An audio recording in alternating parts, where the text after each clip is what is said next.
Good evening, ladies and gentlemen. We are back live Mtembei TV. Tonight tunaongea story ya Azimio to play the role of opposition. A section of the church has come out and say we don't need everybody in government. Those who are elected on the opposite side should put the government on checks. RUTO naye alikuwa Meru. He says that immediately sworn in, yani akiteremusha tu Bible hivi ameanziana na cartels. So the president-elect has put cartels on notice, and the church is asking Azimio to play the role of opposition. Do you agree? Wewe unataka kuwa opposition? Wewe umezaliwa kuwa opposition ama? So talk to us. What is your view on this issue to do with the opposition, especially when people didn't agree with justice? Do they have the moral authority to ask you to do the role of opposition? Good evening, guys. Nimeona Robert Opilu anasema kondani. Kuna Odongo Felix anasema start with your cartels. Anasema ile site iko na cartels. By the way, today I think I saw it in the newsfeed that Simba Arati is dealing with cartels wenye walikuwa wamejipatia allowances isiyo halali. So my question then is, we saw the former governor parading his troops at Karen. So the question then is, if Simba Arati wants to deal with cartels of Kisii, will RUTO hand the cartels to him? Ama wale wamebaki Azimio ndio cartels? So this thing called cartel is a vicious circle. We don't know what exactly it means. Sometimes we use it to fight our political opponents in the name of dealing with cartels. What we've been seeing mostly is guys on a revenge mission. So come, let's have a conversation. What do you think? How do we approach this issue to do with cartels? Naona Morris anasema RUTO the boss. Faisa anasema watching from where, Faisa? Kuna Hadija anasema ni salam tu. Hi Wekesa. Chaka Ndume anasema good evening Wekesa, watching from Vanga, Kenya. Karibu sana. Let me share the link so that those who are around can join in. Today Bernard is not around, but nevertheless the show is on, so you can join and let's have a good conversation. Ambi Bill anasema cartel ni kingpin ama? Sijaelewa. Cartel ni kingpin. Moses Wainaina unasema nini? Hapana, hataki hiyo story. Tuko na Walter anasema no. Walter, you can explain your no. Are you opposing to be in opposition or opposing the fight against cartels? We need to know. Innocent anasema nani huyo ndio chief cartel? Who is the chief cartel? Innocent. Huyu mwingine Josie anasema cartels are under the government. So is it the outgoing government or the incoming government? Tuambie. We are on a transition line now. Kuna Mora anasema watching. Thank you. Watching from where? Hillary anasalamiana. Tumepokea salamu. Immaculate. Aha. Tuna dance na Gava. Good evening, Wekesa, watching from Doha, Qatar. That is Alfred. Kuna Isaiah anasema yeye ako sawa. So I have already shared the link. Those who are available can join in. I will be downloading a few clips to just recap what has happened today. The speeches that were in Meru. Meru Thanksgiving ya William Ruto ilikuwa Meru. And this young man mwenye alipatiwa gari na Uhuru anaitwa John Paul was the one who hosted the deputy president, the president-elect, and the incoming president. So he was privileged to do that. The president-elect amesema tu immediately sworn in, he has already talked to the president of Somalia to make sure that story ya Mira is settled. Tutakuwa na, I think that is where he got the issue to do with cartels. So market is iko ready. Watu wa Meru mumeambiwa market for Mira is already worked out on. Karibu, those who are coming to studio, and make sure if you join, you don't immediately click on the audio and video. You allow StreamYard to control your gadget before you enter the studio. Otherwise, it will tell you device not connected. Oyala, welcome. Olaro, welcome.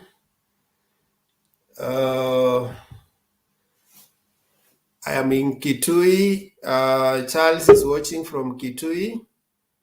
And then Onyango is following us. Where are you following us from?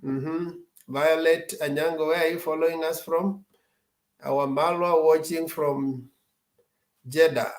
Jeddah iko wapi hapa Kenya? Ama it's outside Africa. Oyala, how are you, Junior? I just want to confirm. Sometimes I might be talking to myself. So when someone comes to the studio, I confirm whether people are hearing me. Oyala, how are you? You're talking about Olara?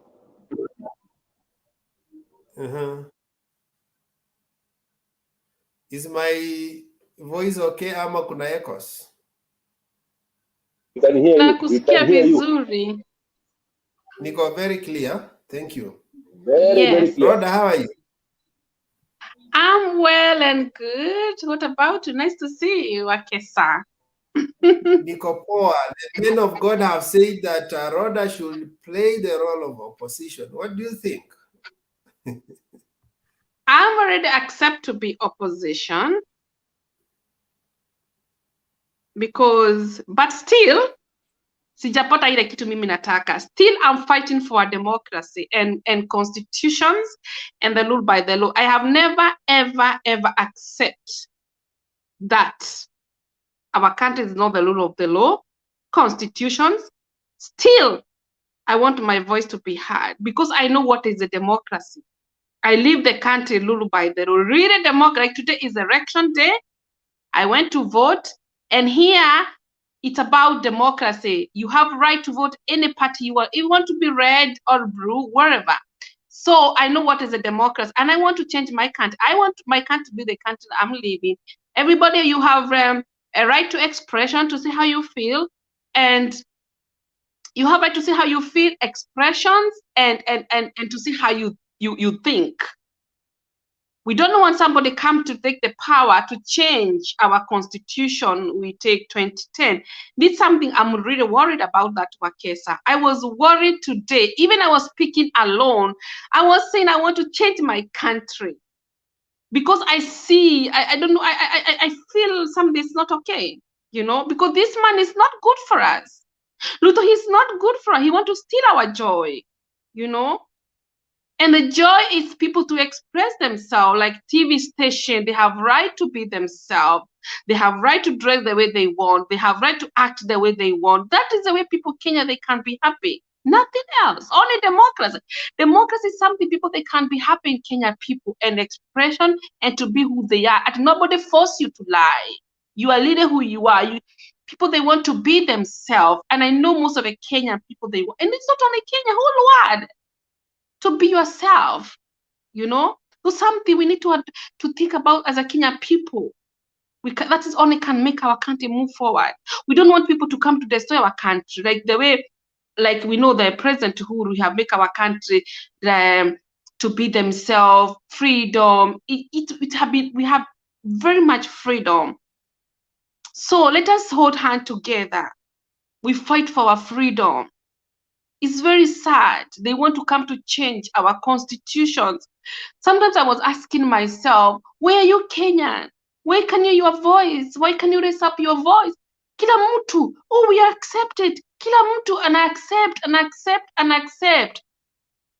That's not democracy. You have right to say how you think, you know, and how feeling. Hatuwezi accept kila kitu ati tuna accept alipata marks, alipata, at everybody is accept. You cannot see how you feel, you know. And I think we will come the same like Ugandans. Even when they have elections, they used to close even the TV stations. And some TV stations, they are private. The owner of those people is a private company, you know. We want people who respect our country, because this RUTO, he's not good for us. He's our enemy. And I don't understand those people who follow him. How do they feel? Because this is a Kenya. We don't want people to come to change. Let us cry. You know me, I'm crying for Kenya. I feel so sad in my soul. I want my voice to be heard. Our voice, no matter who you are, where you come from, the language you speak, we need to be heard, our voice. And our multiple party to be in the center, our democracy to be central, and the multiple party to be the center in our country. Because our country is not a constitution about opposition, but what can we do? We have to be. I am accept to be opposition, but I will continue fight for our democracy and our human rights. Rhoda. Yes. You come from, you strongly come from the church background, but we have seen across the world, most churches play a role of oversight to government, and not just even across the world, even in the biblical context.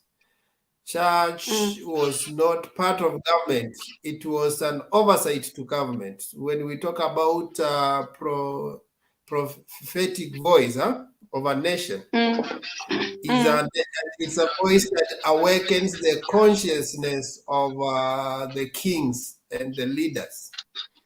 So when they are asking Azimio to play the role of opposition, in fact, we used to have the Ufungamano initiative, which used to, one of the things is to put government on checks and then ensure when there is a process like constitution making, church played a central role. But right now, we are coming out of an election where the church had a candidate. I don't know, someone. Wakesa, it's really painful, because the Church of the Christ, we are called to be the salt. We are called to be the light to the darkness. So the church, there's one who have raised up their voice about, like, the country. I compare the country I live. We used to pray for the government to do the right. If they don't do the right, we have to pray, you know, and we have to raise our voice. And it's not only in Kenya, even in America. So it's really sad when I saw like RUTO, like today he went to the Meru and they don't care. I I don't believe Kenya is a Christian country. I don't believe Kenya is a revival. Definitely not. We are not a revival country. If I compare like United States of America, them, they stand with the right. They don't like to with the left. So the church in Kenya, it's really, really shameful. And the people, they have been using false prophets because they think if William Ruto will win, maybe they get money, maybe they think that they think that they get something bigger, you know, but they don't care about sisi wanaichi. Because Kanisa is not religions. Jesus was not religion. It's about to have a relationship with God. Do those pastors, evangelists, do they have a relationship with God? Jesus was not. Religions people, they don't see, they're a little bit bright. They don't have the Holy Spirit. Because the Holy Spirit is a feeling. Because when you have the Holy Spirit, God will open your heart, God will open your eyes, and you see things you could in the Holy Spirit. And that's why we have to see God, because the Holy Spirit will not tell you to accept bad things. You know, Jesus, he came to set us free. We can even, by the way, Jesus wants us we live in a democracy country. He wants us we live with freedom. He don't want us we be like a slave. Like a slave, we have to do things, You understand? So the Church of Christ, we are called to be the light of the darkness. We are called to be the salt, and we are called to be the truth. Because Jesus doesn't like, you know, yeah, because I feel like my country, the way we are going, people, they will start to lie. Because if you don't lie, you can kill. Unfortunately, it's very sad. It's really, even Jesus is happy. Jesus cannot be happy when people are doing things and all the right. Like me, I feel my heart cry. My heart, I'm crying when I saw my country where we are going. Jesus, he came to bring us good news for freedom. He doesn't like the religions. People, they are like those churches RUTO go, it's just religions. They don't have a relationship with God. I don't think so. Yeah, somebody can take over. Or maybe somebody can comment after me. You're welcome to comment. Anybody? Thank you for your introductory remarks. We'll come back to you. Let's have, I don't know if Junior is hearing me. I tried to give him an opportunity, but he was not responding. Junior, uko sawa? Unanisikia? Junior may have a problem. Let's have Olara, and then we will come back to him if his network allows. Asante sana kwa makaribisho, and thank you for standing up for our host, and the show must continue. Tuko hapa kuendeleza mazungumzo wa Kenya na fikra wa Kenya. So today there's that Thanksgiving in Meru was I can call it a declaration of intent, or the policy lineup. What are we expecting? First, unless we have another Njue from Eldoret to stand up against another Kalenjin as a archbishop or something, all those pastors who are brought there, they prayed good, but there's one particular one who started to declare this country to be, it's not like I remember Moi Kibaki said that this country is, he explained it when we were doing the Majimboism and what. He explained this country ni nchi ya Wakenya wa dini yote na kila kitu, lakini yule pastor alisema hiyo Kenya is not a country without a religion, and the religion of Kenya is RUTO, and RUTO is with the church, and the church.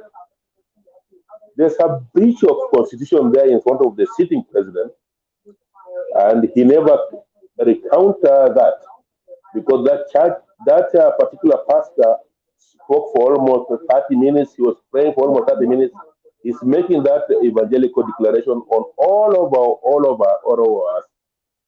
And we Kenyans, we don't elect a church leader to be a president. We can elect a Christian to be a president, but you cannot be your faith when you are a president. When you're president for all of us. Some of us are atheists, some of us are anything, some of us are anything. But you still remain the president of Kenya. That declaration alone was worrying for other religious denominations in Kenya if RUTO cannot come and explain it. The other thing which worried me most, that declaration by Gachagua, that they have won with the help of RUTO to eliminate the family which was taking them hostage for many years. And if Gachagua thought by declaration of that election that RUTO won, that they are out of the hands of Kenyatas, I don't think he's really... just hold on. I don't know if I'm the only one who is hearing echoes. Are you on any other gadget apart from what you're using here? Let me shut this TV out now. Am I clear now? The TV was on. Yeah, thank you. The background is gone. Thank you. There was a background voice that was creating some echoes. Asante sana. I normally don't talk without that, but I was just taken away with the points that we started on. So the second biggest declaration was made by Gachagua. Is there in to fight the Kenyatas and the Home Guards and the Sango Maus, and now today, together with their money, they buy half of KPLC. Now they're taking their country back. I don't think Dini Joro has money to buy half of KPLC.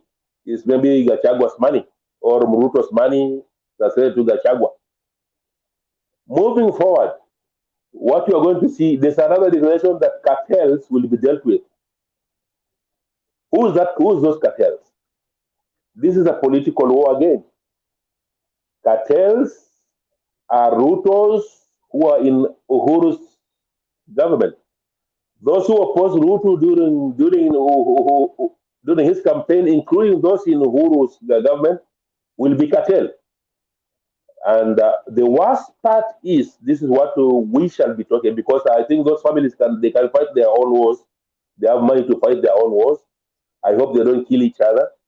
The biggest is that media is being attacked directly by insinuation. The insinuation that every news should be coming from KBC on forth, on president, on his functions. It will remind me only one thing. I'm old enough to know that I sang for Moi. I even participated once in Kenyatta the First. I'm old enough to know how it goes. After 82, that's when the KBC become everything. Ni baba na papa, baba na papa, baba na papa. Sasa, we'll have the churches coming and pray before we have a news. We have churches every function of the president to gag anyone who question what the president is doing. And we'll have the media covering with their tail into their own legs, between their legs. Mr. Hapo tunapokwenda, now thankfully, I think we have brave Kenyans. I've seen Supreme Court, there's some movements there. I don't know, is it annual ended or is a protest resignation? Is a rumor there. I think you'll cover that too. Asanteni sana, nisichukue muda wenu. Kuna watu hapo wanataka kuongea mambo mingi zaidi kuliko yangu. Asante sana Bwana Wekesa. Thank you for that. MK, are you around? Yeah. Still having issues with my video. Whatever. Make your introductory remarks. We move to then. All right. I just want to say hi to everybody. It's a nice, good day that we'll discuss the matters arising. And one of the things that has shocked me as a Kenyan is when the kettle calls pot black. You know, unaenda unaona nyungu inaita sufuria wewe ni mweusi. You know, when someone says that he's going to deal with the cartel and he himself is a cartel, then you really wonder what kind of a country it is. This country is by lack of a better word, is a case study. Yeah, people who are so engrossed with the corruption and engrossed with the cartels themselves, ya mahindi, ya fertilizer, ya nini, ndio wanasema watapigana na cartel. It's funny anyway, lakini kuna watu wana believe in a narrative, tuma mwizi ashike mwizi, lakini me I usually believe there is no honor among thieves. And I want to caution these people because I think they have a lot of entitlement of leadership. This is only 5 years. And in the event they touch people like Laila Amolo Odinga, who is an institutional Uhuru Muigai Kenyatta, then this country will not be the same again. And that is not a threat or anything. These are people who you cannot touch. They have immense influence. And if they didn't touch you, you lived a life of luxury, and they allowed you to steal right, left, and center, and nobody touched you. And you fanya kazi, we gave you, we are now in support of William Samoei Ruto to be the president and deal with his promises. See story, kutuambia sasa story, we don't want stories. In fact, Kibaki, when he was elected the president, he didn't say that he's going to build the Thika highway. He didn't say that. He didn't say that he's going to increase the revenue of Kenya. Things just happened because he's a wise person. But these other people are just telling us promises, and now we are no longer in the times of siasa. We want you to work, yeah. And as Kenyans, we are watching, and therefore, it is very wrong for people to start in the wrong footing, threatening the outgoing president, threatening the military, curtailing the freedom of expression. I mean, what kind of, this is Moism. This is dictatorship. This dark days of darkness coming back, cropping back. Yeah, na hatutaogopa kusema hii because tukiogopa, then even this forum will be closed and the internet will be closed in the name of getting licenses and all those stupidity. We can't allow that to get us. So, in a nutshell, we will not allow people to curtail freedom. Kwani ni nini so important lazima ati sijui channel zingine zipatiwe nafasi zikuje zione? Personally, I'm not going to be watching and the ceremony because there are many other things to watch. There is Afro cinema, very good movies from Nigeria. Yeah? There is Inspector Mwala, beautiful movies. Why should you go and watch a ceremony that is not helpful to Kenya? And therefore, for me, I found it very weird. Kenyans have a right to watch what they want, to stream with the phones and everything, because we're in a very beautiful country that is of freedom. Hapa si Uganda, and these are not the days of Moi. People are more knowledgeable, and we are not going to allow anybody, whatever name he has, to destroy the freedom that Kenyans have. Hiyo hatutakubali. Tutakuwa pia, will be the first person kubeba stove niende Nairobi in protest, tupikange chai tukua town center, 1 million people, when people want to play around with our freedom. Nitakuja baadaye, niko na maasira ya freedom. Thank you. Okay, let me play 1 or 2 clips before we proceed.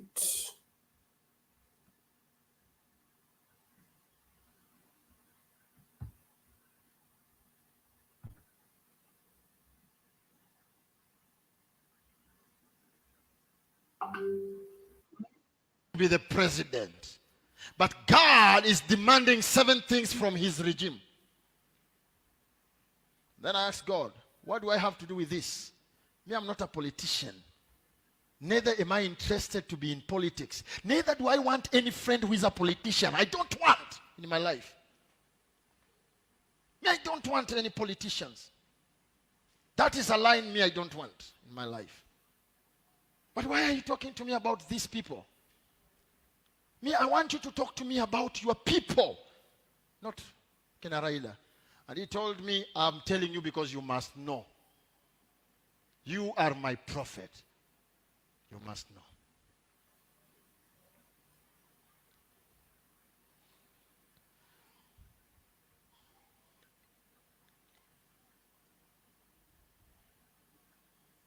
Number one, Raila is going to become a president. You will see Raila being sworn in. And God told me Raila will be sworn in Uhuru Gardens. The multitude that will come cannot fit anywhere in Kenya. God is going to honor him in front of his enemies. Why? Because there are people who started campaigning in the name of God and they were hypocrites in their hearts. And God wants to prove a lesson. That is number one. Why Raila is going to be a president. Number two, Raila has washed his sins of blood in the eyes of God twice. And I saw Raila mopping blood on a white floor, very white floor. Then he told me, are you seeing that? Yes. His sins of blood, he has wiped it twice. I couldn't understand. So I asked the angel, I don't understand sins of blood twice. What does it mean? And he told me, the land of the Lord was shedding blood. He stopped it the first time. The second time there was bloodshed, he stopped it. There were people like Raila. When the blood started shedding, they never stopped. They continued and they made it worse. And now I understood it very clearly. 2007, 2013, if Raila was like other people, many people would have died in the name they are demanding what is theirs. But he never allowed it. Number three, God told me he humbled himself when he came to Israel and cried on the wall. From there I gave him the authority. He is the next leader. I will give him favor. This land will prosper under him. But he must leave my foundation of legacy. I told God, me na Raila hakuna pe tunagonganianga. Hakuna pe mimi nagongana na Raila. Na hata sitaki. Wacha mimi nibaki hapa nihubiri injili ambayo nahubiri hii. I'm contented with preaching Jesus Christ. I don't want any honor. I don't want any famosity. I don't want people to know me. I only want God to know me. I'm not interested with them. I'm interested with my service and my work. Still, all these prophecies I was declining, I don't want. And even now, I'm still declining, I don't want. Because that's me. If Raila and the house, they don't build a foundation of God in the regional Nyanza, he will be punished later. Because God wants glory. And God told me, I will confirm to Kenyans that I like him. He did not use the word I love. He used the word I like. That is exactly what I heard with my ears. So I've told you, go and vote the way you want to vote. But I've told you what will come. 2017, 2013, was it 2013 or 2017? So I told you people, niliwaambia nini ikiwa Ubunga? I'm seeing Raila ameshinda kura, but naona Uhuru amekalia kiti. Na ninaona moshi mkubwa na majeshi everywhere. Na watu nao pia wameamua. And I'm seeing Raila being sworn in. But he will not be the leader. Did it not happen, Mwalimu Jen?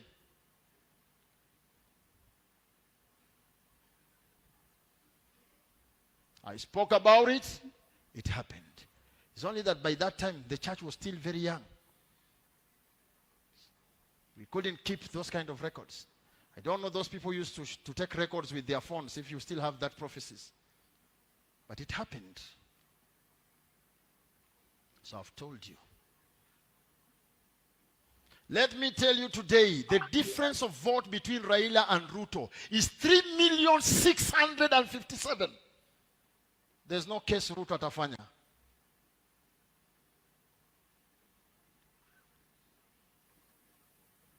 We are prophets and we see in the spirit. And if Raila keeps on humbling before the Lord, together with Martha Karua, chances of it even shooting and becoming bigger is very high.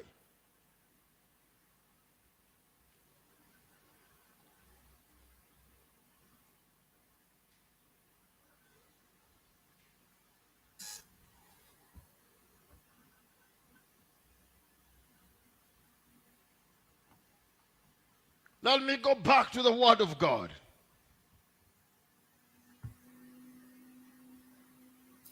Okay, because it's long, I will not play the other clip. We will have a few people before we go to the other clip where Orengo was revisiting the judicial ruling. Anyway, the reason why I've played that clip, spirituality has been exalted in this election. So it's good sometimes to reflect and and make your own judgment on the things you hear. I think yesterday I played here a clip of a man of God who was saying that some of us, sometimes we use propaganda on the pulpit. So you need to be discerning, even when you hear prophecies. Don't just take it as a gospel truth. You need to discern and know and make your own judgment. So let's have Daddy make his opening remarks, and then we go to Guru, and then Wangira in that order.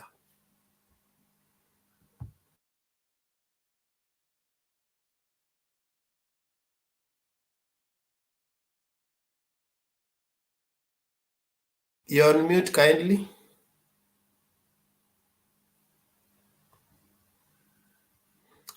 Daddy, you're on mute. Unmute before you speak.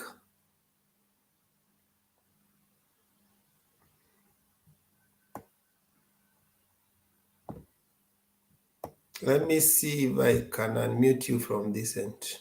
Yeah. Yeah, you can proceed now. Okay, thank you very much, Mr. Wekesa, and other colleagues who are here right now. I'm very happy to be here for the first time. I've always been watching it, but never been to the live show. Okay, I just want to contribute like my colleagues, especially to what happened today in Meru. Haijakuwa mzuri sana kama president-elect hajaingia kwa kiti, though it is like he's already there, but ameanza kuonyesha Wakenya tabia yake ya kesho. Haitufurahishi hata kidogo. Hata kama hatukuwapigia kura, saa hii lazima president ajue ya kwamba Kenya we are 47 million, but wale ambao walipiga kura kwa upande wake ni just only 7 million. Na ukiangalia vile kura ilipigwa, it was like 50-50. Lakini tunashangaa kama President William Ruto anaweza kuja leo na mbele ya watu kusema ati anataka kuangalia mambo ya cartels.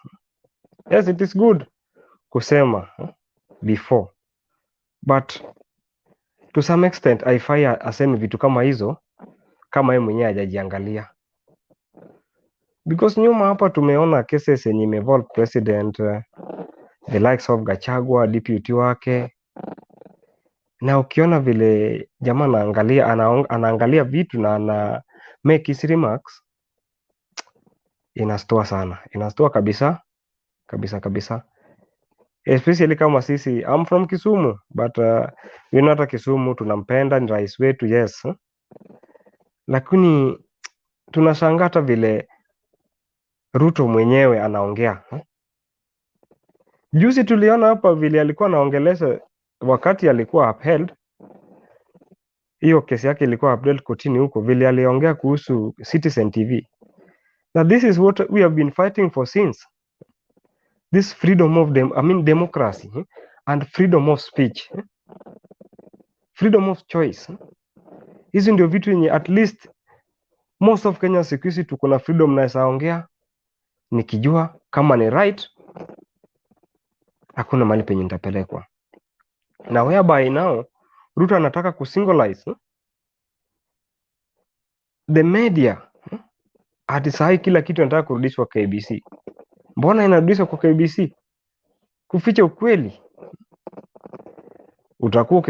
Watakuwa wakifanya kitu, lakini unatangaza kile ambacho wenyewe ndio wamefanya nini, wame edit and present to you that do this. Na in fact tukiendelea hivi, I don't think kama Kenya itaelekea mahali, sioni. But as Kenyans lazima sasa tukae tu chini, tuwapewa kadi. Sasa hatutaki mambo ya kuongea mingi au mara nini, tunataka Ruto afanye kazi, na afanye Ruto inatakikana afanye kazi akijua anaenda kuhudumia all Kenyans, sio kwa wale watu wenye walimpigia kura.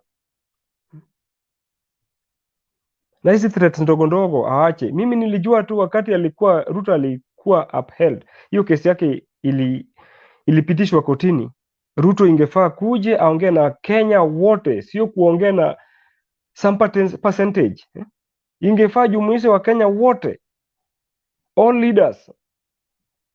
Hawezi lead without those people who is now criticizing or is now targeting. We want to live in a country where you have got a freedom of movement, freedom of speech. Not unataka kuishi ile maisha yenye unajua ukisema hivi you expect nothing less than government kukufuata. I like the way Waithera ameongea. Ukiangalia jamaa mzuri, njia yake sio mzuri, na nia yake kubwa sana. Huyu jamaa hii constitution yetu iko kwa hatari kabisa. This our 2010 constitution iko kwa hatari kabisa. But ingawaje imesa kuwa, we have to move on. But Ruto must be a neutral. Ruto must play role of leadership. Aache kukua specific. Awachana na mambo ya wale watu wapi wale watu wangu wa Citizen. Inauguration yake ni nzuri, aende afanye. Kuna wenye wataona, kuna wenye wataona. Hata vile amefanya mzuri kwa contract that media house which is going to air out his inauguration. There's no problem with that. But Ruto should not be targeting some media. Hii kitu ilifanya kitambo Kisuma hatukuwa na that freedom. Saa 12 kikupata hata kwa kuwatch mpira ni shida. Lakini mzee mwenye saa hii ni mjinga mbele yao, ama anaona amepeleka bondo, imefanya hata yeye amekuwa na hiyo freedom ya kuongea tu kutusi former rais wake. Yeye alikuwa kwa hizo serikali za kitambo, hakuwa anaweza kuongea hivyo vile sasa anaongea. And that freedom is what we want. You must express your view. Lazima sisi kama wa Kenya lazima tuchunge na huyu jamaa. Hata kama yes atatupush to the steam hand, but haimaanishi Kenya itaendelea mbele. Kenya itaendelea mbele. Sahi awachana story mingi. Zile promises zake zote zenye aliweka mbele, let him prioritize them. Tumesikia sahi akiongea kuhusu miraa. Hiyo ni mzuri kwa sababu itasaidia watu wa Meru. Aende coast, awaambie coast ile kitu yenye waliwa promise. Aende Nyandarua, aende Ukambani, awaambie zile vitu zenye alikuwa na promise akienda huko. Nilikuwa wote kwa kampeni yake nyingine ilinipata huko. Alipromise wale watu vile maji itafika huko. Make sure Wakambani sasa wapate maji. Na Thanksgiving haifai inakuwa specific kwa areas. Meaning yeye anajua tu right now akisaenda Kiambu na huko Mount Elgon amemalizana na mambo yake ya Thanksgiving. si huku peke yake ndio mahali penye anaenda kufanya Thanksgiving. Inatakikana kama yeye anajiita mtu wa Mungu, angeita one biggest crusade, iwe Nyayo or Moi, aseme hiyo Thanksgiving yake kwa Wakenya wote, si anaenda kujirembesha kwa mbele ya watu wa Meru ati au peke yao, sio ati peke yao ndio walimpigia kura. Alipigiwa kura na Wakenya wote. We should appreciate lazima Ruto angekuwa na competitor ndio election inaitwa election, lakini asianze kudharau watu wa election, watu wa nini, competitor wake. We are all Kenyans, but what we must do is to protect our constitution. That's the thing. Tusipo protect constitution yetu, hata next coming election bado tutakuwa tuna chaos. Lakini hao watu wawili wasipoangaliwa vizuri, mali penye Kenya itaelekea, let's give ourselves 90 days, tutaona hizi maurongo zake zote na huyo deputy wake. It was so simple. Kama Ruto mwenyewe anasatoka mbele anaongea kuhusu family, the first family, mtu mwenye imefanya Ruto akajulikana. Yes, he has been known politically, but mwenye amefanya sasa Ruto amekuwa Ruto ni Uhuru Kenyatta and his family, not Ruto and his family, Uhuru Kenyatta and his family. This is why this guy decided to choose Gachagua, because he know very well Gachagua is a reckless person. Ana point kwa remarks zake, reckless remarks. We are waiting to see his cabinet, how he's going to compose the cabinet. Thank you. I'm very happy to be given that chance, Mr. Wekesa. Thanks much. Yeah, thank you for your passionate contribution. I know you have many points to make, but for the purpose of introduction, we wanted to restrict ourselves to 3 minutes. I think I've given you more than that. So let's have jamani nilitaka nini ametoka. So let's have Wangira. Wangira, how are you? How are you, Wekesa? I'm fine, huh? How is everybody? We are cool. Oh, it has been a while. Kutakuwa na echoes, so nime respond on their behalf. Okay, that's fine. Okay, it has been a while since I was here. I traveled to the village to bury my brother, and I'm now back. I came back on the day that the Supreme Court was giving their judgment, and I don't think I've been on this studio ever since. And so let me just make some brief contributions today. Wekesa, we say we are Democrats, and if we are Democrats, we are guided by the rule of law. We went to the ballot on the 9th of August, and things went the way they went. Some of us believe that we didn't lose this election, so our principals went to the Supreme Court, and the Supreme Court ruled in the manner that it ruled. And given that we are believers in the rule of law, then we have to abide by what the Supreme Court ruled. So we don't have any other way but to recognize William Samoei Ruto as the 5th president of the Republic of Kenya. Because we are Democrats, we are believers in the rule of law, we are believers in the 2010 Constitution, so we are obligated to recognize him as our new president, especially come the 13th of this month, that will be Tuesday. But there are a number of things that I want to say. I've seen a lot of excitement in social media. There's a lot of excitement, especially around members of the Kenya Kwanza Alliance, and it's their right for them to get excited. It's their right, and we salute them for being excited. But one thing that I must say is that, it is my hope and belief that even after William Samoei Ruto will be sworn in to become the 5th president of the Republic of Kenya, that the Kenyan 2010 the Constitution will remain supreme because it's our guide in this country. It is our national Bible that guides us as a country on our day-to-day life. So we believe that it will remain supreme, that William Samoei Ruto will govern this nation on the basis of the rule of law. It is my belief that he will respect the Constitution. He will adhere to what the Constitution calls him to do as the President of the Republic.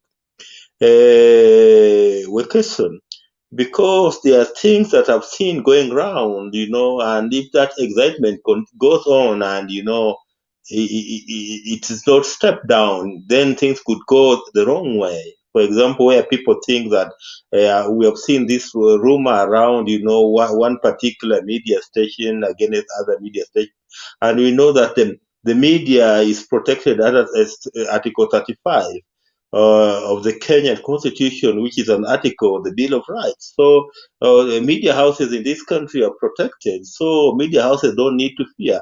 So long as they're operating within the law, they are protected by the Constitution, because the right that the media is enjoying today is not a right donated to them by anyone, including the state. It's an alien right that they enjoy directly as given to them by the people of Kenya. So I don't think whether any media house, so long as it's operating within the law, should fear about anything.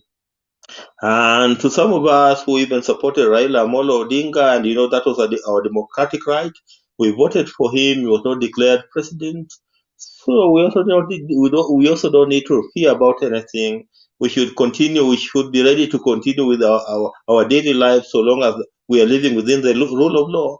So long as you're living within the rule of law, you're operating within the rule of law, you don't need to fear anything. Just appreciate that William Samoei Ruto is our next president. Let us hope that he is going to operate within the rule of law, and above all, that he's going to deliver on every promise that he gave to the people of Kenya. There are many things that Dr. William Samoei Ruto promised the people of Kenya. Many of them that we are expecting that some of them should be falling on the table within 7 days or up to 90 days, where after he has been sworn in as President of the Republic of Kenya. So we'll be expecting to see that he delivers on his promises. So perhaps that's all that I have to say, that let us hope and pray that we will be a country that will continue being governed under the rule of law. I hope that the Ethics and Anti-Corruption Commission will continue doing its work the way it's supposed to be doing. I expect the Asset Recovery Agency to continue recovering whatever we believe is public looted assets. I expect the Directorate of Criminal Investigation Department to continue doing its work. I expect the police to continue operating within the law. And if things continue working as stipulated within the Constitution, then some of us are comfortable with whoever is president, and in this particular regard, with the presidency of William Samoei Ruto. So that's all that I have to say for now, and I allow somebody else to come in. Thank you.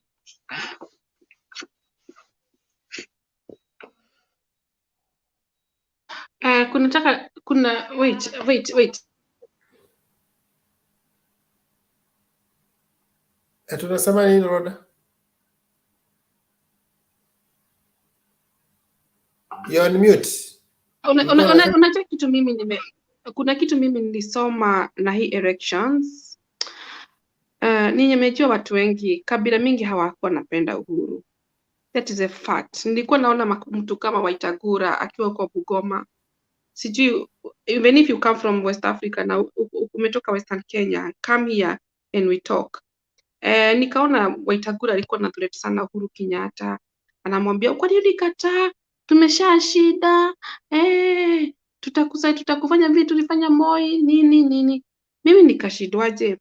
Mkikumbuka 2017 siku ile walikuwa nasema na Moses na Mudavadi. Nasa niko na wafall 2017 na wakaenda kotini na President Uhuru alikuwa amesha gojea, akakaa gojea na Maraga akasema hiyo court haiko qualify hiyo elections. Na President Uhuru akaenda kwa Kamukoji na akafanya akaenda kwa Kikomba, akafanya nilikuwa namsikia huruma, akaenda Naona kufanya issue nini they want campaign.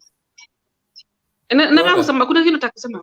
So, Yeah, I will give you another time because we need to go online. Okay, Kuna watu sorry. Yeah, I will give you another time to make your second contribution kindly. So I just thought maybe you had a question or a remark briefly kwa Wangira, but if it's something that is long, nitakupa the second chance. Thank you. So let's have Guru, and then we go to Waluma.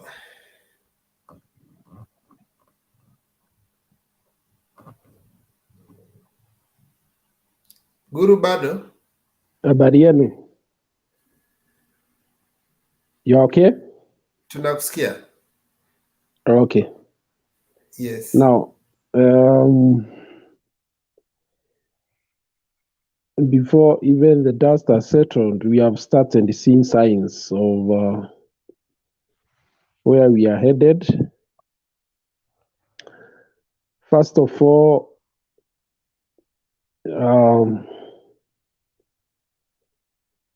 the truth is that what has happened since the pronouncement of the Supreme Court is that increasingly the RUTO administration is being seen as a true community affair.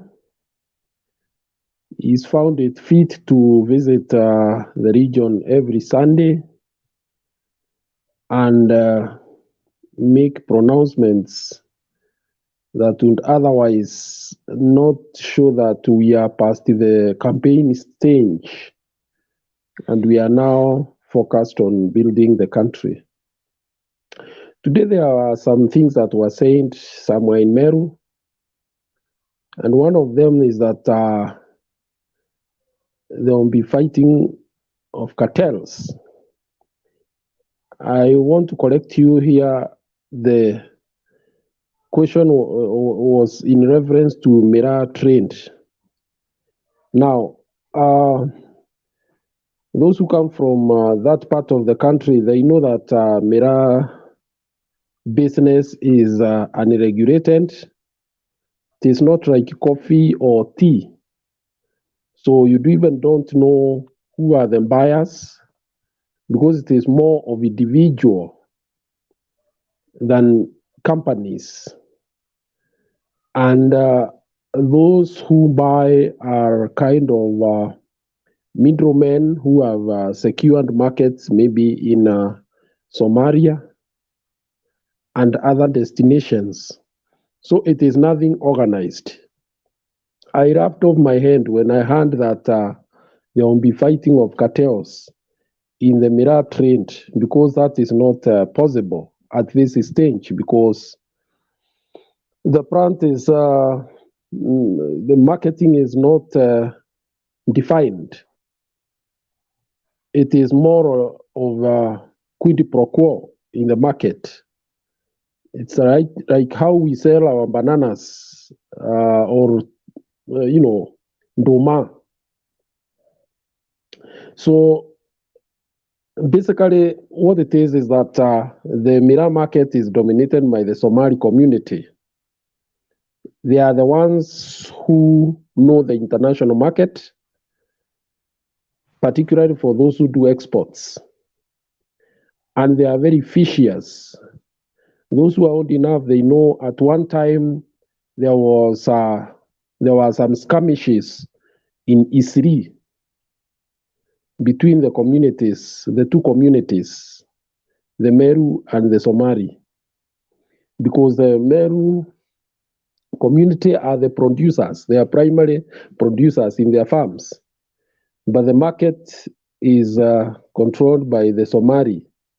They are the ones who have international connections and markets. And as I've told you, it is nothing regulated. It is it is person to person. So it is something that is not very, that you cannot define. Now, those who also old enough, they know somebody who was called in Thai, Nguraru. He was a young, vibrant political leader from Meru. He tried to go to Radan to kind of claw back some of the control of the markets from that end. And he ended up tragically. He died young. Essentially, what I'm telling you here is that this is a crop that is not like coffee or tea or pyrethrum. So I don't know, when I heard fighting cartels in Mira, I laughed myself off. Okay, beyond there, then there is the issue of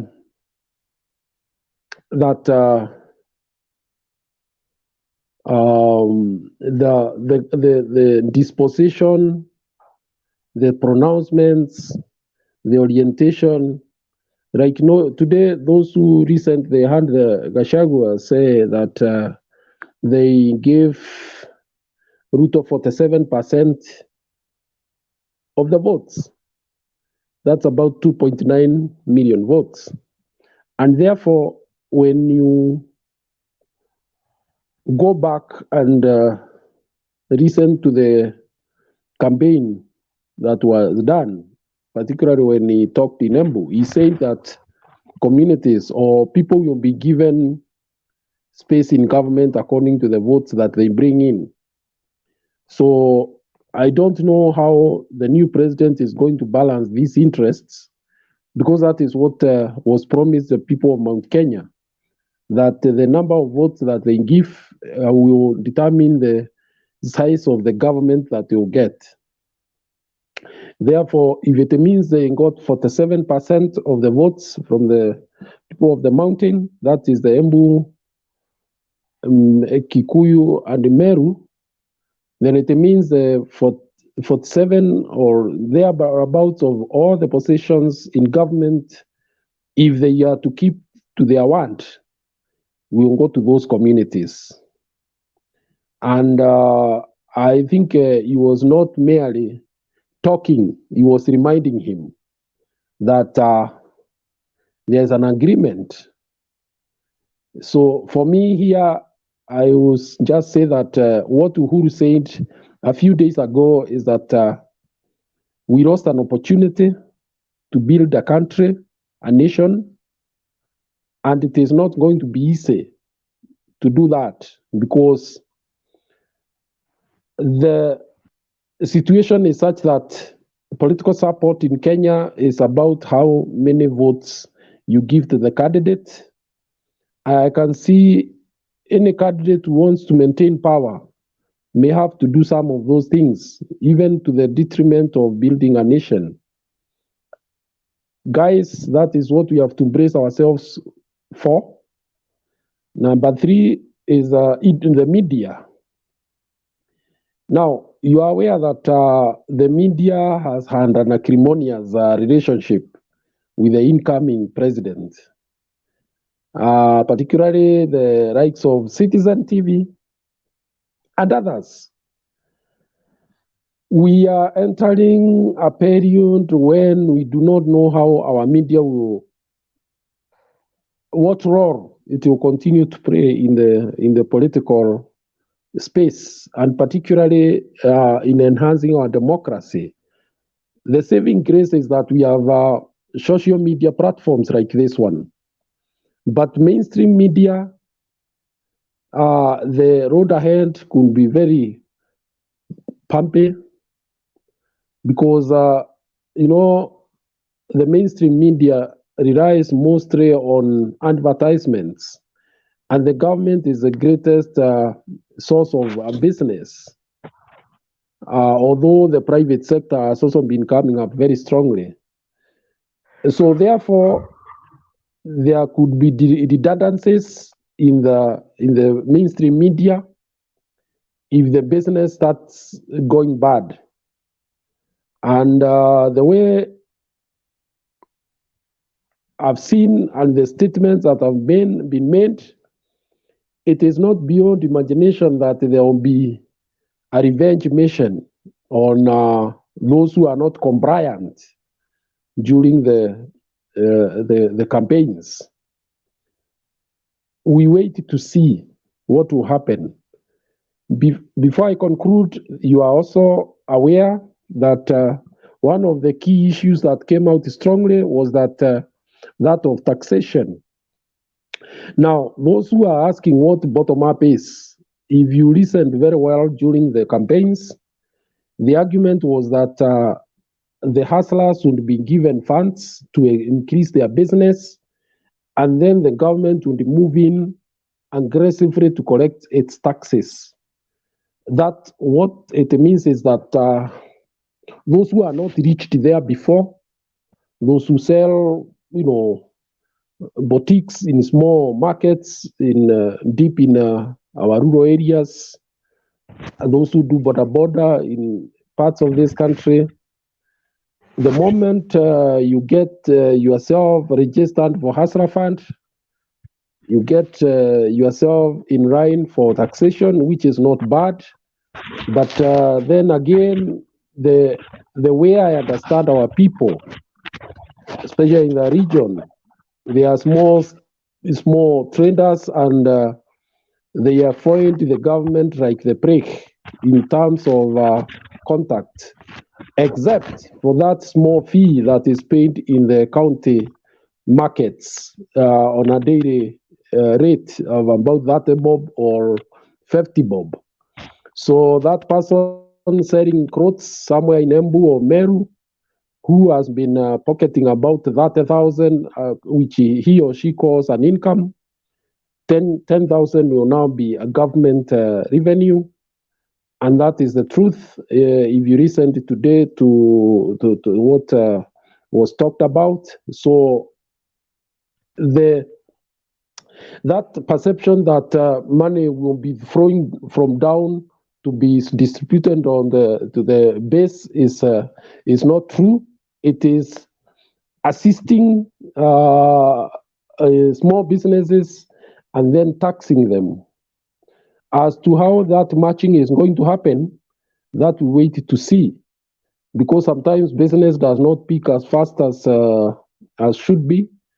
It also has other factors that come into play, and which determine whether people have money in the pockets to buy. Thank you very much. For now, let me stop there.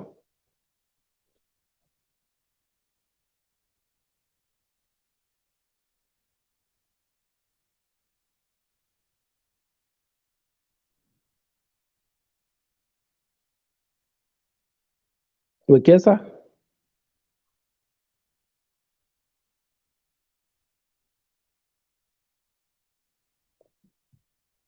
Keti chini na watu wa Wizara ya Kilimo na nitawatangazia bei mpya ya mbolea ambayo tutakuwa tumepunguza wiki hii ambayo inaanza kesho. And as a Miraa farming area, Miraa farmers and traders have a reason to smile after the incoming government promised to tackle the issue by ensuring there is a ready market and dealing with cartels. Tayari niko na mkutano na rais wa Somalia wiki hii, anakuja kuniona wiki hii, na baadhi ya mambo tunazungumza ni biashara yenu ya miraa. Musikue na wasiwasi na biashara hiyo, na wale mabroka na makatel wasiwatishe. Mimi mumenipatia kiboko, hawa watu nitawanyorosha. Hawa watu ya Igembe, Your Excellency, walinituma kwako na nikakuja, wakaniambia mambo ya miraa, wanataka serikali mpya, soko za miraa nje ya Kenya, uweke balozi kutoka hapa akawatafutie soko. Na mimi nikakuletea report na ukakubali. Kwa hivyo tunangoja na tunajua ukiunda serikali Zile nchi zote zinauza miraa, tutafute vijana ya hapa wanaelewa mambo ya miraa, waende wakatafute soko, ndio wao watu waweke pesa kwa mfuko. Sababu tumepata uhuru na tumepata serikali, tuende zote tunyolewe, tutoe mandevu zote, tuingie sasa sote tuungane na serikali, sababu nini? Mnajua kuna wale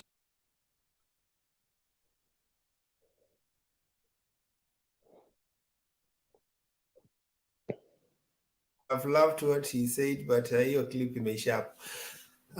Let's have Mwaluma and then Joshua. Good evening. I would want to go back a little bit and encourage Mr. Ongira that we should, as much as we would want to have hope, we should be aware. We should be aware of where we are and the realities thereof. Because the truth is, we've not been fighting in vain. We've not been saying that this pair that is coming in is not so good for the leadership and to take Kenya to a better place, better than where it is now, because wao ndo walichimba shimo, na it is sad that the ones wako na dawa sasa kututoa hapo. So if they do something which they have promised to do,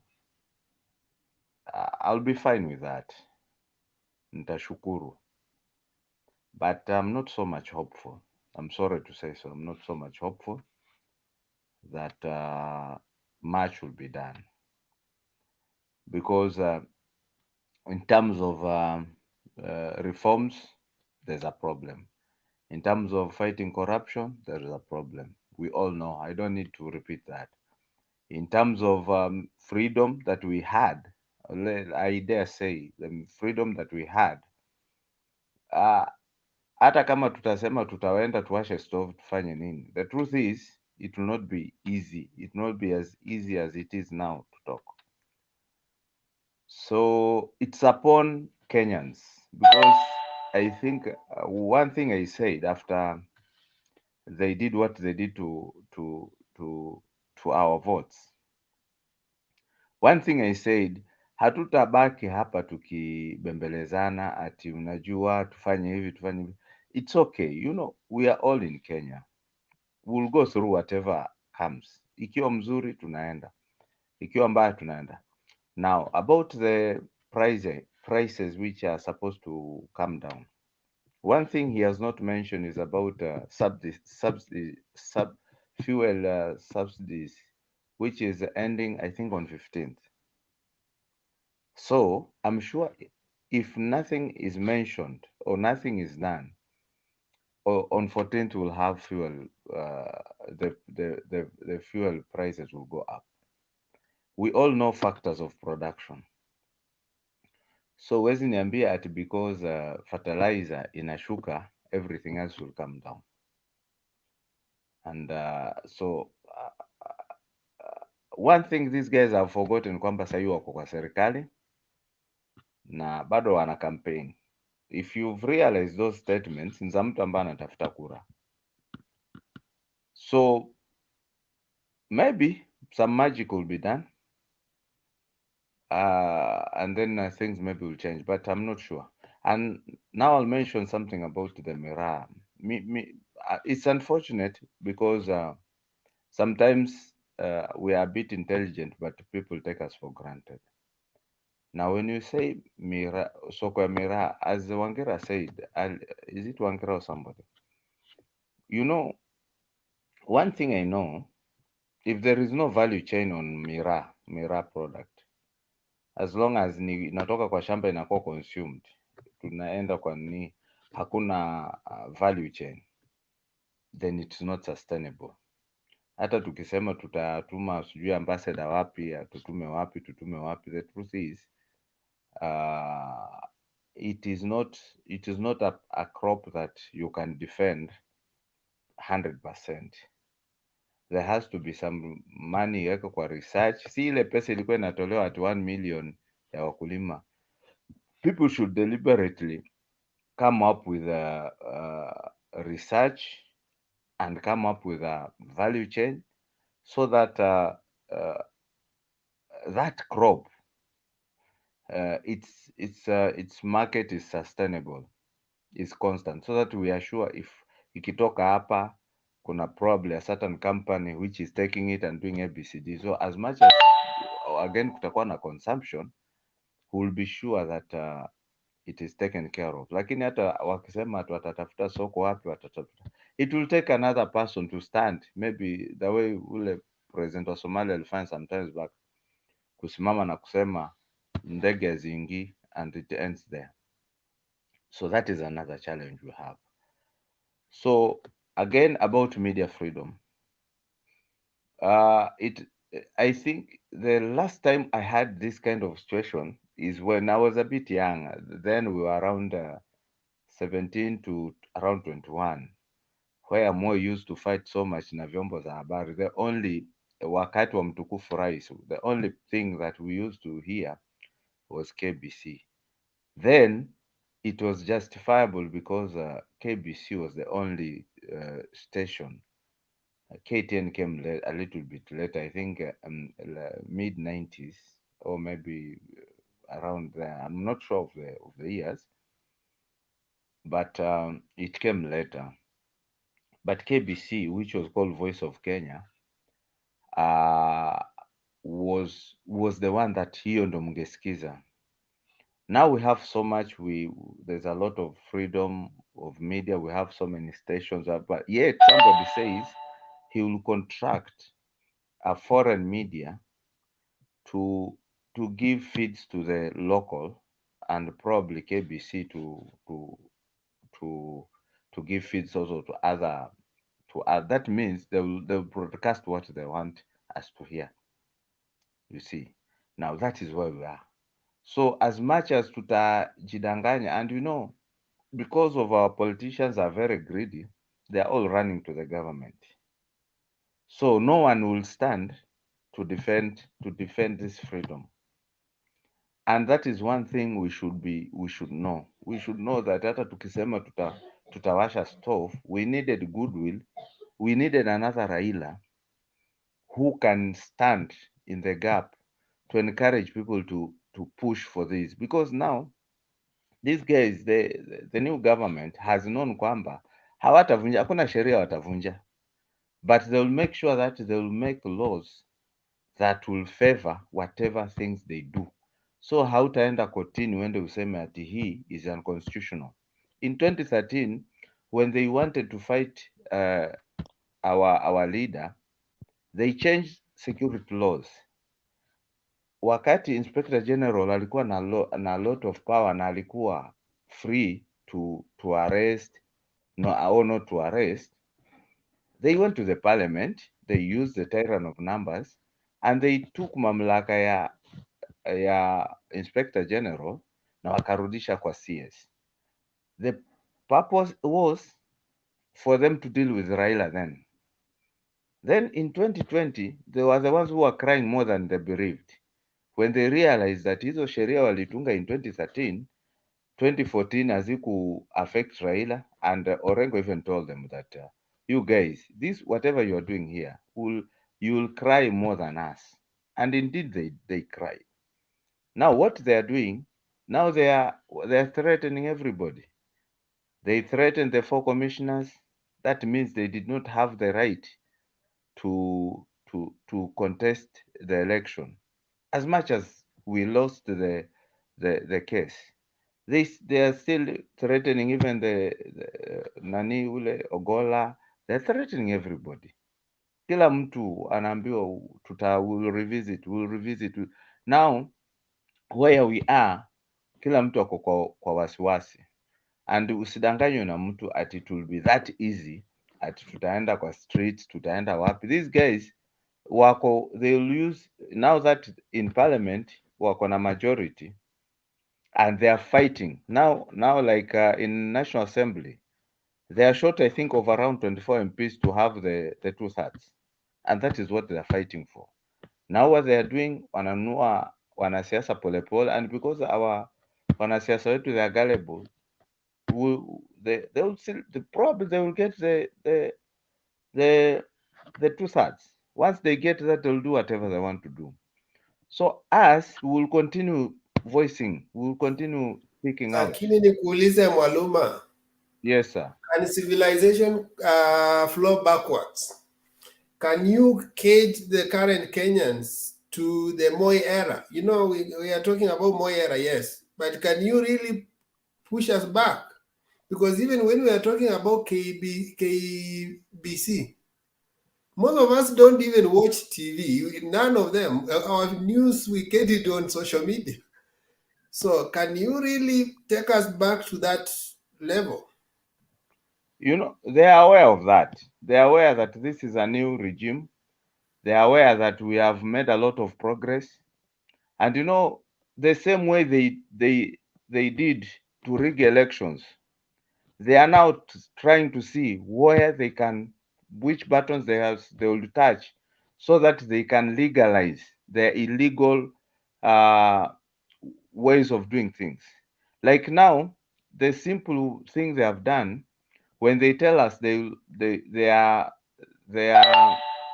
subcontracting the inauguration, what they are saying, have you lately mwaisikia kitu kama hiyo, at government subcontract a certain media house to be the sole, as if ni mpira, as if ni Premier League ambayo inachezwa. So I would want to think the way you are thinking, but my worry is these guys, they will sit down with their 50 lawyers, they will craft things to see how they can watapimia hizi ni zingine hewa, including the spaces that we have. So us, we need to be alert. Let's not be imagine the same way, unajua tulipokuwa tukienda kwa election, we were sure that we will win election because we had number, which is true. Lakini wao walijua hawana numbers. So what did they do? They planned to rig. And us, we were caught unaware. They even planned to make sure that all the agents, our agents who had the forms, they are compromised and the forms disappear. So when they went to court, the only evidence they were asking, umesema the forms has been changed, give us the original form. It was not there. So these guys will sit down and they will scheme, and I'm not saying that it's a good way to think about it, but what I'm saying, let's be alert. Let's not be naive. Let's not imagine that it is not possible, because these guys can do anything. And you know, the problem that we have today, our leaders and our politicians are very greedy, because they are easily disposable. Like, look at now, even sikiza ile remarks Wavinya Ndeti was saying, you know, a governor ako na pesa zake na ako protected by the constitution. This governor is telling us that I will have to work with the national government. It's true. You can work with the national government, but in what ways? Are you going to be in the government to work with the government? Because these are two levels, these are different levels of government. Ingekuwa kwamba we need to have the national government for the county government to work, hatungehitaji devolution. But now they're telling us, kila mtu anataka, I want to work with the government, I want to work with the government. Now you wonder, you already have your government, make it work. So that is the challenge I have. I want to really think the way you are saying, but again, I'm fearing these guys, they are very crafty. Not that they are smart, but they are crafty. They can do, and they can change anything to do whatever they want to do. So us, we need to keep on shouting and make sure that we are alert, and make sure that we don't lose the freedoms and the fundamental freedoms that we have, because they are out to do anything. Like now in Tuesday, si kuona need ya wao kusubcontract any person, because we in fact media wamekuwa kufanya even the presidential debate, they have been doing joint broadcast, wana come together, wanafanya vitu zao pamoja and they do good job. Lakini now somebody said that some people lose jobs because what they'll do, they'll keep on frustrating these vyombo za habari. And you know, these guys, they rely on advertisements and such things to grow. It will not be so easy to do business with them, especially those guys who don't want to compromise. Thank As you. what? Yes. Okay. Yeah, thank you. Anyway, it's easier thought than implemented. When they tried the security laws, you know what happened. In fact, the most people who suffered are their own people. And my question has been if today you infringe on media freedom, are we then assuming that anybody who is in Kenya Kwanza doesn't love the freedom we have been having?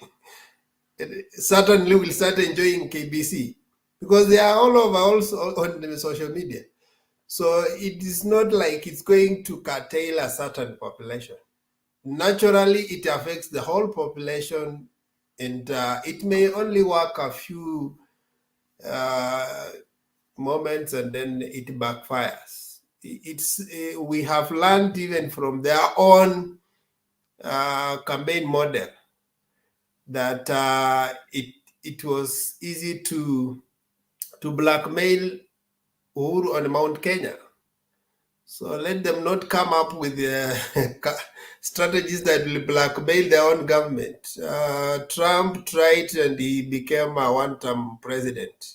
He wanted to rule America using Fox News. He tried to pin down CNN and the other broadcastings, and he realized you can't return America to one broadcasting system. So yes, let them try, but we know the choices have consequences. If they want to enjoy longevity on power, it depends on how they want to manage the freedom that we already.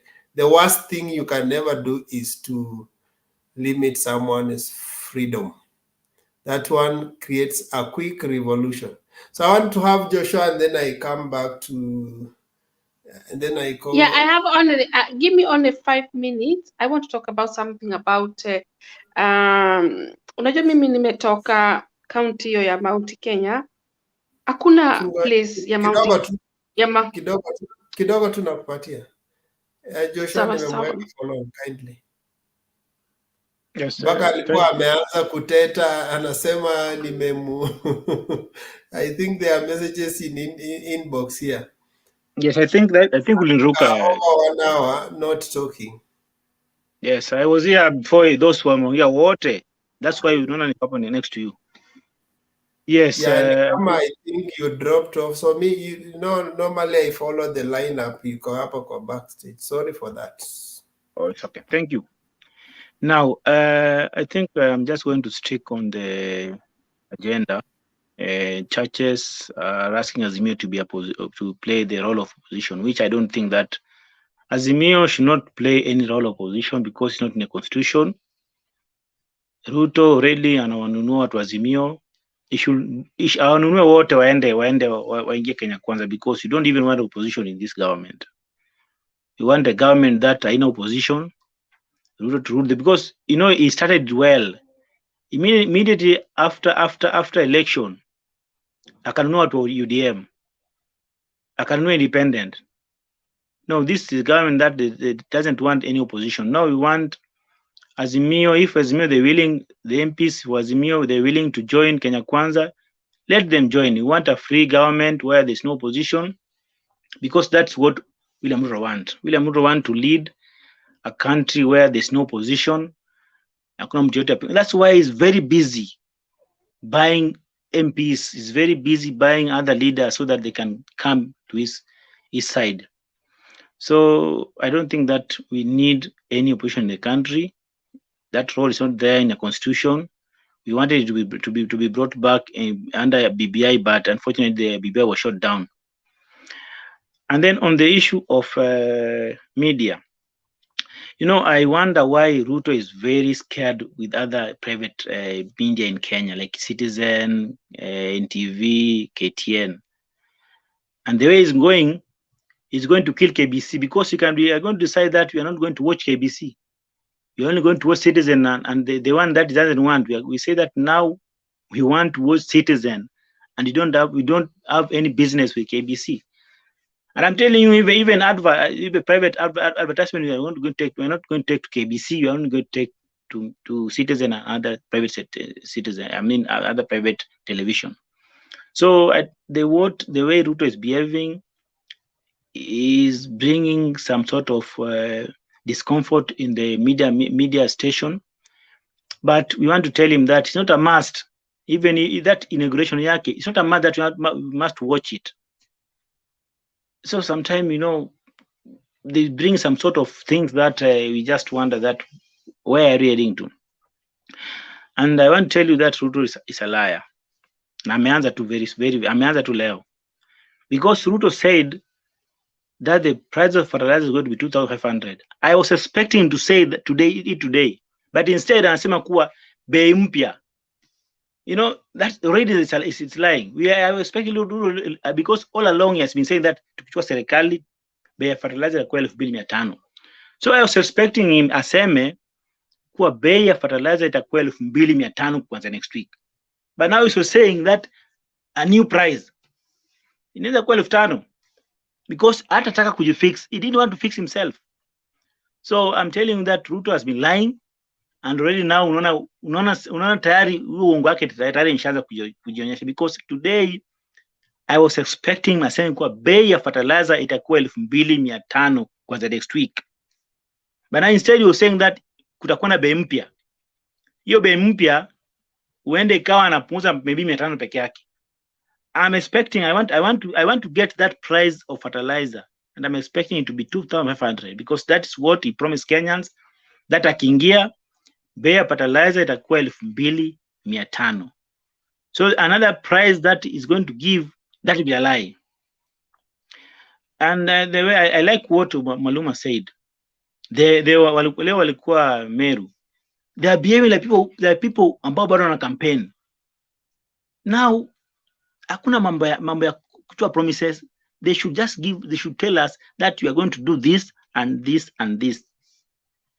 But the way I was hearing the Gachagua anaongea kuwa watu sijui wameletea watu gani sijui nini upatie sijui ambassadors atoke hapa. Those are just propaganda. We want to see a serious government. And I want to tell you, if you want to know this, one of the worst government in Kenya itakuwa ni ya Kenya Kwanza. Because kila mtu ana mdomo. You wonder Oscar Sudi is dictating the CS ambaye anatakana Ruto achague. Who is Oscar Sudi? Hata kama alishinda kusoma swearing yake, alishinda kusoma Kizungu. And then the like of Aden Duale. Aden Duale is now dictating kuwa 4 commissioners, they should resign. IBC is independent institution. You cannot dictate kuwa they have to resign. So if the 4 commissioners are finding whatever Kenya Kwanza wanted them to do, you don't have any right to say kuwa so and so to resign. They were telling the wameingia kwa army, wanaambia huyu jamaa resign. You know, sometimes I wonder, there's no decorum in this government now. Already tumeona wameanza kuleta mdomo na yet they haven't even been sworn in. So this is going to be one of the worst government so far, because kila mtu anataka kuongea, kila mtu anataka kudictate. And I want to tell you, immediately after Ruto asha appoint the cabinet, that's where problem itaanza. I'm telling you, by next week the problem itaanza, because people will start crying, we voted for you, amjatupatia this and this. I'm telling you, by next week already people start crying, especially the guys in Mount Kenya. Wataanza kulia kuwa whatever been given, that's not because we voted for you. So this is going to be one of the worst government ever, even worse than Jubilee, because kila mtu anapiga kifua, kila mtu anataka aongee, kila mtu anafikiri kuwa yeye ndio mwenye. You know, when you want to dictate CS, CS is not a personal property. CS is a government property. That's a Kenyan property. So when you want to dictate about who to be a CS, because you think that you are next to RUTO, CS is not personal belonging. A commissioner is not a personal belonging. So I wonder when Adam Dwell is telling the four commissioners that they have to resign, why are you telling them to resign? Are you the one who employed them? You can only dictate who should resign when you are doing it in your home, but not in government, Kenyan government. So sometimes I wonder, hii serikali itaraniwa namna gani? Already we've seen they have started messing up. Kila mtu anataka ongee, Gachagua anataka ongee kivyake, Ruto anasema kivyake, kila mtu. And I was wondering, Ruto is talking about cartel. The word that we want to hear is corruption, not cartel. Hii cartel hii ni jina tu ya kuficha huku chini tu, ati cartel. We want to hear Ruto talk about corruption, not cartel. Cartel ni ya watu wa middlemen wako katikati yao hivi. Hata hawana kazi yao watu middlemen ambao wanaitwa cartel. But now we want to hear Ruto saying that we are going to tackle corruption, which I haven't had any single day Ruto mentioning the word corruption. Joshua, please, come on. Okay, tomorrow. You have an interjection, Nini Kipsang? Yes, I'm wondering why is Kipsang anayel. Kipsang, relax, time yako inakuja bana. Just relax. I'm still here. Okay, just relax. Hakuna haja ya kubehave kama Oscar Sudi. Don't behave like Oscar Sudi, my friend. I'm coming to that point. I'm coming to that point. That's the point. Okay, cool. Relax. You know you Kenya kwanza guy, mnaanza na mdomo nyingi sana. Relax. Now, what I'm saying, this government will be one of the worst government, because unaona the likes of Kipsang ni mtu ambaye Kipsang, Rotich, those are the like of kind of people ambao they just want to yell. Now no, let me now go back to my business. Now, I was saying that this government will be one of the worst government, because already we are seeing what is happening right now. Why do you think Adan Duale can dictate IBC? IBC is an independent institution. We are dictating that 4 commissioners should resign. Why?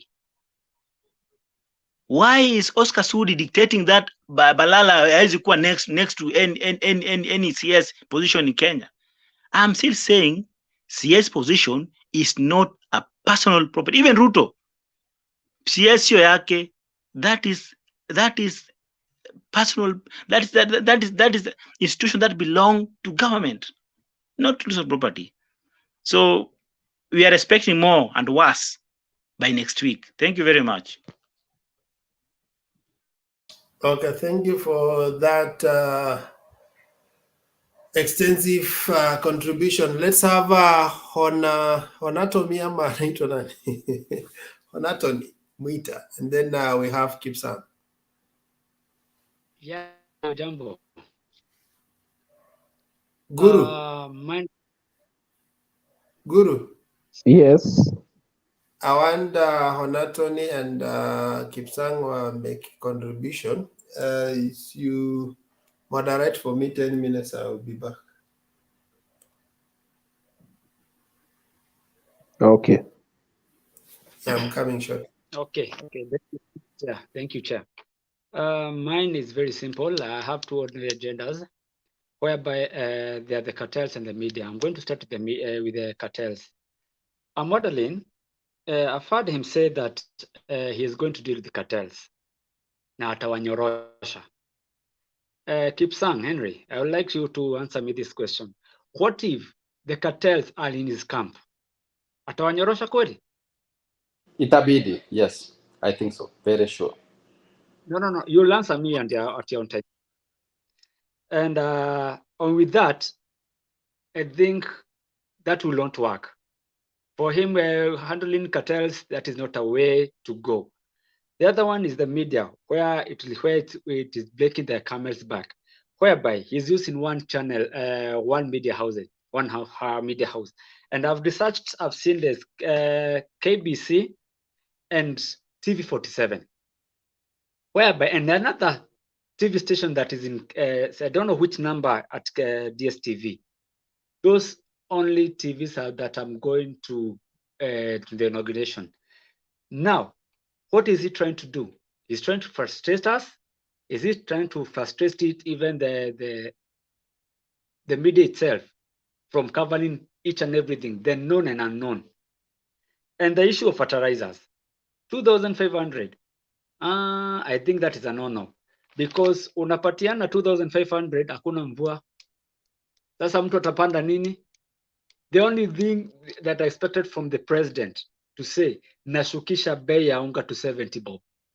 By the moment naeka Bible chini, unga itoke shilingi 70. That one would be a plus. But 2,500, it's a no. And if he does it, it will still go back to 6,500. Guru, over to you. Thank you. Yes. Let me, before Kipsang comes in, I would want to ask you: are you conversant with the Mira market? Because he answered that question in reference to Mira. I don't know whether he was also talking about other crops, but the truth is that the RUTO that we know is that that market is controlled by Somalis. They are the ones who are marketers of Mira.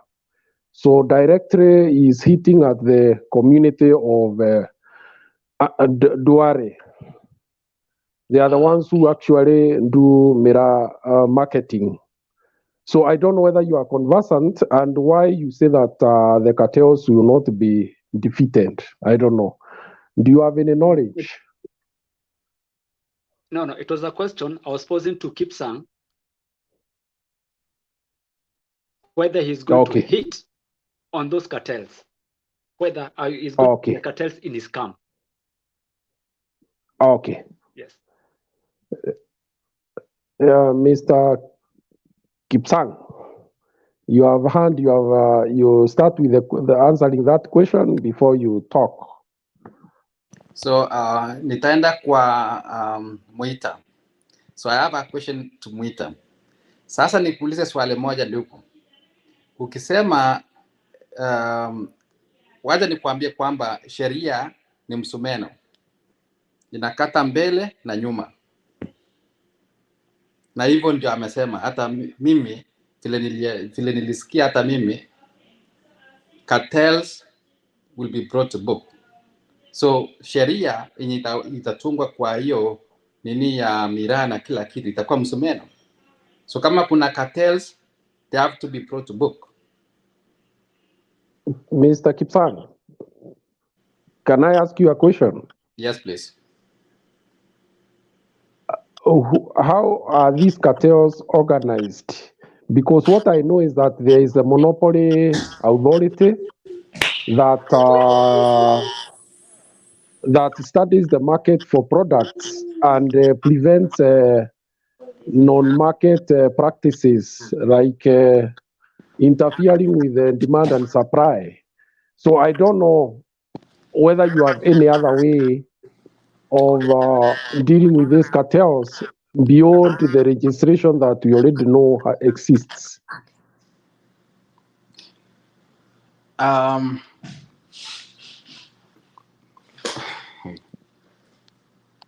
What do you understand by cartel? Cartel are people doing business under the table, right?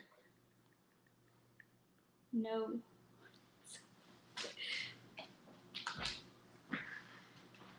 That is not true.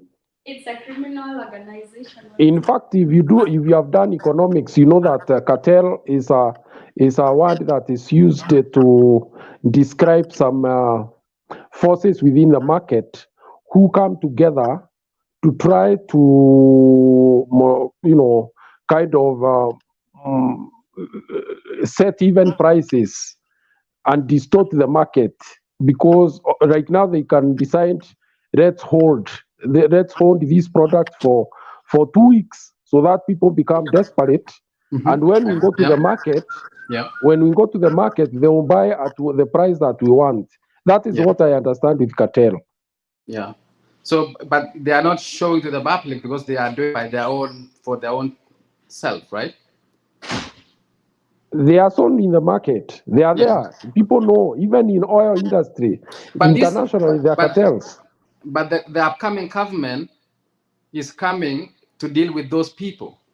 It's not this government. The previous government, maybe they were dealing with miraa in a certain way that hawakuwa napata ile ushuru ama anything kwa ile serikali ya kitambo ile ya Uhuru, for instance. No, let us first understand. What do you understand by cartels yourself?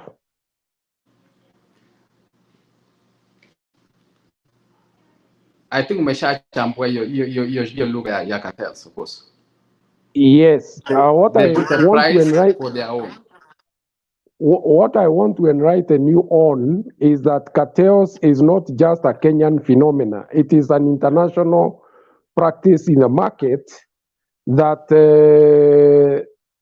even sometimes it's legalized. You find oil industry, oil producing countries coming together to make sure they get the value for what they want to sell. I mean the fuel. So in Kenya, in the Kenyan context, what do you understand by those cartels, especially in miraa trade?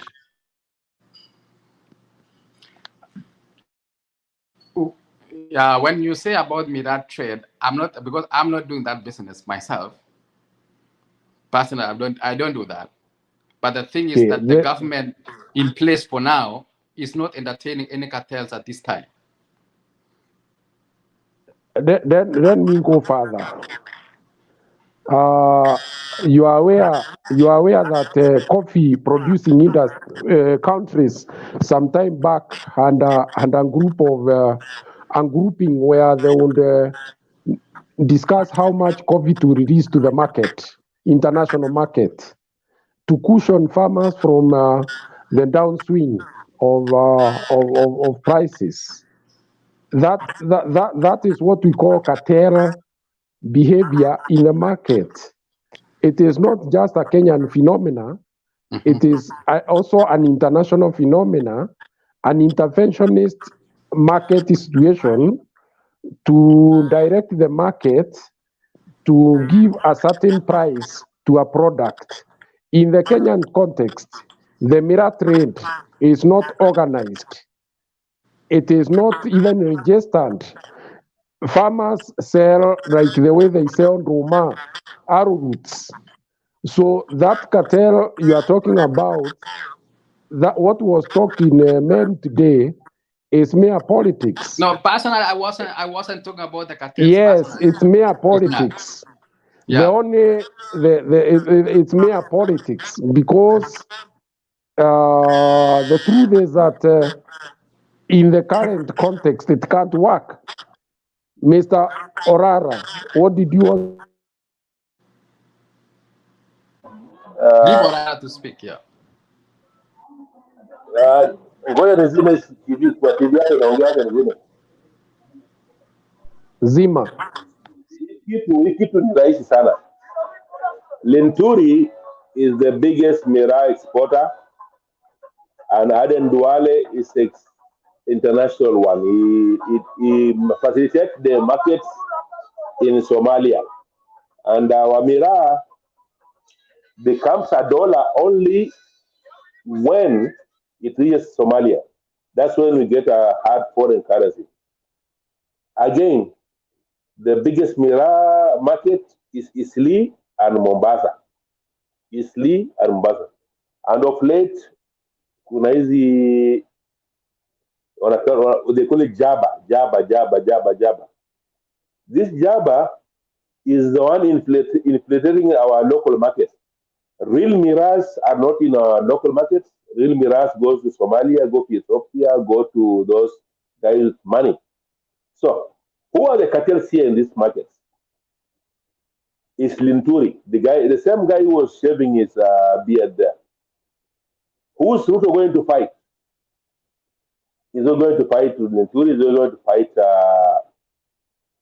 even Aden Duale. Aden Duale is the one supplying Somalia, because Somalia, half of the mira ile asili, unasikia ile Wamero wanakulanga ile asili Ndio inaenda hiyo. tu isli hiyo asli hiyo. This is the mira now, hiyo asli is not so. I use mtaani. Asli inauzwa Mombasa na kidogo Nairobi isli, na yote inabakia inaenda wapi? Europe. Lakini Europe walibana siku hizi, lakini now is going as a drug, inakuwa smuggled as a spinach, as a flower.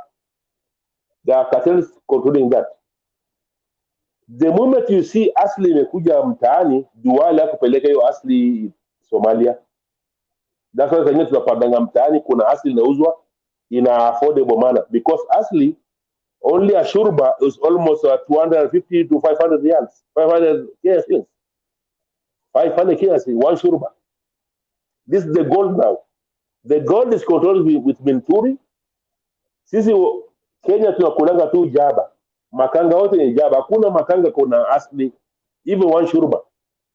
In a one shurba hawana. So now as Ruto is declaring war on cartels, is actually monopolizing the trade to be only Linturi to say what he wants to do about the trade to satisfy his electoral victory. So now all Merus, Munasikianga Ruto anaenda to fight the rest. He's not going to fight anyone. He's just going to submit you to Linturi and Aden Duale to do the business, including Ahmed Nasir, ule anajifanyanga the top lawyer there. This is the guys controlling that, because in Somalia, after pasta, macarona, the main thing is mira. Watu waikula tu kidogo tu, chakula kidogo tu wameshiba pasta, they fill it up with what? With mira, including asli, including ile kangeta yenyewe, ile kangeta ambayo unakula hivyo hautaki bigiji.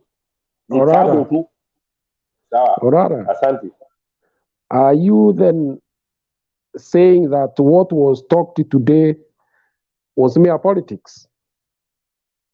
No, what I'm saying is they are going to leave the Mira politics to Linturi. Linturi now will have a monopoly to reward all those supported them to have the monopoly of the businesses. And those Somalis who are in hapo karibu hapo walikuja hapo kufanya business, they are the one going to control the business. Hakuna Mero atafaidika. Mero atakata tu Mira, atanyunyizia maji, lakini the cartels. Now look. If there's any ethnic community that were nominated to the parliament, including the lower and the upper parliament,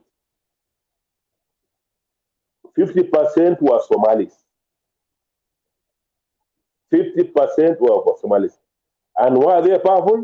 They're controlling the Mirab business and they're having its lead. Every other county, the Somali is, there are two nominations. I think there are almost 8 Somalis nominated. To the contrary, even Kalenjin were just nominated 2 or 3. You now ask yourself, at least ODM gave a Samburu a kiti, gave somebody else a kiti. Lakini UDA na Aden Duale ameduale kiti yote. Ameidual yote. They have most nominated on all parties. UDM nominated 1, and the UDA nominated 2. ODM at least nominated 1 again. So we are in tough times. Yo cartel yende popote. Okay. Okay, Mr. Orara. Kipsang, are you still there? Kipsang, are you still there? Yeah. Now, okay, going further on cartel issue, there is also this issue of that main producers of maize have had a meeting and to start seeing how the prices of maize meal will start coming down. Now, the question many are asking, who are these so-called major producers of maize? I About think 113 of them. And are they not part of the cartel? you remember the government took it to Ministry of, I think it took to KDF. They gave KDF, KMC. No, I mean National Cereals and Produce Board, and specifically on the maize issue. There is this issue that the government has approached major producers of maize who are totaling to about 113. Who are these, and are they not part of the new cartels? So let us wait and see what the next government will do about those cartels, because it was in the previous regime. Oh, I am asking a question. The current leaders, including RUTO himself, is owned up to having met with those who grow maize, the major producers. That is 113 of them. Who are these? Are they No, not I have part a of the question new for you. cartel? Ruda was excluded from the government long time ago. So how can he be able to go to that sector? And he was not even in the cabinet to chair anything about You agriculture have or anything. not gotten my question. RUTO has met producers of maize, major producers, after he was, he became presidential elect, okay? Yeah. In preparation for his government. And the issue is that he met 113 so-called major producers of maize. Who are these, and are they not a group that will constitute a cartel within the maize industry? That's a very good question for me for now. I wouldn't answer you for that.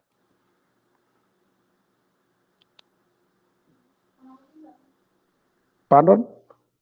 I said that's a very good question for me. I wouldn't answer for that. No. You won't answer? No, I wouldn't answer that. No. Okay, thank you. Yeah. Mr. K, are you there? Yeah. How are you, Mr. Nguru? Long time bwana. No, I am here. I'm here. Watu waliiba kura ukapotea.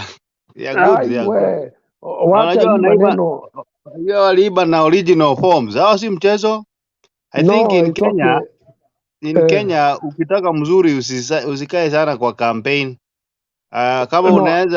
unaweza nunua IBC nusu. Unajua sako ya IBC. You see, Mr. K. Yes. There is somebody who said it's not those who vote who matter. It is those who count the votes. Those who count. Those who count matters a lot, eh? So yeah, they do. So tugange ajayo. Yeah, sasa ni kuanga ajayo. Yeah. And Kwa sababu sasa lazima tukubaliane na uamuzi wa mahakama, kwa sababu sisi si watu ya violence. Sisi hatupendi violence. Yeah, it is not even necessary. But the question is this. Yes. When I listen to the conversations going on, like the one that I've been engaging Kipsang on, yes, he has said he will not answer one of the questions that I've asked him, which is happening right now with the new government. Because as Kenyans, we have to keep interrogating some of these things. Yes. Because whichever way we look at it, in fact, I am surprised that there are people who are celebrating, yet they are sleeping hungry, and they have not been told how their lives will improve. They are just excited that the candidate that they were supporting won. That is the first step. The next step for them is to ask themselves, how does this transform to a better life for myself? How do I Yes. engage? How do I engage the government so that what they have promised is fulfilled? Kuru, Because you see, I have a question for you. yes, I can celebrate. I don't beg for anybody to do anything for me. But the thing is that I want better for Kenya. yes. Can you And come to the screen? I want things that Can you come to the screen? okay. Yes. Now talk. So I was saying because you mentioned a very technical thing that maybe we are celebrating people who, because me personally, maybe you might talk otherwise about it, but the thing is that I was supporting William Ruto, right? Which is And that's okay. fine, but you cannot feed me. But the thing is that at the end of it, we need a Kenya, a united Kenya. At the end of it all, when It's Ruto not just power on Tuesday, I think it will serve all Kenyans at once.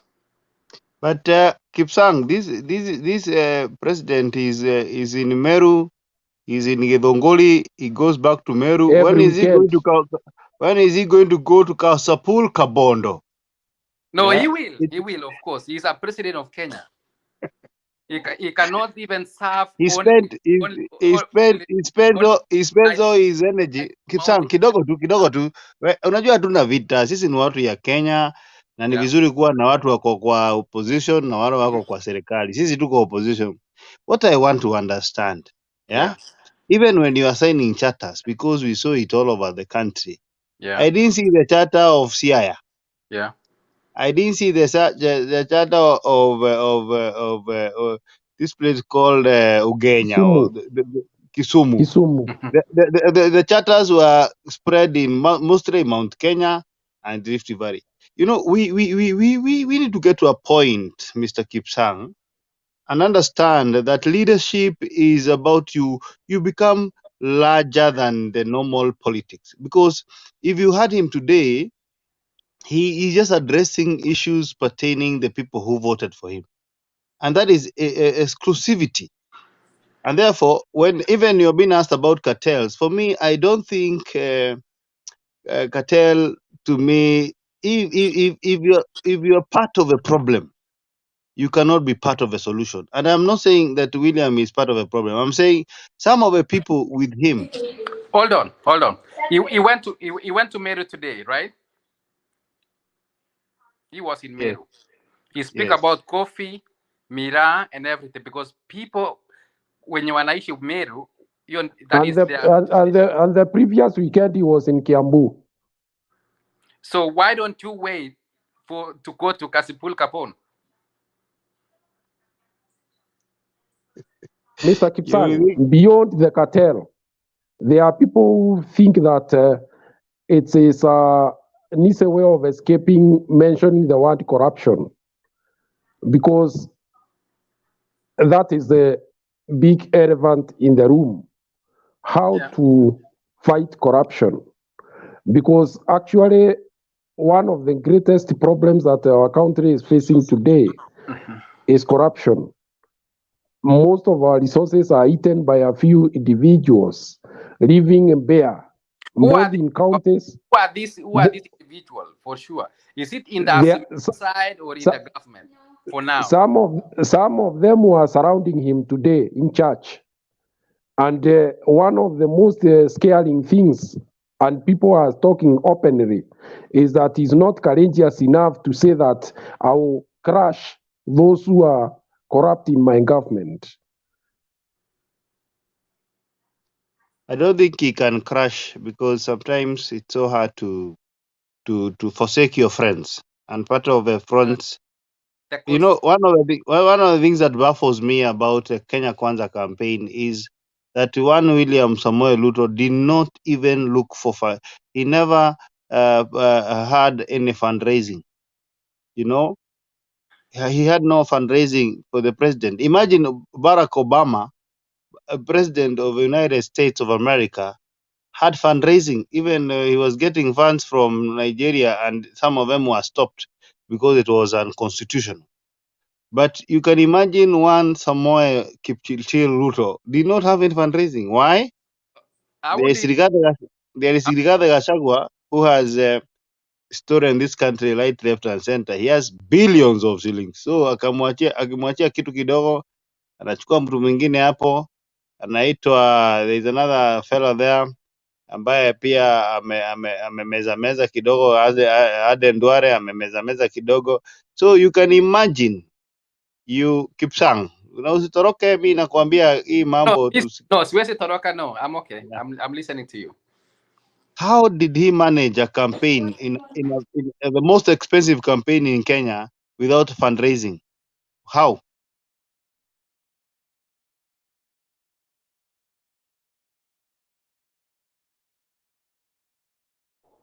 We will pay. We will pay back. He has gone silent. Let me say this. Let me say this, Mr. PH. Can you talk now? Thank you so much, Guru. Kipsang usitoroke bwana. We need you here. Mimi sitoroki, niko kabisa. I'm also a UDA supporter, so don't worry. We are here to tackle these guys. So, Mr. Guru, thank you for the chance.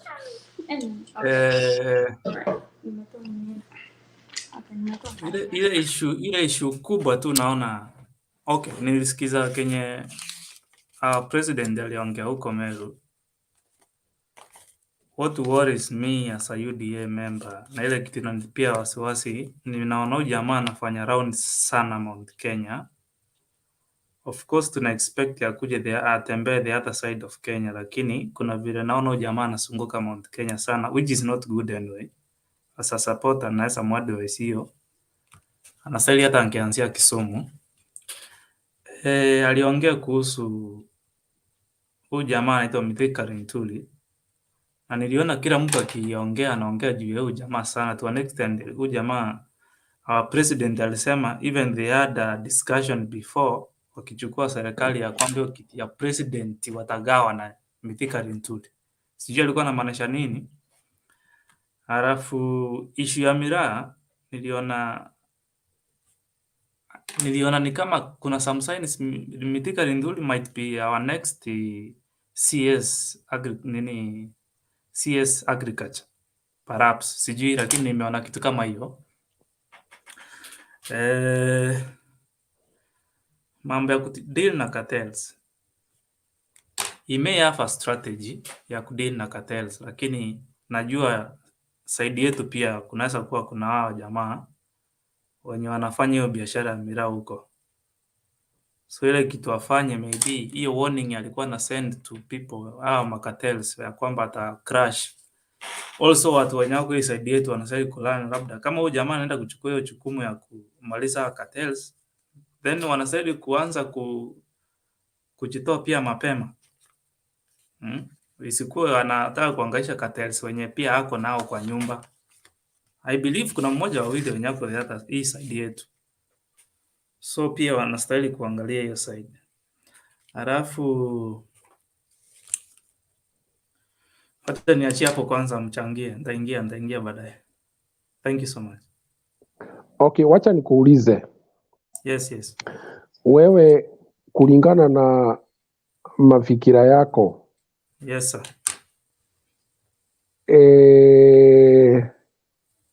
Hawa cartel kama sasa tumeambiwa you mention atakuwa is one of the major traders in those in that product. Can you hurt yourself? Unaweza kujidhulumu? It's hard to hurt yourself. Okay, sawa. Yeah. Mr. K.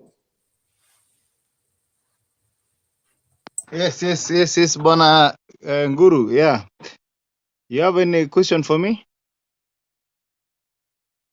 You understand with this cartel business in our major crops, we have a problem in coffee, we have a problem in tea. Sasa nasikia kuna cartel kwa miraa. sijui wapi. What is your take? Jiro, Menguru, hii maneno ya cartel, middleman and the corruption in Kenya. I mean, hii ni maneno matamu tu Ruto anasema. We cannot. I think the only thing we can do, it is officially regulate these things. Regulate cartels, tuwapatie hata cheti na badge, na tuwapatie ofisi, because my friend, Ruto amalize cartel. I mean, are we joking or something? Even in 100 years, he can't, because that is what has bled him to what he is today. He has grown through that. He was in the maize cartel. He was in the fertilizer cartel. And I think it is known. It is public knowledge. Therefore, for me, I think what we should deliberate now is a way forward. How do we manage the middlemen? How do we manage corruption in Kenya? Because it's cancer. You know, when something is cancerous, you do not cure, you manage. And that is why I'm saying, I think we get to a point where the parliamentarians should come with an act of parliament on how this one can be solved. Because for me, we are talking of things that are not impossible. Hata wewe unajua deep down in your heart, there is no way a farmer in Meru will sell his products direct to Ethiopia or to London or to Somalia. It is next to impossible because he is incapacitated. One of the things he can do, it is grow miraa with the resources he has, and then somebody else picks it with a pickup. And then the one picking with the pickup takes it to the airport. And then the people with the money, they take it with the airplane. And therefore that lineage is even in Mawongo too. And I would, I want to give Ruto the benefit of doubt. Yeah. That he is going to put pesa mfukoni. But anybody who says, for example, what he was talking today is just continuation of his campaign. Because I believe when you know you are in power now, then you should be now in the desk or maofisi sasa, whereby you now strategize. And that is why I said here before, Kibaki did not tell us he's going to make itatengeneza Thika Road. He never said. Now at the machine itatengeneza Thika Road. Uhuru did not say he's going to take overpass. What you do when you become the president of a republic, you sit down, strategize with your thinkers, and implement. Unashanga ala, kumbe miraa cartel wanaweza enda hivyo tu kama mchezo. Ala, kumbe watu wanaweza pata pesa mfukoni. Ala, kumbe unga inaweza kuwa 50 bob. Ala, kumbe fertilizer inaweza kuwa 2500. Ala, kumbe kunaweza kuwa na wifi free. Those are things that you should surprise people with. Lakini ukiendelea na siasa na kuendelea na campaign na wakati wa campaign imeisha, inaonekana then there is a problem. We are in the long footing. And I would wish that he controls his lieutenants and himself, because I think what Ruto will be suffering from the next 5 years, 1,550 days, that is 5 years, it is the tongue. It will destroy him, because as somebody said here, he is very careful now to now lie that hii fertilizer tumeongea na watu wa wakulima na tutapeana price next week. Lakini akumbuki price alikuwa amepeana kitambo na 2,500. And therefore, mimi as a Kenyan in the opposition, I'm concerned on the direction the Kenya is taking.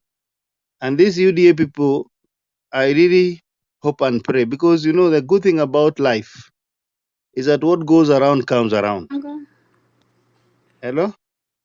So for me, Mr. PH, si tupatie time hii government inakuja tu, alafu tuangalie vile kazi inaendelea. PH ni kama walikuwa na Mr. K alikuwa anaongea. Ndio nasema mimi si nimesema I'll give him the benefit of doubt, kwa sababu hata mimi ninataka kubenefit na unga ya 60. Yep. Nataka wifi free nataka fuliza, nimewekwa kwa hii CRB bwana. Hii ni mwaka ya 4. Nitoke kwa CRB my friend. So mimi naamini Ruto by the way So tunapatia benefit of doubt. Yeah. Lakini achunge tu, sasa aache siasa afanye kazi. Sasa hakuna siasa mingi, sasa ni Si kuimplement. amepiga siasa, kwani kupromise watu huko ni nini? Si unatakuwa unanyamaza sasa, unangojea ukuwe soni ni unaendelea. Acha kupromise, afanye sasa. Na saa hii uzuri saa hii Yeah. Hakuna BBI, hakuna Rege, hakuna Uhuru, hakuna Raila, hakuna handshake. So unajua uzuri sasa, hata blame Rege ati ni Rege ilikuja, sijui handshake ilikuja. Aese blame Rege kwa sababu alisimamisha Rege. Yeah, si ndio nasema sasa, siendi akona in charge ya parliament. Yeah. Both parliaments. Correct. Sasa yeye ni kuderiva tu. Mambo ni nywe. Mambo ni nywe. Sasa maneno itaenda tu mzuri, hata utaona Kenya itabadilika. Mr. K. Amen. Mr. K.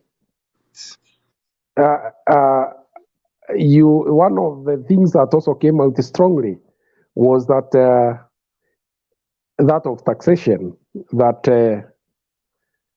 he will lead the way in paying taxes himself. And what I have understood from the so-called bottom-up is that you are given money, you do trade, and you pay tax.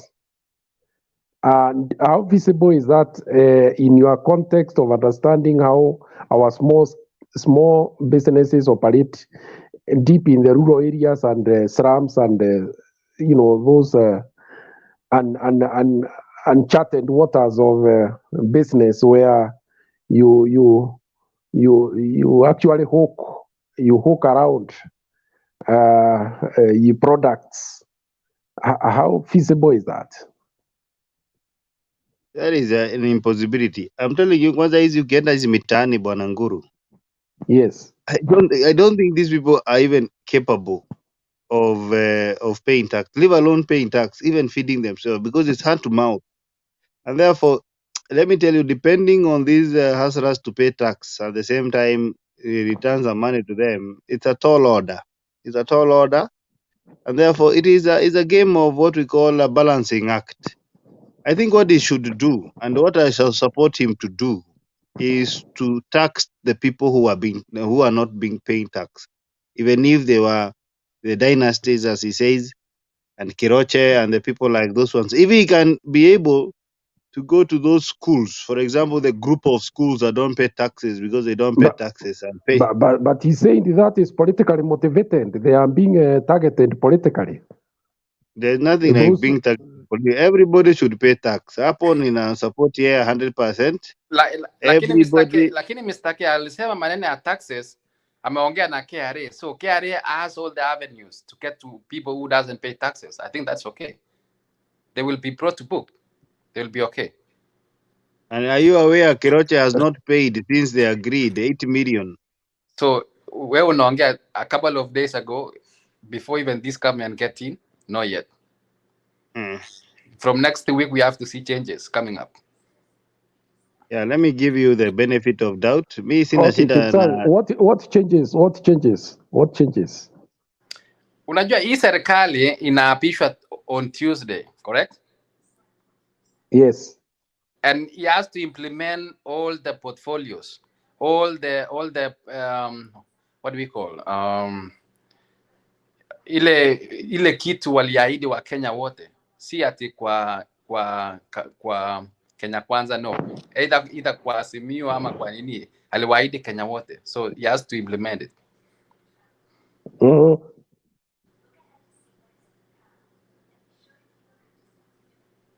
Now, okay, when like Kay is saying, the benefit of doubt will be given. In fact, I think Ruto will run one of the most freeing governments, because I don't think he is going to have opposition. The side of Raila saying that he has no business playing that role. Let Kenyans themselves deal with their matters. Guru, I have a question for you. Yes. So kama hakuna opposition Kenya sahi? Hakuna. In fact, it is not even around in the constitution. It's not there. No, I'm asking you, where was Raila for now? Go and read the constitution. There is no opposition. Opposition was to be brought back through BBI. But in essence, right now, there is nothing called opposition in government. So Everybody is in government everybody's in the government for now. That's a good thing. as a minority and a majority. No. We have minority and the majority. But there is no opposition. Position in the constitution. And Guru, you know the funny thing about the political act that was passed the before elections is that the people who signed that act, the majority in parliament as we speak is Azimio. Yeah. According to the So agreement. according to the agreement. So it is complicated. And therefore, That's for me, I would... That's a fact. So we are in a complicated position. But for me, I would I was a person who wanted RUTO not to blame anybody for not delivering. So it is good he controls the parliament, he controls the government, he controls the instruments, so that he does not blame anybody for not delivering. And me, I'm hopeful and hope that he will fulfill what he promised No, Kenyans. I think you are correct. I agree with you. I think the statements we have heard from even the side of Azimio, they are not interested in back and forth, and because it is very clear what was promised the public, the Kenyan public, But and Azimio, it is even documented. Mr. They have Guru, no but business. Azimio has to check on the government. There is no opposition, my friend. Ruto is being given a free hand to run the government the way he wants because he has already promised things, and there is no use of opposition. What Even the MPs will be what MPs will Mr. Guru, just opposition wait. even promise Kenyans if they There would have is no won opposition. Azimio kama walikuwa wamewin, what Hakuna would Kenya Kwanza do? opposition, Kenya. What MPs will go and do is to follow up for what can be implemented in their constituencies. Just like the way Sundi will follow up for his constituency is the same way he's called who? Outa in Kisumu Mr. will Guru, follow don't up. even mention about Sudi on that side. Even mention someone of a member of parliament from any other side, because when you mention about Sudi, it's like you are targeting the Kenya Kwanza alliance. No, what I'm saying. Sorry, Mr. Okay. Let me put it this way. Njichopefu is an MP in Kenya Kwanza. That's is Kenya it? Kwanza. You going Okay, to Kenya fine. Kwanza. Correct. Fine. There are those things he wants done in his constituency. Fine. Yeah. It is the same way as the MP for Kisumu Central will be going to government to also push for his projects in his constituency. That's what I mean. Yeah. Therefore, what Azimio has said, they have no business having a push and pull with the government. What will happen is that this is a person who has been given a free hand to do what he wants. He will be judged by the public themselves, not even a political party. That's what I mean. Mr. PH? Yes, Mr. Guru. Sasa, you are saying Azimio wamedeclare kwamba they will never do like the opposition thing in Ruto's government. What are the functions or the roles of an MP? No. One of You the are not functions, I think, is to oversee the executive. And it is a role that is played by even those in the so-called UDA. The UDA. Yes, so there is no opposition. So hiyo ni kitu yenye utafanya bila kuchagua kama utaifanya. It's your role to do it. Yani ni kazi yako ufanye, be it uko Kenya Kwanza ama uko Azimio. You see? So I expect MPs from Kenya Kwanza to criticize the executive wakati anaenda wrong. Also the MPs from the other side. Now you have started understanding. There is no opposition in Kenya. Yeah. What we have are MPs either you are in the minority or majority. And your role is the same: oversight, representation, and so on and so forth. So this is why I'm saying everybody will have, like Kay is saying, there's a man who has been given a free hand because he has promised people so much. He will not have any excuse. The excuse that it is handshake, or it is cartels, or it is doing dynasty. No, it is that the public will hold him to account because hakuna mtu atamsumbua. Wacha afanye kazi. The public, when they feel wamefinyiliwa, wenyewe ndio wataongea.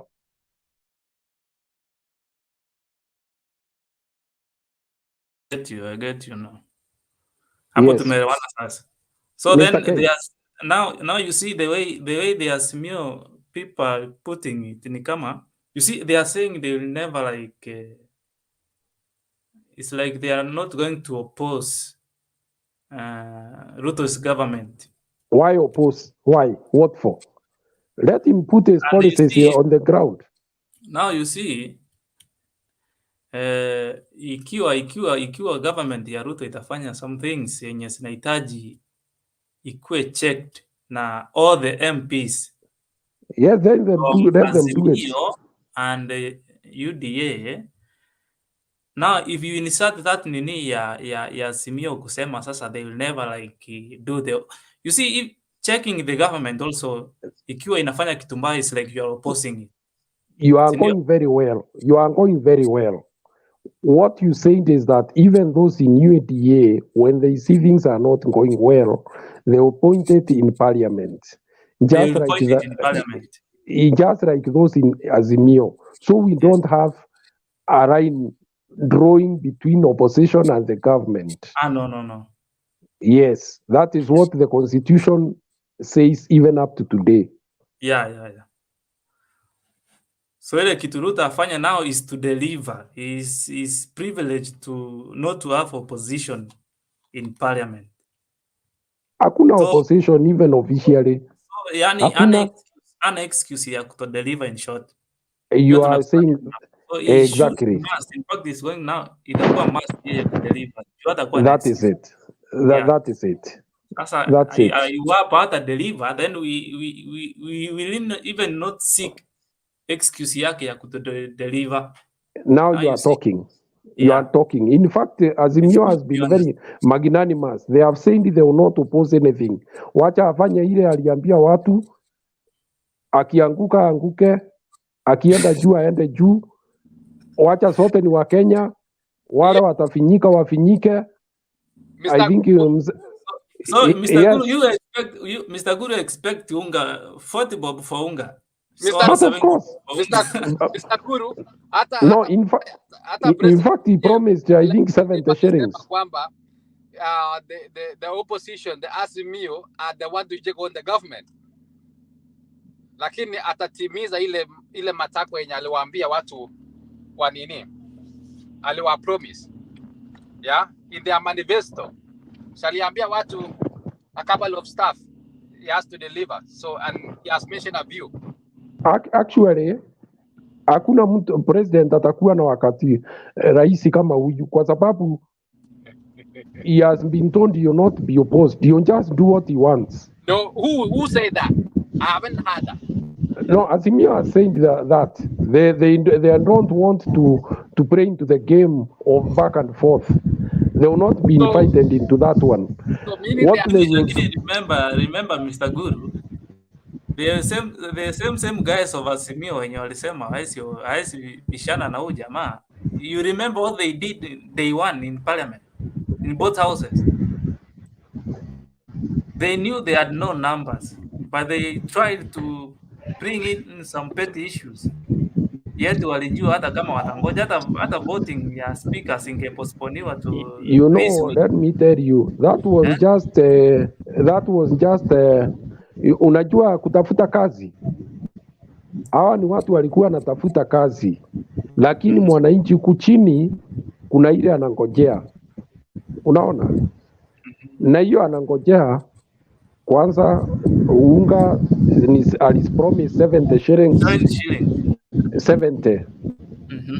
Akapromise youth atawapatia free wifi, akapromise watu wa Mombasa atawanunulia shamba 1 million acres, akapromise NHIF watu wataacha kulipa 500, watakuwa akilipa 300.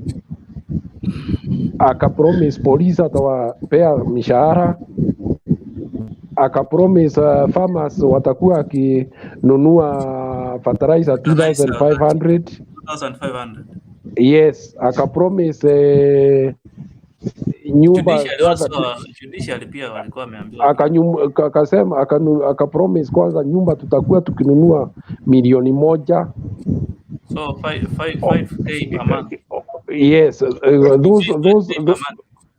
those promises hakuna mtu anampinga, ndio aliambiwa na ndio tunataka kuona. Akapromise fuel prices itakunja chini ya 100, mafuta na mambo mingi zaidi. Kwa hivyo nadhani vile nimepata ni kwamba hakuna mtu atamuoppose kwa hiyo maneno ili aweze kuyatimiza. Hiyo ndio nilipata mimi. Yes. Mr. Simba. Yes, Bwana Guru. Can you talk? Can you tell us what it is that you want to tell us? Unajua tulipigwa na radi. Sasa hizi ndio ni kama ile currency imeanza kurudi chini kidogo, ndio at least sisi tunaanza kushikilia miti. Lakini mimi nimeshangaa sana, unajua matamshi ambayo yametolewa na Gachagua siku ya leo Meru, nimeshangaa sana.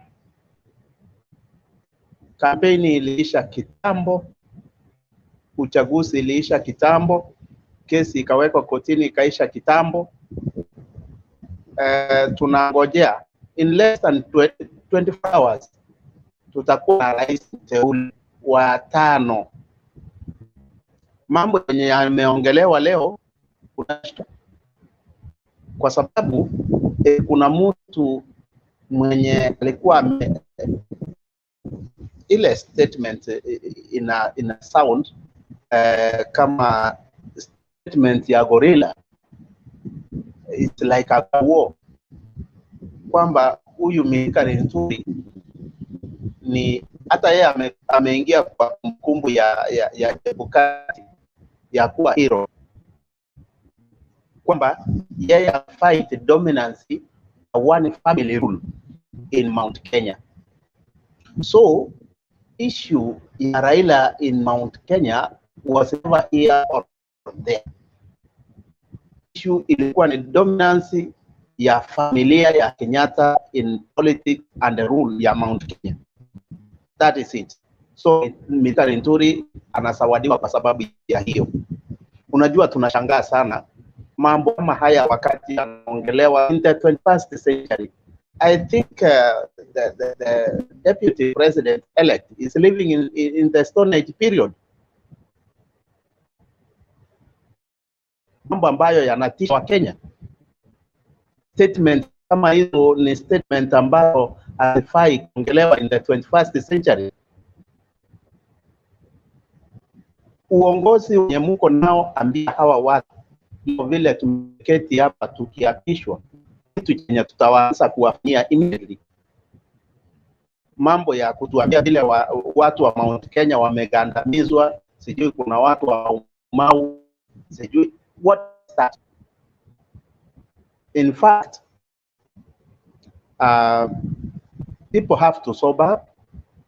Ile kitu mimi hata imekaa my attention ni hiyo ya opposition, and very happy, and I think Baba is listening and he will take it on, kwamba kusiwe na upinzani wowote ndani ya hii serikali wowote. ndio revolution inaweza iva haraka bila hata kuchelewa, kwa sababu hakuna kitu itafanyika. I'm very sure isipokuwa wizi ndio utaendelea zaidi, na wananchi watatoka wao wenyewe, kwa sababu wao ndio waliweka. Unajua hakuna kitu yenye Raila ama Azimio ama ODM wataanza kupinga nayo William Ruto, kwa sababu assumingly ni wananchi wa Kenya walimweka pale. So wacha hao wananchi wafanye uamuzi wao wenyewe. So, Raila Odinga kusimama kama kiongozi wa upinzani ama Stephen Kalonzo Musyoka ama Martha Karua, it will sound useless. Wacha wananchi wa Kenya wao wenyewe wawe wapinzani katika serikali yao, ndio tutapata manufaa ya demokrasia.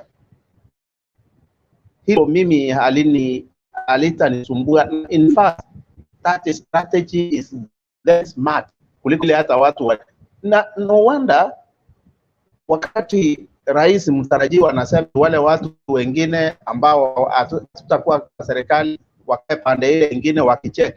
Wacheck nini? If you are doing something good, why do you need to be checked? Waingie huko ndani kwa sababu wako wote walifanyana pakona, wafanya makosa yao, wananchi watoe mara moja.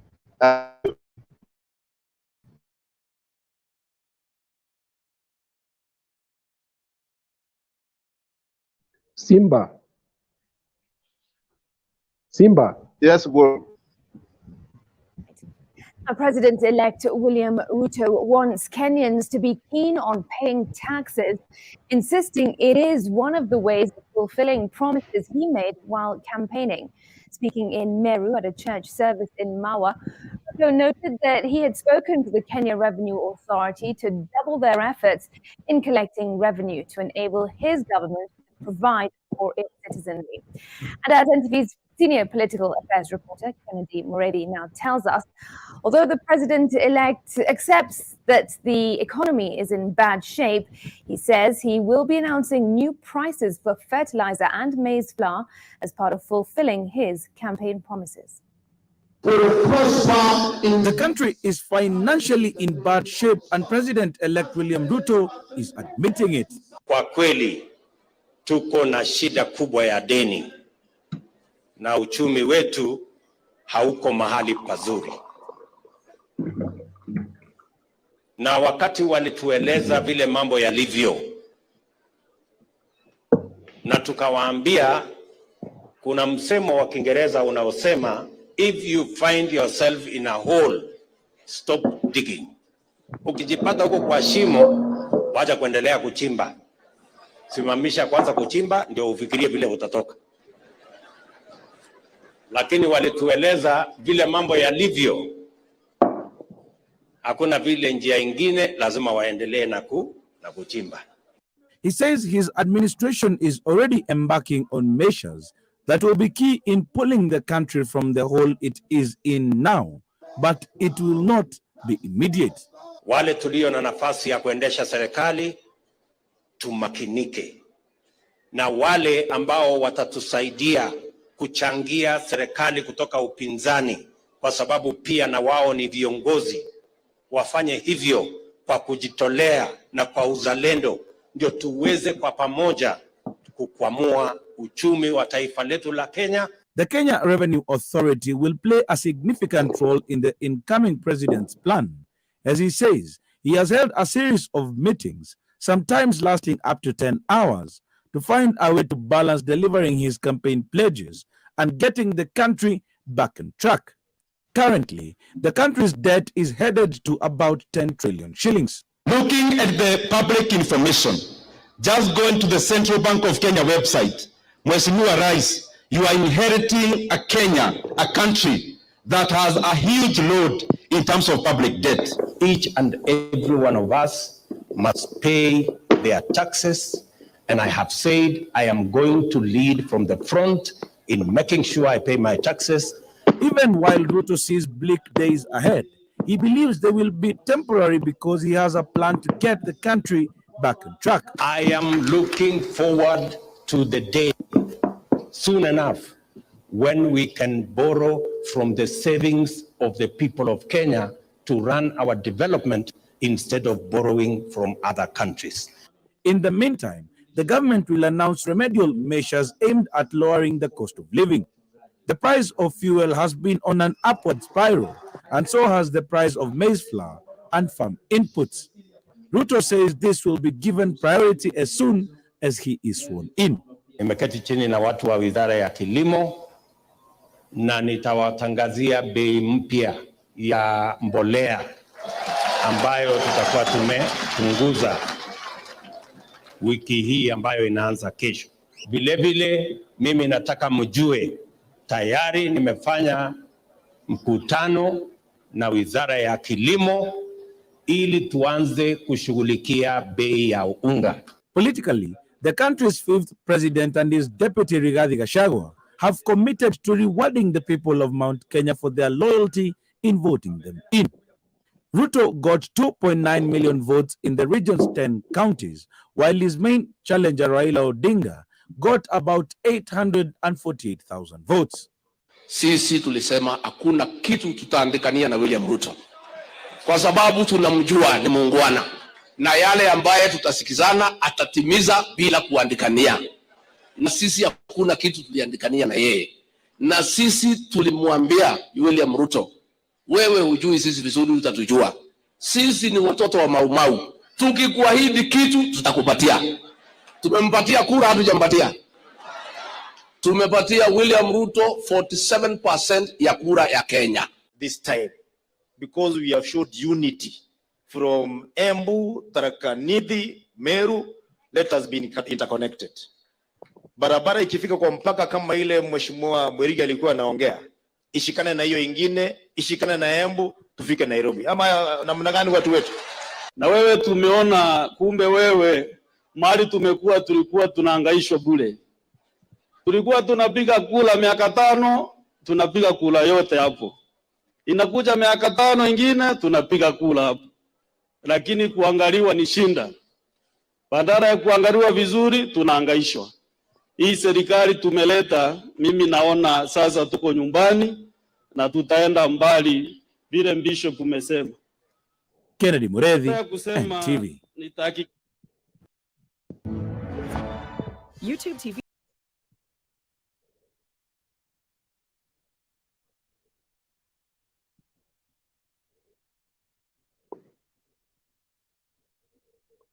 We are back. We are back. Yeah, thank you. So can you go on? Simba was going, Simba alikuwa anaongea kitu, I think tulimkatiza. Yes,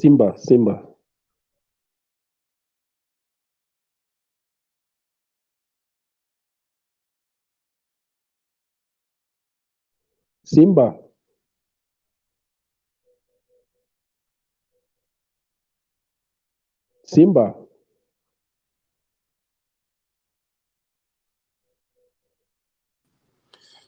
Inakaa mic yako haifanyi. Kani ya Merara. Unmute.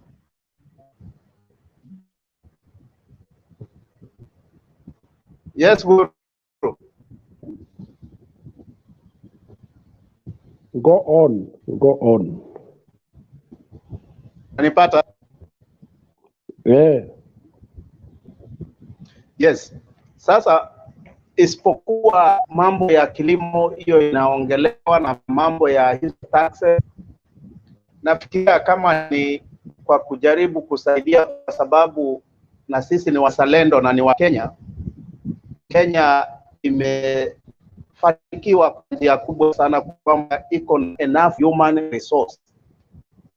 Hiyo haihitaji mbolea, hiyo yenye tunaambiwa, na hiyo human resource ambayo Kenya iko nayo ni very rich. Kwamba nchi zingine kama Philippines zinategemea hiyo human resource part of their income. Hiyo sio miraa, haihitaji mvua. Wananchi wa Kenya wenyewe wanaweza changia kipato kikubwa sana, especially the kind of labor yenye Kenya ina export especially to the Middle East countries, ambayo tumeona saizi in return tunaona wabunge na viongozi wanaenda kubaki mtu ambaye serikali ilipatia cheti cha kwenda kujitafutia, lakini serikali yenye iko very careless that they don't make up ya watu wake. Very unfortunate in the 21st century that a government can give its a citizen a document to go and look for herself, and they don't care about it. Very unfortunate. This government is a continuation of Jubilee administration. There's nothing new here. Hakuna mtu ataanza kwamba eti kuna kitu yenye na inherit. There's nothing is being inherited here. This is the continuation of Jubilee administration yenye imeanza kujipaka rangi tofauti. So hakuna kitu mgeni hapa yenye tunaambiwa. Hawa watu wa stand up na waambie wa Kenya kitu ambacho wanaweza wafanyia kwa njia ya haki.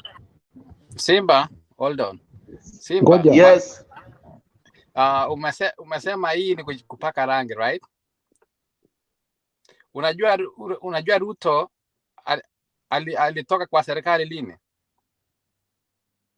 Kipsang, Ruto, you are breaking the Ruto rules. until you are supposed to raise your hand and ask a question. You don't interject at once. Mr. Simba, I would want you to comment on the insistence that there will be people opposing the government. You have heard this, and then you juxtapose it with I saw a report that all the other parties are included. They can join Kenya Kwanza except ODM. And there are people who already have a feeling that this is an attempt to isolate parts of this country, and that has been the historical fact since independence.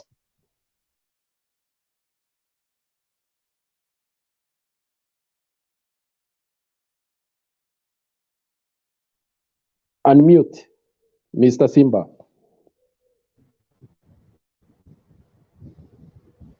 You have heard my question? Right? Nimesikiza vizuri. Nasema vyama vyote sahizi, hakuna chama ambacho kinafaa kutengwa kwa njia yoyote ama kwa misingi yoyote. Government in Kenya sahizi ni moja tu. Government ni moja. Kwa sababu government only means the people. So government hakuna mambo ya chama. Government is government, and government is to serve the people. So mambo ya kusema kwa isolate chama fulani eti kwa sababu ya misingi ya origin ya hiyo chama, it will sound nonsense. Kwa sababu wananchi wa Kenya hakuna vile watakuwa separated, they will remain Kenyans.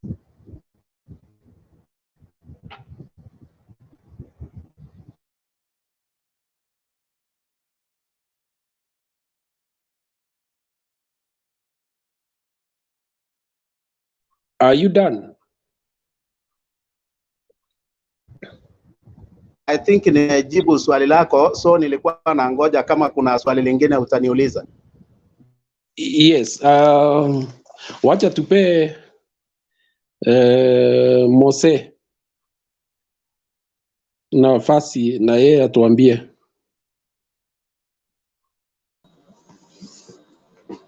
Jioni.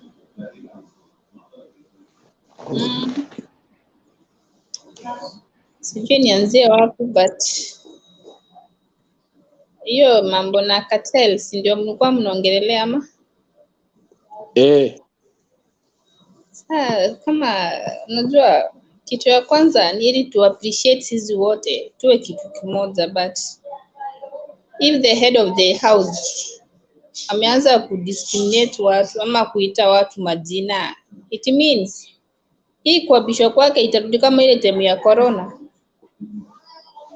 because most of the people in Kenya watakuwa jobless according venye anaongea, na akiongea hivyo eti ajue cartels, ako kwa church mali anasema yeye ni mtu wa Mungu, anamtumikia Mungu, na yenye anatoa kwa mdomo si ya kutenga nchi, ni ya kutenganisha wananchi. But mi sioni tunaelekea wapi. According na venye anaongea, hatuna mwongozi ama hatuna mwenye anaongoza nchi yetu ya Kenya. Na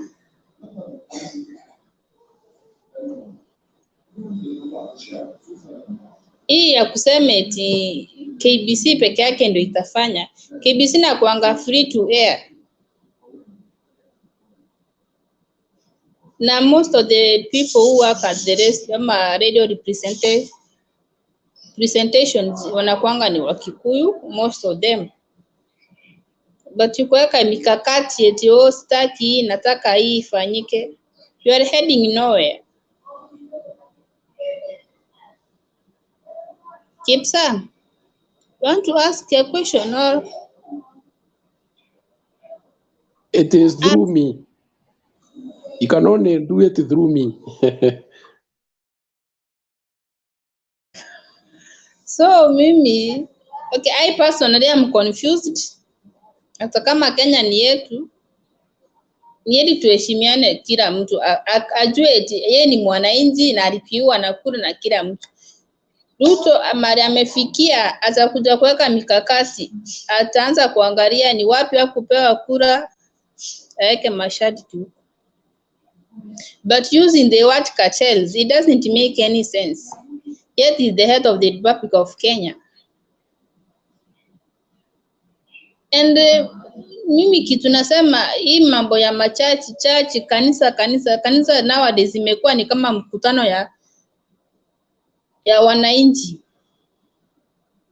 Na Kenya inapenda pesa. Ukipea mtu pesa atakuimba, hata anaweza kosha hata miguu.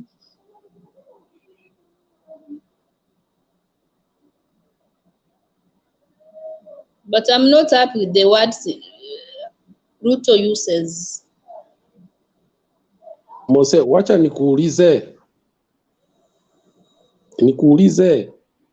Yes. Umesema kwamba kutakuwa na kutengwa.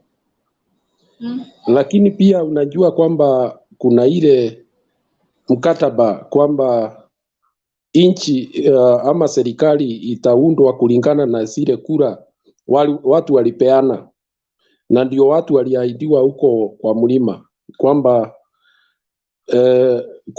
serikali itaundwa kulingana na ile kura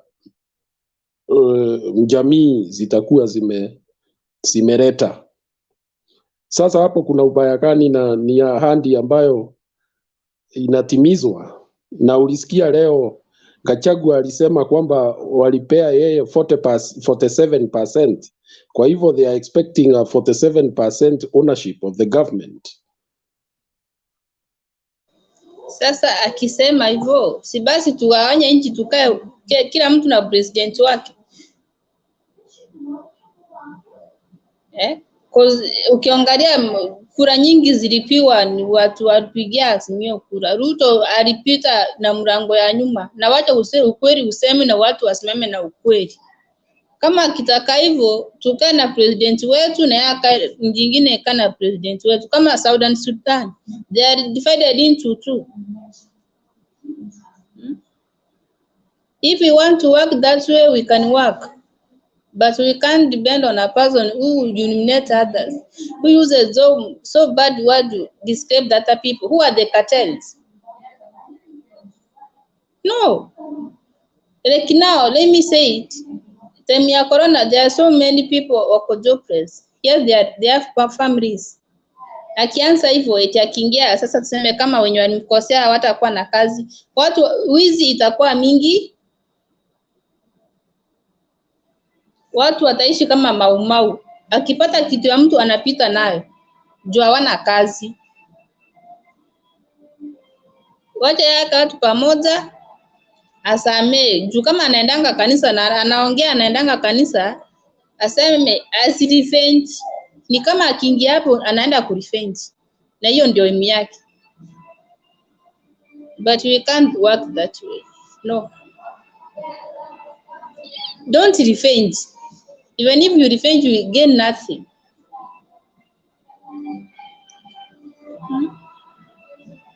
We can't revenge for the people of Kenya. Wenye walipiga kura ni wengi, lakini wenye tunakuja kulia sisi wote. Na ukweli ndio watu wataki waambiwe. Tunataka ukweli. Kufa na ukweli wako. Venye Mungu alikufa akijua amekufa juu ya kitu moja.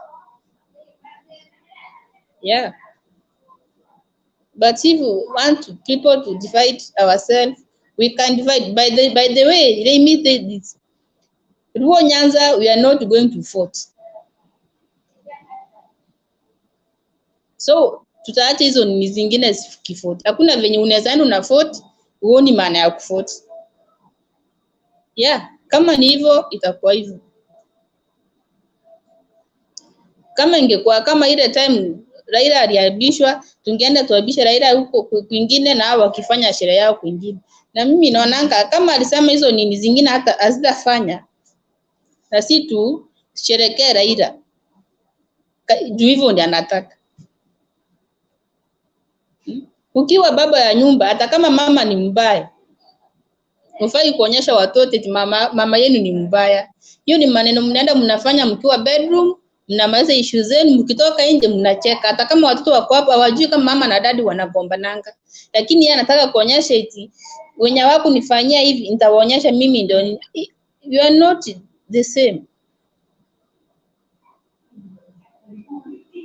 Mambo ya Ruto na Uhuru wenye walikuwa na issues wangeongea wamalize. Mount Kenya ilimsupport atukatai. So ni Mount Kenya peke yake iko Kenya. What if kama atafanya venye alisema atasupport watu 2027 atapata hiyo victory haipata. Biona soya Ruto. Siwezi mzoea. Na mimi ni mwanamke, yeye nimeolewa ama nimeolewa. Kenya ni kwetu. Kuna wenye watakuwa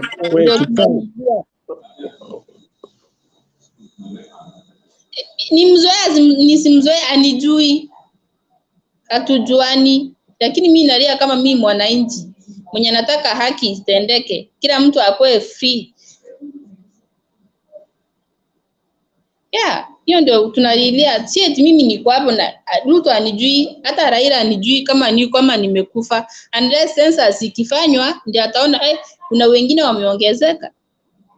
Hakuna mwenye ananijua. Lakini tunataka ukweli. Tuishi nje yenye tunajua ukililia Mungu, sema eti nalia Mungu akiwa ndani yangu. Si eti nalia Mungu lakini hapa nyuma niko na shetani nyuma yangu. Mose, wacha sasa tusikie mtu mwingine. Mzalendo, unasemaje hii maneno? Tunaelekea njia gani? Asanteni sana. Na naona watu wamekerwa sana na hii mambo ya Ruto kusema atashirikiana sana na pande ya Central Province. Ile kitu ningeweza kusema, unajua hii channel ya Mtembei tusaidie wananchi wa Kenya. Hii kitu inaitwa tyranny of numbers. Wacha nikwambie ukweli. Na msijidanganye, tunajidanganya hapa sana. Tyranny inamaanisha Rift Valley wako na kura ngapi? Saizi vile tunaongea Rift Valley wako na karibu kura 8.1 million. Central wako na kura ngapi? Wako na milioni 6. Hizi kabila zingine inafuatwa na Waluya, wale pia wametawanyika. Na Wakisii wako na milioni 1. Hizi kabila zingine ndogo, alafu na Wajaluo wanakaribia hapo na milioni karibu 5 hivi. Hizi kura zimetawanyika na mkae mkijua hivyo. So each and every time kuna rais wa Kenya ule anagombea, either awe ni Mkikuyu awe ni Mkale, na anaweza pata kura kidogo Coast na apate kura Nairobi na apate kura Western, huyo ndiye atakuwa rais. Huyo ndiye atakuwa rais. Another sad part about this whole arrangement is that once you are elected the president of the Republic of Kenya, wewe ni rais wa Kenya. Wewe si rais wa Kikuyu, wewe si rais wa Kale. Wewe ni rais wake Kenya. Hapo Ruto amekosea kabisa. Yeye ni rais wa Jamhuri ya Kenya. Yeye ni rais wa Jamhuri ya Kenya, na akidecide kugawanisha mamlaka aseme ati Central watapatiwa mamlaka mingi zaidi, anaturudisha ile enzi ya nyuma. We want a president that is a unifying factor. I hope hizi ni vitu tu zinaitwa hearsays, vitu zile za kufurahisha hiyo base ya Central Province, but Wakenya wengine watakerwa kabisa na hiyo uongozi wake iwapo 3/4 of the cabinet itakuwa imetoka Central Province. Najua watu wake wako hapa wananisikiza, na yeye pia pengine ametune in kwa Mtembei show, anasikia vile Wakenya wanasikia wanasema. Yes, sema ni mimi ni mmoja wao, na aliahidi kwamba serikali yake ataunda Kachagua, kwamba serikali ataunda kulingana na wale watampatia kura, na watu ya mlima leo they actually reminded him through Kachagua that they gave him 47% of the votes. Kwa hivyo, na akasema kwamba hata kwa sababu anamuamini hawakuandikiana pahali, lakini wanangojea because he said the politics of conmanship imeisha Kenya. Huwezi danganya watu kwamba nipe hii nitakupa hii alafu katae kuwapatia. Sasa itakuwaje sasa? Sababu balancing those interest ya inchi mzima na interest ya wale walimweka hapo. Sasa hapo ndio ngoma iko. Unajua kuna sisi watu kama ni watu wa siasa, wanasiasa wako na mauongo mingi sana, na ni kama watu wa kanisa siku hizi. Hakuna mtu anasema ukweli Kenya. Wanasiasa wako na uongo mingi sana. Mimi sidhani kama Ruto atatimiza hiyo ahadi aliyopatia Central, because kuna watu wa Mombasa pale wa Mijikenda wanamngojea. Kuna Wakisii pia walimpatia kura. Kuna Waluya nimeona tayari ameshawaitimizia ile ahadi aliwapatia. Watu wa Central waridhike na ile mali wako nayo. And I think Central Province Kenya are very greedy people. I'm sorry to say, if there is somebody from Central Province here asisikie vibaya. Ngoja tu kidogo, wacha nimalize. Wewe pia ulikuwa na nafasi yako, ndakupatia nafasi uongee. Kwa hii forum, we don't profile communities, please. We avoid that one because not communities don't commit crimes or nini, but anyway, wacha tu niendelee for the sake of the conversation. I'm sorry, but the video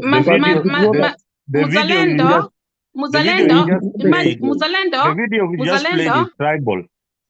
Muzalendo, imagine ukiongea hivi about tribal, nasikia kulia kwa roho yangu. Pole sana Roda, usilie. Ile kitu ile, wacha tu tuongee ukweli vile iko. Okay, for the sake of the conversation, we will not use other words like tribal, sijui mimi ni Mkikuyu, mimi ni Mjaluo, mimi ni nani. Juu hii inchi kulingana na ile video imechezwa pale na pale ilichezwa na wakati ilichezwa, huyu jamaa alikuwa anatajaribu kuapisa community juu walimpigia kura sana. But ile kitu mimi naimiza ni Ruto ni president wa the Republic of Kenya. We cannot reverse things. Unaona Fiona vile amesema that watu wa Nyanza are already feeling left out. And the conversation going around is that sasa tunaanza kujitegemea sisi kama watu wa Nyanza. And I think this was a prior conversation. Hii inchi gawanishwe mara mbili, watu wengine waende pande hiyo na wengine waende pande hiyo, kwa sababu hakuna siku ile hizi kabila ndogo ndogo watawai pata urais wa Jamhuri ya Kenya. Even if you are so intelligent, even if you have the best manifesto, even if kama watu wanakupenda namna gani, hakuna, because sisi tunazingatia ukabila sana. Watu wengine wanazingatia ukabila sana kueneza mambo yao ya kisiasa. Viongozi wetu ni watu wanapenda ukabila, support base yao iko kwa ukabila. Wengi wao apart from Raila Odinga, ule alijaribu sana kuunite Kenya mzima na akapata kura kila mahali. Viongozi wengi sana wanaegemea sana hii siasa ya ukabila. But ile kitu mimi nawahimiza ni vipi tunaweza endelesha hii ukabila vizuri, such that ule jirani wako asisikie vibaya, aone sisi wote ni Wakenya. Mimi where I went to school, kulikuwa na Muhindi, kulikuwa na Mkikuyu, kulikuwa na kabila zote. Hatukukuwa tunajua sisi ni wa kabila gani, and we didn't care. But siasa ya Kenya imekuwa ni mambo ya ukabila sana. Hiyo ndio itaharibu siasa yetu, na hiyo ndio itagawanisha hii nchi. Mkirudi nyuma, kuna ile Kriegler report na National Accord. Serikali ya Kenya iliambiwa lazima implement hizo 8 pointers za Kriegler report. I am sure hawaja implement hata 2/3 za hiyo report. Na kama hiyo report haiko implementiwa kwa kikamulivu, Kenya tutaenda tena maybe kwa vita wakati mwingine. Otherwise, nashukuru sana. Hapana, tuwezi enda hapo vile Kenya saa hii ile katiba tunayo inatupea mwanya mkubwa wa kuweza kuleta marekebisho ambayo tunataka. Unaweza chukua signatures ya watu milioni 1 usukume na mambo kama hayo. Anyway, let us also listen to Mr. Captain.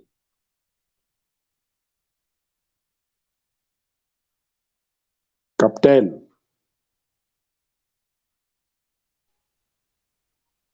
Hello, nanipata? Niko njiani, mnaona natembea naelekea Kasarani. Nitafika tu. Habari zenu wote?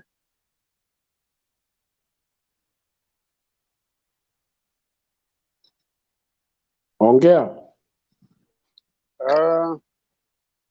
Mara ya mwisho nikiwa hapa niliongea na nikaenda comment section. Kusoma comments nikapata jamaa amesema eti mimi ni wa UDA lakini naogopa kuongea vibaya kuhusu Azimio kwa sababu Bernard atanirusha nje. Sikupata muda wa kurudi mpaka sasa, na nilikuwa naomba sana ningepata muda hiyo wakati ndio nipate huyo alicomment, nimwambie ya kwamba mimi ni wa UDA na hakuna kitu Bernard anaweza nifanya. Nitaongea kuhusu UDA either in positive way can you go to the topic? Tunakuja hapa kuongea mambo ya Bernard. Ongea juu ya sera ya leo. Nitaenda hapo na atakuja tena na tutakufuta akiwa utaanza mambo ingine ambayo haina msingi. Wewe kwenda. Ronda. Habari zenu, asante sana. Nimesikia emotional kusikia brother mzalendo akiongea about ukabila. Ukabila ni kitu mimi nachukia, sababu ni kitu inakuanga inatupeleka nyuma nchi yetu ya Kenya. It's very sad. Mimi ni Mkikuyu na Wakikuyu ndio tumerudisha nchi yetu nyuma kwa sababu ya ukabila. Wakikuyu wangeshikilia Raila, hatungekuwa hivyo tuko. Waende Nairobi wafanye demonstration na wale makabila zingine kulikuwa wanafanya demonstration Bomas of Kenya. Siku ile walikuwa napeleka nini, hatungekuwa na mashida. Wakikuyu ni watu wale ni wamebeba nchi ya Kenya, tuko wengi sasa, tuko 9 million. Tungetoka sisi wote huko Bomas of Kenya na makabila zingine, hatungekuwa hivyo tuko. Lakini Wakikuyu ndio wanakuwa wanarudisha nchi yetu nyuma. Mimi ni Mkikuyu na hata mimi nasikia ashamed. Zingine nasikia hata jina langu kuchange. We Waithera. Can you clarify those? Ngoja. Those statements you are making are very heavy. you cannot assign guilt on one community kwamba inarudisha wale wengine nyuma. I think that is very general. Can I you think be specific? Moderator, patia tu mtu nafasi aseme mambo yake. Don't profile communities here. Niongee tafadhali. Ongea, Sasa lakini uwe mwerefu kwa matamshi yako. yeah. Oh my God, I don't know. Sasa nataka kusema hivi,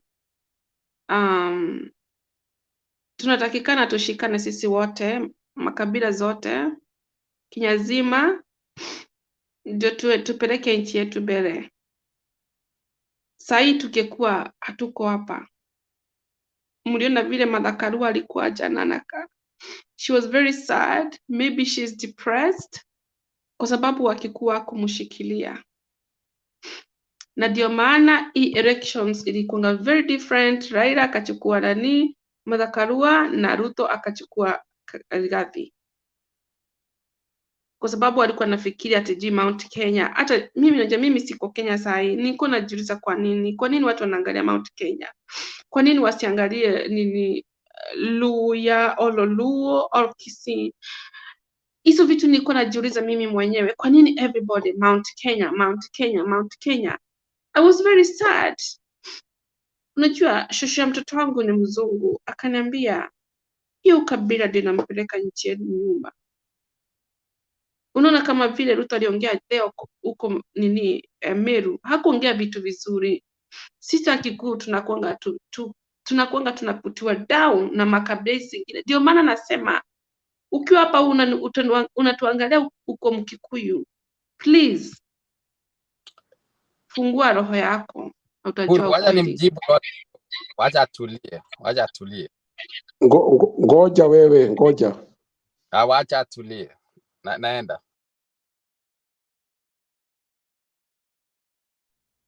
Okay, unaweza ongea. Ronda, umemaliza? Yes, sijamaliza lakini unataka kuongea kitu ama? Siongee, No, okay, hakuna shida. Wewe umemaliza? Sijamaliza lakini endelea.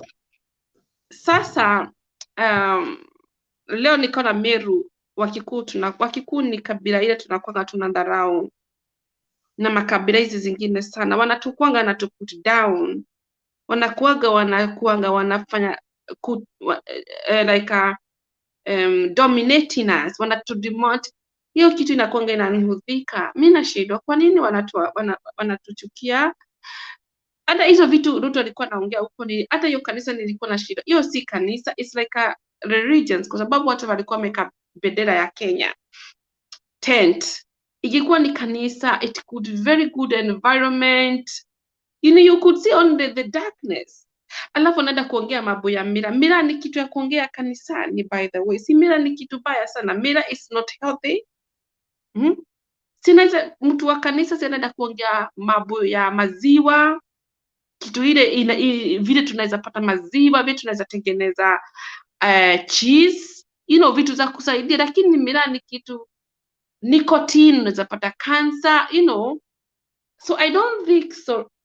To be honest, you really RUTO respect my community. To be honest, what hakuna mtu ana respect my community. So wewe ukiwa Mkikuyu, tafadhali ujue other community they don't love you, na you have to open your eyes. Tumefungiwa kama jera, hatuwezi kuwa to be ourselves. Hakuna kabila imefungiwa jela kama ya Kikuyu. We can't be ourselves. Can you ask yourself why in Mount Kenya we have only UDA? We didn't have a ODM, we didn't have a Jubilee. That means hizo makabila zote wametufungia, lakini siku yetu tutafika hapo. Hata sisi lakini Wakikuyu we don't know tutira kweli hanilia. Mtu anasemaje na Kikuyu na Kiingereza? We don't have to punish other people because that's the way we grown up to our father who died before. They teach us don't punish. Sisi tukwangi tuna punish. Na ukijua Mkikuyu tukwangi to punish watu. Hatukwangi na hizo tabia punish watu. Never. better ukufe but you never punish anybody. Sasa Wakikuyu, tafadhali fungueni macho, tushikane na makabila hizi zingine. By the way, ni wasichana wengi Wakikuyu wameolewa na Waluya, wengi sana Wakikuyu. Tushikane na makabila zingine, Wajaluo wote, Kisii. Yani hiyo ndio ina amani kwako na ukuwe na peace. Hii ndio amani yako na peace.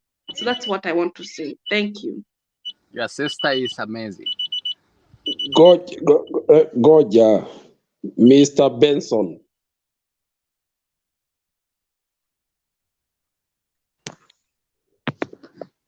Hello.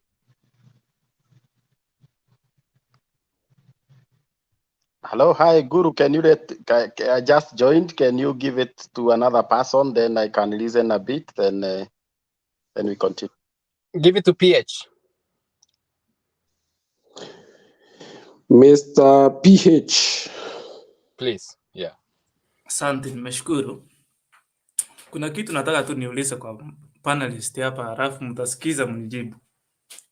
Where I come from, sisi hufanya large scale farming ya ngano na mahindi. So wakati mahindi imeiva, imefunwa, kuna wajamaa wanaitwa middlemen, ambapo hakuna mahali kwingine utauza hiyo mahindi yako, ni mpaka wauzie wao wenyewe. Wakati huo wa mafuno wanga tunauza a bag of 90 kg, tunauza 1500, 1300 to 1500. Hawa jamaa tukiwauzia hii mahindi, wakisonga kama 10 kilometers, wanauza hii mahindi 2400 or 24 to 2500. Distance ya 30 meters, nini 30 minutes. So like 7 km. Na imekuanga hivyo mpaka saa hii iko hivyo. So if I get somebody mwenye ataniambia atakuja eliminate hawa jamaa. Unajua wameweka barrier to an extent, huwezi hata ukienda direct kuuza mahindi yako kwa hawa jamaa 2500. Ni kama hawataki kuchukua, wanataka wachukue through hawa jamaa wengine. So saa hii nikipata kiongozi kwa mfano ama anybody akuja aseme anataka ku break hiyo chain, hiyo barrier, hawa jamaa watoke nifune mahindi yangu niende niuze direct 2500. Why should I not embrace such a person? Hii ndio kitu I think our president William Ruto anaongelea. Mr. PH. Yes, sir. Can you clarify? You say that you grow your maize, people come to your farm, they buy at 1,300, but even you, if you try to get your maize to go straight to the market, which market is that? They make it difficult for you to sell your maize direct. Is it National Cereals and Produce Board, or is it another market that we don't know? Hii soko mahali wanauza, hii soko yenyewe ndio inapeleka kwa Cereals Board. Shika, umenielewa sasa? Nimeelewa kwamba watu ya Cereals ndio wameweka cartel. Yeah, you are getting it now. And who have been the managers in this National Cereals and Produce Board? Of course they are Kenyans. Have you heard complaints of MP called Kutuni, Cartel and Tiren in the past? Kuna motion niliona parliament wakati fulani. No, see motion. Have you heard them complain? Oh, Kutuni. Those three, they once complained in the past. I had Kutuni complain some years back. Yes, walisema watu yao ndio wanaangamiza wao. What does that mean?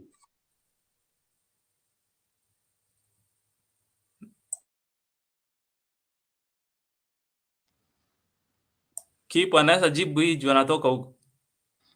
Mr. Guru. Yes. Tunaongelea Kenya mzima, usiongelee penye watu wanatoka ama MPs penye wanatoka. Tuongelee Kenya mzima. But what happens in one area affects the other part, because that is what is the that is first wait. Even maize can be First planted in Tana wait. River. Don't. Why are you sensitive? No, That is what is. I'm sensitive because you are mentioning. Just wait. That is the cause of the high prices of unga in Kenya. The market distortion. That is what it is called. Or you think we don't know? So, Mr. PK, go ahead. So nilikuwa nauliza panelist hapa. Sasa msee akikuja a break hii chain, anaweza kuja na njia yake aniondolea hawa jamaa hapa katikati. Unajua jamaa wako seasonal. Wanakujanga tu wakati tumefuna hii mahindi tunataka kuichukua kwa market. Right? So msee akikuja a break hii chain aseme sasa hakuna makateli hapa katikati. Either waweke sheria ya kwamba sasa mkulima ukifuna mahindi yako unapeleka mahali fulani. Na bei itakuwa known kila mahali, bei ni hii. Hata mtu akikuja sasa kuninunulia ndiye aende kuuza, hata akinipea less na 100 shillings nitasema hiyo 100, 15 profit, 15 transport. You see, kuliko sasa hii abnormal. Najua kuna figure hapa abnormal inapotelea njiani. So if Ruto can be able kufanya hii kitu, then it will be good kwa Kenya wote. Wale wa Meru miraa, wale wa Nakuru Kitale mahindi na hiyo mangano. Wale wa Mombasa si wanakusa nini? Mr. BH, ndio maana nimemwambia hata Kuru ili Can you order? You have not been given the permission to talk. Mr. PH. Wale wa kutoka saidi ingine ya maziwa wauze hiyo maziwa yao na kahawa hivyo. Wale wenye wanatoka saidi ya Kisii wauze hiyo ndizi yao hivyo na avocado. You see? So kama anaweza break hiyo kitu, the way anasema, itakuwa mzuri kwa Wakenya wote, si ati sasa wa Meru peke yao na hiyo miraa yao. Alafu madam fulani hapa Roda anasema hii issue ya miraa imeongelewa kwa church. Ile kitu najua hata kama si yuko Meru, juu miraa si ati iko irigo. Hata hao wajamaa hao watu wa church walikuwa leo Sunday kwa kanisa. Maybe even 99% ni wakulima wa hiyo miraa. So Ruto kuongelea hiyo miraa hapo alikuwa anaongelea hata juu kwa wakulima wenye wanakuza hiyo mmea. Mr. PH, I can support you up to some point. Yes, sir. I have experience of farmers who have wanted to take their horticulture products like tomatoes and carrots and bananas to Kongoe, our market in Mombasa. But you can hardly sell, because once you get to the gate, not unless you sell to certain people who then sell to the retailers, you can't access the retailers directly. In fact, they are the ones who set up prices. If it is your waru, potatoes, they tell you per bag we are going to buy for you at 1,000 shillings. If you refuse, they kind of mark you out. Utakaa hapa wiki mzima na viazi zikioza. So these are things that are... Ama watakutumia another buyers pia wata negotiate na wewe pia kuambia the same price. So ukitumiwa kama 5 10 una give up. That is the case. So up to some point you have something to say, and you see the good thing here is that at the end of the day, what we are looking for are solutions. It is not which faction or where you go, because after all, that's why I'm wondering, somebody like Keep here is very sensitive when we talk about what is happening in the maize sector, where known cartels, if we can call them that, they have been operating to disadvantage farmers. This is not about my brother or my sister. It's about a wrong that is committed against Kenyans. Whatever happens in one region of Kenya has a spiral effect on other Kenyans. What is happening in the maize market is what is the cause of the high food prices in Kenya, which must be capped. Mr. Benson, now you can tell us what you have heard. Okay, thank you, moderator. Now that it's eminent that we have a government, and the government have come in with a manifesto and the promises, I think it will be upon the people to also, flip through, look at the manifestos and the things that they have said. I want to weigh in on the issue of farmers and cushioning farmers and what the president-elect talked about today. One, the Kenya Kwanza team had a 5-point agenda on the whole agricultural sector. And center to that is what KIP and the PH are trying to grapple with. One is the issue of minimum guaranteed, that over the campaign period over 1 year, they talked about minimum guaranteed, and the government is supposed to set certain minimum guaranteed for the farmers across the country, including the charters that were signed with the county government. So basically, we are watching to see what they have planned in terms of minimum guaranteed for all these producer areas, be it miraa, be it maize, be it milk, and be it all the other avocado and other things.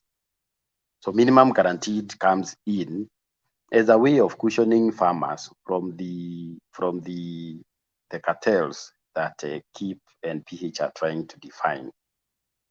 Number two, to that manifesto is the issue of producer association.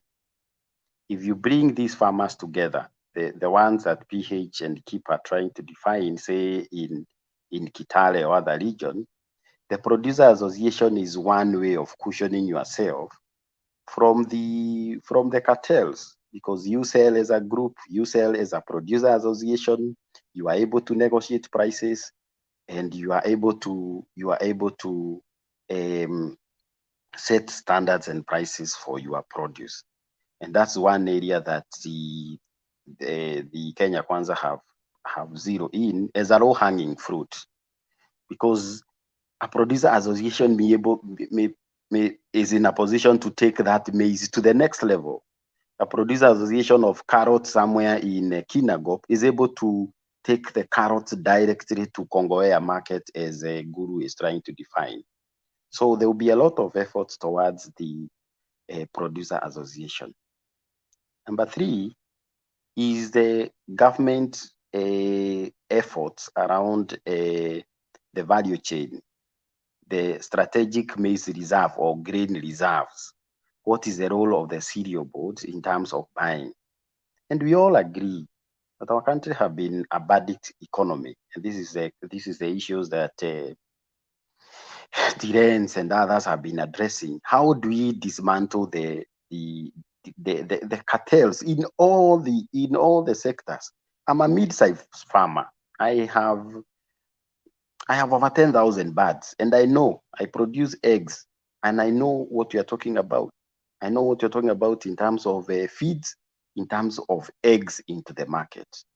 So the government did promise us as farmers that they are going to weigh in and dismantle the cartels. How are they going to dismantle the cartels? By ensuring that the value chain is also supported by the government. How is it supported? The cooperatives are given the coolers if they are dealing with milk, empowering early enough cereals boards to buy all the cereals on time, because when you allow farmers to harvest and they have 3 months, nobody have the cereals boards have not released funds for buying. I've been following a lot of soya farmers in Zambia and how some of the models where the cereals board producers have money to buy the cereals by the time it's ready. In Kenya, we wait the 4th month. By that time, the farmers are already selling to the brokers. So we are also watching how the government is going to cushion farmers from these cartels through the strategic continuum in the value chain. Strategic grain reserve, milk cooling plants, and all that. The fourth one is governance around agriculture. We know one of the areas where private sector killed governance is agriculture. Remember those times when we had KPCU and CDOs and others? They were very strong association members. They were very strong Muranga Cooperative and all this. So the governance in agriculture is very important. You need voices. You need people who can talk about these issues. You need people who can voice the issues of farmers in a more open way. And I'm very happy that the very people who have taken power, be it Gachagua, be it Moses Kuria, who is poised to be the next Minister for Agriculture, will actually be responsible for the things that they said. And finally, is the linkage between county governments and national government and the special programs. Because you have a lot of maize in Kitale, but 100, 200 kilometers in Lokicha or Kakuma or wherever, people are dying of hunger. So a very clear linkage between governments, between government units, between special programs, between county governments. People in Kitale needs cabbage. People in Mombasa need onions. So how do we ensure that there's a linkage? How do you ensure that these people are cushioned? And we have seen models. I come from Muranga. When in 2013, when the county government came in, they say that nobody is going to buy milk below 35. That's the cushioning that we are talking about. There were issues, but we can see we saw a lot of improvement during that time. So linkages between county government. You know, the county government of Turkana is struggling to buy maize. Why can they link with the county government of Uasin Gishu or you know, all the county maize producing areas? So that linkage is very important. All these things have been expressed in the manifesto. And the final one is the political goodwill. And I think that's what the the president-elect was talking about. I'm here. I'm giving the political backing that politically, it doesn't take a lot of things to dismantle cartels in Mira. It's just few things, you know, transportation, cooling, and export. Is the government ready to invest and to take the place of cartels? Because I think cartel comes in where government has failed. Is government? I remember 2016 when Uhuru was looking for second term, he did talk about 2 billion for Mira farmers. That funding was never released. What was the role of that 2 billion? Ensure that you buy this Mira, or there is a cooperative that buy this Mira and they are linked to the market. So you remove the 90,000. You remember those who listened to what the MP for that region, John Paul, was talking about, that you are charged 45,000 per bag in Kenya and 45,000 when it reaches Somali or Hargeisa, Mogadishu or Hargeisa. So farmers loses 90,000 just because of cartels. The one sitting at Wilson and the one sitting at Hargeisa. If you are able to remove just 90,000 from one bag of Mina, it will have a ripple effect. If you a goodwill, what is a goodwill for, say, maize farming? The cereals board can buy maize for 5,000. It is possible, but again, you have to eliminate cartels. You have to eliminate people who buy from the from our mothers in the village and go and pay that 5,000. Benson. I'm listening. Let's be realistic. When you have maize going for 5,000 per bag in Kenya, how do you assure the wider Kenyan population of cheap maize meal? According to the mirrors, 80% of the cost that is contained within that packet comes from the price of maize. Mm-hmm. How do you, because at the end of the day, what the government is striving to do is to feed as many people as possible by having maize that is produced under the most effective systems, cutting down the costs and therefore cutting down the prices. So I don't buy your idea of 5,000 per bag. Let me explain because I have interacted with the 90 days point agenda for the UNGA. The government is going to wipe out all the maize. It doesn't matter how much it's going to cost, and this is like an emergency funding. The government is going to buy the entire maize surplus in Kenya and is put under the grain reserve. Then it's going to subsidize the millers with that maize. In the short term, they are going to import maize 6 million bags from Mexico, from Zambia, and from Malawi. And that will make sure that the country, we have cushioned the farmers by buying their maize at 5,000, but also increase the amount of grain in the country by letting in the millers buy maize from Mexico and Zambia. I can tell you, and I told you I'm a farmer, a bag of maize costs 700 in Zambia.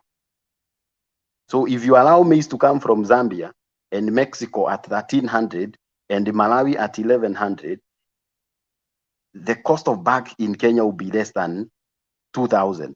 The maize from our farmers, so that's because we are cushioning our farmers, will be bought as a relief.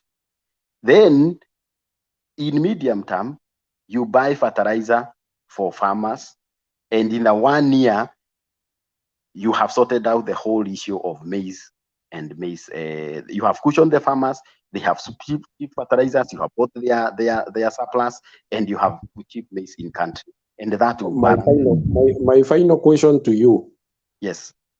To you, only the problem of maize production is fertilizer and seeds.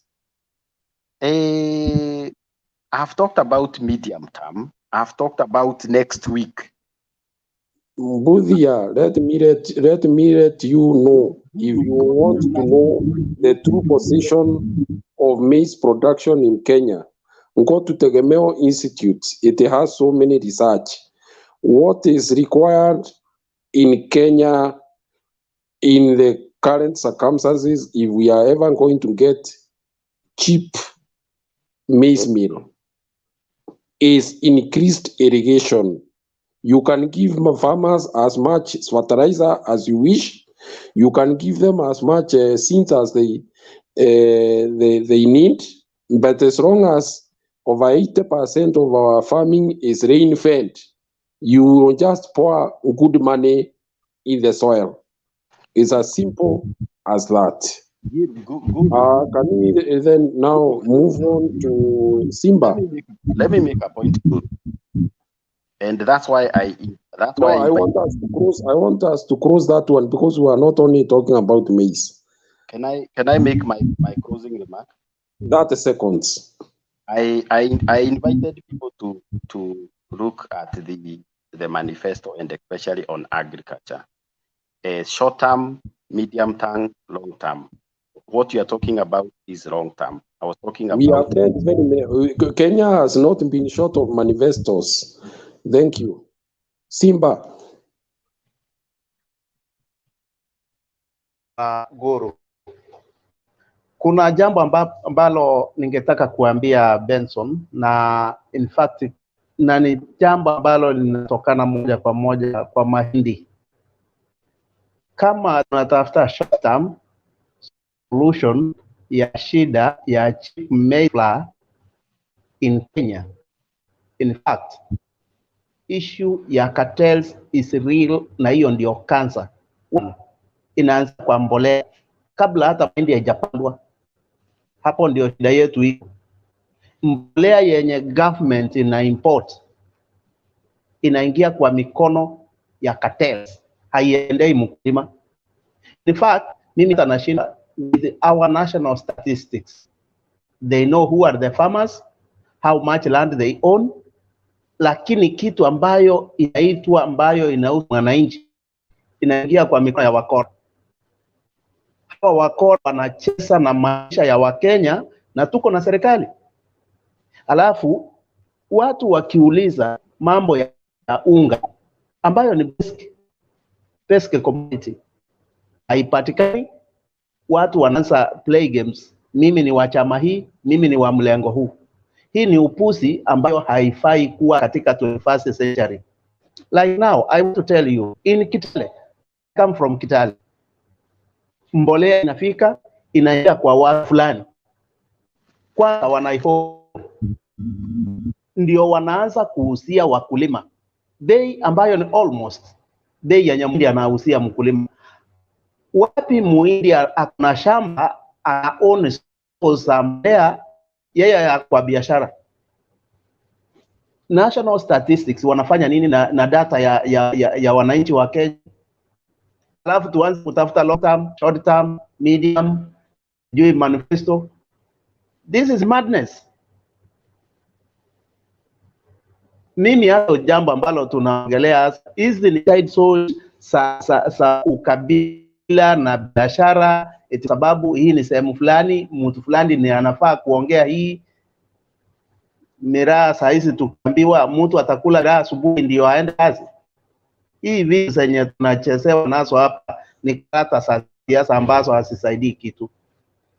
Lakini kama ni mambo ya kuongea ukweli, mkulima anunuliwe mahindi na serikali in return, wakati mwananchi anataka ile mahindi aipate kutoka kwa serikali. Very simple.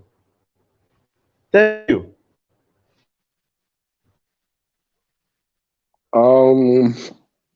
Who has not talked now? Kiptum.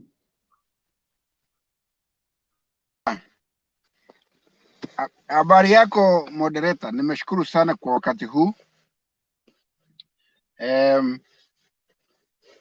Ningeomba jambo moja tu, kwamba I am a proud Kenyan and we need to congratulate ourselves as Kenyans for going through the election process peacefully. I think that is something that everybody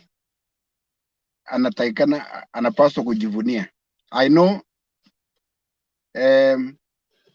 kuna watu walifurahi na kuna watu walihuzunika, and wanasemanga hiyo ni hali ya siasa. If you have been voting like me since 1992, there are so many times my candidates have lost and I really felt so bad, and there's so many times that my candidates have won and I have felt so good. So, and the way Kalonzo was saying the other day, actually yesterday, alisema 2027 is very, very, very near. Fumba na kufumbua, we will be there. Waja nigusie what President-elect RUTO alisema huko Meru leo. I think I have been able to watch and listen to some sections. Na moderator, ningeomba ya kwamba our sister who was talking there aligusia kwamba hakufurahia. So I think for us to really interrogate that speech very well, niku at least weka about 3 minutes that speech ndio tusikie ndio tuone. But the way I was saying is, the way what I got from that speech was something that I I heard long time ago when I was teaching in Kenya that when everybody does his work well, nobody will complain. Alisema atafanya kazi kwa njia ya utaaluma, like professionalism. Aliongea mambo ya KRA. So if everybody does what they have been given to do in the way they are supposed to do, nobody should worry and nobody should complain.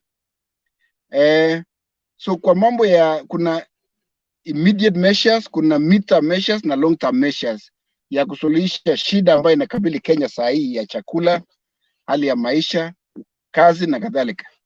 And I think ever since I heard RUTO speaking for a long time, even when he was in URB, aligusia kuna kitu ambaye that is always in his lips, that value addition. Yes, we need to address the immediate things that is facing Kenya right now, but there's a long term for every aspect or every sector of the economy. So I think at a time like this, soon after elections, the new leaders, starting from MCAs, MPs, first thing they need from us, patriots, is to pray for them. Number two, pay our taxes. I'm a Kenyan. Mimi ni mkulima huko Uasin Gishu na nifanye biashara kidogo kidogo. So the first thing is pray for the government according to what the Bible tells us in Romans. And then two, pay taxes. Three, dumisha amani. When we get our fellow sisters and brothers here who are still mourning, we need to talk to them nicely, tell them it's part of life. But on the other side, they also have, on their part, they need to get over it too. You cannot be mourning all time. Waribu afya yako pia ya nini? Like all politicians are the same. You will still have to go out kujitafutia riziki, ugali na kadhalika. So I want to encourage us to be patriotic and go out and work, pay your taxes, pray for the government. And, yeah. That is so well elaborated, but there are Kenyans who are skeptical that this government will fight corruption, the big elephant in the room. So collection of taxes is just one side of the coin. The elephant in the room is where that money go. And their experience is born from experiences that they have had with the same people around the presidency. That is the big question. Yeah, let me mention two things there. One, I have a very small experience about performance expert. They dealing with models and all those. So the government of Kenya Kwanza is not even sworn in. So anything to do with Kenya Kwanza is too early. The fears that we have cannot be measured. Like we cannot quantify of how bad the Kenya Kwanza government will do or how good they will do. Can elephants change their spots? Huh? Can elephants change their spots? Why not? With all technology, you know, we are in a changing world and miracles have never ceased to happen. Who in God's name could have imagined that on a date like this, William Ruto would be the president of Kenya? So we are nowhere close to seeing miracles. So I think. Are you telling us what is left for us is to go to church to pray for miracles to deal with the corruption issue? Now, you want me to talk about corruption? It's you who are saying that miracles do happen, and which is true if you believe that. I'm asking you, is it that we Kenyans now should retreat to churches to pray for miracles?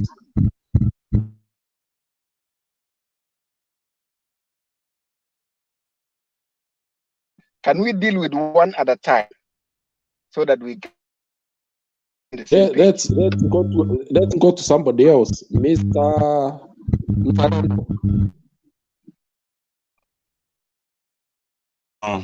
Hey, thank you very much. Okay. I think there was some humming sound coming from the background. I don't know whose mic was on, but the issue, what you are trying to say, Guru, is that do we go to church to pray for corruption to end, or to pray for miracles to end? I mean, Kenya should separate the issues of religion and governance. I mean, it is straight up. There is nothing like going to pray about corruption, and yet the thief is just seated there. I mean, look at the way these governments have been behaving. Uhuru and RUTO, ever since their inception as our leaders, they have been going to these annual prayer meetings at Uhuru Park. At Safari Park? Have you ever seen those prayer meetings at Safari Parks that they are praying about corruption, that corruption will end, we'll have a peaceful country? I think that's absolute nonsense. That's absolute nonsense. We need to just strengthen our institution and not stand to God when we have the corrupt leaders praying to the same God to end corruption. So just strengthen the institution, and there is the law of the country. The law of the country is not the Bible. Let us not mix these two. There's the Constitution of the Republic of Kenya, and it is not the Bible.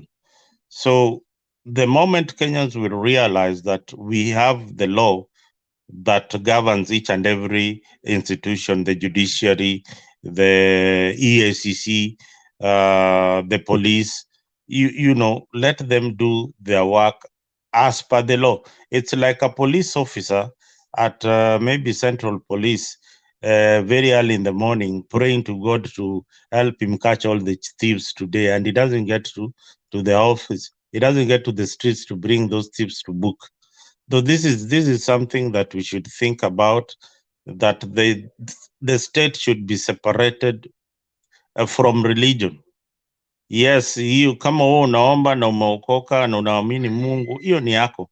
Just pray, omba Mungu wako, but sasa mambo ya governance wewe fanya kazi. Hayo tu. Fiona. Asante. Kuna mwenye ameongea mambo na manifesto. Hizo promises zote tusiwekange kwa akili. Hiyo ni kama alikuwa anaomba kura tu. Ni kama venye unaweza ambia mtoto akilia, usinifuate nitakuletea atanyamaza, na ukienda urudi umdanganya, wewe nilipata duke imefunga. Na mtaingia kwa nyumba mcheke. So mambo na wacha tu, kama ni mambo na food, Kenya hakuna chakula. Hakuna kabisa. Na mambo ya kuchukua chakula kutoka kanti zingine na Kenya watu wengi wanalima, haina sense. Kama analeta hiyo mbolea, wacha aletea wa Kenya wafanye hiyo biashara, wa exchangeane food wenyewe to develop the country iwe kitu yenye kuna kitu ya maana, watu wajifunie. Anasemanga ikimwaika isamwagika, wacha tufumilie sasa na hiyo mambo yake. But mpesa 100 days, tuone kama atamaliza hizo promises alipeana. Free network, kama mimi naiongojea sana. Credit bure, unaenda unanunua line, weki credit, wewe unapiga unaongea mpaka unalala ukiongea, hakuna credit kuweka. Kenya.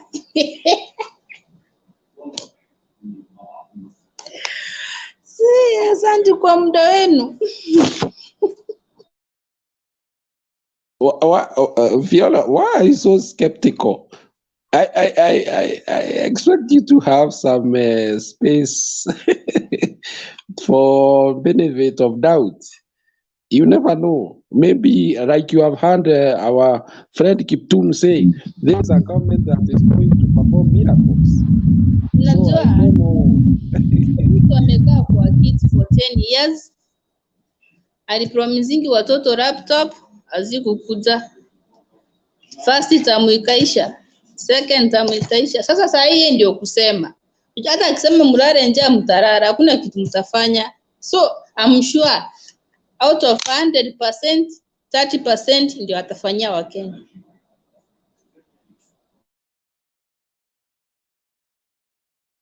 Yes, Kiptum. Yeah. Let me mention one thing only about the internet. Nilikuwa Kenya mwezi wa late last year. This is we're in September. So in April, nikaenda Safaricom nikanunua modem, nikaweka kwa nyumba yangu. I was able to talk in the phone unlimited. All I was paying is 5,700 per month. So what is true money in Kenya? That is in Kenya, yeah. You know they are paying that amount as salary. Say it again. I'm saying that you think that is little money in Kenya? No, you know there are people who are paid that as salary.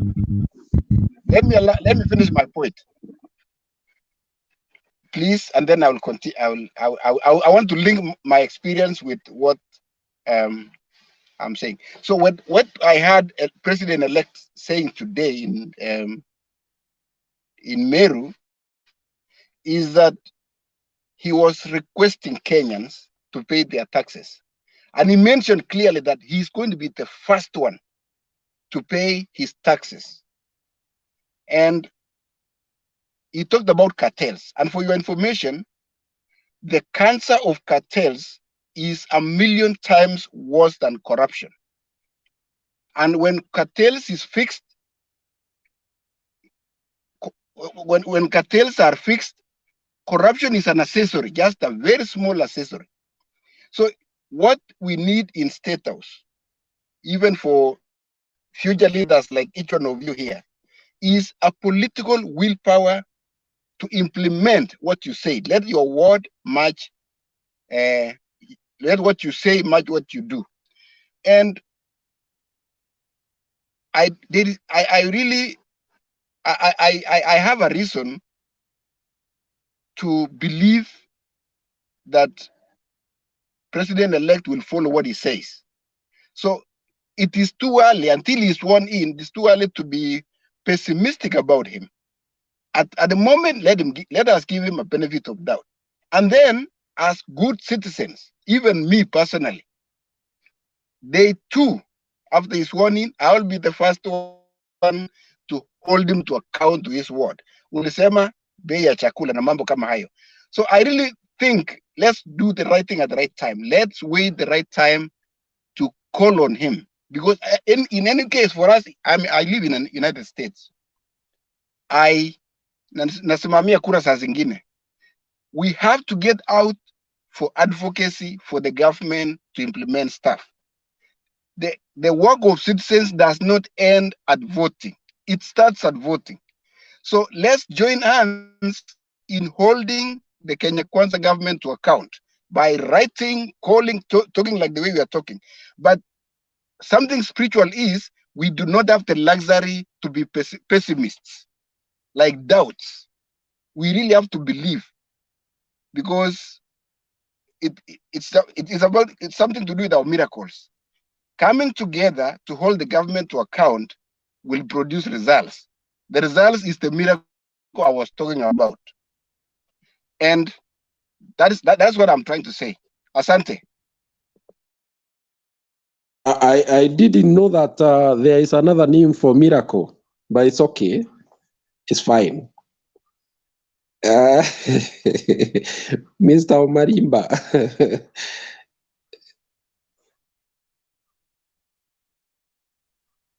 It's my time to submit. Yeah, you talk. 2 minutes.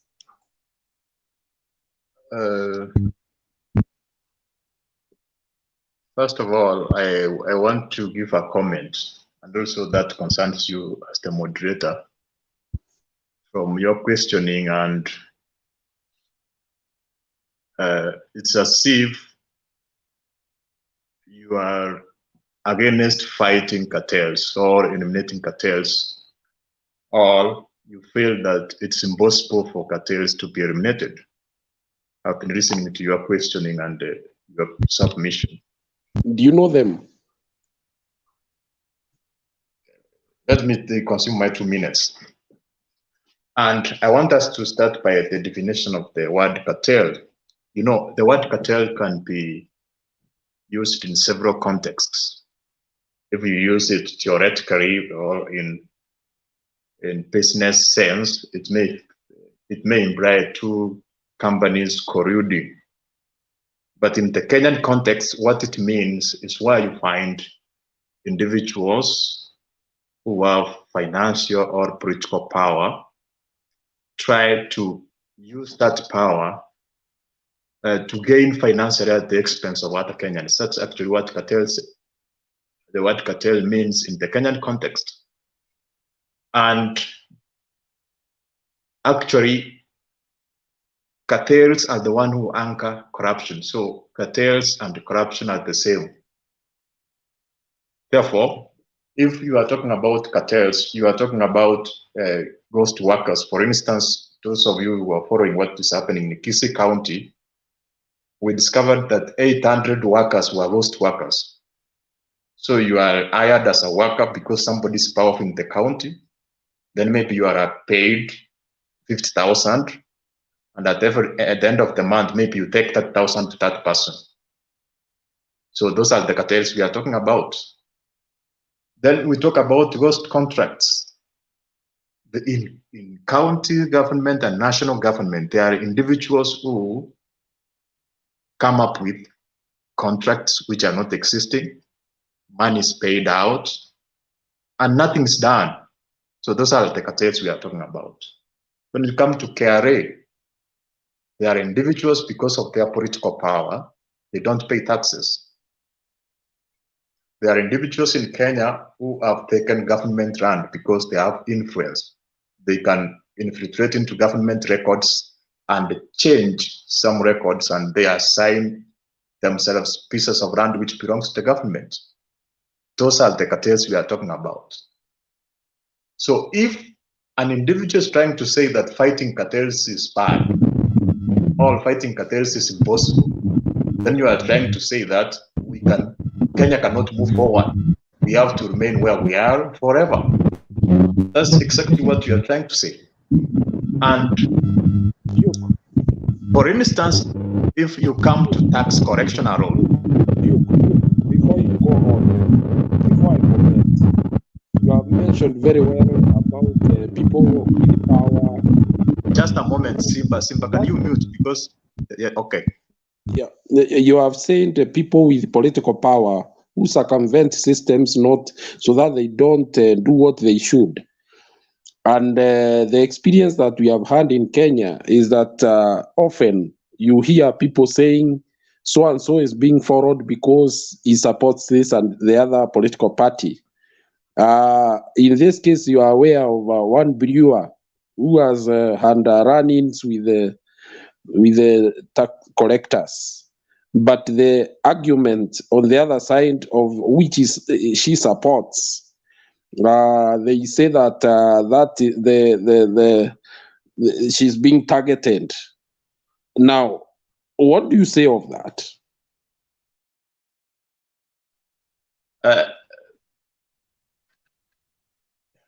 The incoming president was categorical. He said that the way the systems have been running, it's not right. The way the mandated institutions have been operating, they are not been doing that in the way they are supposed to do it. Therefore, what you are trying to say is the way things have been done in the past. So moving into the future, we are going to change that. For instance, I know you are referring to Keroche. Keroche is a company which employs a lot of people, and because maybe it has been having tax issues in the past, does not mean that you cross that company. It means the GDP of Kenya decreases. It means that millions, thousands of individuals who are working are not going to work. So what we are trying to say, we can. I've asked you a simple question. Do you know today there are many politicians who have gone to elective positions for purposes of evading government systems? That is what the crux of the matter. Yes, they are there, but he did not say that I'm going to fight cartels who are not politicians. He said he was going to fight all cartels. So whether you are the president, the outgoing president, for instance, actually is the main cartel in Kenya. Whether you are a politician or you are a governor or what, you are going to fight cartels, all of them. And we are going to use mandated institutions so that once you have been found that you are guilty in a given area, politics should not set in, because there are mandated institutions which should investigate that.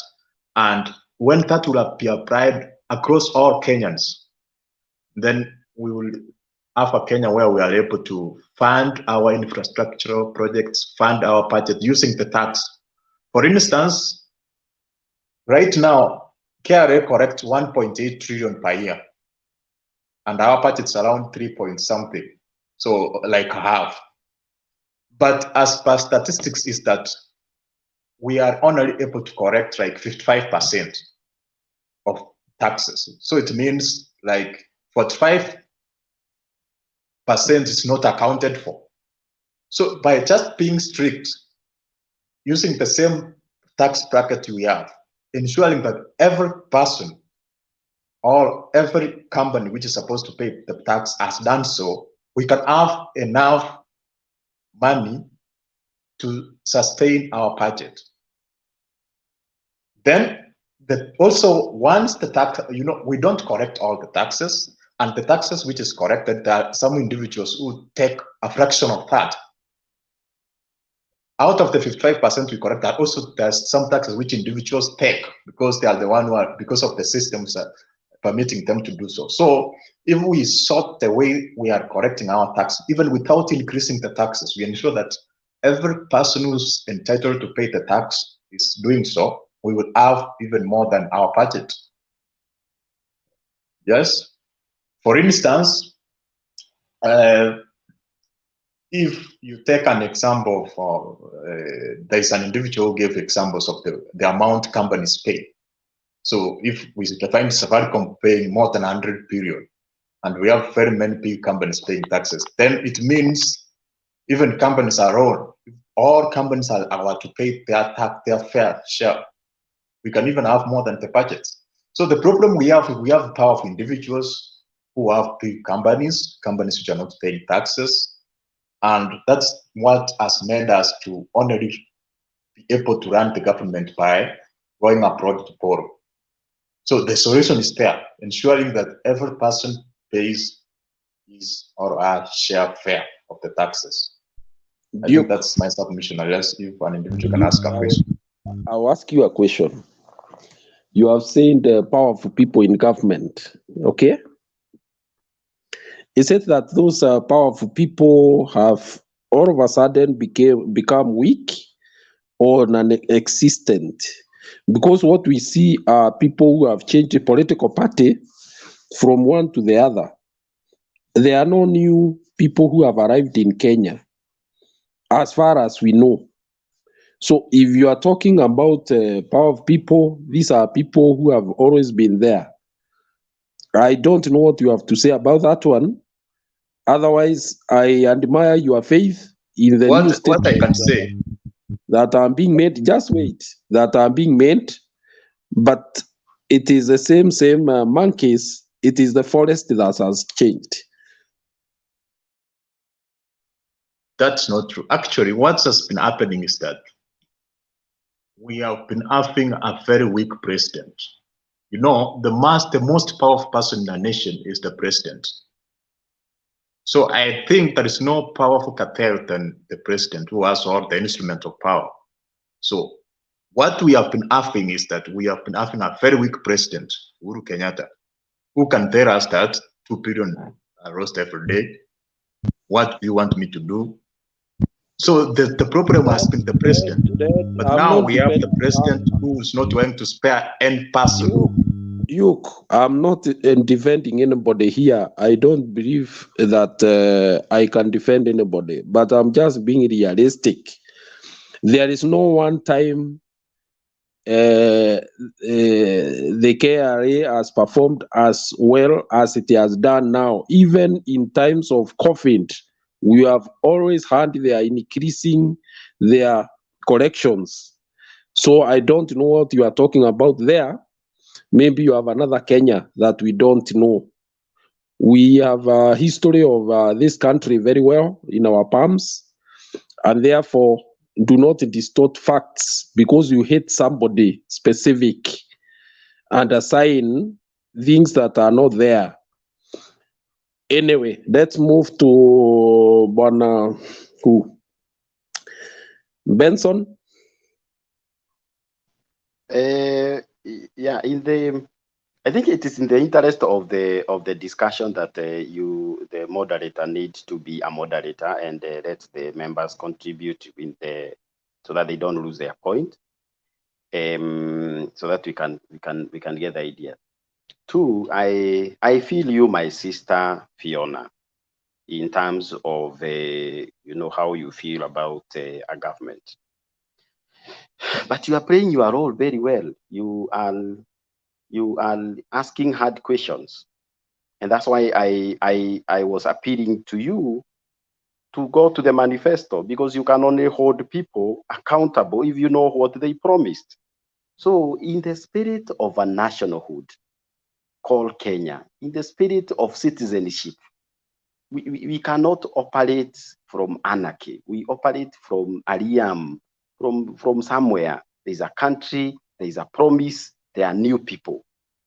So we cannot say that the manifestos are not they are not important. Everything is not important. Yet you are asking questions about what they promised, and that's why I was talking about manifesto. Having said that, and I want to concur with Kiptun in terms of, this is the fifth government, awamu ya tano ya Kenya.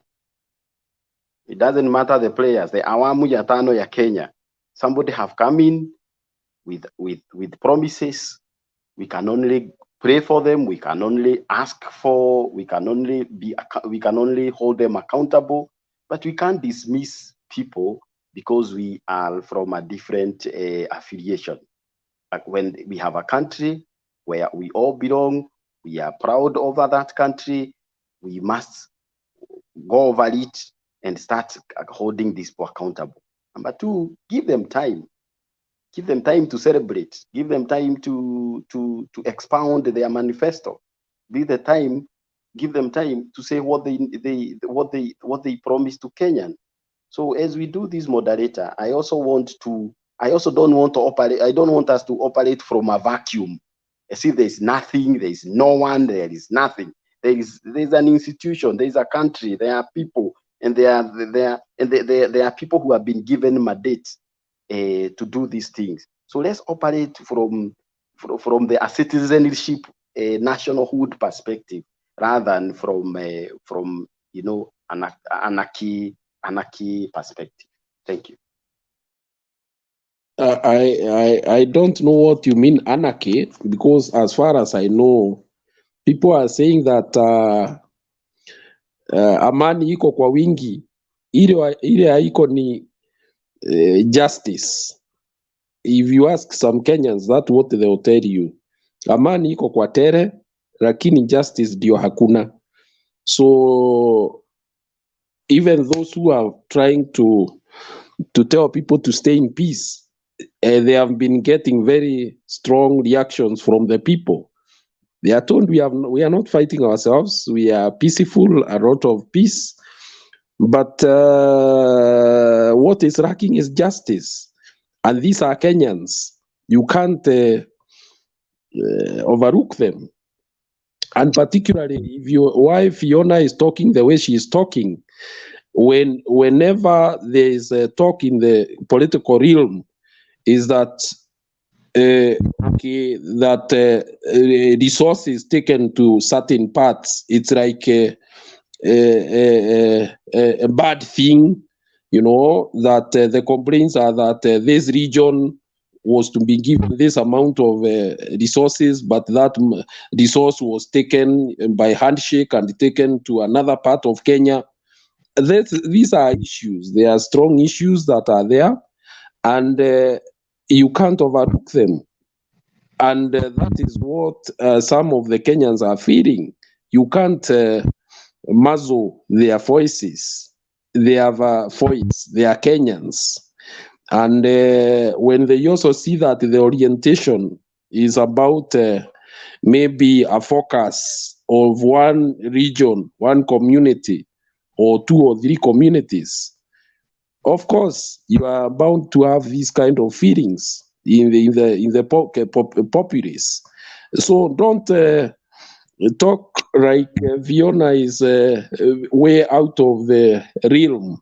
She has a right to express herself, what she can see, what she can feel, what she has seen, what she has heard, and it is right her right to do so.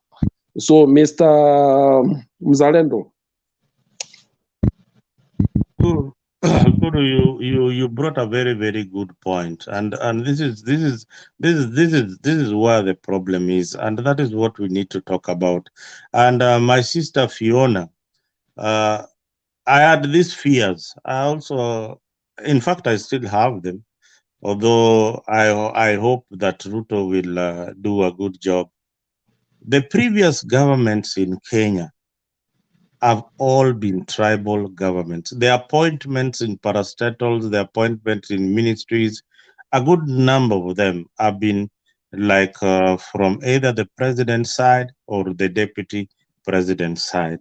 So that is the fear most Kenyans are having, that will it be like what we saw in Kibaki's regime? Will it be like what we saw in Uhuru Kenyatta's regime? And this government, as much as we emphasize that we pay all our taxes, and then you go and say that and give all these goodies to a particular community, you need to regard that even a Luo in Kisumu is paying taxes. Akisi in Darajambili is also paying their taxes.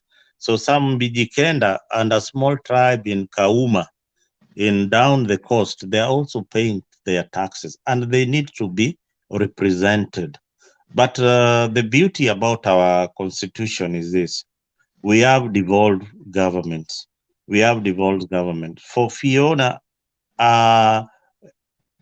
make sure that your local member of county assembly is representing your interest. That leadership starts from there, that grassroots representative called an MCA.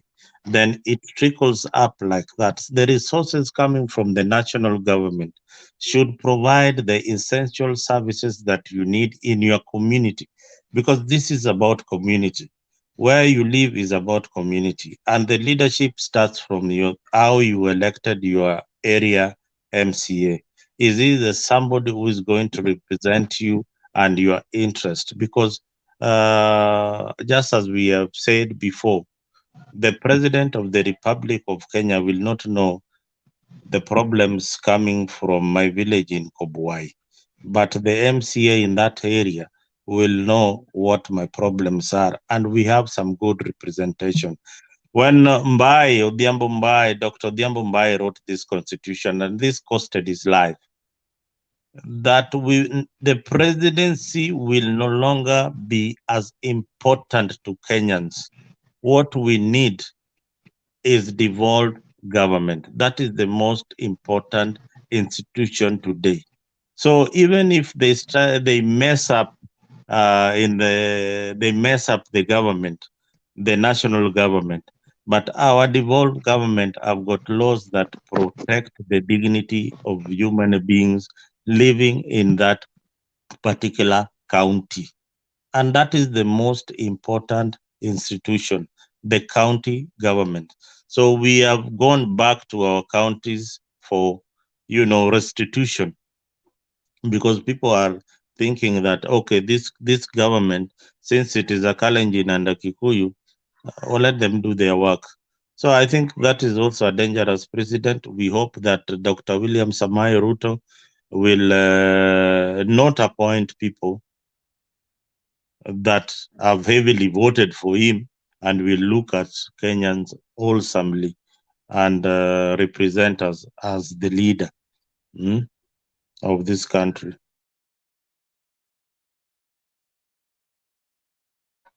Thank you.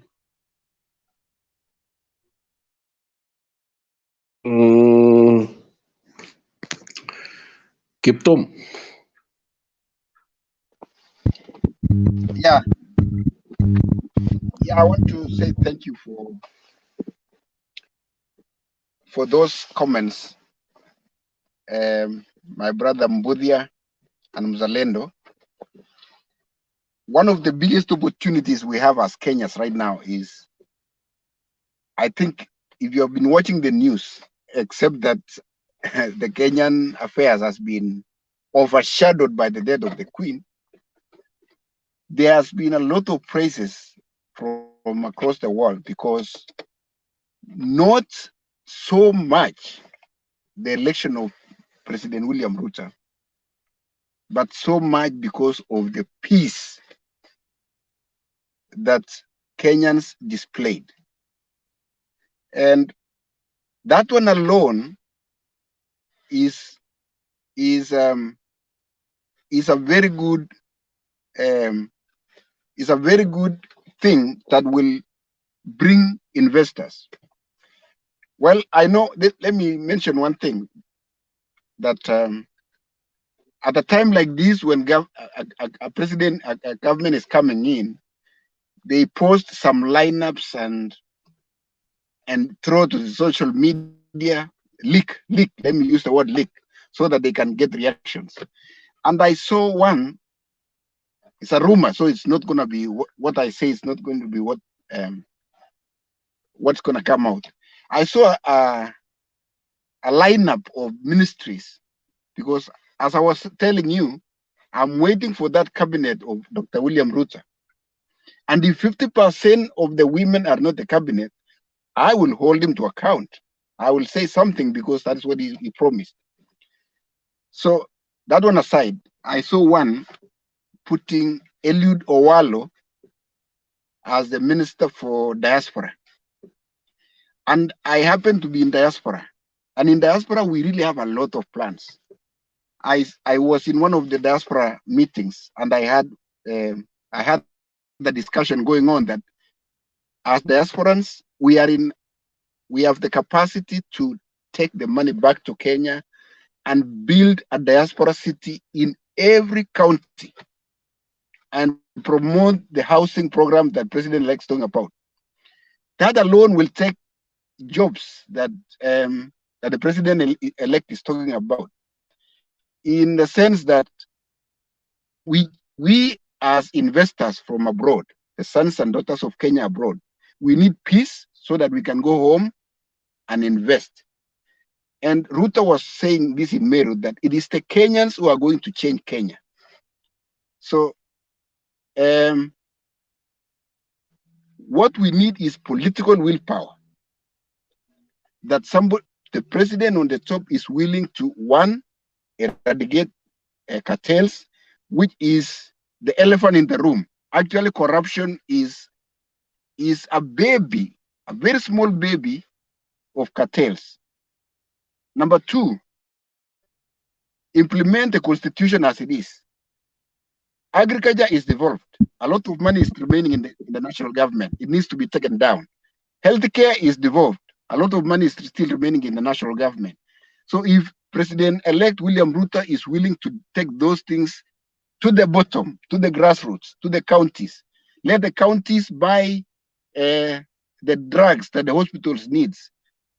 The KEMSA bureaucracy that is delaying the drugs from reaching our dispensaries. If William Ruto is willing to deal with that, get the medications to the governors in time, deal with that agriculture. You see, the money that will go there is 40%. I have no reason to doubt or to be pessimist. What we need right now is to be hopeful and get ready to hold him to account. And if you have the opportunity or you have the resources, like the diasporans that we are here, let's go home and invest. Send that dollar to invest. And that is how to create jobs, and we take our country forward, being patriotic, and we will just get it from there. So that's what I have to say. Thank you so much. You said that corruption is a small baby of cartels. That's very interesting because it's one of those statements that people, already Kenyans, are raising red flags that cartel is being used as a way of escaping responsibility of a corruption. Because there are people who the word corruption is a red flag to them. They would rather that word is not mentioned anywhere. So it is interesting that that is a debate you are bringing, yet from the Auditor General's report, nearly a third of what is budgeted for ends up in the pockets of some people. So I don't know what you meant by that. Anyway, we shall know. Can I clarify myself, please? Hello? Go ahead. Yeah, tukubaliane ndugu zangu kwamba Kiingereza ilikuja na meli. And the context at which we define corruption is very casual in the way the current politicians have been using. But okay, let me say, if we eliminate elimination of cartels means exactly what the president-elect was saying. I can remember when you talked about, for example, KRA. He mentioned 2 points which I think we need to take note of. Like one, they are going to be professional. What does professional come up with? Like, do the job according to the laid down processes and follow the law. And then number two, another very important point, and I think Achagua knows how to put humor in that, is the way we collect our tax is something called, I think, tax reform. Kenya taxation system needs reform. Reform in the sense that it is friendly to the business people and the wananchi. It is not using force. No. You put in place a taxation system that is able to bring a lot of money to the treasury. People will be paying taxes willingly and happily, not to be forced to pay. And that only happens when we have good policies and good laws of taxation. Thank you. It is very interesting that you emphasize more on collection rather than the other side where the money is going. Mr. Mzalendo. Kiptum, I'm happy. There are some things that you're saying, but you don't finish your points. You know, taxes are collected from citizens, and they are supposed to provide services to the same citizens. Here, where you live in the US, when taxes are collected from you, at the end of the day, the government has used your money to run and provide for you services. What do they do at the end of the year? There is some money you get back from the same government that collected the taxes from you.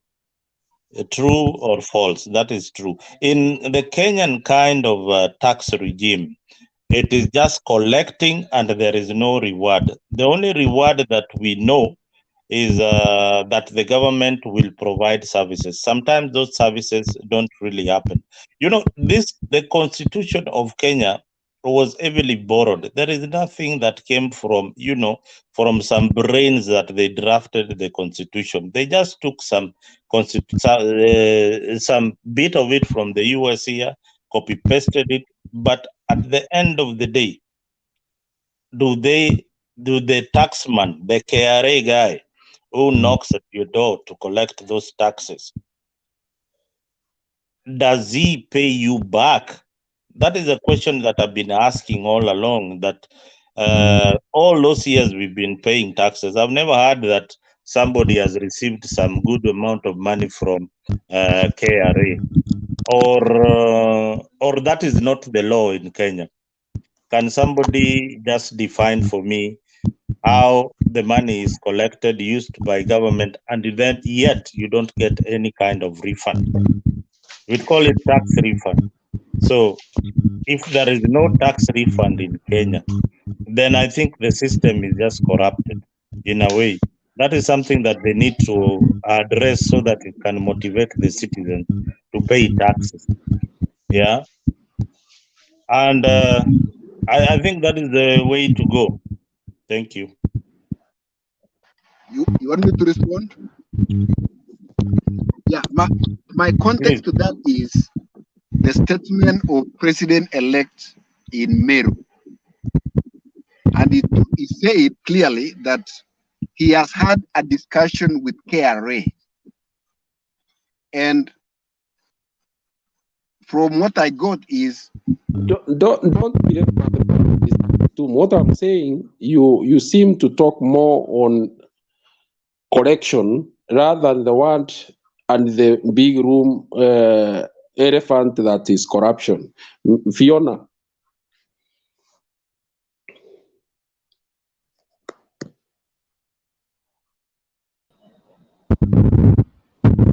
Sina zangu. Na hii mambo ya corruption bana, Guru, hii corruption, you know, even the tax collector is corrupt. Tuanzie hapo.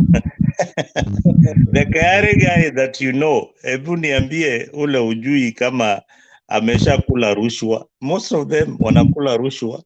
Is that a cartel that will be finished? So I mean, corruption is just a subject that should be taught in schools in Kenya. Sidhani kama kuna ule mtu Kenya atakuja kusema ati mimi si corrupt. Ni ngumu sana kupata Mkenya ule atakuambia yenyewe, mimi kama mzalendo mimi sijawahi kula rushwa, ama mimi Fiona sijawahi onga ama sijawahi onga. But see, kuna wachache, I don't know kama wako, but they can never be given room to go into politics, because politics ya Kenya pia ni corruption, you know. So we praise those who are corrupt. Uliona hata ule watu wale walikuwa nabeba pesa na gunia, they have been elected into office, and the same people wale walikuwa wako na makesi are the ones who are going to parliament to implement these laws or to create some laws that will govern us. Yet unajua tu vizuri sana huyu jamaa, huyu MP wangu is somebody ule analetaga mahindi na analetaga sukari, analetaga mahindi na analetaga sukari, na nimemchagua.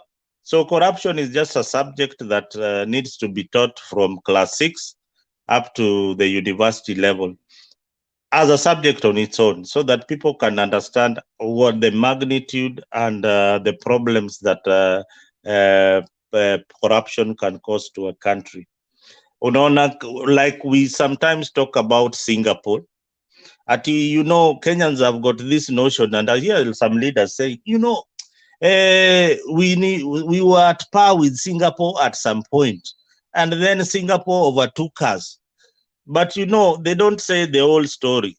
For Singapore to reach where it was, they went to an Ivy school to look for a most suitable leader to lead their country. Wakaenda, and sio mtu wa siasa, walienda wakachagua somebody in business na ni jamaa intelligent, IQ iko juu, wakamwambia wewe you are not politically affiliated, come and lead this country. And that is how they fixed their country. So to rely on politicians who at the same time are thieves is just very, very difficult in this country. Yeah, we need some miracles. And that's why I say, you know, corruption needs to be taught from class 6 at least, where people understand corruption. Ukichukua rushwa, then the price of sugar is going to go up. Ukifanya hivi mkate unakula kitu kila siku will not be there. This road you're using will not be there. And that needs to be taught in schools. Thank you. Fiona. Unaongea juu ya corruption. Corruption inaletwanga juu ya tamaa. Tamaa ndio watu wako nayo mingi. Ndio maana Kenya huwezi fanya kitu bila hiyo rusha kwa mkono, nikufanyie kitu uendelee na mbele. Corruption is like you can't build a house without foundation. Huwezi amka useme leo nataka kuanza hii kitu, by this time nimekuwa nimemaliza, iwezekani. Na hiyo kitu kuisha Kenya ni ili kila mtu afanye kitu kutoka kwa roho yake. Yaani aseme wacha tu nifanye juu niliamua kushika hii Biblia. Ni ngumu ushike Biblia usome kama notebook. Na ni ngumu saa hii Kenya upate mtu mwenye ako. Wengi wamesoma lakini hawana kazi. Mtu anakuambia nipe kitu kidogo nikupe kazi. Unampea kesho anakuambia nipigie simu. Kesho ukimpigia anakuambia walisema ulete pesa kiasi fulani. Corruption yesiisha juu ilianza kitambo na itaendelea kuwa huko.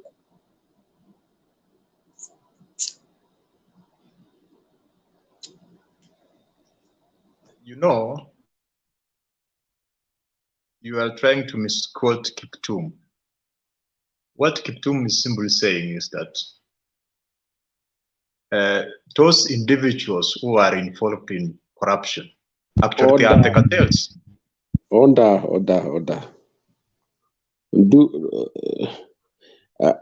You have not asked permission to talk, Duke. You know no, the you see, rule. you are being biased because I raised my hand and you picked Fiona, even when Fiona was not raising her hand. Yes, because I am the moderator. I am discretionary. Anyway, say what you are saying. Kiptum is saying that actually, when you are talking about cartels, those individuals who are heavily involved in corruption, they are the cartels. So you can't separate cartels from corruption. For instance, if you are talking about tax collectors being corrupt, there is an individual who they report to, who tells them, when you collect taxes, record half, bring half to me.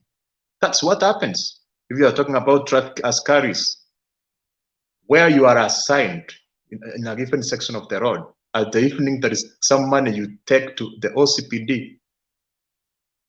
I even know in areas where the police officers will go with a vehicle to collect money from wines and spirits and pubs, and they bring back to the OCPD. So all those junior individuals who are involved in corruption, they are reporting to a cartel. So fighting corruption starts from eliminating those cartels. And the distinction also in why some individuals are trying to say that corruption is a culture. So it's about changing culture. That's false. Even the Americans or the Chinese are extremely corrupt, or individuals are bad in one or the other. What prevents individuals from being involved in corruption is consequences. For instance, if in China, you know, you are caught with corruption cases, you are hanged. So it's not that they are angels, it is because of the consequences. So when we find the leaders from the top, or the president, or those who are mandated within specific institutions, they are not enforcing consequences, then that one encourages corruption. But if we have punitive measures, corruption will stop immediately. So it's not about changing the culture, it's about having consequences. For instance, if you know about the chicken scandal, there is a company, the company which was involved was from UK. But it was involved because it knew that in Kenya, consequences of corruption are not extreme. The same applies to China. Actually, Chinese are extremely corrupt outside China. But when it comes to their countries, they are not corrupt. It's actually preparing human psychology. It's about punishment. If there is no punishment, even if all of you here, for instance, you are in a company and you can take like 200 million and you go and use it for life and no consequences. You can be tempted to do that. But if you know if you do that, you will be hanged. Will you attempt? So that's about consequences. So that's my point. It is good you talk about consequences. Are you aware that some of those who have recently won their elections, the charges against them have been withdrawn and money refunded, despite the court processes finding there are cases to answer? Anyway, that is for you to digest. Consequences are what deter. So we are on a path that we don't know where it will lead us to.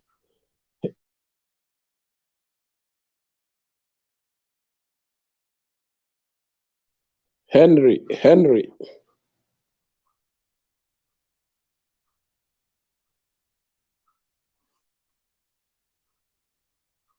Okay, you are not Nini, David? Mambo. Thank you. Oh, okay. Henry Kwanza. Henry, Hello.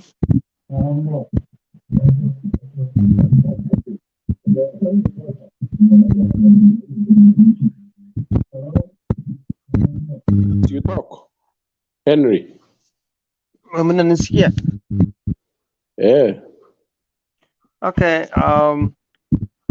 Nashukuru for the time. I've been away for quite a number of days because of what I've been witnessing taking place after the elections. But what I can see, okay, we according to the contributions, what I can see, we just trying to give views, but we don't see what is happening. And I think one of these shows before I say what I feel is not what somebody else feels, because back there people have been sorry, hold on a minute, let me reduce the volume. Okay, sorry for that. So all is there. We can try to discuss here, but you know, to my surprise, what has taken place back home there, where even the judiciary, even the layman would have given at least suggestions on after the elections. You know, there's nothing you can do. Those people controlling the country, I mean, those whatever they call or corrupt or cartel, there's nothing you can do.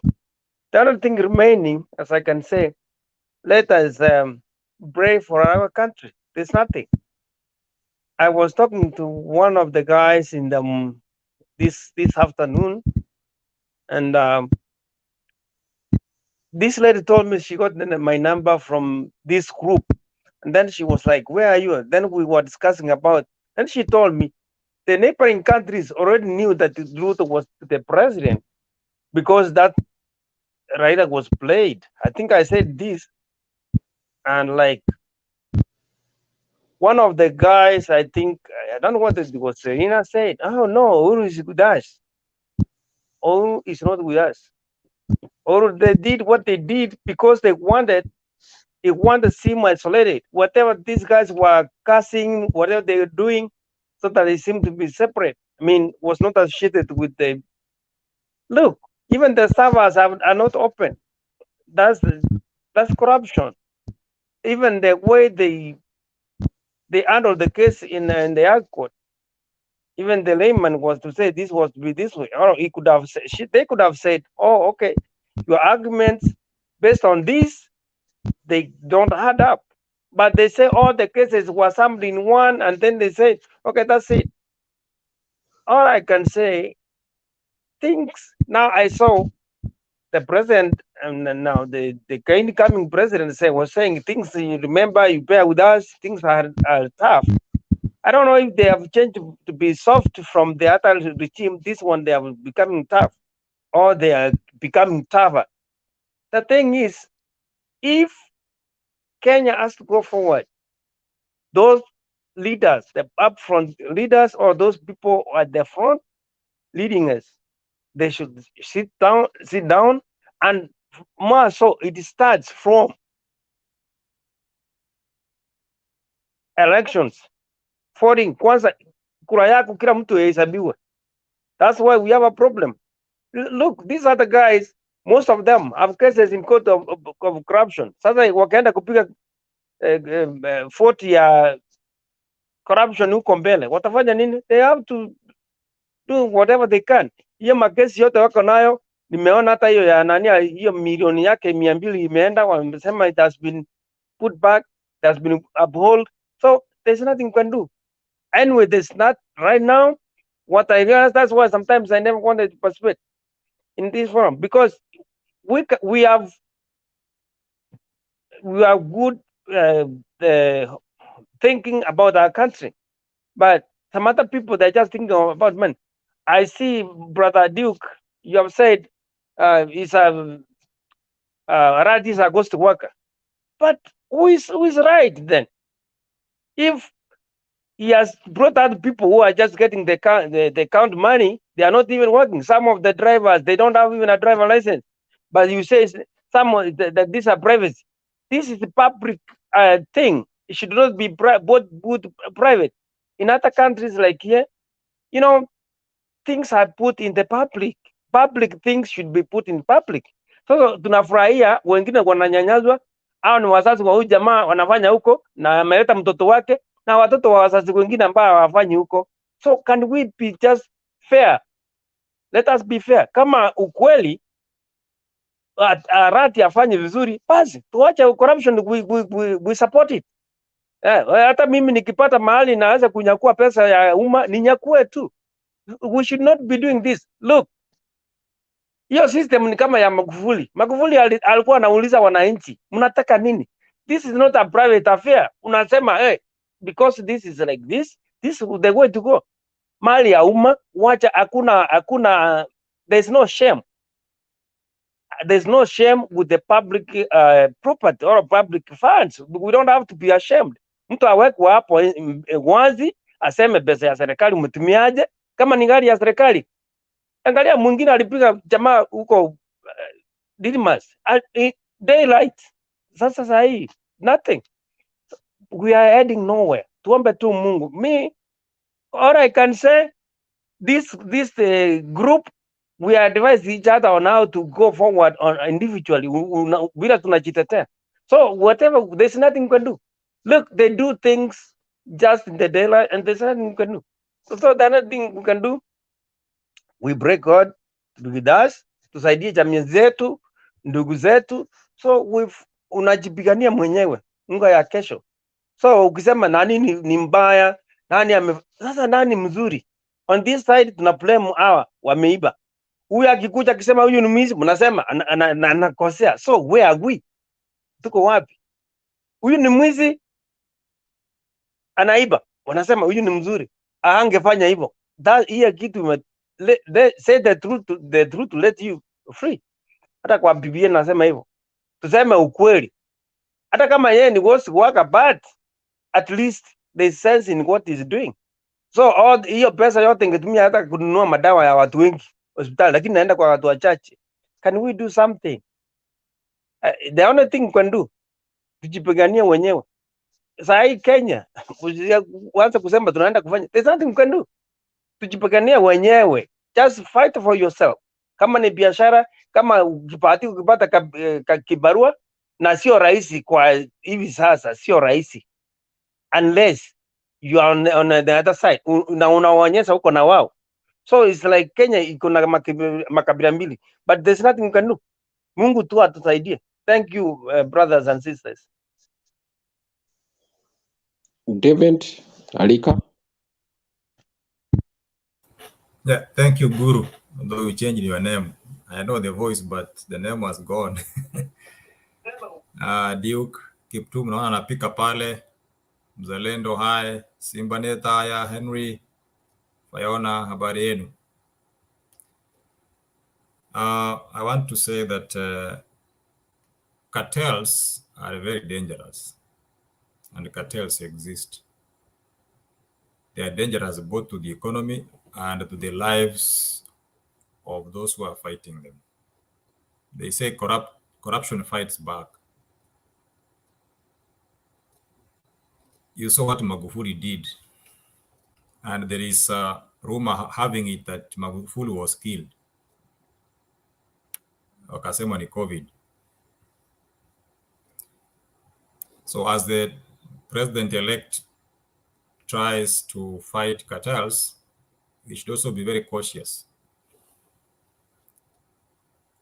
Simbarat is doing good, but on the other quarters, the people are saying they are criticizing him too. That the people he is fighting are the voters, and he can do it better than that way. You know, people have to say something. So if you have never encountered what cartels can do, then you have no story to tell.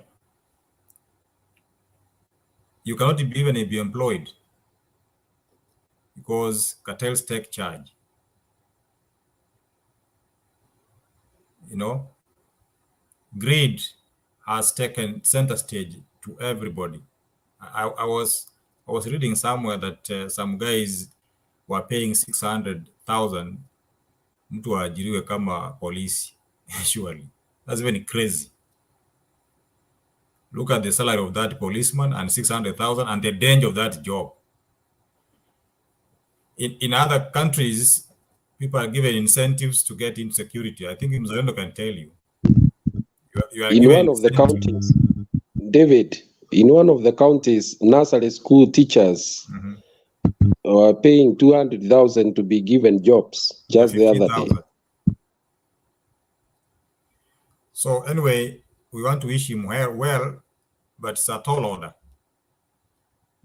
Those people are almost everywhere in the education sector. Even, trust me, even admitting students at the university, which subject you are going to do, cartels are there. You wonder.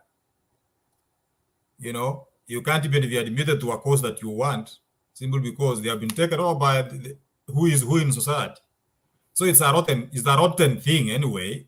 Though Mzalendo said it should be taught in school, but media can do a lot, civil society can do a lot, and even the church itself. It starts with you.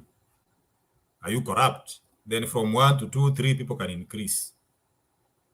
You can put in the syllabus and still people don't make sense of it. So it's a sickening situation. I want to agree with that. It has denied people opportunities. It has killed dreams. And unless it is confronted, it's gonna deal a blow to the economy. Remember, we also have an anti-corruption agency in Kenya. I don't know whether it exists anywhere, but in Kenya we have a whole body dealing with corruption. Then you end up finding that the body fighting corruption is corrupt. Then you wonder now, why are you there? Why are you spending money? Those people have never recovered any asset. Or since the time of Arun Mwau, I think that's when it started. Those who can remember. It has been there for really a long time. Mtu ambaye alizaliwa wakati Kenya anti-corruption ilianza amekuwa mzee saa hii. But no asset. David, correction. They have, only that they have not done enough. But where is that money? Where does it? You heard Mzalendo talk about tax returns. Where are those credits? Then you could have said, "Is the pesa zimerudi hapa? We have now built this road because we have covered this." Where does it go? Come to government. There are people working in government who are our friends. We don't want to mention their names. Do you know what they say? Towards June, when the budgets are about to be read, people are clearing the accounts so that the money cannot go back. Honestly, that you are clearing the accounts so that you fill books. So it's not a very good situation, but we want to wish him well. And he needs a serious support, and it should start with him. Then it trickles down. But if it is fighting cartels in a name of revenge, we may not expect much. Lastly, I want to say that let us be optimistic. I've seen very optimistic people, more than Kenyans here in the diaspora. The Somalis are doing very well.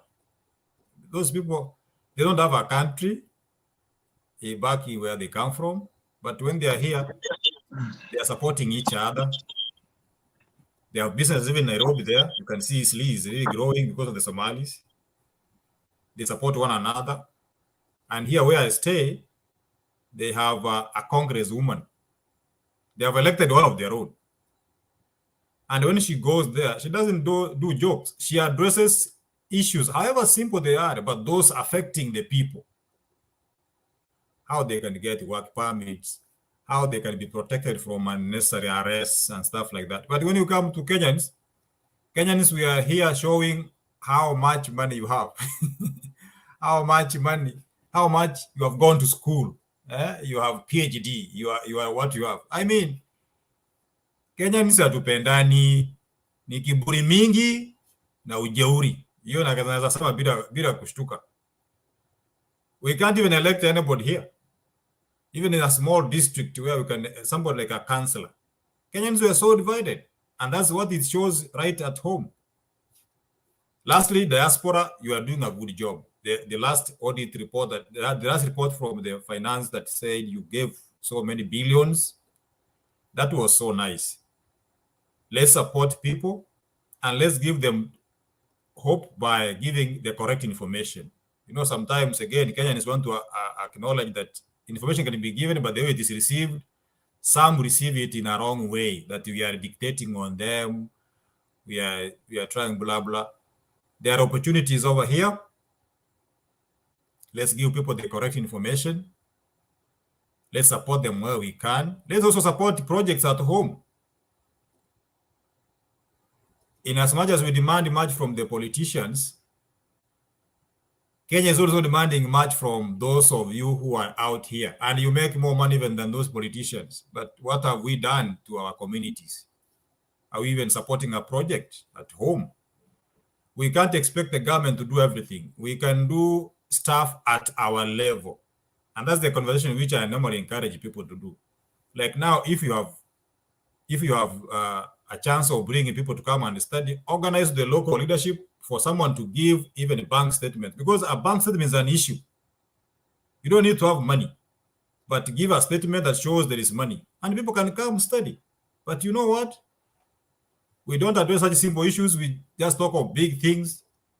Mtu unajitoa hapo unaenda kuuliza kura Kenya, they want to be an MCA. Honestly, why are you wasting all those resources?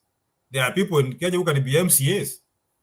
You can play a role, another role other than being in politics. Why are we glorifying politics as if it's the only way we can support our people?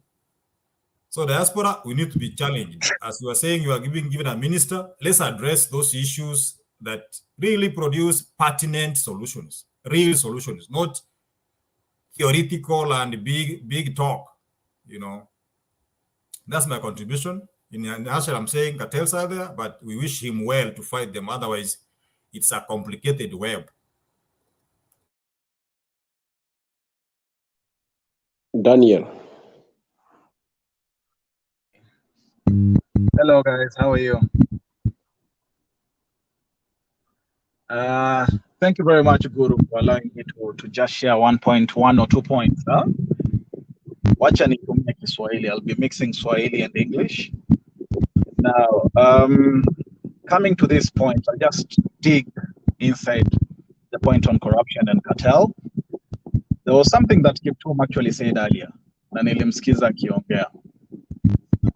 This corruption, it's facilitated by cartels. So if you're able to finish the cartels, then believe you me, the bigger percentage or the biggest contribution of corruption itapungua. Secondly, we are supposed to understand we cannot eradicate corruption completely. You know, we cannot eliminate corruption completely, but we can try. So tusikae na ile notion kwamba yes, tutakuja tutamaliza corruption yote, no. And it is actually a process. Thirdly, according to me, I normally think Kenyans, we tend to base our thoughts or our line of thinking in a different place. We tend to blame politicians a lot about corruption, and we tend to forget ourselves. Mimi kama Daniel, nimefanya nini about corruption? You know, we all complain about corruption because you have not been given that opportunity of putting your hand in the cookie jar. Trust you me, a bigger percentage of Kenyans wakipata hii opportunity ya kuingiza mkono hapo, they'll eat. Because remember, before the government becomes corrupt, you as an individual ulichangia kwa that corruption. We are supposed to stop thinking about 20 billion, 100 billion. We are supposed to be thinking kale ka 50 shillings ambao unapatianga polisi. What is the effect of that 50 shilling? You as an individual. Unaona? And hiyo mambo yote, it all ends with the morals. For those people who are in diaspora, and you can agree with me, mostly the white people, they have morals. They have morals. Mtu ako radhi apelekwe kotini, apoteze even 7 days or whatever time, but I follow the process. But what happens to a brother like me in Kenya? Unaona, wacha niende kwa shortcut, yule jamani muone, nimpatie something small. And that's what is killing us. But if me and you, Duke, Kiptum, Zalendo, Guru, Kenyans, if we have morals and stick to what we believe in, trust you me, that is a revolution, and it will even make the politicians think, hey, hapa hivi, these people are awake. You know? So before we start blaming, I don't know, the government, I don't know, politicians, I don't know who's doing this, who's doing that. First of all, in all this matrix, ask yourself, what role are you playing as an individual? Tuseme somewhere like Nairobi. Nairobi is a funny place. There was a time kulikuwa kukona dust bins everywhere, litter bins everywhere. But you find a Kenyan, an individual, amekula ndizi, ametupa kwa barabara na bin. There was a time bins zilikuwa, I think, less than 5 meters apart. But you find a full-grown man or woman, umekula banana, something like maybe peremende, maybe zilikuwa zinaitwaje, I think zilikuwa tropicals or something, unatupa kwa barabara, and there is a bin. Then, ile karatasi ikirushwa ikiingia kwa drainage, when it blocks, you start blaming the government. You know? Na wewe ndo uko na hasira mbaya sana, you blame the government, you're saying, yes, the government is not doing anything, Nairobi River is blocked, the drainages are blocked, but you don't remember you are the one that actually had a role to play on that problem. The other point, there was something that Mzalendo said. We are too much concentrating on the presidency, and I don't know why. It is a good thing, but all our focus is on the presidency, and we forget our basic unit, whereby our basic unit ni pale mashinani. Come your elders, MCAs. How many people know the MCAs by name? Hapa hivi nikiuliza, because I think we are 9 or 10. Nani anajua MCA yake na jina? Utapata hapa hivi, it's only 1 or 2. How many people take the MCA into account? You know, How many people normally take MCAs into account? Because wanakuja wanasema, for example, you'll find somebody anakuja anasema the constituency allocation, it was very minimal. Fair enough. Unaweza kuwa unapatiwa 500,000 for the whole constituency, but what did you do with the 500,000? Unajua, we're asking for more money in the counties, but the little that we've been given, imesaidia na nini? Imefanya nini? Unajua? Then after moving from the county, now we go to the next level, constituency, coming up. But unakuja unastukia, tunaimba Ruto, Raila, Uhuru, Kibaki, Dara, those names. Wacha nikuambie, those people, they are very far. And me, I'm telling Kenyans, not even Kenyans, anybody ako pale nje, if you think a president will bring you manna from heaven, trust you me. Ka ulikuwa unakula vumbi, utaanza kukula vumbi zaidi ×2. We should, first of all, we should start putting our MCAs into account. Tukisukuma yule MCA anajua watu wameamka, that small amount of money that is getting anaitumia. Then we go to the MPs and coming upwards. Then another thing, us as Kenyans, we normally don't know different roles za our politicians. You find somebody coming and asking a senator, wewe hujatujengea mashule, for example. You know, is that the role of a senator? So we are supposed also to be conversant with the constitution. The 9 of us or the 10 of us, we might be learned, we might be knowing our constitution, but again, a bigger percentage of the Kenyan population, maskini, hawajui constitution, they don't know who they are supposed to be throwing their issues to. Tunaelewana jameni? Those are my views. Unaona? So sisi as individual, me as Daniel, huwa natakanga sana kujichallenge. What am I doing to either affect that situation positively or negatively? Last but not least, nitaeka hiyo kitu ya diaspora, na David amesema, hiyo kitu huwa inaniuma sana. Kuna wa Somali, they are Indians. When you go to most European countries, let's talk about Australia, let's talk about USA, let's talk about UK, their communities inasaidiana. Me have been able to interact with Somalis and Indians. They tell us, sisi wa Afrika hatujui kusaidiana kwa sababu hatupendani. Unaona? When an Indian sets into one suburb, trust you me, wapatie 2 or 3 years, hiyo sababu yote watakuwa wamejaa. Kuna ile utu, wanasaidiana. Lakini Mkenya, mimi I'll tell you, I've seen Kenyans, we have communities. Unapata hizo communities ni za kukaa, kuchoma nyama, drinking alcohol, okay? And showing off the type of cars that we've got. Does it really help? That one doesn't help.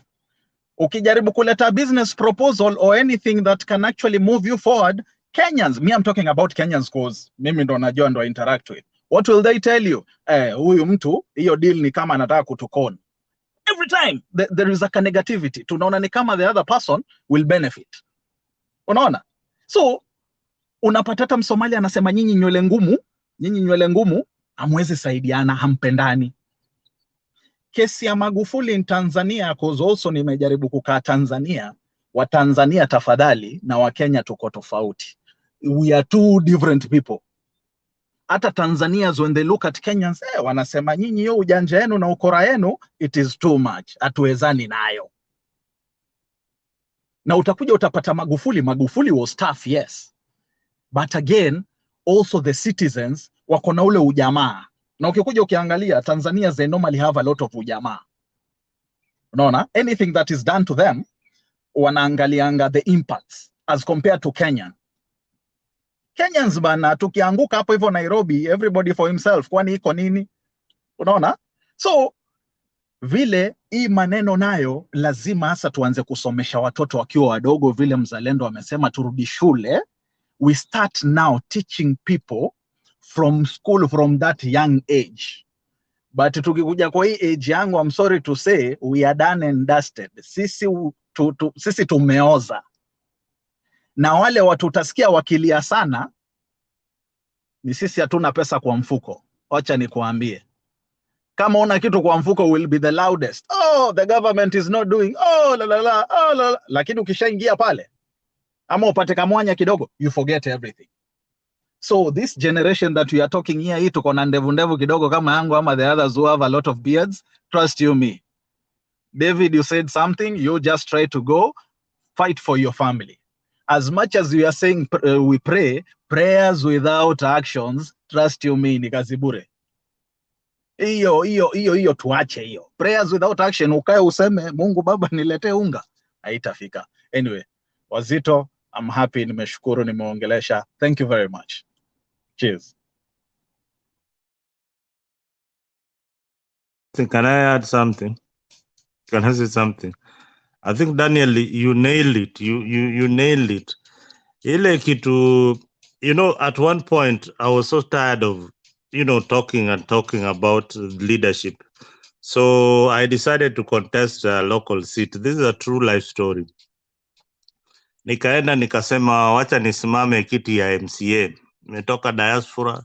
I have done so many projects. Nimefanya kazi. Now kufika kwa ground and you've done umepiga speech yako hapo, umeonyesha, you know, manifesto yako and things that you want to do for the people. Then after that speech unaambiwa wamama wanapanga line, vijana wanapanga line, wazee wanapanga line, unawapatia pesa. Then I was like, okay, that is a trend. So these guys, I am going to pay them to vote for me. Now, usipofanya hivyo, they will not elect you. So most of the leaders in the current county governments and in parliament, kuna vile pia walionga wananchi, na wananchi pia wamekubali kuongwa, kwa sababu hiyo ndio mtindo wa Kenya. But if you come from the diaspora here, there is something called cautious. Tuko na cautious kidogo that you're doing the wrong thing. Unaona? Because umeishi na hawa wazungu na ukaangalia vile wanaishi. In fact, ukifika hapa ng'ambo, kitu ya kwanza that eats you is how clean the place is. How organized huyu mzungu yuko. Unastuka.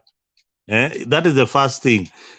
Ukienda kumwaga takataka ama kutupa kitu hivi na gum on the street, unashindwa, you are just doing the wrong thing.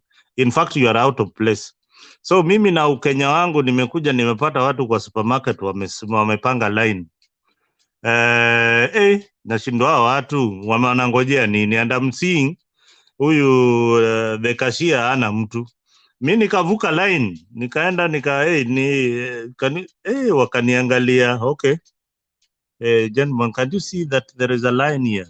The line, we are in a line. So hiyo line lazima ufuate. Ukikuja Kenya, unapata kiongozi akona VX, ana break traffic laws, yani anaenda sijui wapi, yani anataka kukimbiza gari yake kwa pavement. And unashinda huyu mtu anakimbia nini? Anaenda wapi? They can't even follow the laws. Wale jamaa tumewapatia kazi ya kutengeneza sheria, ndio hawezi tengeneza sheria Kenya. Another example is my daughter. My daughter is 24. So the one day anaenda kufanya interview ya amepata job mahali. So mimi nishajua, Kenya lazima uongee na mtu ndio mtu apate kazi. Let me tell you one thing. Si lazima uongee na mtu ndio mtu apate kazi. You know, my daughter told me, you know, Dad, I'm going by faith. We are not going to talk to anybody. Hii kazi naenda kufanya interview na nitapita. And sure enough, alifanya interview na kapita na kachaguliwa bila kujua mtu wowote. So sometimes there are things that we can do and encourage our family members to do that. Ukienda mahali Mkenya, unapata Mkenya anaibia mtoto wake exams, anamuibia exams za KCPE, KCSE, na anapita amepata flying colors, minus kila mahali, anakuja anasherekea, bwana, unaona vile huyu mtoto wangu ni bright. But wakienda university, you see what happens. That is the kind of leaders that probably we are getting right now. And it's a very, very sad scenario. We need to look into ourselves personally and see what we can do for our country. Corruption starts with you and me. You and me. Watu wengi hapa diaspora, I am sure Rika will tell you, if they go home, they find the people that walikuwa wako nao huku wamewashinda na mali sana. Wameshinda na mali sana. Unapata mtu ameendelea ile kupita, and then you look at their age and what they own, unaona hapana. Kwani hii ni biashara gani watu wanafanya bwana? In one night mtu amekuwa amepata jackpot. Now, this is how it is. In Kenya, if you know at least 3 or 4 procurement officers, you are done. You are a rich man. That is the reality. Hakuna kujidanganya. Ukishajua watu watano wako wale wa procurement na unaishi tu, you can live like a king in Kenya. So we need to do something about it. It all starts with us. Be cautious of who you are, and have some integrity. At least kuna a few examples, wale wako pale wanaweza sema hey bana, hii kitu tunajaribu kufanya. There was a time Kenyans walikuwa wanashika mapolisi wakaenda kuchukua rushwa. Yeah, ati a policeman tries to be corrupt, anasema hapana, wewe tunakushika. That kind of thing is what Kenya needs. And I believe that we are not very, very democratic. We need, at some point, I thought that in Kenya, we need a dictator, somebody who will come and, akipata mtu ameiba pesa, weka yeye ndani, funga yeye ndani, huwa vitu kama hizo. Because sisi tuko na shida kubwa sana. Nimeona Ben si useme. Hello, habari. Asante Mzalendo. I think Disha aliingia before Penny. So Penny gojea kidogo, wacha Disha aseme asante Mzalendo. I think siji kama tutanyonga watu. We will think about that. Karibu Disha. Thank you, Julia. How are you guys doing? Asante kwa kunikaribisha kwa show. Let me say a few things. I think, let me say I like the debate ya leo. At least watu wana discuss issues, man. Thank you, guys. Let me weigh in on something about production. Wanatuambianga there are factors of production. Moja inakuwa inaitwa shamba, land. What is happening in Kenya saizi? Ukitembea Kenya saizi, everywhere ni plot for sale.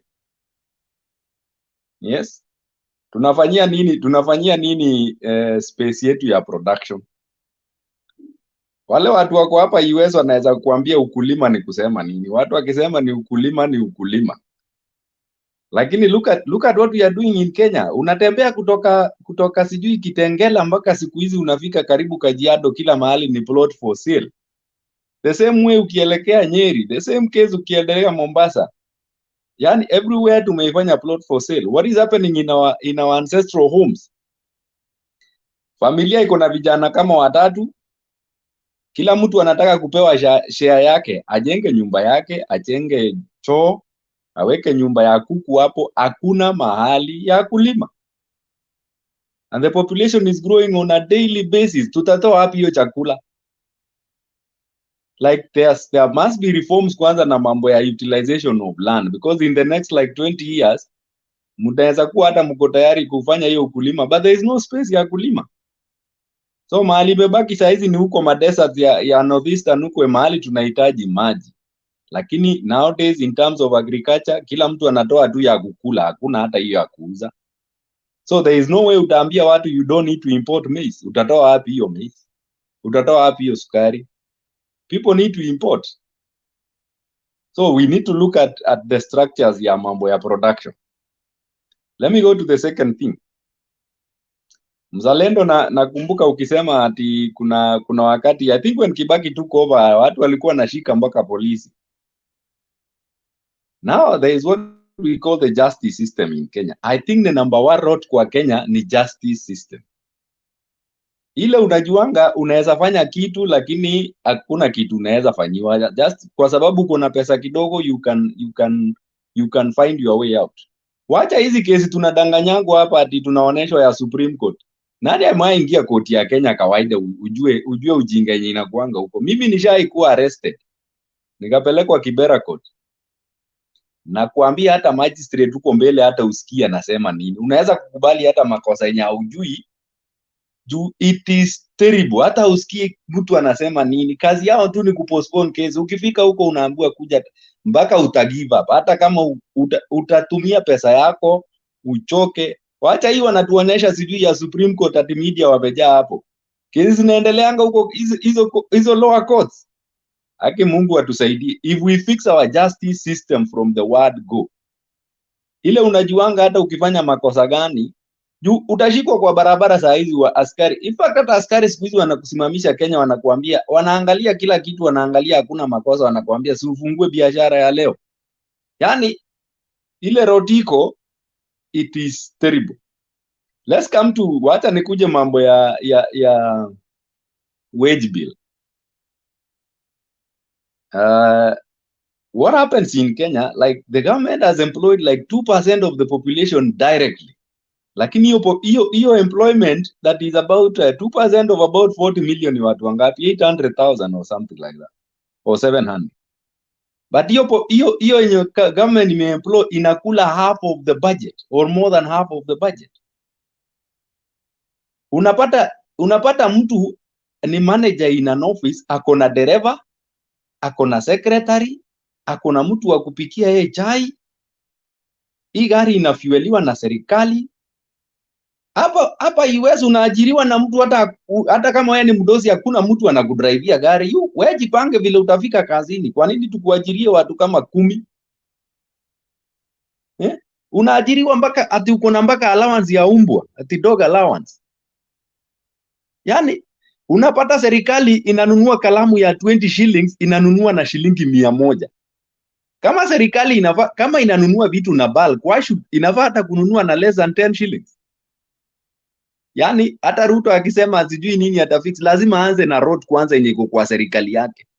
Wakati wewe uko na kama 20,000 kwa familia yako, hauwezi enda kununua TV ulete kwa nyumba. Unapanga kwanza ile uko nayo. The first thing anafaa kufanya ni kuangalia pesa niko nayo at my disposal ni pesa ngapi. Sisi hatutaki atujenge barabara ati sijui ya kwanza. Fix kwanza the first things first. Niko na mengi ya kusema lakini wacha nikatia hapo kwanza, alafu watu wengine wachangie. Yeah, Disha, you are making us think hard. I think just like Karika said, RUTO has a big task ahead, and I don't know, Arika, I don't know how he's going to do that. I think you'll advise us, because I don't know how he's going to do that. Starting from what Disha is saying, that we overspend for nothing. Why should a school principal have a driver? Yani shule iko na 2 drivers. Ati moja wa school principal na mwingine wa kuendesha school bus. And then there's a messenger. I think the driver could be the same driver, could also be the messenger. So I think we have, then speaking on that, if you are talking about corruption, I think now we are agreeing we look on the way forward and we be positive. We see how we can make Kenya great. Now, I was asking myself, after the Supreme Court ruling, I stand to be corrected. I'm not sure of this. So I won't say that I'm very sure of this, because I've been looking for that post. That Gachagua, ile pesa ya Gachagua ilikuwa imeshikwa 200 million, that it was released back to him. That is what I heard. I don't know how true that is. I stand to be corrected. I understand the member of parliament who shot somebody has been set free on bond. And I want to reiterate that the reason why I think Uhuru did not fight corruption is because he has no more authority to fight corruption. Because probably some of his relatives also are involved in corruption. Maybe if we talk about KEMSA billionaires and all that.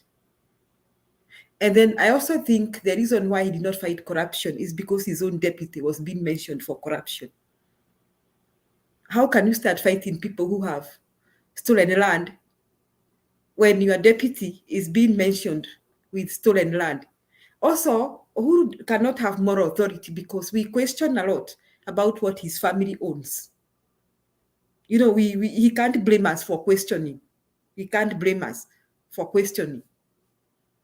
Yeah, he can't blame us for questioning why they have thousands of acres in this part of the country. So both Uhuru and Ruto have not had any moral authority to fight corruption. Because hata kama sijasikia a direct case towards Uhuru himself, Uhuru Muigai Kenyatta, but still I hold him responsible for allowing 1, 2, 3 to happen. He didn't tell us about camps and billionaires. He didn't tell us what transpired. And we only heard that it was going to be addressed, but we didn't know how was it addressed. Now, Ruto still, he's mentioned in Muteshi Farm, amepelekwa kotini, ameambiwa rudishe shamba, na yeye ni deputy president. We told about Western Hotel, tunaambiwa sijui kuna shamba ya Laikipia, tunasikia ati alipewa shamba sijui Coast. So those two people have not had any moral authority to fight corruption. Then now we have Ruto and Gachagua. And Gachagua had some money in the bank, he cannot account penye ametoa. Na hiyo pesa imekuwa held. And then suddenly the money has been released. Now, I want to agree with Disha that our judiciary has let us down. But this judiciary, are they held hostage somewhere by the incumbent government? And what will the incoming government do about it? Will they still hold them hostage? So, like David said, it's a tough job, but my take is let's give them an opportunity. Let's see what they can do. Because watu huwa wanasema wacha tuanze upya. That's my take. So I'm not trying to be a sympathizer, but I'm just thinking that they have a tough job ahead. They have to seal all those loopholes. Lazima, they start with themselves. If today I heard the incoming president saying that we need to collect tax, and I want to correct him and say the problem is not how much tax we collect. Kenya collects a lot of tax. The problem is how we spend that money that is collected. And then he said that he'll be a good example in paying tax. The question, okay, there are questions of who pays tax because kuna wash mingi Kenya. There are people who have, you remember you people, the Kenyan currency was changed some time back, and that is because some people had stashed a lot of cash in their houses. That was a trap to catch them. Now, so I agree with the incoming president. There is a chance that many people don't pay tax. So that should be followed up. But the question is, how do we follow this tax? How do we spend this tax? How many employees do we have? Like Disha is asking. Do we need them? I mean, what can we do to create self-employment so that we don't have to pay people for doing nothing? We don't have government employees that we are paying and they don't need to be paid. Maybe we should find a way of creating self-employment. So I think the incoming president has the biggest task because we are having high expectations, and he must just do it. He must just block these cartels. He must just even tell his deputy, unajua nini? Najua tulitumia pesa mingi kwa campaign, lakini hapa hatukuli. We are not eating anything. We are not getting back anything. We have to understand we spend our money, lakini at hiyo pesa haiturudi. We have just to earn our salary. He has to come out clean. And even his deputy has to come out clean. Because if they don't, that will be the downfall of this incoming government. Because saizi penye Uhuru Ruto government imefikisha uchumi, there must be a rescue and a serious rescue. If they don't, we'll have a very bad crisis. But like I'm saying, I think it's good to give people opportunities and give them a chance and see how far, what they can do. Penny, karibu, good to see you. Yeah, asante sana Julia, asante sana. Thank you very much for the opportunity. na vile wengine mzalendo na huyu mheshimiwa wamesema ni kweli. Kenya is a very corrupt country, but please remember we are only 60 years. Kila nchi hata hapa Amerika ambao muko, when they were 60 years, kuna vitu vingine walikuwa wanafanya mingi sana mbaya. Personally, I'm involved in Eastern, where I paid 300,000 for this person to be employed, but these people have completely turned off their phones. So I'm involved with the police. So we can tell stories and stories about that, and there are a lot. So that it is the government of the day that sets the policies and issues for the future. Right now, everybody, Zalendo, you have to hold us to our feet to the fire, because we support the UDA government, but we're not supporting it so that it can destroy our society. Our country is very beautiful. Hata ukienda huko Julio, ukienda huko Kisii utashangaa. It is very, very beautiful. Only leadership ambao hatuna.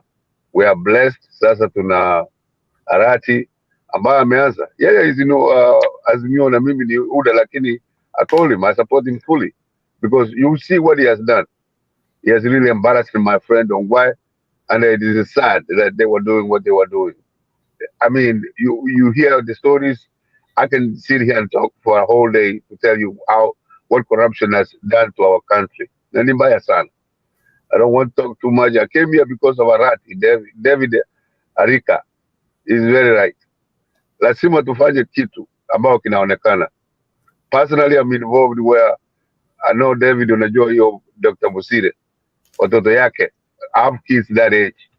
So we want to make sure that they get a feeding program, huko Kisii, all the public primary schools, so that they can get a feeding program. As David said, we don't have to be running for members of Congress or senators or whatever.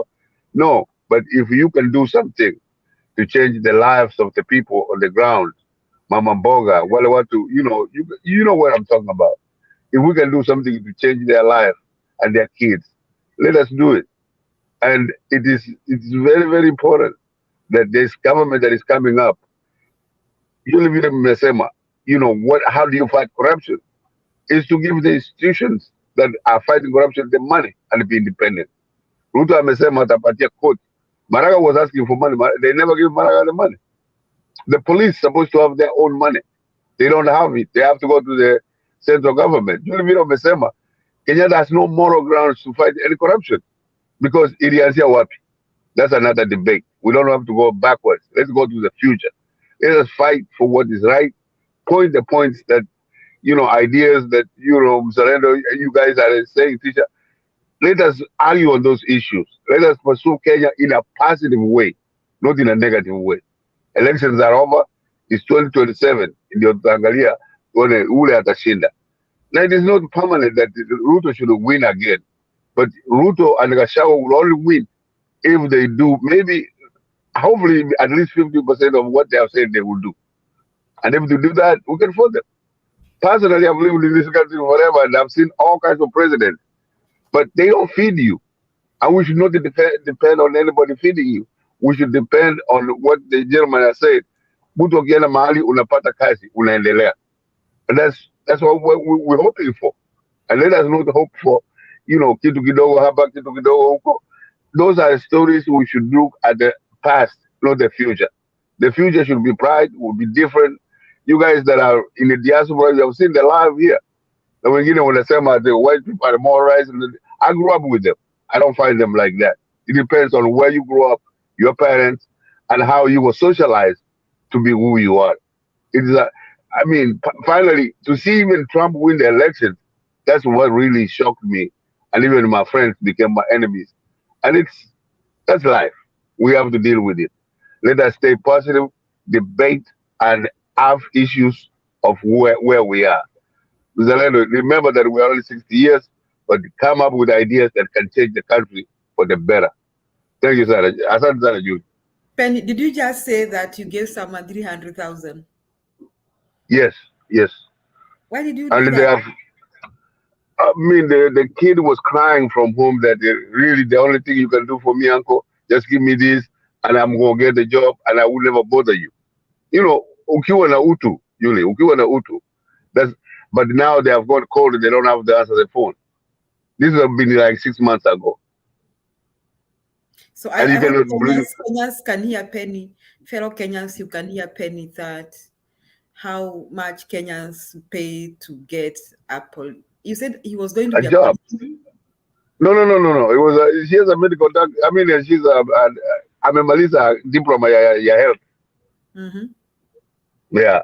Sasa alikuwa anataka alipwe permanent. Na serikali. Yes. Yeah, that is So it. I'm having the police get involved and stuff like that, but we're working on it. Because I was like what everybody has said, I was against it, but this person, you cannot feed them for the rest of their life. Anakuambia, hii tu ukinipatia hii, I will never bother you again. That's really sad, Penny. I think Kenyans can hear that and they will not repeat that. Penny, I said Uhuru has no more authority to fight corruption. I also don't think William Samoei Ruto has any more authority to fight corruption, and therefore he has to prove his point because exactly. I agree. He has to. Hizo scandals zote zinamfuata. He has to do something about it, and even Gachagua himself has to do something about it because. If he speaks about corruption, we may be asking him, what about Western Hotel? What about, people say those are allegations. Lakini, I think you people, you are in the Western world, you tell me if you are fighting your wife, even if mzalendo kumesemekana ulipiga bibi yako, kumesemekana tu, we are not, hata before we prove, that tarnishes your name, even if hata kama your wife took you to court for something, you cannot even vie for something. So Ruto and Gachagua, they are our next leadership. They must prove a point.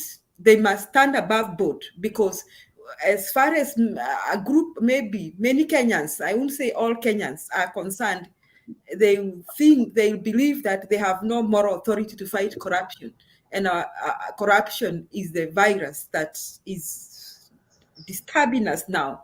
Inatusumbua. Kuna mtu alisema si culture, but I think it's a culture, man. I think it's a culture.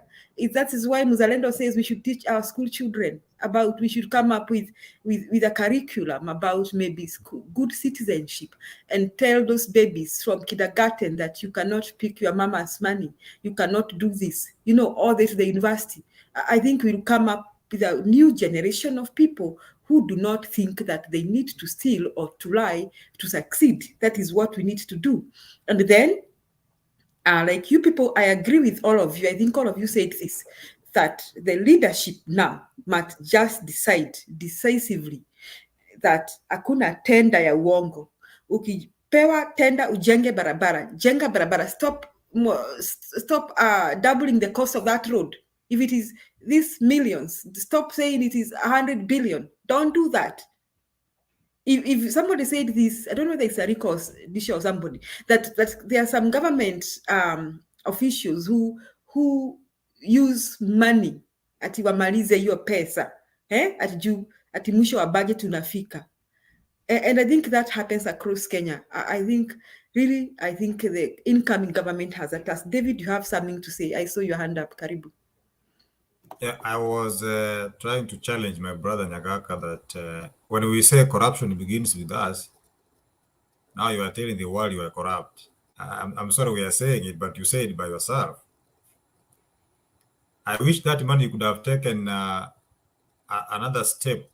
The 300 could have done much. It may not be a perfect design, but 300 is enough to educate a person through some good cause, or even to start up some good business.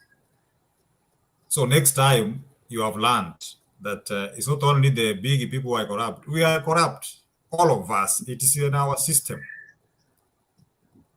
So it's good you have admitted and you will change. That's what I wanted, just to have a recap. Julie, can I say something? Can I say something? Yes, Penny. Yeah, David, that is very true. Lakini moja nikuchekeza, mzee wangu alikuja hapa siku moja and my brother was driving real fast, tukasimamishwa. Alafu kabla aandikie my brother a ticket, mzee akasema ile pesa ulinipatia wacha tumpatie. Nikaambia hiyo polisi, akacheka mpaka akatuacha tukaenda. So it is the culture. It is what we have known. Like here when it's up, you know what to do. But huku nyumbani, we have done it. But I mean, Rika, you are right. We need to stop that completely. Na vile nimeambia Julie, huyu msichana alikuwa ananilia mbaya. Yeah, we are corrupt. Asante. Okay, Penny, me, I'm not corrupt. I've never paid anything to anybody to get anything in Kenya, and I have been there for a long, long time. I have worked all my adult life in Kenya as a high school teacher. And I want to testify like something Zalendo said. At one time, I think Teacher Service Commission for some time, I think now things are changing. Some people are introducing corruption again. But I think for some time, for about 5 years or so, they introduced some systems of recruiting teachers and promoting teachers. So they had a marking scheme. They were looking at your years of experience, your qualification, and your responsibility. So I remember one time I applied for a promotion to another job group, and I found that I was not shortlisted. Then I asked the principal to allow me to go to the TSC to ask them why they did not shortlist me. And she was telling me that, Julia, if you're not shortlisted, they will not present you. I asked her, no, let me go. I went to the teacher service headquarters, and I told them I want to see the person who was in charge of shortlisting the teachers.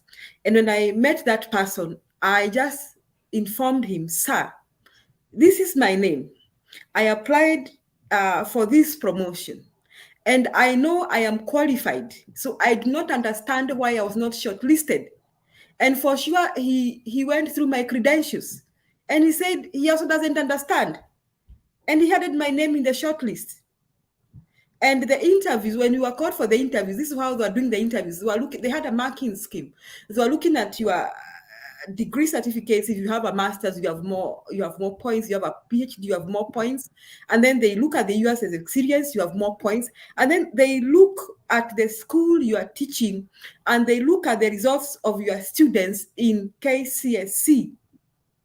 And I can remember them looking at my students who were doing so well in maths. My mean by then was about 9.5. That's a very high mean score in math.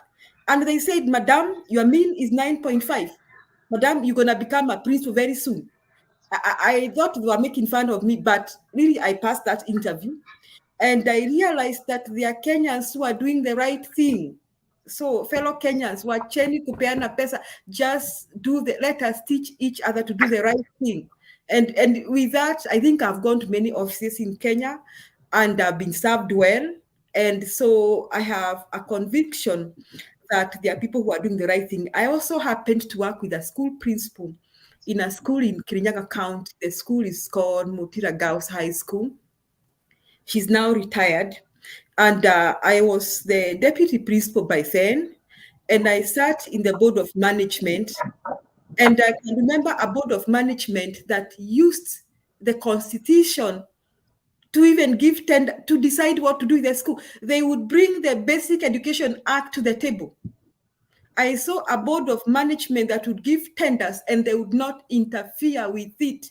I saw a board of management that let the deputy and the bursar manage the tender to buy a bus worth 14 million, and they did not change anything. I chaired a committee and we bought a bus from Thika Motors worth 14 million, and nothing was changed. Nobody was brought in between. So you fellow Kenyans, there are Kenyans who are doing the right thing.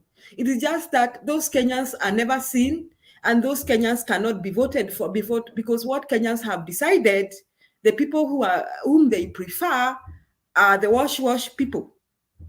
So I want to encourage you that I know and I believe that there are Kenyans who still want to do the right thing. Sijui kama mzalendo na Adisha mko na neno. Karibu mzalendo. No, Julia, umeongea vizuri sana, and I think today's topic is very, very interesting. People are talking about life experience things. Those are the things that people relate to when you talk about corruption and how we can end it, because it all starts between me and you. You brought in a point earlier on saying about Dismas Baraza is the guy who shot somebody at point blank range. The law in Kenya is very, very clear, and this is the most unique law that any offense in Kenya is bailable. Hata ukipatikana unanyonga mtu na kuna evidence, you have got the right of bail. That is how the law is. So for this must be out there, it is just his constitutional right. These are some of the laws that we passed in our country. In other countries probably angekuwa ndani, kesi ikiendelea, tutajua hiyo ngine baadaye. But that is Kenya for you. Issues za corruption, vile tu tumesema mambo ya corruption, I mean, you can always come very, very close to corruption and do something about it. Unaona, like the other day I was doing what? I was driving along Jogoo Road. Then a cop ananisimamisha ananiambia, mzee, anaangalia insurance iko sawa, gari iko sawa, license niko nayo, kila kitu iko sawa. Then akaniambia, sutupatie chai. Nikamwambia, si hata we leo ninunulie chai bwana. Ninunulie chai hata mimi nini. And sure enough, the cop alitoa shilingi yake 50 akanipatia, akaninunulia chai. Mbona mimi nakununulia chai kila siku? Wewe pia leo ninunulieko chai. Na ile umekuwa ukiokota hapa. Ninunulie chai. So our country, we can't let it go that way. We need to fight very, very hard. We need a lot of civic education programs like this TV show, like Mtembei. We need to talk about the right things that affect the citizens.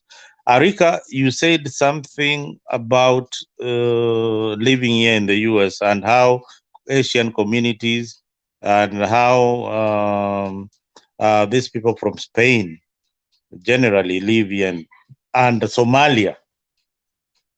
And next, I want to give you a very, very close example. The people from Southern Sudan.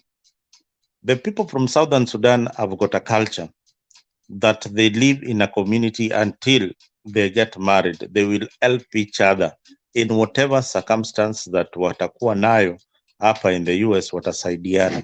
Somalians pia ni the same. They live as a community and whatever circumstance watakuwa nayo watasaidiana. Ethiopians the same. The property owners in Maryland, the people who own condos and all that are Ethiopians. They come together, they pull up their resources and they buy something.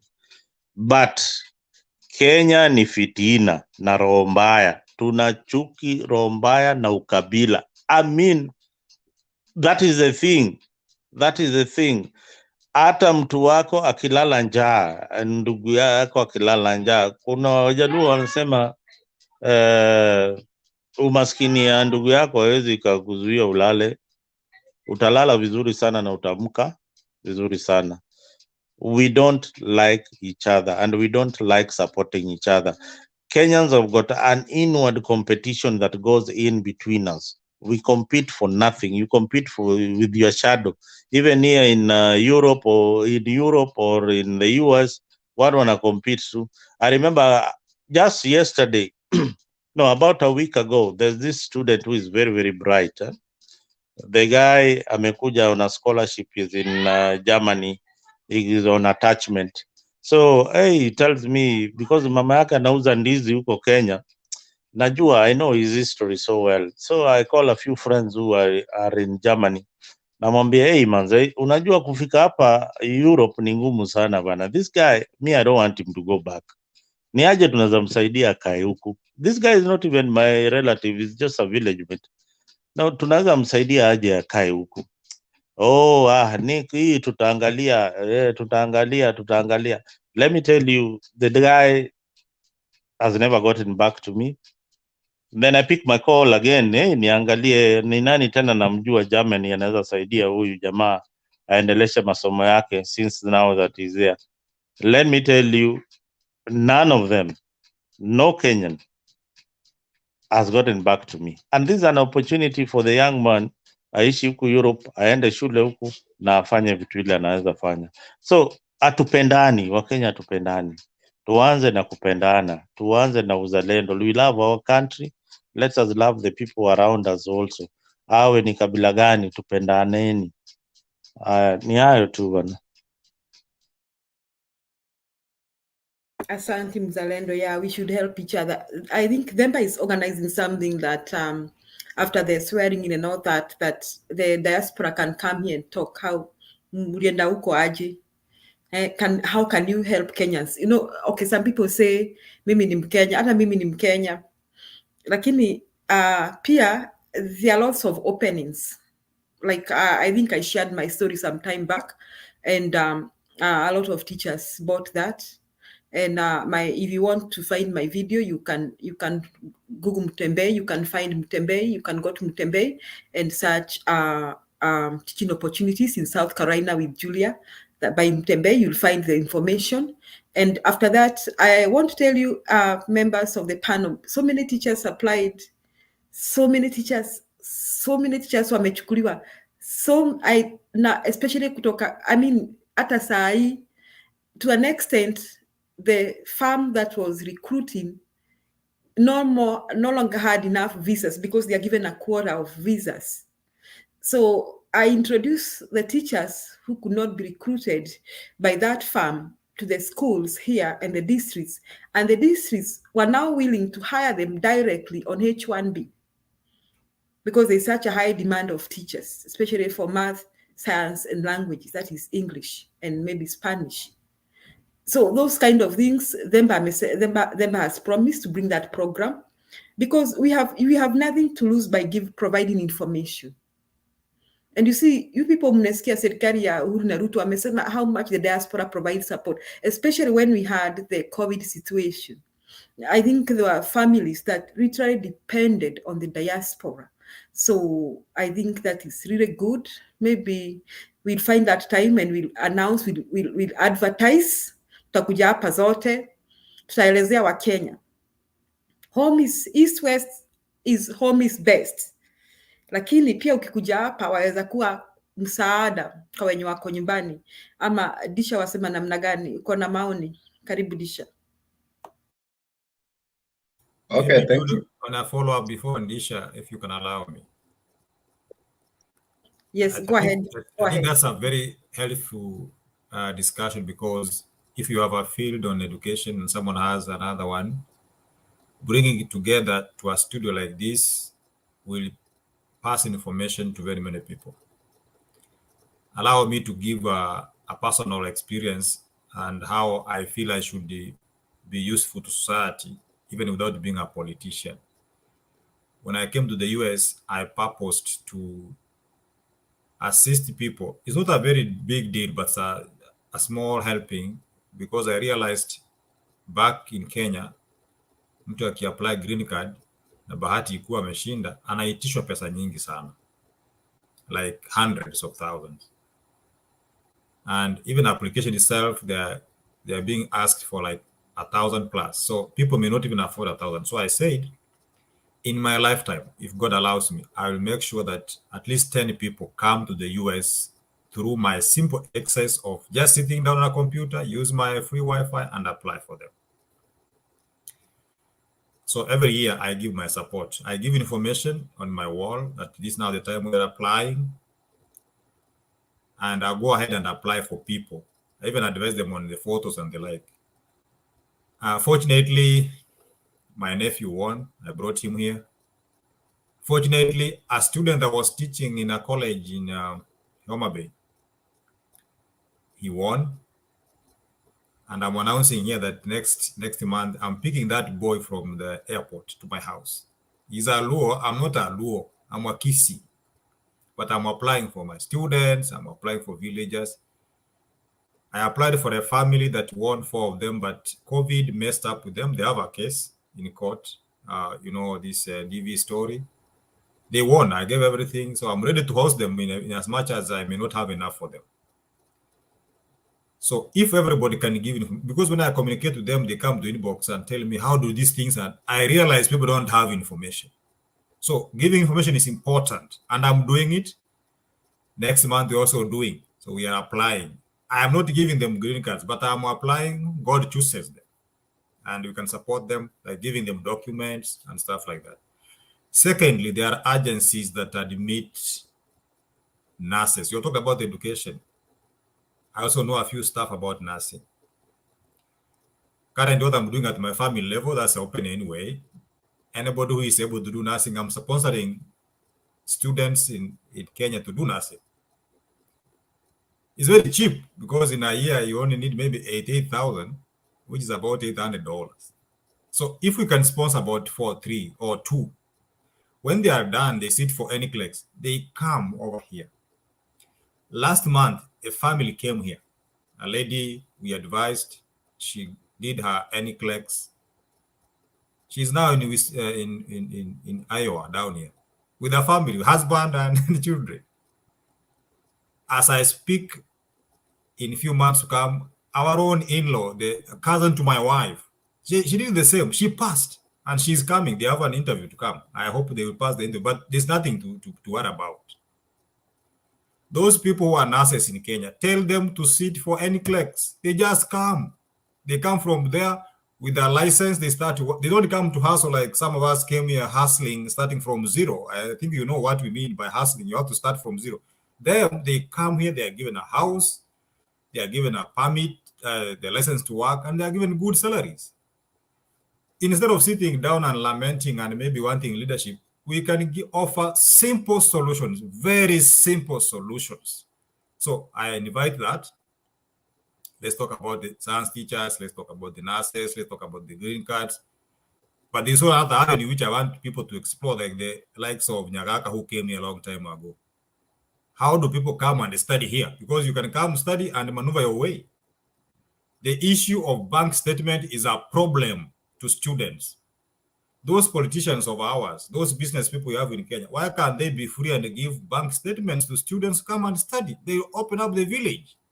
Instead of putting them into campaign lorries to campaign for them all through year in, year out, just write a free bank statement.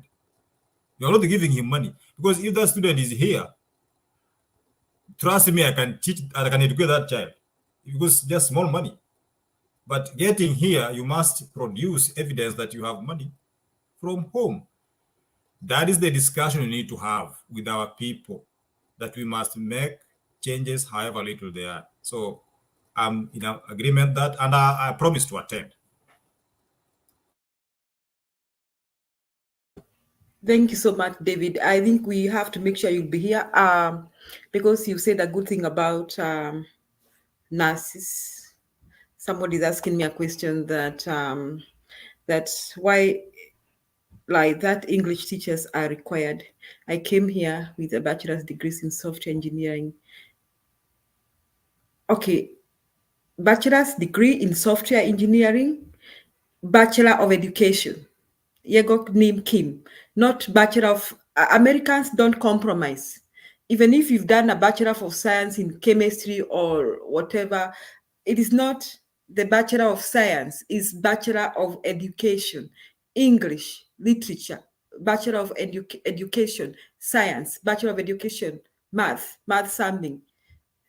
It is not bachelor, it is not just any other bachelor. It is a bachelor of education. So they are very strict to that. And they even look at the units that you have done, the units of education that you have done, they literally count them. Even here, however much they have a shortage of teachers, they don't employ people who don't have degrees. They will not do that. However much they have a shortage of teachers, hata kama wako na shortage gani, afadhali watoto wao wafundishwe online. That is what they are doing. They will not employ a teacher who is not qualified. So it is not a bachelor's of it. It's not a bachelor of maybe science or engineering. Is that you must just have a bachelor of education. That is the starting point. You can if you have a bachelor's of education, and then maybe you have social studies, or maybe you have science, maybe chemistry, math, or you have maybe early childhood education or special education, or math, physics, chemistry. In that, or maybe foreign languages like Spanish, mostly Spanish. I think that's what they talk about. Then Arika has said something about nurses. I see like that is another an easier route. So I think we'll invite David here, and he'll tell you it may cost you only about 80,000, but in the long run, It takes you less than a month to recover that 80,000 if you're in the US. Another thing, someone is asking about fare. I think start with the application. Then, after the application, let's come here and say, kuna fulani wa fulani, ako Kisii ama ako Turkana, green card amepata, ni fare hana.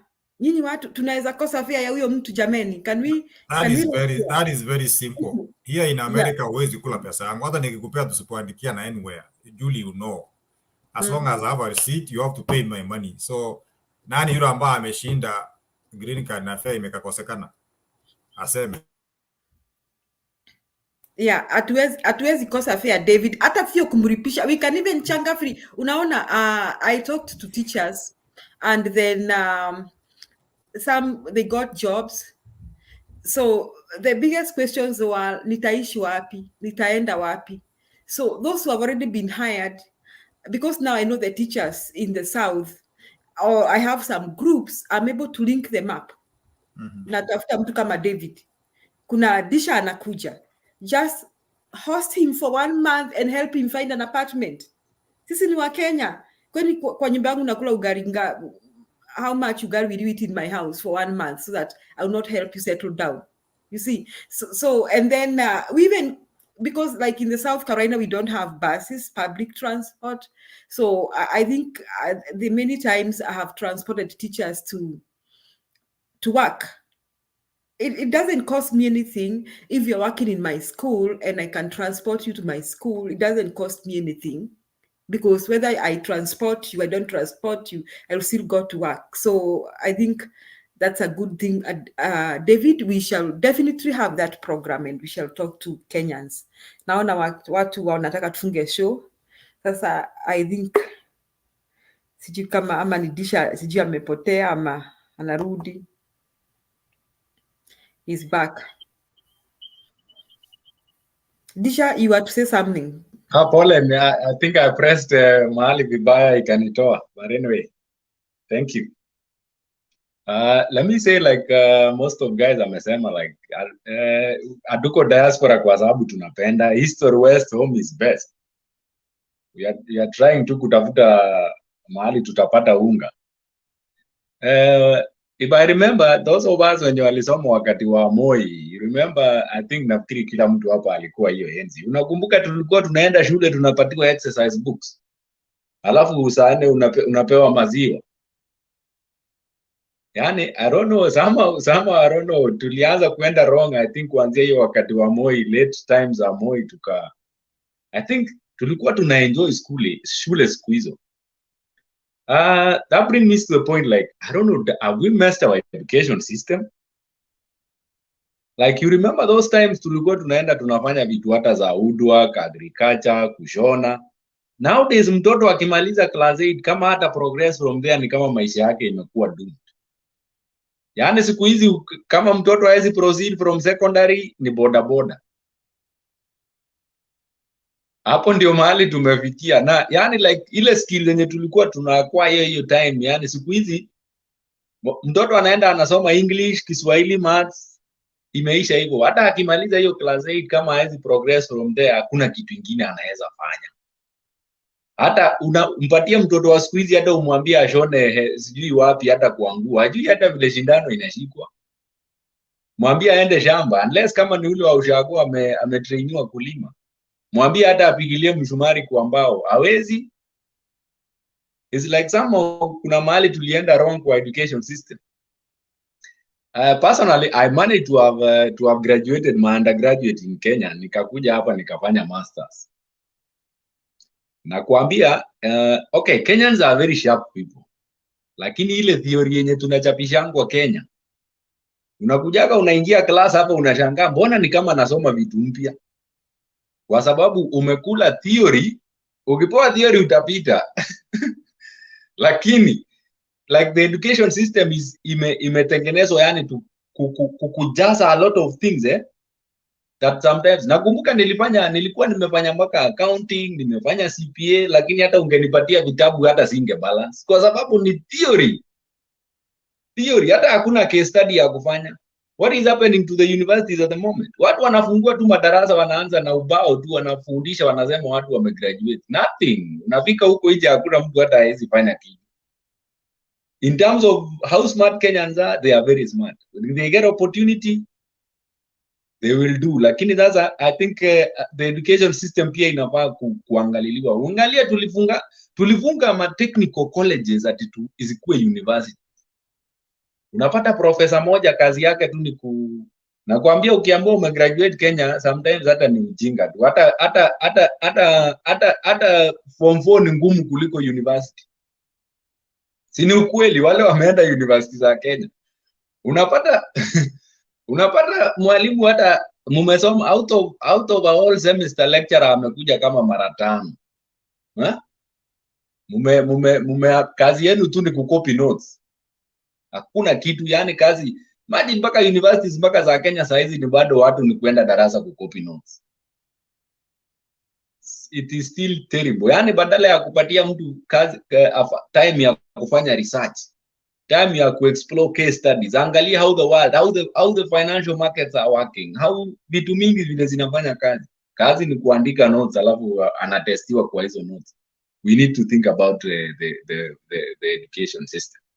Let me say something pia kwa what has happened in the government in terms of tulifungua vitu zinaitwa devolved units of government, the 47 counties.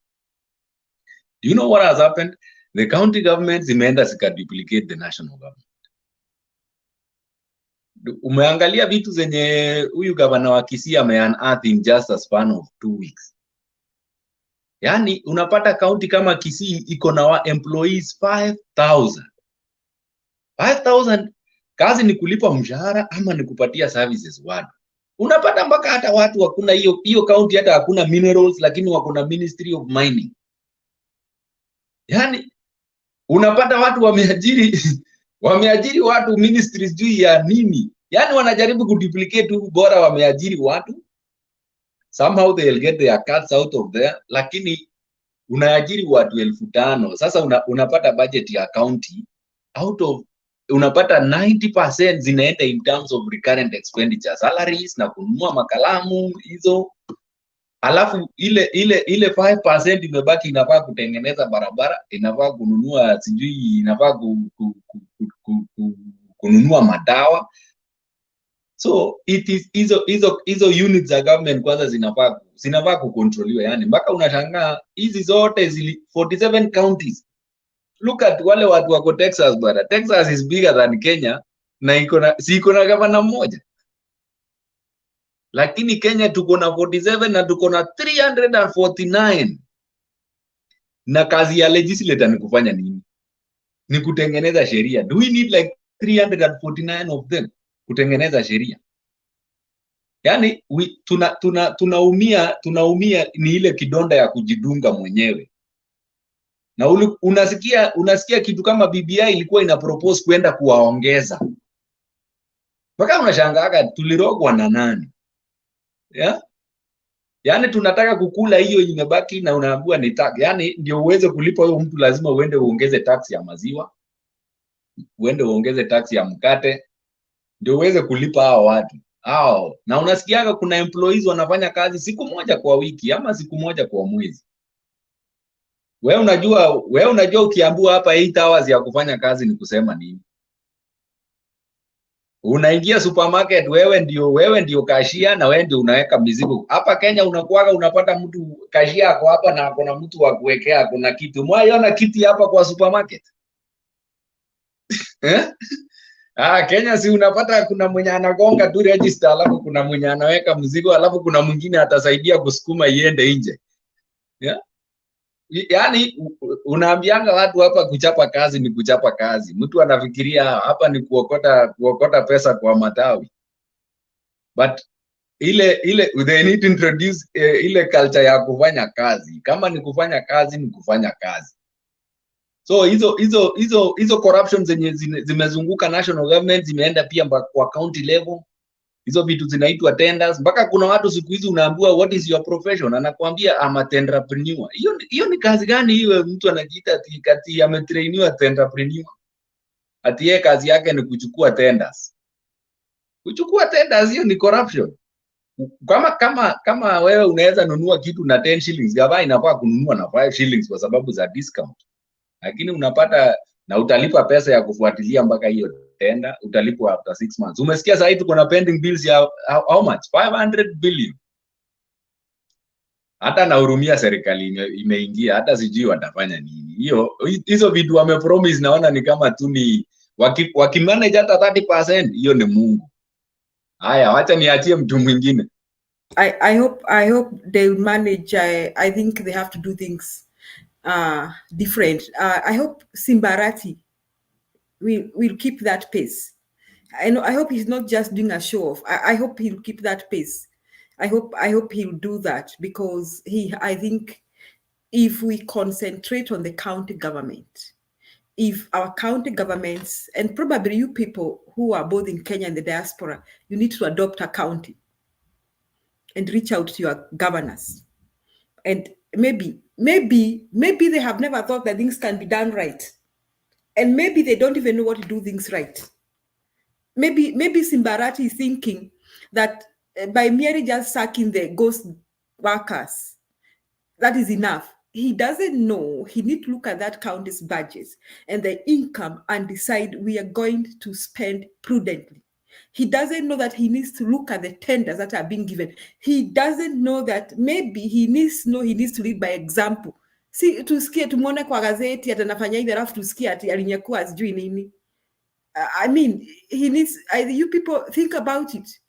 I think now, because some of you, your counties, maybe your governors can listen to you, you need to reach out to them. When I was in Kenya, I worked in a school where kuna mtu ana print makaratasi, I mean, ana type mtihani, kuna mtu wa kutype mtihani, kuna mtu wa kuprint hiyo mtihani, kuna messenger. Here, I make my exam, I type it, I print it, I produce it. I mean, nobody does anything for me. I do everything for myself, and I still teach and provide instruction. So I think maybe that is what Kenyans need to hear. Maybe I should go back to my school and tell them, look here, you can do this. Look here, you can do this. For example, my district decided to bring in new smart boards. They have better screens. So they removed our old smart boards, which were still up to date. Then I approached the technology center, the people in charge of the technology center. I asked them, what did you do with those smart boards? And the lady told me that they are somewhere, we are trying to find somebody to sell to. And I asked them, can you sell to my school back in Kenya? They said, yes. Tell them to come and bargain with us. And I was thinking, because they are trying to dispose those smart boards, maybe they would sell them even at a throwaway price. And maybe the Kenyan government would facilitate the transportation, the shipping of those smart boards. I think the schools could be about 20 schools. And I think each school could be having about 100 smart boards. So that could even benefit so many schools. 100 times 20, those are about 2,000 smart boards, working smart boards with projectors. But you see, these people, the way they program their things, wewe mwalimu tumekupea smart board, uko na laptop, uko na printer. Sasa wewe mwalimu usitusumbue. Ujue vile utafanya mitihani yako, utapea na assignment, utagrade, utafanya nini. I mean, they try to save on costs.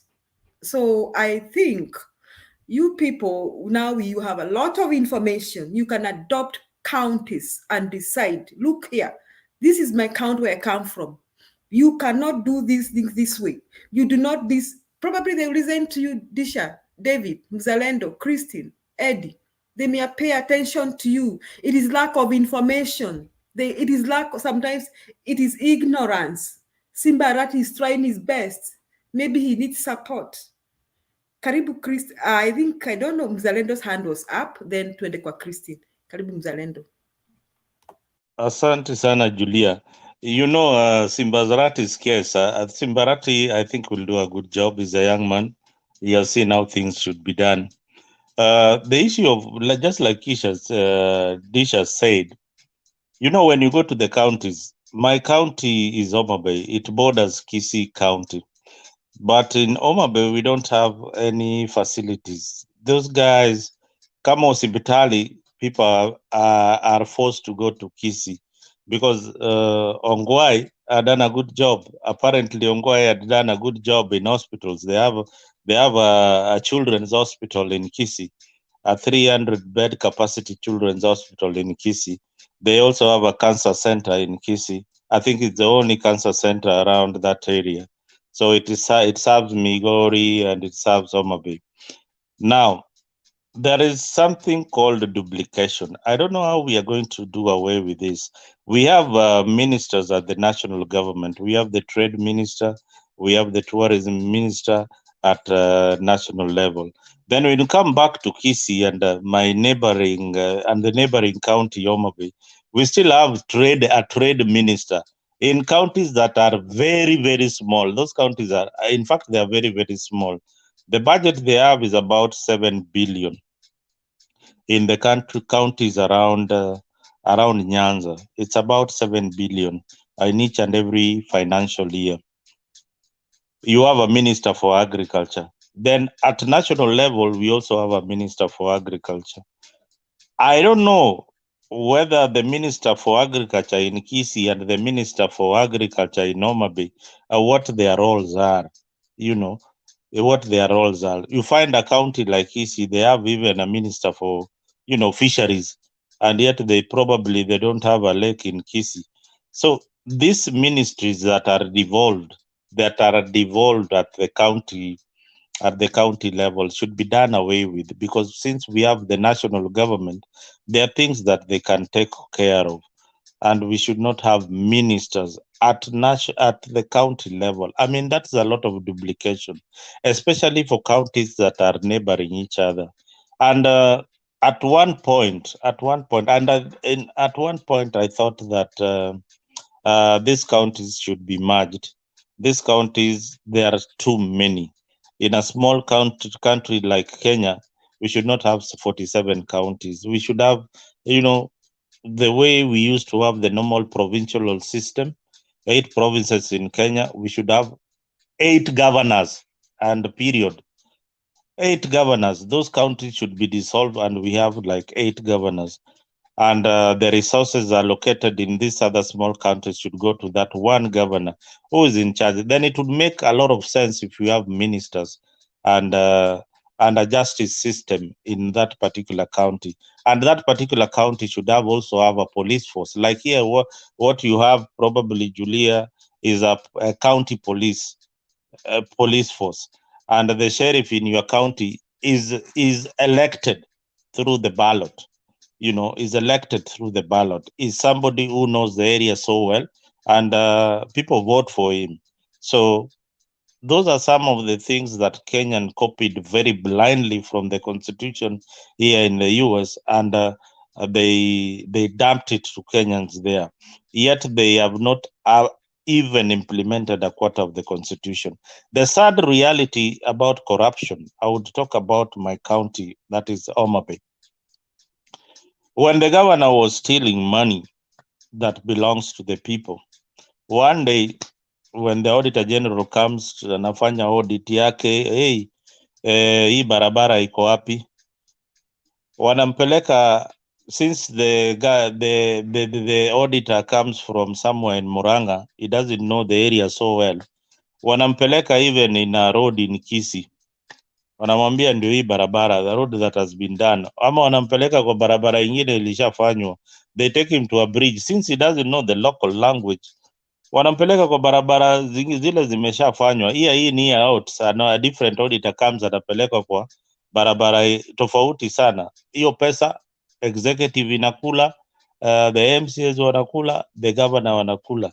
Now when the auditor general raises a flag and the senator for Homa Bay it doesn't say anything about it, I'm very, very sorry. My senator didn't say anything. And when he came here in the US, I actually told him, we had a chat with him on social media. I told him, first of all, I can't vote for you because first, you will not tell the governor accountable. I will never vote for you. I'll vote for somebody else. These guys, the MCAs and the local leadership, decide to ban the accounts office to conceal the evidence. Wanachoma nyumba yote. wanachoma nyumba yote, hawezi wapeleka mahali. That is Kenya for you. Asante. Yeah, that's very sad, Mzalendo, and unfortunately, the courts haven't done anything, because hata mkichoma hiyo evidence, si mtuonyeshe hiyo barabara. Even if you ban the evidence, where is the road?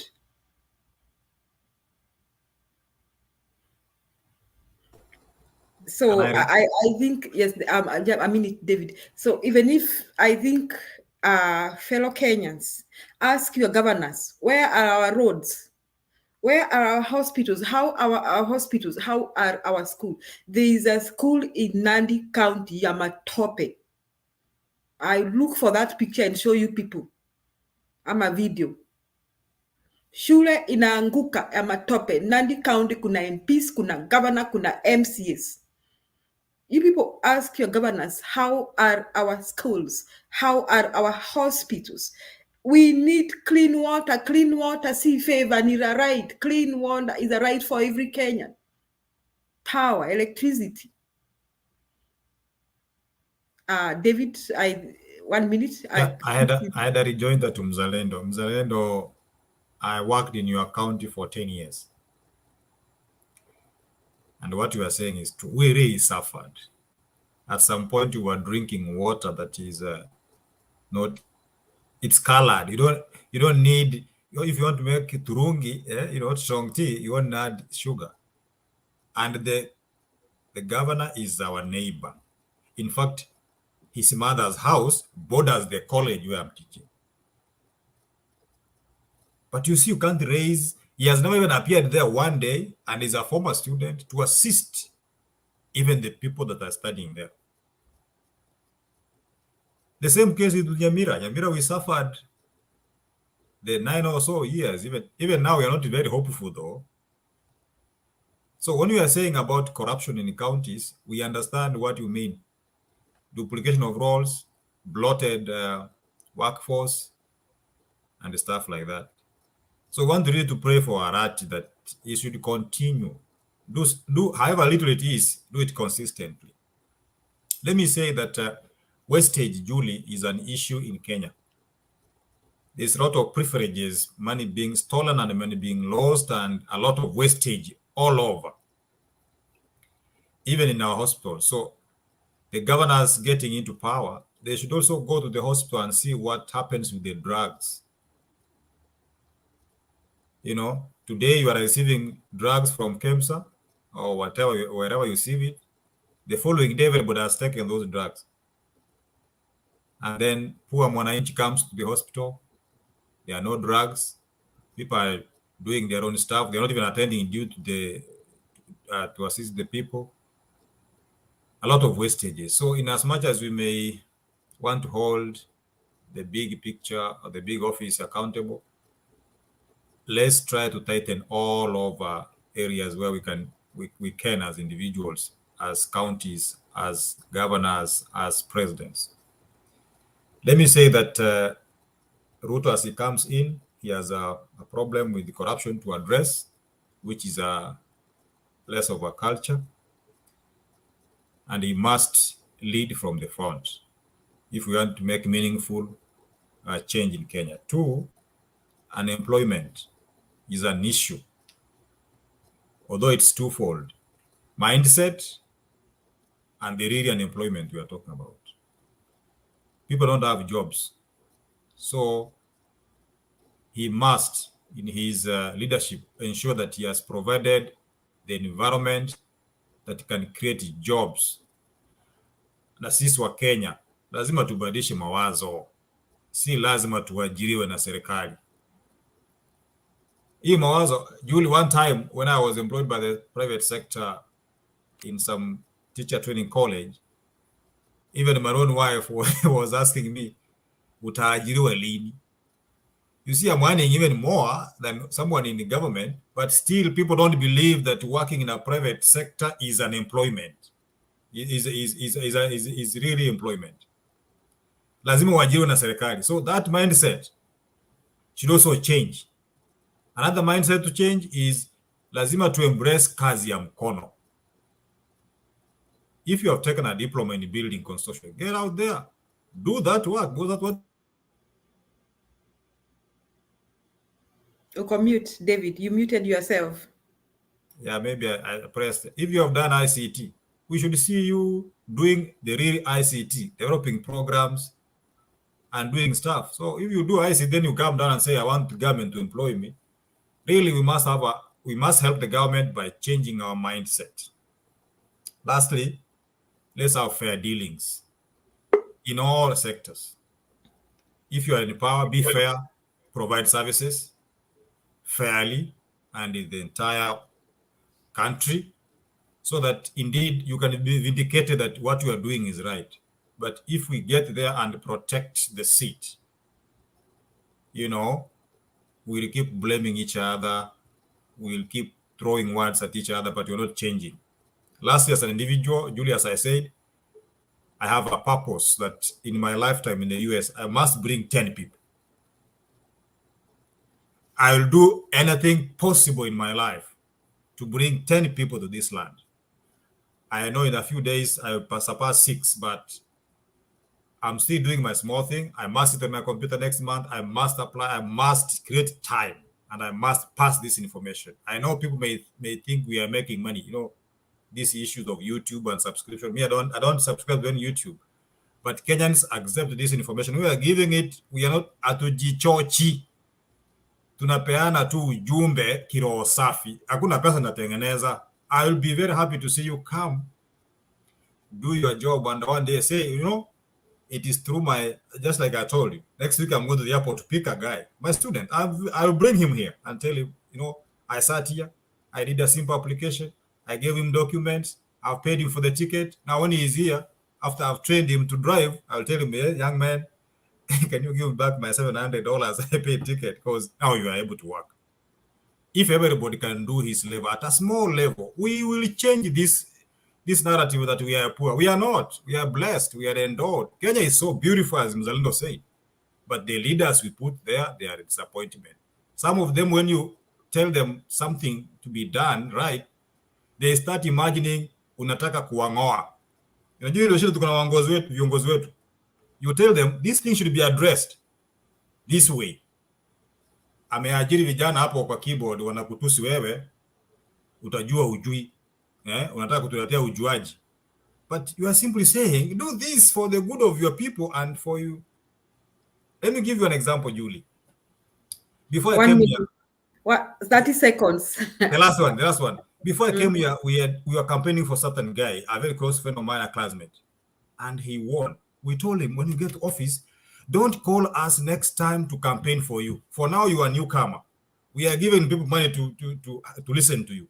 Make sure you work in a manner that when it comes to 2022, your record will just give you votes.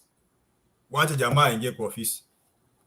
Hata ukimwandikia kitu namwambia kitu ni mbaya, amekurushia vijana na kutukana. Sasa nashindwa huyu mtu utamsaidia aje? Alianguka na mapua. Ako nyumbani.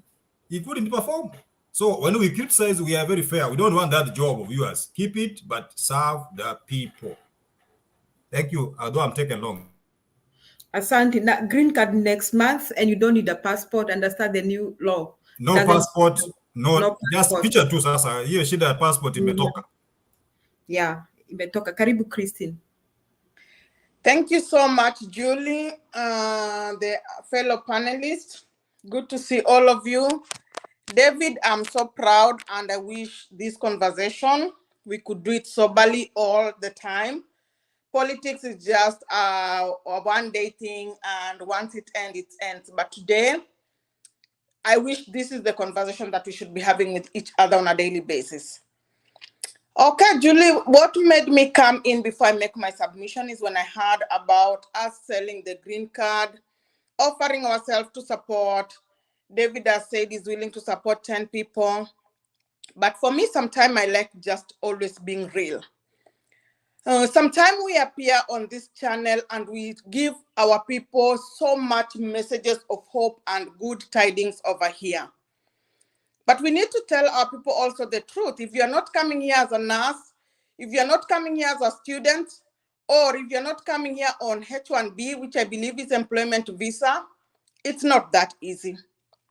We need to tell our people the moment you bought that flight, if you're not coming in those listed visas, or if you don't have a relative here, you have to be open-minded. Pride unawekanga kando kidogo, and you should be willing to take anything offered on the plate because everybody starts from nowhere. I heard David saying he started from scratches. I can relate with David. Julia, yani hii masomo yote na masters yote, I started with a $9 job, but I never gave up. I knew what I wanted.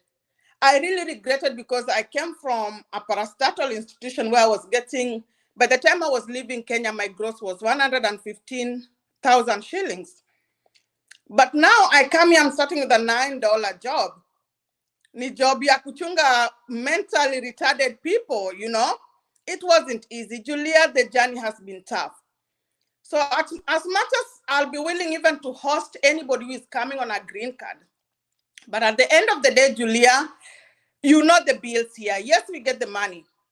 You know the bills. Bills have to be paid ABCD. That money is good when we go to Kenya for vacation and we use it.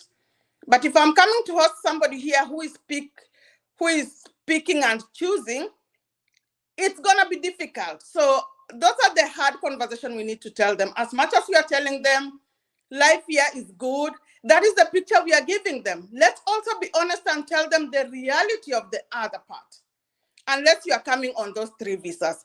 Otherwise, as a Kenyan, I'm willing to support my people, and I wish we can live the way Somalis are. You see that representative, the Somali representative is, and I've seen the Kisses too, wanavurutana sana.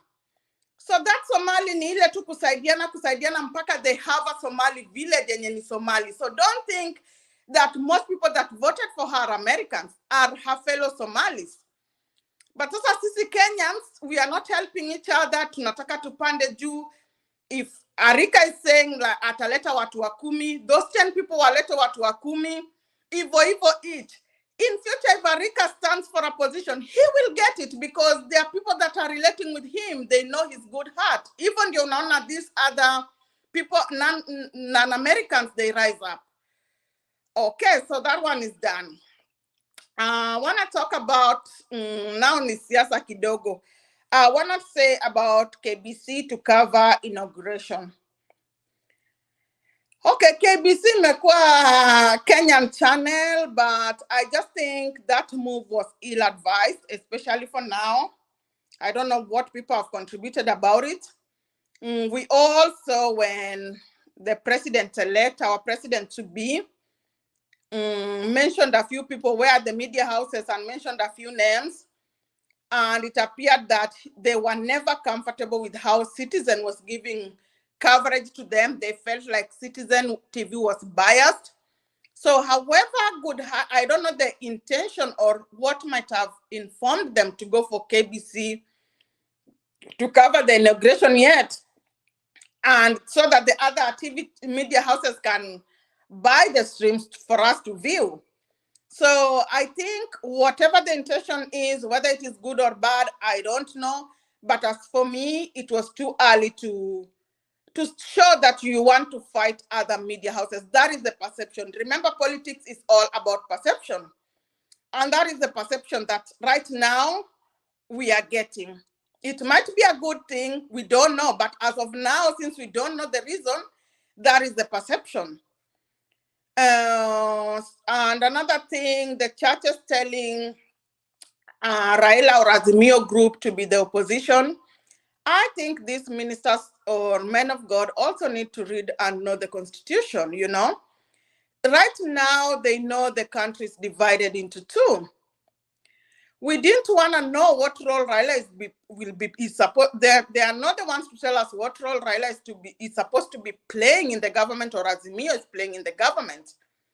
Right now, even for a ruler to rule well, there has to be some peace and forgiveness and reconciliation and everything. Remember, as Azimio supporters, at some point, we just feel that justice was never delivered to us.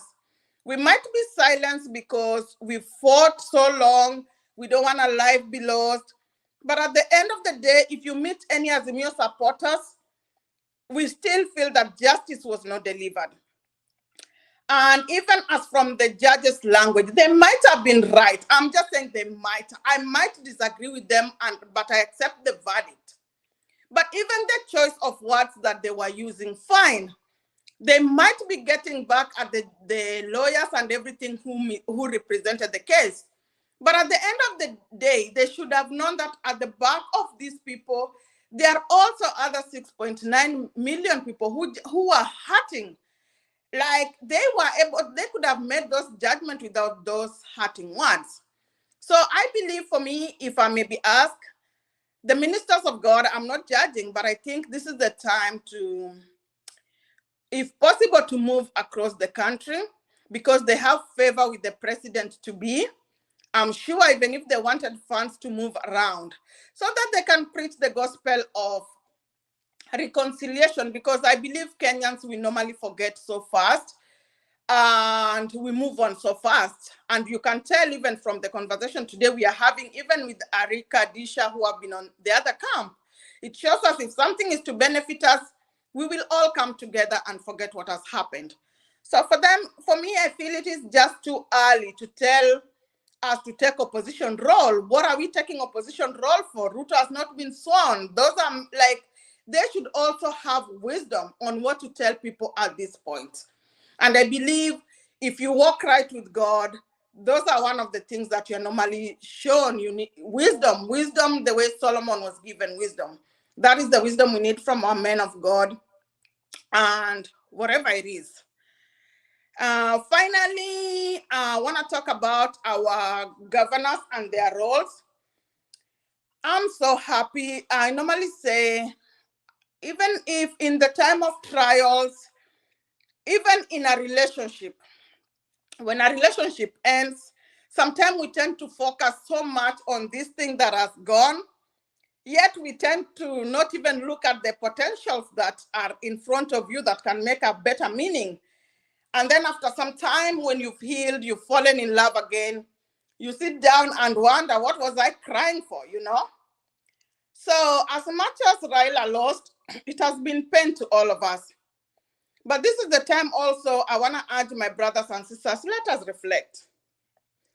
Raila has been a leader, and Raila has fought for so many good things for all Kenyan people.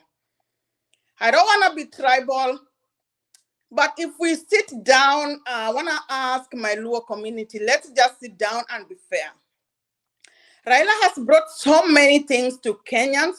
People can relate to so many good institutions that Raila has really advocated for, including even the Supreme Court that gave a ruling that nobody understands. But again, if we sit down, let us look, let's be honest with ourselves. Luo Nyanza, we've not been where we are supposed to be. Just because there are people that hang on Raila's courts, and once they move with him all over, he has not been able to advise them, no, you go work for the people. So it's high time, as much as we are feeling the pain, for me, the only joy that I felt about Raila becoming the president is just to break that. It's just to give hope even to a Turkana that you can be president. But if we look deep down, we need schools. Just the way, Julia, you've said, you are surprised there's a school in Nandi that near Matope, even in Sugoi Kwenyewe. There's no school. I've never, to be honest, today, whether the people want to bash me or anything, let's heal, let's move forward, let's work for ourselves. There's no day I've heard about Raila going for Nararambe in Luo Nyanza, in building a school or anything.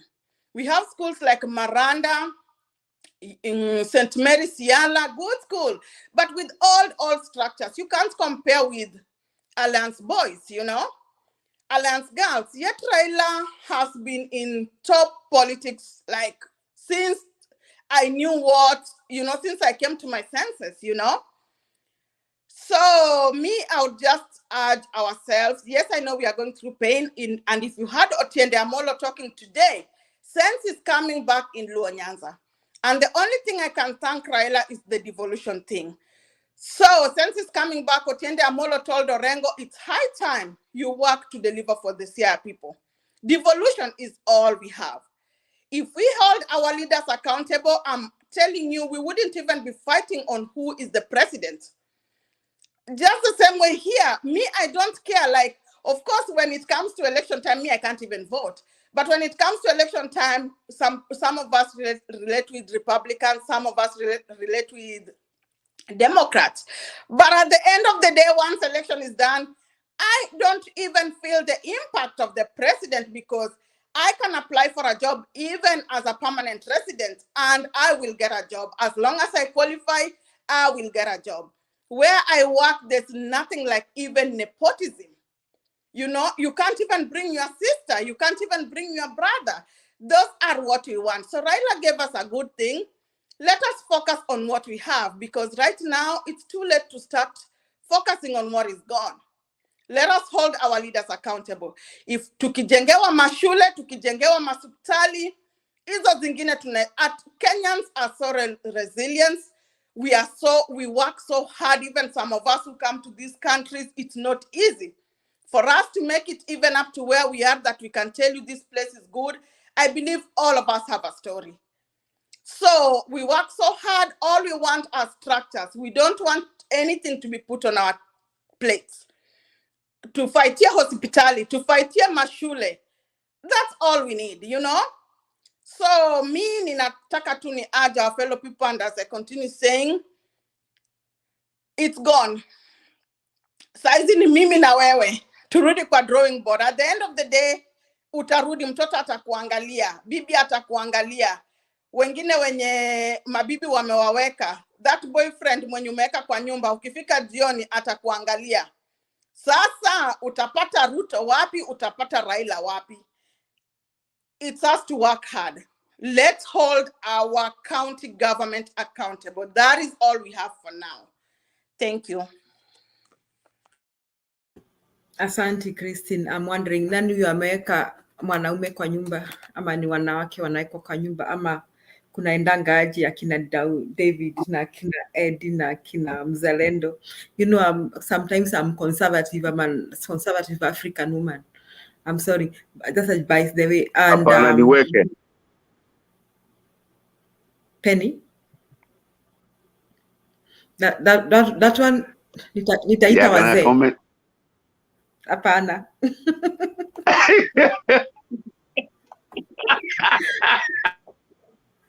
So that's a by the way. Now I think Christine has highlighted several things that I think other people comment about.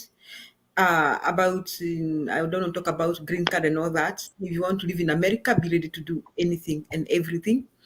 But about the election, I saw the number. NTV posted something that Raila had about 800,000 plus, tending to 900,000 votes in Mount Kenya region. And bearing in mind that we really question the electoral process, me, I really question. And when I saw that number, I didn't even know that number was so big. Now, my heart tells me, I think Baba had over 1 million votes in Mount Kenya region. And now I no longer feel bad about my people from Mount Kenya region. Sasa ninaona walitokelezea kupigia Baba kura. I was very pleased to see that number, Christine. And I thought, now I know. Because why I'm saying it must have been more than 1 million. This question of Kiambu, the presidential candidate having over 100,000 votes more than the governors. This question of I don't know, Anyang' Nyong'o having 100,000 votes more than Baba. If you add those questions that were never answered by the Supreme Court, that tells me that Baba got, I think last time Baba got less than 100,000 votes in the whole of Mount Kenya region. And here we are seeing that Baba had over 800,000 that IBC, according to IBC. So that tells me, without the questions that we had, Baba had over 1 million votes from Mount Kenya region. However, that is debatable. I don't want us to go that debate. Why I'm saying this, I don't like the statement of Gachagua. You people, I don't know who is in touch with the incoming president's team and tell them that Gachagua is making derogatory statements that are unacceptable today. Anasema ati sisi watoto wa Maumau. Nani mtoto wa Maumau, nani si mtoto wa Maumau? So what? So who is this mtoto wa Maumau? So What is it trying to imply? That some people are more people? Because me, I come from Mount Kenya region, but I don't think that saying Nyinyi watoto wa Mau Mau makes you more people than more other people from other communities. I think Gachagua, somebody needs to take Gachagua back to college and teach him communication skills. Now, and that video, I should find it and play for you. The impression it gave an impression of a bias towards Mount Kenya region, because Gachagua kept mentioning something about Nyanza and all that. I mean, something wrong with Gachagua. Not even the deputy, not even the incoming president, but the incoming deputy president. Something very wrong with him, and someone needs to speak with him. Now, that is taking me to what Christine is saying, that about county government. County government. I'm sure kuna watu wa baba hapa watakasirika kwa vile Christine ameongea, that we need to see what Baba has fought for this country. Thank you very much, Baba. But now he needs to summon the Azimio governors and tell them to perform. We cannot spend the rest of our 5 years fighting RUTO government and pointing fingers. Baba needs to summon the county governors of Azimio na waambie tunataka results. It is a shame. You people, something about Mount Kenya region. Allow me to brag a bit. Watu wa Mount Kenya wako na kitu ingine hapo that people should buy. They will do what it will take them to have a good school. Hata kama ni kuchanga pesa. Hata kama nyinyi mnasema serikali inatusaidia. Me, I have grown, I have seen people trying to have better schools. I have grown when growing up and going to school and doing what it will take them to have a better school. I have seen people do that. Wazazi, washirika, board of management, all those, they gather up to have good schools. I have seen them. I've even seen people construct a road where I come from. That is the responsibility of the government. But I think now we should hold our governors responsible. I think, Christine, that's a wonderful point. That needs to sink. Karibu Eddie. Yeah, habari yenu. Nawasalimia sana. Yeah, I listened to Christine say that when people come to the US, we need to tell them the truth. But before we got there, let me just say that as a community up America, for those ones who are here, hatuko united. We are not united. So hata ukiona wa Somalia wanakuja pamoja and they vote for one of them. There's a lot of Kenyans here in Jersey, in Minnesota, in Texas, in Atlanta, Boston. There's lots of Kenyans here. But either we are spread out or we are not united. And even when we are here, we're still divided depending on which tribe you come from. So that's another big deal we have. I don't know whether that's not a problem with the Somali people, and that's why they ended up electing one of their own in Minnesota. So, so she said that when people come here, we should let them know the truth. What I believe is, kama umeamua kumsaidia mtu amekuja hapa hivi, you should also advise them on the best ways to succeed. This country offers lots of opportunities to a lot of people. I mean, and you can become anything you want to be in this country as opposed to where we come from. And I said this yesterday relating to the fact that sometimes we get frustrated with what's going on back home, and sometimes you say you don't want to go back. And I did not mean kwamba I was thrashing people in wako nyumbani. No, I am Kenyan. I have relatives back home. But sometimes you get frustrated because of what's going on back home. What is the reason why people want to leave Kenya and come here or go to Britain or go to Australia? It's because things are not working out well. And then when you come here, you sometimes are struggling and you are depending on somebody else to help you succeed. So that first person you're going to meet is going to determine how your life at the beginning is going to be, depending on how strong you are. Kuna watu wanakujanga hapa Amerika wanasumbuka sana. Depending on who wanaishi na nani, kuna watu, the people take advantage of people. And I can tell you that for real. And there are people who will honestly go a long way trying to help you. So it depends on who you meet. There was a study done, I don't even think it was like a peer-reviewed study done way back. I came here in 1999. People that wanakuja hapa hivi kama students, because of the fact that kwambia visa yao iko very restrictive, they really worked so hard and stayed in school and eventually finished their school and eventually became very successful. Alafu another study was done showing kwamba watu wanakuja na green card because of the easy nature of that visa. Mtu anakuja hapa with everything on the table for them. And that's not stereotyping for everybody. That's just for the people, for the majority of people when you're, especially from Jersey, that's what I'm trying to speak. Mtu anakuja hapa hivi ako na green card, everything offered to them. But then what happens is, ile kazi alianza nayo kama ni security, alianza nayo ama kama ni ya kufanya kazi na waenda wazimu, go back to them, you will still find them doing the same job that they started 15 years ago. Walikuja hapa hivi. Why? Ukimwambia enda shule, haizi enda shule. But the only way you can advise somebody akikuja hapa hivi, mwambie hivi, the only way you can succeed in this country, the only way you can succeed, mzungu akuheshimu, it's going to school. It's going to school. And that's the only way you can succeed. There's nothing for free.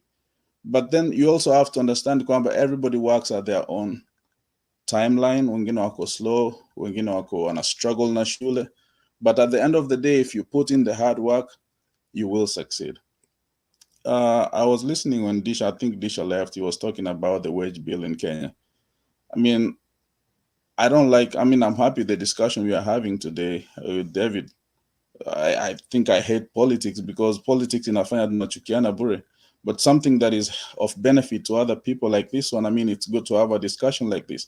And I tend to think that politics is over. I mean, elections in Maisha, I believe there was no election in Kenya, but that's for me. And I don't want to have a discussion about that. You will never convince me otherwise. But the best thing to do is, have discussions like this that can be of benefit to wengine. I have personally helped over, I think, 10, 15 people come to the United States since I've been here. Some of them relatives, some of them I don't even know. And when I came here, we were told, okay, our goal, mimi nilikuja hapa nikaambiwa, the only job unaweza kufanya ni kwa security. And it took a lot from peers that we came here with to be able to venture out there and start doing something else for ourselves. So somebody's calling me on my phone. So it took a lot to venture out and do something else for ourselves so that we can also be successful. So what I'm trying to say is that we need to advise watu ambao wanawasaidia wakuja hapa hivi so that they can also be helpful to themselves, also try to help other people ambao wanawaacha nyumbani. The education system back home is the best. I mean, it's okay. It's a different system. It's the British system. People when wanaenda shule nyumbani, they are very smart. And I know that for sure. When I came here, I was way ahead of other people in class. I mean, I think it's the way the system is set up. But at the end of the day, that you do levelize out. So when Disha alisema kwamba the system teaches us to just study books and then not practical, I mean, it's the way the system is set. Ukimchukua daktari kutoka nyumbani umleta hapa hivi, they probably will not be able to function, but they will function back home. But ukienda kwa kitabu, they are very smart. One of the best pulmonologists where in the hospital I work at is ni Mjaluo. Alisoma Kenya.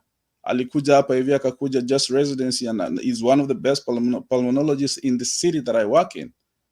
So huwezi sema kwamba education system ya nyumbani, it's a different type of it's a different education system, and the way it's set up over there is different from the way it's set up over here. Alafu then mlisema kwamba kuna opportunities za kuja hapa hivi through education as teachers, as nurses. You should also add other opportunities. Okay, if you go to school, probably uko na PhD kutoka nyumbani, it's very easy kukuja America if you petition well. There are many other ways you can come to the US other than just being a teacher or being a nurse. And you can, even doctors, you can come as a doctor, but these days it's a longer route. But green card is the easiest way because unacheza, unashinda, they don't really have so much restrictions. Even student visas are easy if you can be able to convince those guys at the embassy to give you a visa. But we should be honest with watu wakikuja hapa hivi. And when people come here and we live with them, like David said, he's going to house somebody that alikuwa student work, which is a very good thing. We should also try to guide them in either in the direction that we went through to be able to be successful, or in the direction that they want to go so that they can also be successful for themselves. Thank you. Thank you, Eddie. So we will invite all of you when Demba starts that show, and we can speak a lot to our people and help them make a difference like we are doing. I don't know, kuna mtu akona maoni, naona wakina Demba wakuji. I don't know whether anybody has anything burning. I might. Julie, I wanted to say something about the media. What Christine had said earlier about RUTO giving KBC the opportunity to wear his inauguration. I think that's a good thing. To me, that's a very, very good thing, because what we have seen in the past regime is because that private entities like Citizens were getting more government jobs, leaving the national broadcaster. Yeah, they were not getting any kind of job. In KBC was formed by an act of parliament, and the sole broadcaster that should air government material is Kenya Broadcasting Corporation. So if they are going to share the feed with the Citizen and Akina Nation, those are private entities. But KBC is a national broadcaster. And Christine mentioned the issue of Raila and the governors. Yes, that was a very, very good point, Christine. But my brothers and sisters down there will not take it lightly, because Raila failed in that area. He didn't reprimand these governors to do a good job. And at one point, I saw him saying that he will move with my governor, Cyprian Awiti, to the upper office, somebody who had done literally nothing, zero. Aende naye kwa hiyo ofisi ya huko juu. I felt so bad because these guys have been a letdown to him. So sometimes when you say you want to provide services for the country, you should look back down the kind of governors that you have and what they are doing down for the people. We give him credit to all that his initiatives, the multi-party democracy, everything that he has achieved. But a Mandela moment for Raila was going to be when he exits the scene as an honorable man. You know, back down in the village, you've done so much. People can see what your governors are doing, governors of ODM especially. But in that area, he failed terribly. Thank you. Yeah, and me, I always want to say this one may not be welcomed by people from Nyanza and other places, because they always say that at Mount Kenya, well, we have an advantage, a big one, by many reasons. Maybe the British settled in Mount Kenya, the church, or proximity to the city. Those are really lots of advantage over the rest of the country, and even the fact that maybe people from Mount Kenya have held the government for, I think 3 terms. Yeah, 3 terms. The first president, Kibaki, and then Uhuru. But still, I see an attitude. I see when you go to Nyanza, people don't care that their school is like this. I don't know, something needs to be done, especially now we have devolution.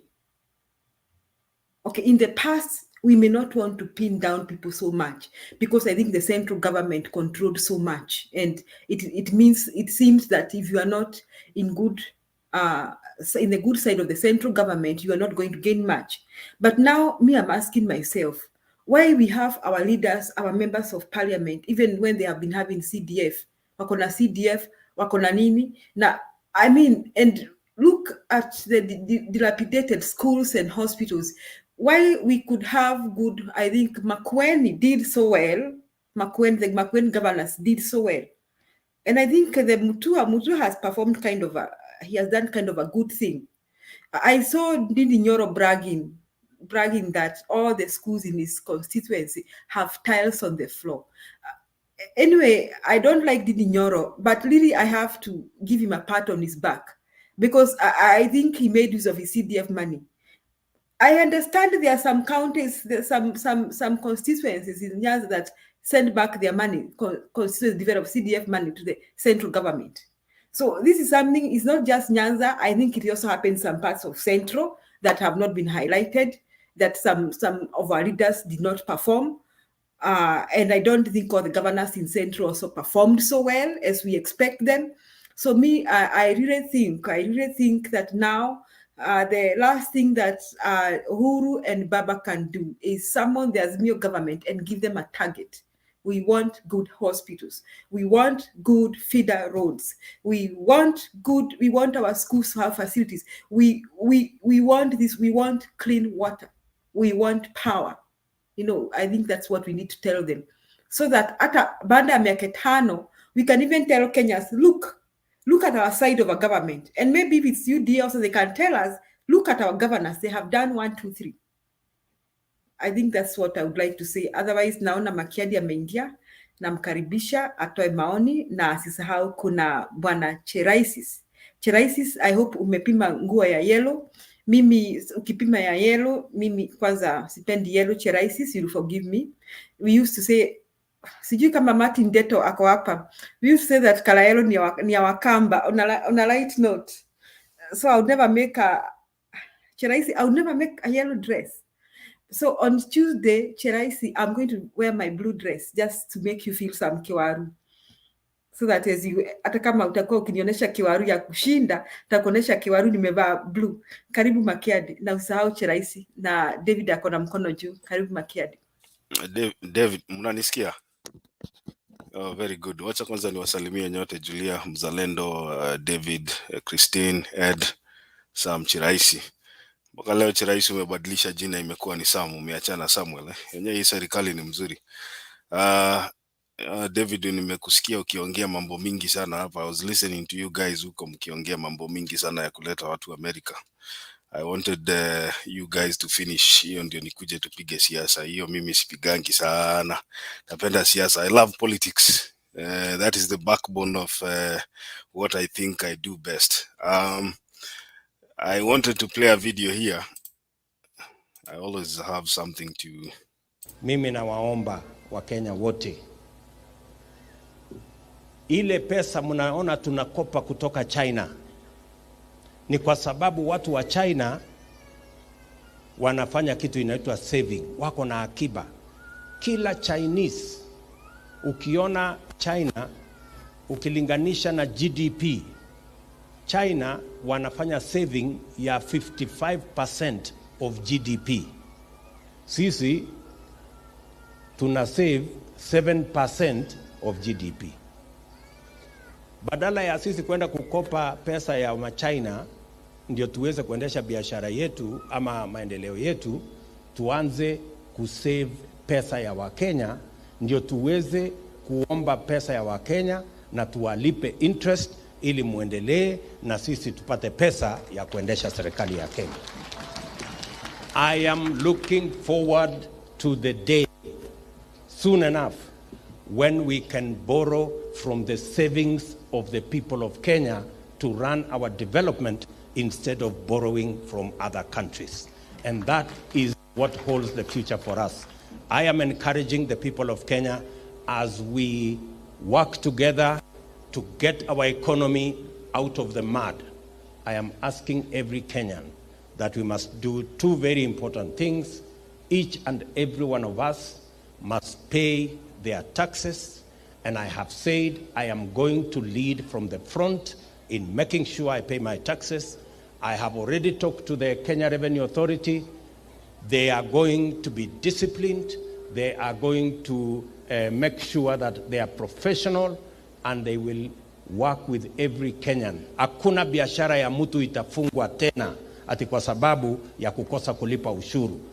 kila mtu atazungumziwa kwa njia na taratibu sawasawa, ndio sisi wote tuweze kuwa na pesa ya kuendesha maendeleo yetu.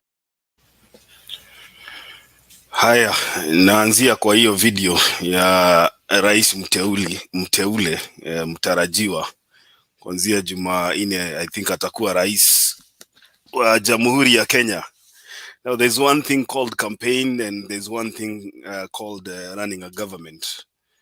William Ruto amesimama hapo anasema hakuna mtu atalazimishwa kulipa ushuru, akakumbuka wale watu walipangi ushuru wako kwa grupi yake, akina naitwa nani huyu mama wa Keroche. They've been blaming Uhuru Kenyatta for, you know, forcing businesses to pay government taxes. Now he has landed into reality, and he knows very well that the ball is now in his court, and he has to enhance the act of paying taxes in the Republic of Kenya.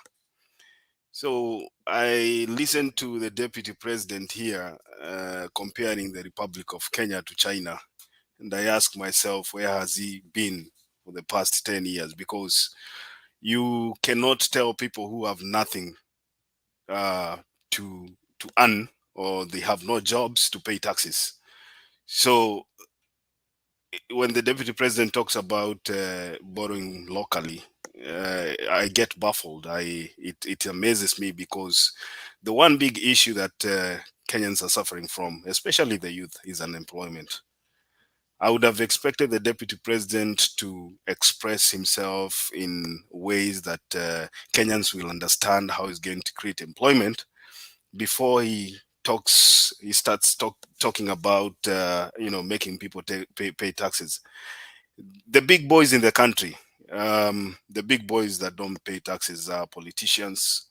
They are people in high offices. They are people with big businesses, and the Jubilee government has not done anything better to make people pay taxes, including himself, including the deputy president himself.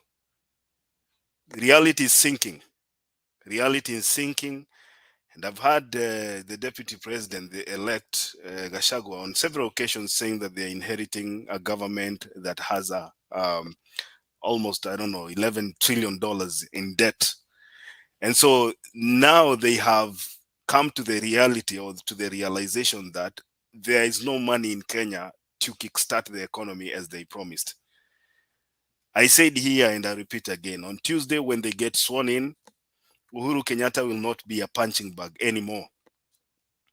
They will have a government to run. All the promises that they were making on the sunroofs of their SUVs have to be fulfilled in one way or the other. And that is a big challenge that they are going to face. People will say here we are bitter because we lost. I think we are past that. What we are looking at right now is how the government of the day is going to run the affairs of the Republic of Kenya. He talks about cartels in the miraa industry. I would not even just, circle the miraa industry alone. I'll say the whole country has cartels. When he says umepewa kiboko ya kuchapa watu, ya kuchapa cartels, I wish somebody whispered in his ear to go and look in the mirror. Because most of the people who are holding government hostage right now, including the deputy president, who is the president-elect, we know very well that he's been leasing houses to the police force. He has apartments whereby the police force are actually not forced, they are made to pay rent to his companies. He has a hotel whereby government agencies are forced to book venues to hold their meetings there. So I'm wondering how a person who is a cartel himself is going to enforce laws that separate the government from doing business with the employees of the same government. The likes of Gachagua, people who have been doing business with the county governments with over 200 million shillings in their accounts, which they cannot explain where they got the money from. So if William Ruto is seriously considering changing the lives of Kenyans, then he has to separate himself from what he was the past 10 years. Uhuru Kenyatta alipeana mfano mzuri kabisa, akasema huyo jamaa ni kama wewe ni driver, unasikia tairi imetolewa huko nyuma imeenda, unasikia sijui kiti imetupiwa kwa dirisha imeenda kwa basi, kutoka kwa basi, mwishowe mahali mnafika na chassis peke yake. Some people thought Uhuru Kenyatta ajui ile kitu anasema, but finally we are here. This is the guy that is going to be ruling the Republic of Kenya for the next 5 years. Whether we like him or not, he's going to be the president. But then I would want to see what plans William Ruto has to fight the cartels. Hii ingine ilikuwa siasa ya kila siku. Now reality is here. Now, let me say briefly here that the issue of KBC, the way Kenya Kwanza government is trying to revive KBC is a very casual way. That's not how businesses are revived. KBC has been there for a long time. It's been a liability for the government itself. It's the same thing as KQ, where the government is pumping money every day into a government entity that actually has been mismanaged just to keep it afloat. KBC has to make itself competitive enough to fight the likes of Citizen, to fight the likes of Motembei TV. People on social media were comparing the viewership of KBC and Citizen, and you can see the difference. I even wondered, because sometimes when I look at Motembei TV, we have even many viewers online than KBC TV itself. So by them coming back to say that they will, starve off the other companies, the other media stations, so that they can revive KBC TV, then I'm wondering, because at a event here Tuesday wamesema ya kwamba people have to buy licenses from whatever, I don't know, ni multi-choice ama ni nini. Ninashangaa, just to air the inauguration ceremony. Ninashangaa, after that, then what? Are you going to be airing the inauguration ceremony for the next 5 years? Because you have to make KBC competitive for it to reach where the other media stations are right now. Citizen TV and the SK Machari are not your enemies. These people have been there. SK Machari amesumbuliwa na Moi. He survived through the Nyayo era. He survived through Kibaki's era. He has survived through Uhuru Kenyatta's era. And I can assure you, as much as they want to fight SK Macharia, he will still survive through William Ruto's era with his business, because he knows the art of making money.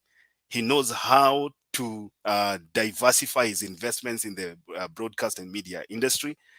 And for the likes of Cherargei and Cheraisi and the rest of the people who think they are going to kill Citizen TV just because it was not on their side, I want to remind you that SK Macharia is a private citizen.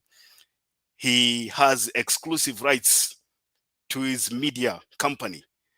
Whether he decides to support William Ruto or Cheraisi or David Arika, it's his own right. And you cannot victimize him for expressing his own freedom. Let us not be vindictive. Wacha tuache ile siasa ya Moi era, whereby ukiona mtu ambaye hasikizani na wewe unasema ngoja wakati nitachukua kiti utaniona. Hii siasa inapita, but I can assure you, SK Macharia has been through the trenches. You might stifle his revenues for a while, but then I want to tell you, if KBC does not have strategies, hata mkifungia Citizen TV and the rest of the media station because they never gave enough coverage for campaign, you will not kill these media stations. I think I'll leave it there, Julia. Tukipata nafasi tutaingia kuongea baadaye tena. Thank you. Back to you, Julia. Asante Makiadi. Nataka uendelee kutoka hapo. Naomba. Haya, asante basi Julia. Christine. Makiadi, I said that prior to your coming, and I concur with you. And I want to I just want to add to your point that even after, if you want to know that there were no numbers, it's late. I don't want to talk about election. But even after Ruto made that, after that declaration was made, I don't know whether you watched how many people viewed KBC today and how many people viewed Citizen. Like, you wonder. So whatever moves RUTO is making, he should be careful, because if Baba comes tomorrow and tell us to boycott KBC, it's gonna be bad. Today, by the time it was being highlighted, there were only 593 views, KBC, while Citizen had 49,000 views, you know? So we should be very careful about some things we do. This was not the right time. Thank you. Aya, asante Christine. Chiraisi, karibu. Jambo kila mtu. Kuna David Arika, Muzalendo, my favorite Julia, Christine and Arika, and Adika, right? Yeah, I liked your presentation, Christine, and of course Makiadi is always on the point. Ed, Jambo wote. So I'm sure mnanisikiza. Am I clear? Okay. So Yangu, I'll cover a little bit of what Mr. Makiadi said about the KBC versus Citizen and the rest. I don't think it was a vengeful thing. I think it's, of course, it's political season. I think it was a decision by the whatever committee, or inauguration committee. I think they were looking for uniformity. The Citizen will still broadcast. It's just like they do Olympics or something. We always get from NBC, and then it's fair to whoever wants to be fair to. They will still broadcast, but they will get it from one station. I don't think it's about stifling the other private entities for the rest of the administration. I think it was just for that event. Mine ends there. On the issue of the clip that you played, I think President RUTO made a good point. He was just limited to that issue of borrowing money from China and stuff. He has been consistent on that. I remember when he came to Washington, D.C., he spoke very well about an idea of what we call diaspora bond, like whereby, if we are able to, he said, we as diaspora, the money we send all the time, and all that, we are able to actually fund the government in many ways if the diaspora bond idea is implemented very well. Well, it will be borrowing from ourselves. Basically, we pay a lot of money to China, and if we could pay that to ourselves in Kenya, if we could save our own money so we can do more of domestic borrowing than external borrowing, it will be good, because all these other borrowings come with strings. Even the IMF, even the Chinese, it's when you are a borrower, when you are loaning somebody, you're already tied to that person. You are less free. So I think it's a good idea. And your point about you should have mentioned about the youth and employment, of course, that's a priority, but that clip was just limited to that. I'm sure, if the whole speech or was about the economy and all that, I'm sure that is a big priority. The youth unemployment is a big problem in Kenya now. It's big. So yeah, I agree with you. And also just adding value to what you said, as far as the private private broadcasters broadcasting this event, they will broadcast. Only that the main feed will be KBC, which I think it has nothing to do with revenging on Masharia or anybody and all that. They will still broadcast. It's just a feed. They will get it from KBC. And that decision was nothing to do with the what one person was the transitional committee decision on the media and how to air that, whether it was could have been done better is a different idea, but I think it's nothing to do with the vengefulness. That's my point. And on the governors, Ms.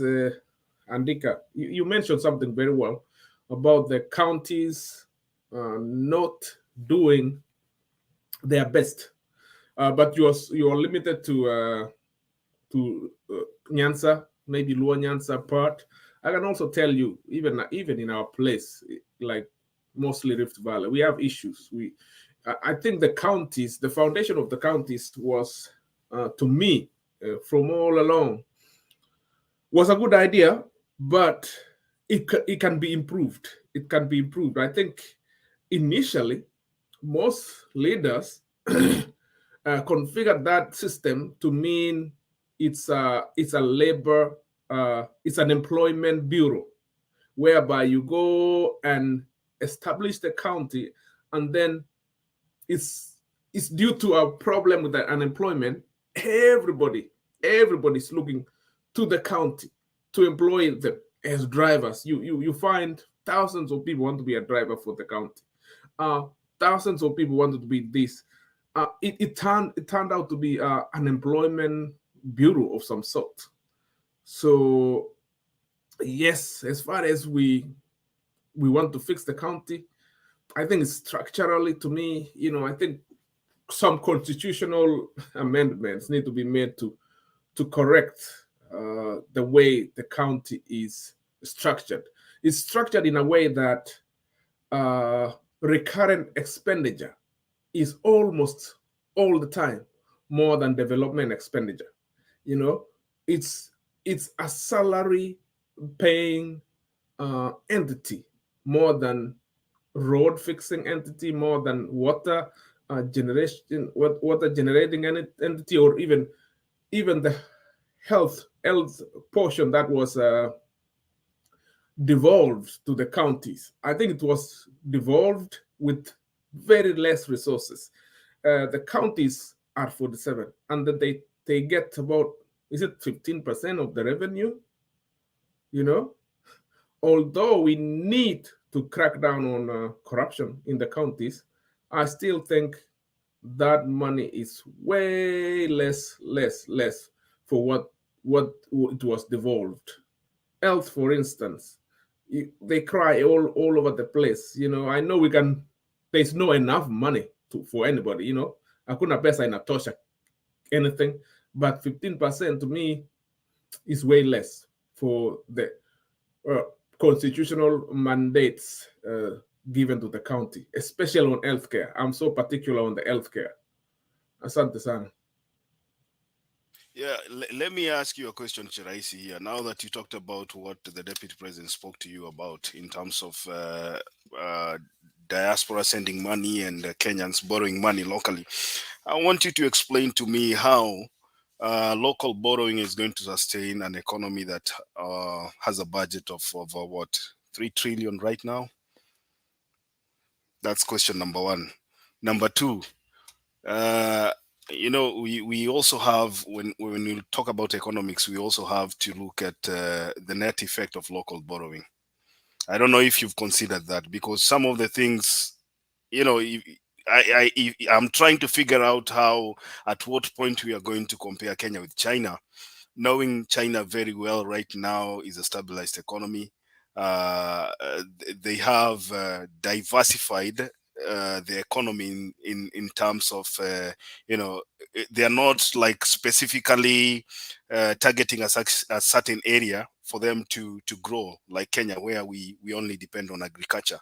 So at what point do you as a Kenya Kwanza supporter tell us that we should start thinking about borrowing locally, knowing very well the net effects of local borrowing in terms of inflation and competition for resources with other institutions, and much more that I don't want to mention here. Yeah, I think you can explain that as we go forward.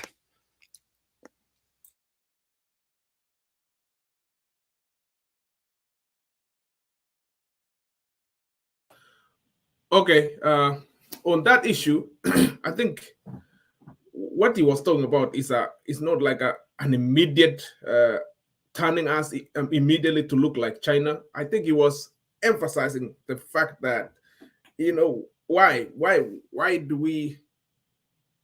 we the borrowers? You know, why are we always the borrowers from China or the borrowers from United States, but China don't borrow from us? So basically, he was saying in long term,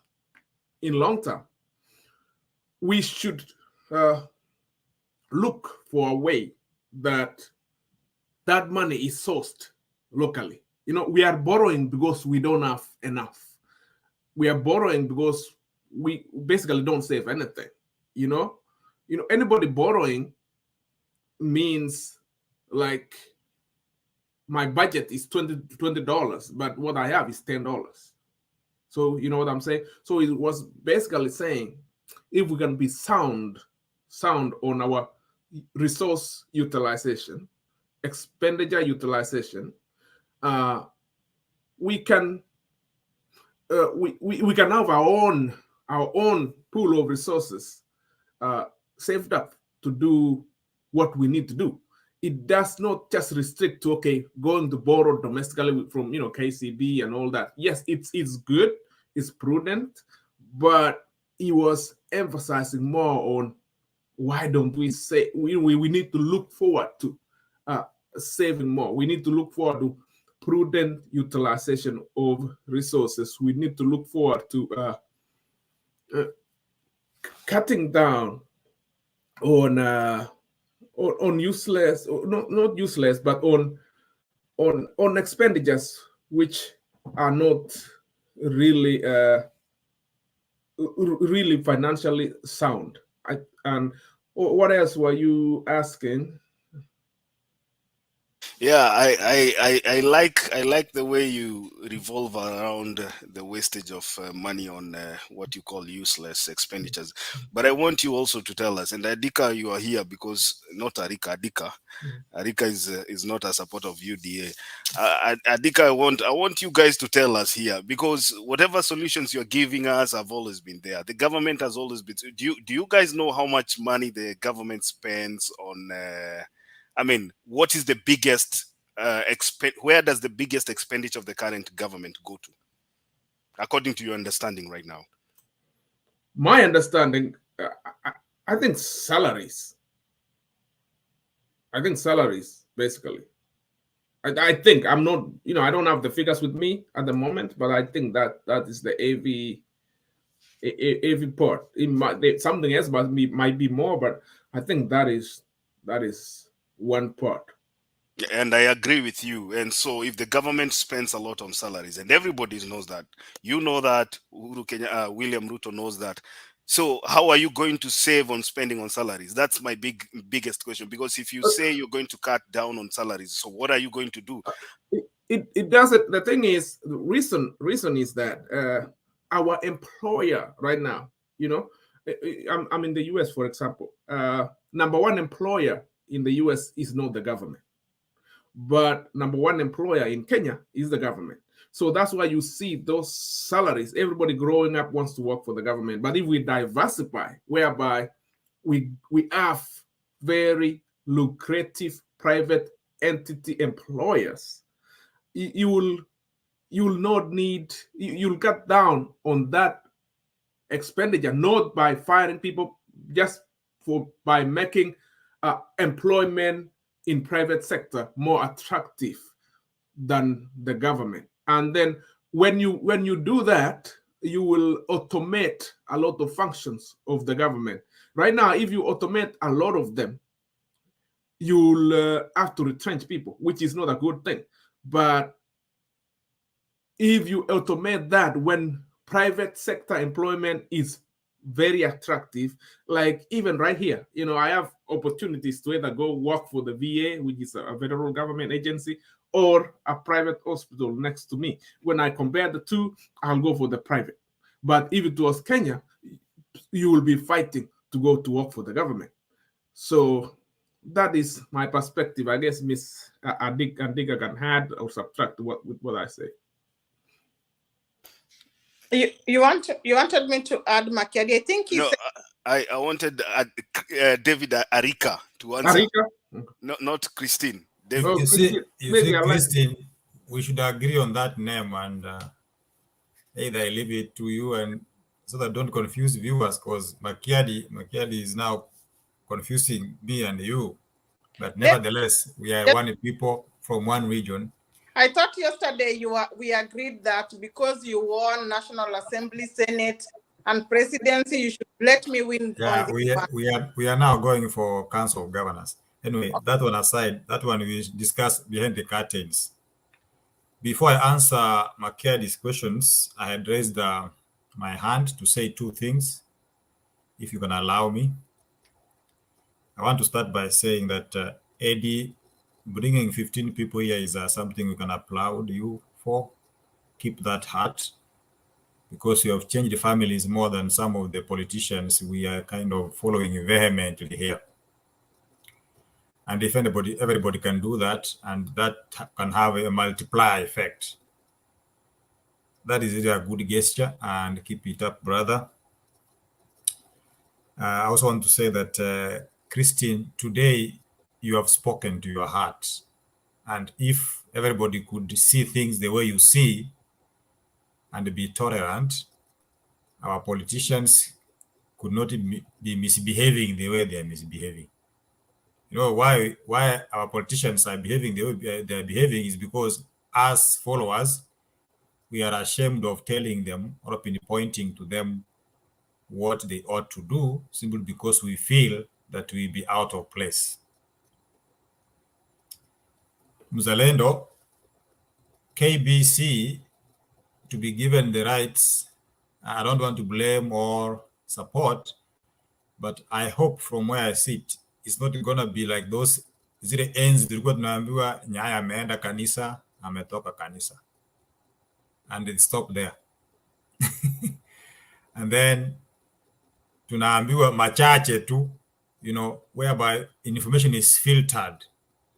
That could be very dangerous, in as much as I do support President-elect Dr. William Samoei Ruto. I hope it is done in good faith, and it's not going to gag media, because if you gag media, a lot of things will happen behind the curtains, and we won't know, neither will they be addressed. You agree with me that this simple social media has transformed lives. There are people who have been taken to hospital and they have been attended to simply because of a clip that circulated in the social media. So if by any chance some people take advantage of the situation and gag media, we are headed in a wrong direction. So that one, I want to leave at that. Lastly, I want to comment about the multipartyism. I want to say from where I sit that multipartyism has helped Kisii more than Luos. Because in Kisii itself, we are a multi-party. But what happened with our friends from Nyanza, they went and rammed themselves in one party. So you are not a multi-party. You are a one-party community. But trust me, the few years I've lived on this earth, I've never seen a Kisii out of government. And at some point, we were holding finance ministries, very powerful ministries. Why? Because we vote half-half. Mukichukua pande hiyo, sisi na pati ingine tuko pande hii, and still our people benefit. You may agree, you may disagree, but trust me, in as much as we have never been presidents, we have held ministries all along, and we have had the president themselves embracing the Gusii community. I think we have the best roads when we compare Homa Bay and Kisii Nyamira, because I've traversed that place for a number of years, apart from maybe South Mugrango, where there were a few issues, but they were addressed. So in one sense, Mzalendo, tell your people also to come out and say the truth, not a mass to support that one candidate. All of you, unajua mkipata mnapata nyinyi wote, na mkiungua mnaungua nyinyi wote. So I want to leave that at that and answer Makiadi's question. that where will the government get money to tax people? Before you came here, Makedi, you said you were listening to us. We had raised very simple points. We bothered about corruption, addressing the issue of corruption and wastages in government. I think you heard that. 2, we talked about unemployment, and we even talked about change of mindset where people can embrace kazi ya mkono. We create jobs for people. Once people work, they can pay taxes. And we also said people should not, and that was echoed by Christine and Sam, that si lazima uajiriwe na serikali. You know, you must think outside the box. You must support businesses. And the president-elect saying that business will not be harassed, I personally support that. Because, Makiadi, you know very well, even in here in the US, when we had COVID, businesses were being bailed out. They were being given money to keep them afloat because they are having employees. But it's embarrassing to see KRA working to close down a factory that has 200 employees. That is madness. Look for a way, see how you can pay taxes friendly. You can give tax holidays. You mentioned something, and I guess you might have done some economics somewhere. We have tax holidays. Here, I'm told in October, I'm applying for a relief from a student loan. Like thousands of money will be forgiven. What's wrong with that? Why should we have money to give to fight in Somalia, for example? A very useless venture. In as much as it's the border security, we can take care of our borders. But we are paying so much into other countries to keep peace there when our own industries are not running, when our own people are suffering. That's the same question was asked to our President Biden. Where we get the money to forgive people student loan? He said the money we are sending to Ukraine to fight is even enough to forgive these guys so that you can be relieved and work. I think if we approach this issue positively, we can make an impact, however small it is. But if we approach it from the point where we can criticize everything and be negative or pessimist, we may not really change our situation. I want to throw a jab to Makiadi. You said you don't want to listen to what some of this. You said, please mention how many people you have also supported as Makiadi so that we can have a legacy with you. Because some commentators are asking there, why can't you start the way Eddie started? He has brought 15. How many have you brought? Go bring 5. That way you can multiply and have people having money back home. Thank you.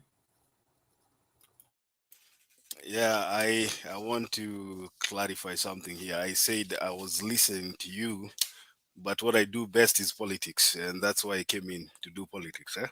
So I don't have a problem with what you guys were discussing.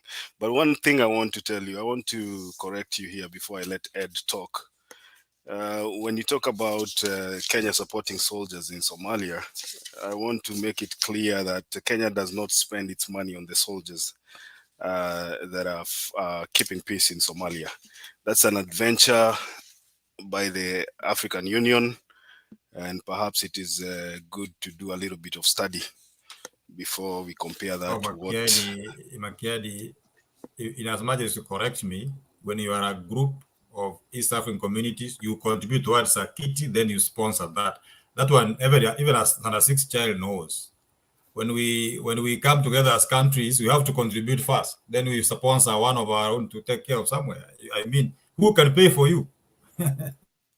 Yeah, so David, I think listening is better. You know, you might be explaining to somebody who has a bit of knowledge about what goes on there than you. But the issue about government spending, wasting money in what you guys are calling unnecessary spending in government has been there for many years. I remember even Uhuru Kenyatta and William Ruto came to a situation whereby they had to reduce their salaries by a certain percentage to try and help the government, save on these issue. But it never worked. So unless you guys tell us what you're going to do to try and help the government spend less money on useless stuff, then I think we are headed to the same ditch that we were in with the Jubilee. This is not about being pessimistic about a government that is coming into office. This is the reality. Unless you have a concrete plan to help the government not waste money on such expenditures, then we are headed the same place we were. Number two, I know we might try and make Uhuru Kenyatta look bad, the KRA look bad, but the issue of businesses paying taxes everywhere. Hata wewe David sai ukikataa kulipa taxes zako mahali huko, the revenue body wherever you live will come for you, and you know that.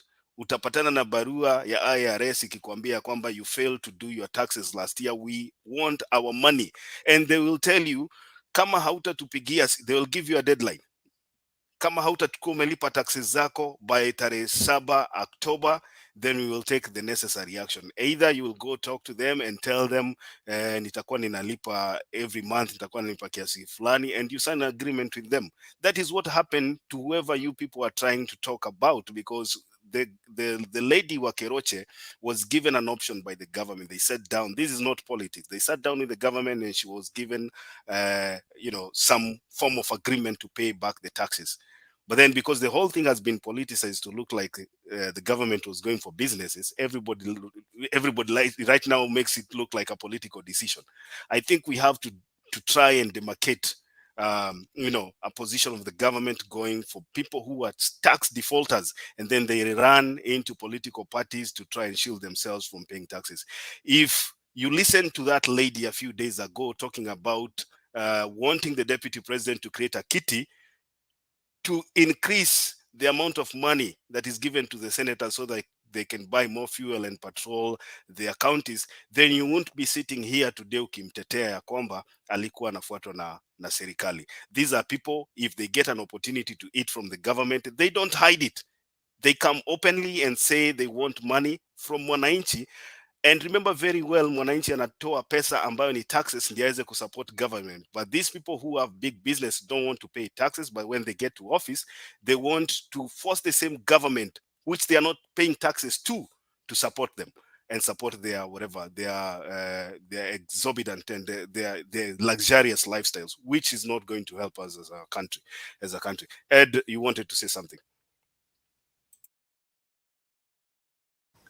Yeah, I remember Disha, when Disha was speaking before, he mentioned about the wage bill. I mean, I didn't know how much the government was spending on paying employees, and the fact that Kenya, the government is the highest employer compared to the private sector. It's actually a problem too, because everybody, as you said, is working so hard to be employed in the government. And then the vice president was speaking today. I think I saw a clip where he was speaking and saying that we need to be like China, which does not borrow money from outside.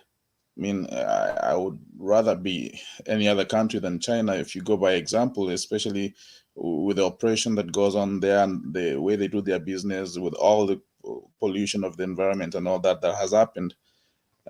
You'd rather borrow somebody else's example as opposed to China. I mean, they're doing well, but for how long are they going to be doing well? That's the problem. I mean, it's like a time bomb waiting to explode. Another thing is the taxes. Anatoka anasema, oh, you cannot go and go after people who owe money to the government, but who have big businesses. Yet, Kenya or kawaida is expected to pay their taxes. But if you're owning a big business, just because you are on their side. So I don't think in the United States you can get away without paying taxes. I don't think in modern countries like in the European countries you can get away without paying taxes, especially in the kind of business that Teroche company, I mean, that's who he was targeting, he's involved in. So I think he should try to separate between private entities and the government and who's supposed to pay taxes. And the taxes, I mean, if Kenyans are going to be required to pay taxes, then every private business is supposed to be paying taxes because we have to contribute to this government altogether. I was watching a clip. I don't know. I was reading something somewhere on the paper. I think it was on The Nation, where current Kenya Kwanza people are warning other defectors who are coming in that there are no jobs here for you. I mean, I'm like, okay, these guys have already started fighting for positions, and wale wanakimbia kwenda huko hivyo wanajua kwamba wanakimbia because of they're hoping to get a position. Kama the former governor from Kisii, the former governor from, I think, the Professor Kivuta Kibwana, and all those. The other guys who are in Kenya Kwanza are warning them, oh, you're coming here, but just so you know, you have to wait for everybody else who was here before you to be seated at the table before you can sit. Technically, they are fighting for positions. So all those people are being lied to kwamba, oh, it's a hustler nation and all that. No, right now, kila mtu ajipange. And the vice president said that he's going to announce new prices or cost for fertilizers and unga. I mean, if you go to a well-managed country, you don't even hear of people arguing about the price of unga or price of sugar, price of bread. Man, that's like nonsense. But in Kenya, we are so poor to a point that we are the first thing we're thinking about is the price of sugar, which causes diabetes. Another thing we're thinking about price of unga, which causes diseases. I mean, so we are worried about vitu ambavyo other countries wakituona wakisoma news zetu wanashangaa. So he's going to announce new prices, and the reason why he's going to announce those prices is because he promised atashusha bei ya unga to 70 shillings, I think it was 70 or 100 shillings. Alipromise atashusha mafuta to 100 shillings. Alipromise atashusha price ya fertilizer, and hopefully this fertilizer is not going to be the same one that alileta last time. Mind ika fail, then they had to import, because his friends imported fertilizer from Brazil. Was it Brazil? And then they came up with some funny narrative as to why the corn had to be imported from other countries. So, David, you had a very good argument before, and I really liked what you were saying about helping people coming to the United States. But when ukianza kusema kwamba Wajaluo, they have been in one party, and then Kisis, we have benefited because we have had our people. That Mtuetu syndrome.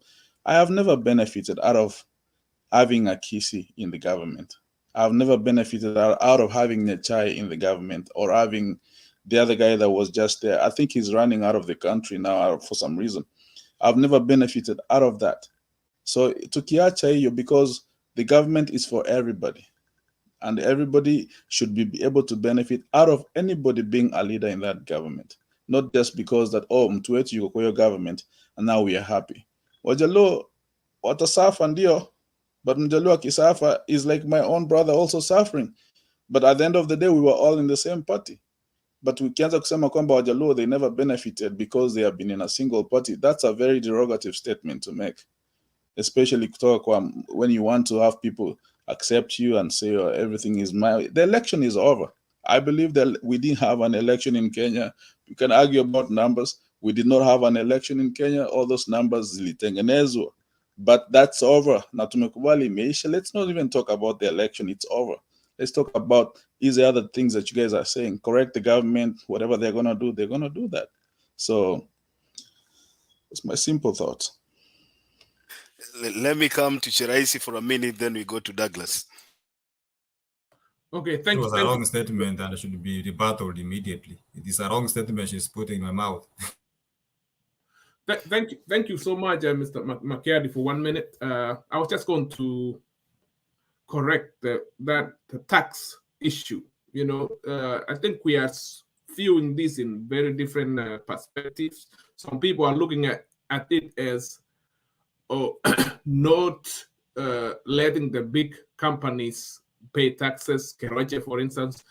I think the correct perspective is the president, the incoming president, is saying, just as we do here, like when corporations, for instance, have tax problems, they should be able to negotiate a payment arrangement, just like we do here, a workable payment arrangement, and we operate in a civilized environment where we just don't, like the KRA, for instance, just don't storm into buildings for the PR purposes and close everything and throw everything away and do the way we do. You know, the way we do in Kenya. We just, the civility is very low. You know, the KRA has been weaponized politically, for example. It didn't start with Uhuru. It started with even the previous administrations.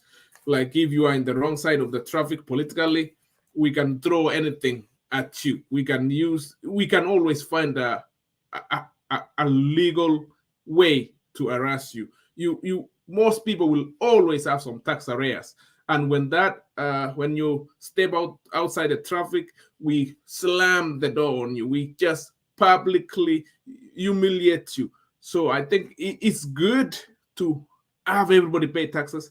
But if you're a big corporation, for instance, or a small person, for instance, you should be allowed to make payment arrangements and to ensure that you pay your taxes. Thanks.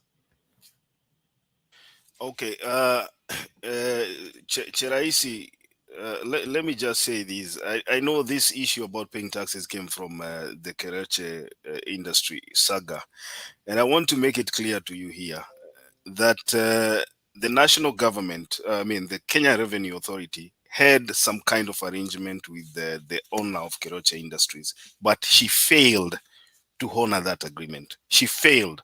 I want you sometime to ask, uliza ule mama anauza mboga pale sokoni, akikosa kulipa ile shilingi 50 ya kanjo, kama kuna mtu atakuja kunegotiate naye.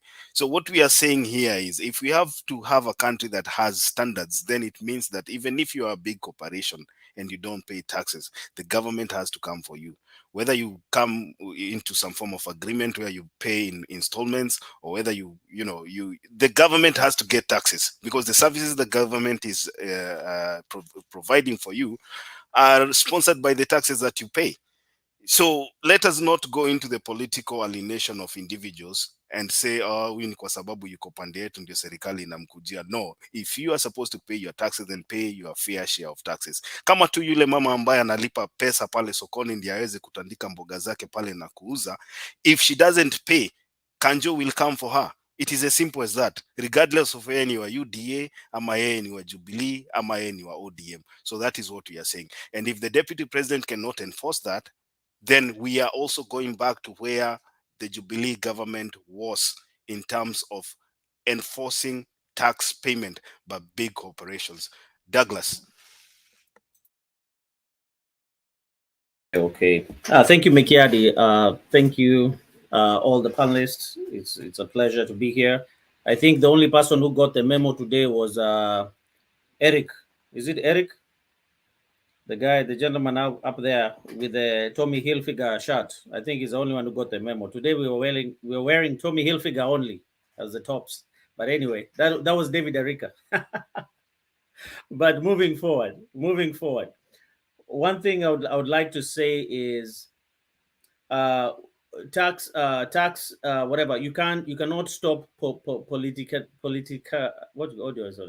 you cannot stop politicians from using institutions for political purposes, even if it comes to tax evasion. But so long as you have strong institutions, the institutions will stop them and will follow the law. So yes, people can come and push, just like the way Keroche was pushed. I don't know if they failed in their agreements for tax collection and whatever they had agreed to pay, but you can see that there has to be a level of agreement, and I'm sure they reached a level of agreement and they moved forward with that. So taxation is something that obviously the government can decide what is to be taxed. The government of Kenya can wake up today and just say, so long as you have hair on your head and it's growing naturally, you're going to pay a tax. And if that is enforced, that is what is going to be. If Parliament pushes that as a law, it's what is going to be. So government will never run short of avenues of collecting tax.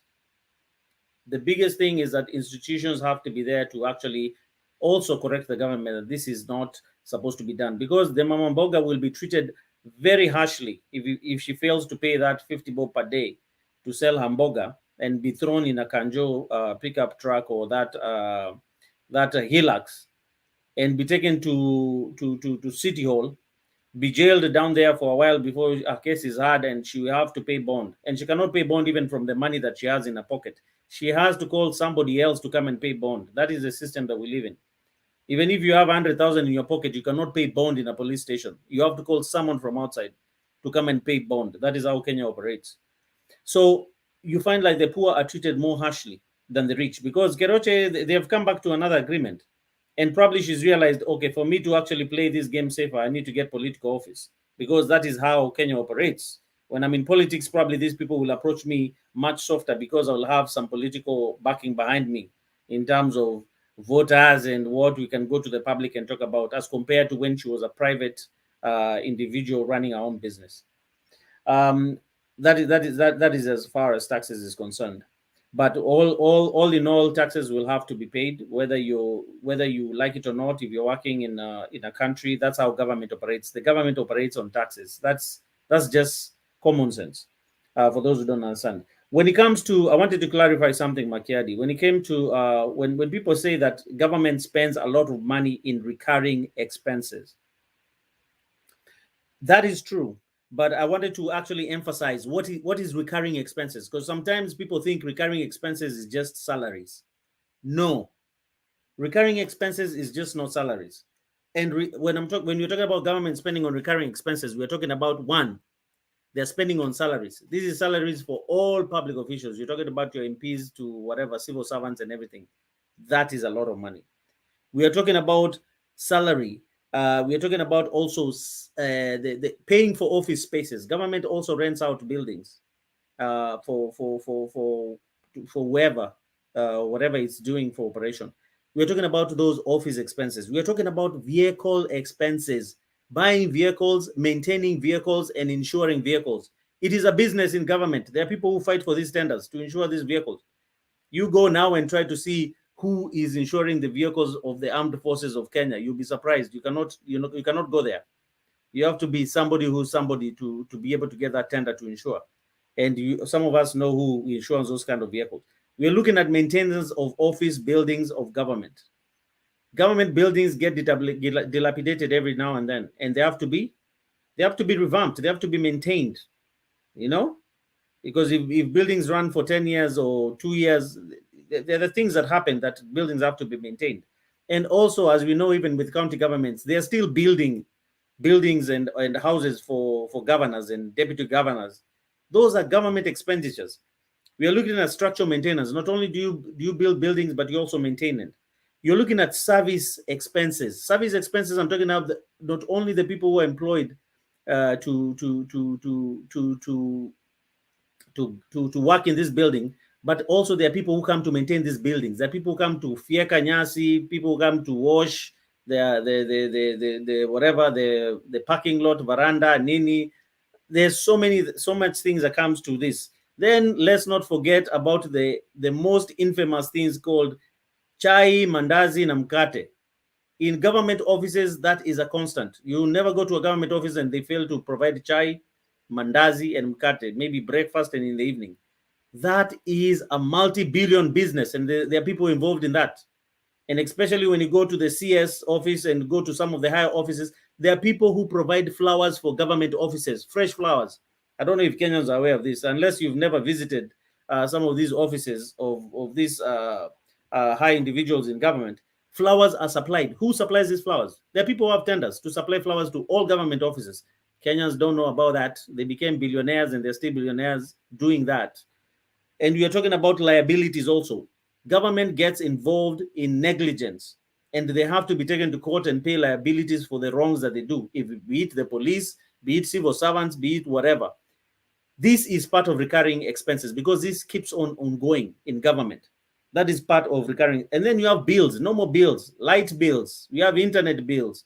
These are recurring expenses. So I just wanted to touch on that so that Kenyans can understand. When we say recurring expenditure in government, people just don't think it's salary. Salary for the members of parliament. No, it's salary for everyone, from elected officials to government workers and everything that I've named. And probably maybe I didn't name some other things, but it's a whole list. And that is where majority of our expenditure as a government when we earn tax goes to. And apart from that, we also have loans that we have to pay. So I just wanted to touch on that. Thank you. David. Makeda, I wanted to respond before Eddie left, but I hope he's listening from the background. If you can give me a minute. Go ahead. 1 minute. Go ahead. It's wrong to say that I'm stereotyping a community when actually an issue was raised from the same community. What I simply meant, if we can get me right, is that multipartyism does not mean that you belong to one party, all of you. You can have many parties even as a community. So if you got me wrong, he shouldn't, because that's what I meant. Secondly, he is double speaking. At one point he's telling me I should not comment anything political because elections are over, and a few minutes later he says he believes there was no election. So I'm left wondering, what is he talking about? Lastly, I am not discussing stuff here to get a following. That one I made it very clear. The discussion was started by Julia. I gave my submission on how we can help, and I said Themba is coming with that topic at some time, and they will inform us. And we're just ventilating. So I didn't mention that kujichocha ni part of us. Me stack of us. I've been doing this long time ago, and I'll still do it. I don't need a following.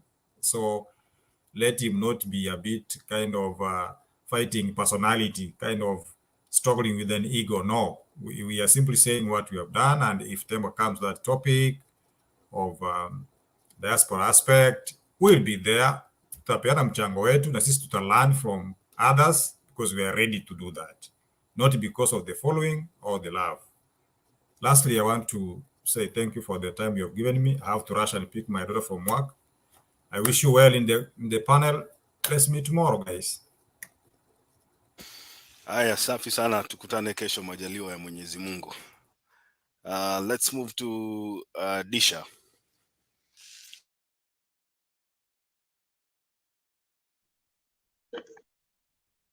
Thank you, Makiadi. Let me clarify something on the expenditure of government, especially the current expenditure. Coming from when Kibaki took over, the recurrent expenditure was about 790 billion. In the year 2021, the recurrent expenditure is at 2.3 trillion, right? The government collects, in 2021, the government collected about 1.8 trillion in revenue. That means we had to borrow even to finance the recurrent expenditure.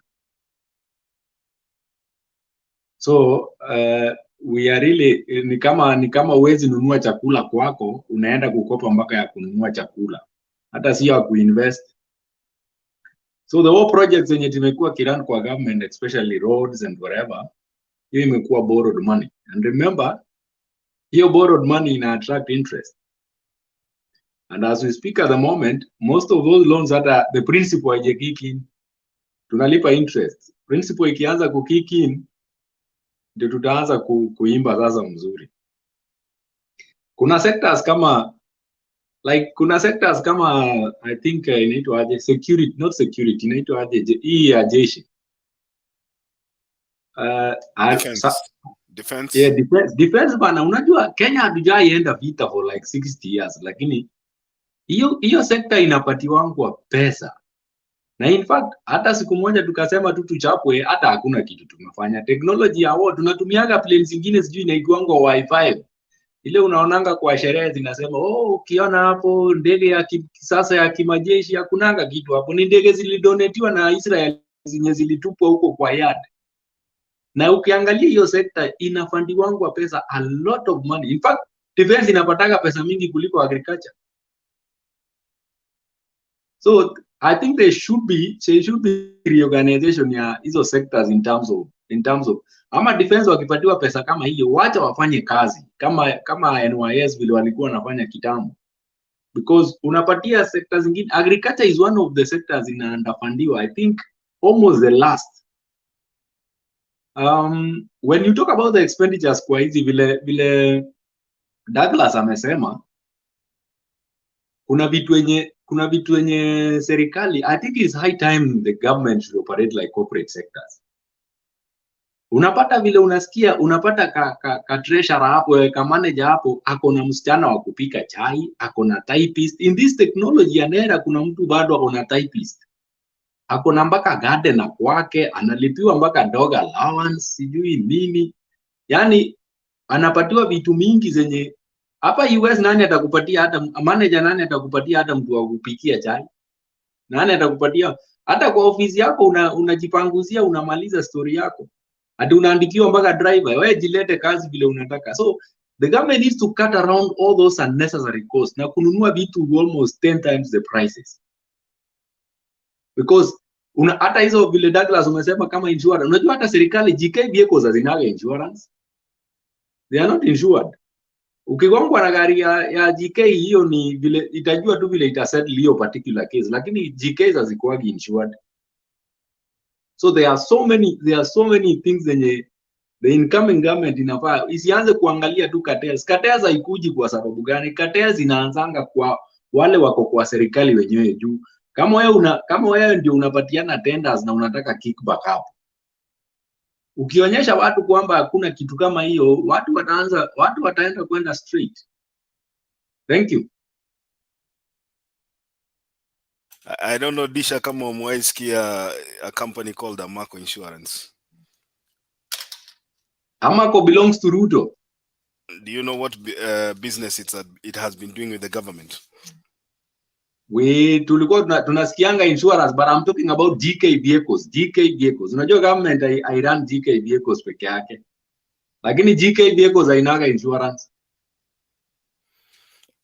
So I know from my understanding, I don't know where you're getting that information from, but from what I know is I don't know. You might be right, but I want to tell you that I know government pays some companies. It has some form of agreement with the insurance companies to insure government vehicles, and that includes Amaco Insurance, which was I think paying for police vehicles insurance, if I'm not wrong, but I stand to be corrected. I don't want you to hold me on that. The other thing I want to mention, I think you've mentioned about how the government spends money. The Jubilee government, when I say Jubilee government, I mean Uhuru Kenyatta and William Ruto, decided it fit to keep the county commissioners, the so-called wale wa kitambo tuko nawaita DOs and DCs and all that, you know. I don't know if that office is a legal office or it's something that is an extension of somebody's thinking.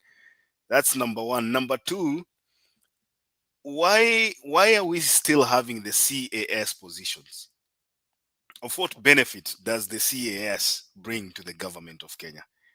And I would want to see William Ruto's government kama itaendelea kuweka hiyo ofisi so that we know we are still on the same roller coaster. Let me bring in Joshua Mark before I go to Ndemba. Yes, thank you very much, Makiadi. Just came here because of David Arika, who was left. It's unfortunate this era when we are right now. Somebody talk about community. You know, we are not here for community or to. Me, I've been here. I don't know the tribe of Makiadi. I don't know Themba, the tribe of Themba. I don't know Douglas. I don't know the tribe. I don't know the tribe Sam. But now somebody bragging that we are Kisses, we are different political party. You know, those sentiments that we should not allow them right now. Anyone who bring any sentiment of community, tribe, kindly let us stop this person, because if one talk about issue of tribal, it's very unfortunate that I think I've been listening to David Arika. Each and every time he like talk about the tribe. So to me, Themba, Makiadi, kindly let us moderate, because if somebody talk about the tribe, we are divided. We have 42 tribes. We need to have unity. We have just come from the election. We need a peaceful country. If one describe issue of tribes, kindly. That's why I came here. I was supposed to get in. I was supposed to go to work, but I've just have to relax because of this. We need to have a peaceful country, because I heard David say that we Kisses, we have been in different political tribe, Mutuetu. You saw those sentiments, Mutuetu, those are not sentiments that we should have right now. I've heard the way Ebola spoke, Disha, those are kind of talks that we should have right now. Those are the constructive talks right now, the talks that we're going to unite our country, the talks that are educative. Because even me today, I've heard about what Douglas has said about the current expenses. I didn't know. I just knew that it's not only salary. But now I'm a bit, I need to be educated. So I'm just requiring anyone who wants to talk about tribe, we need to stop this guy, because we need a peaceful country. Thank you very much.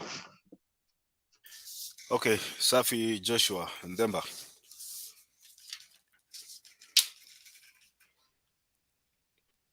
Yeah, good evening, all. I want to just address the topics that are appearing down there, and start with the first one that says the church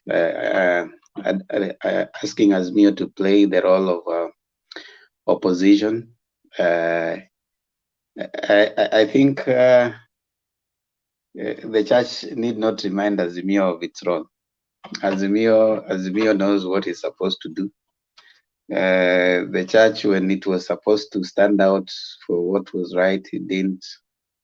The church should wait for the people who need spiritual address, and give them that opportunity. We've had situation where the church, when it was needed to come out strongly and give solutions to Kenyans, they didn't stand up for it. The church has flip-flopped in so many ways. The church sometimes behaves as if it is detached from the society.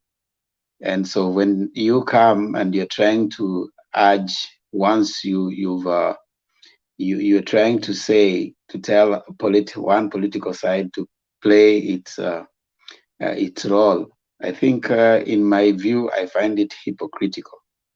So I would wish that the church should wait for members to come to them, and they respond to their spiritual needs, not start telling Azimio what to do with the political system. When the things were getting haywire, where was the church? And I think they are just trying to find relevance right now. Because why right now? When we are seeing the politicians also crossing over, is now also the church now pretends, and now they want to come to the forefront. Whose attention are they seeking? I think they are trying to place themselves just like other politicians. The church ought not even to come and start telling Azimio that you need to play opposition role, even before the president has been sworn in. What's your interest? Why don't you wait until the dust has settled and then, respond to other? There are so many things that face the society, not just an election. Why should they concentrate on one thing? The church should be providing other solutions to so many social ills that are happening within our society. It is not just politics that is happening. So I think the church is having all its things wrong, and the church in Kenya, like Danny Darius, I want to agree with you. It has lost its focus, its flavor. They have slept with the politicians, and it is so hard to find a demarcation at what point the church is talking and at what point a politician is talking. So they are an extension of the political side that they belong to. We don't have a church as days of Ndingi Mwana Nzeki. He was so respected. He would stand up, and when he speaks, people would hear that this is what he would speak to, issues, not to one side. Days of Bishop Muge, days of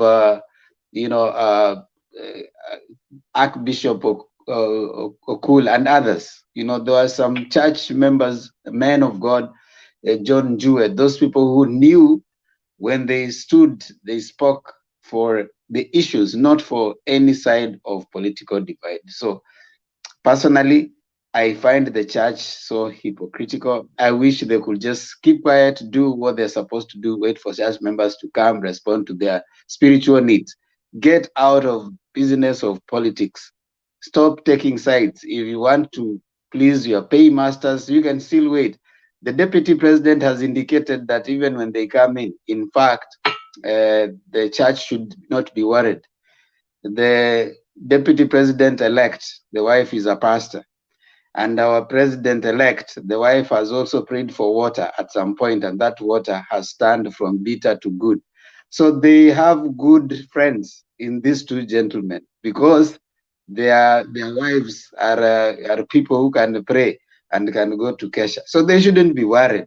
And these two gentlemen have said time without a number that they'll be going to those churches to give them even more sadakas. So you don't need to place yourself right now. If the church is having good intentions, they would have, in fact, even before, created a way in which all these political players would find solace in them. But for now, I think that is hypocritical, and they should just shut up and wait for people in their churches and attend to them. And if they are trying to please their paymasters, then fair enough.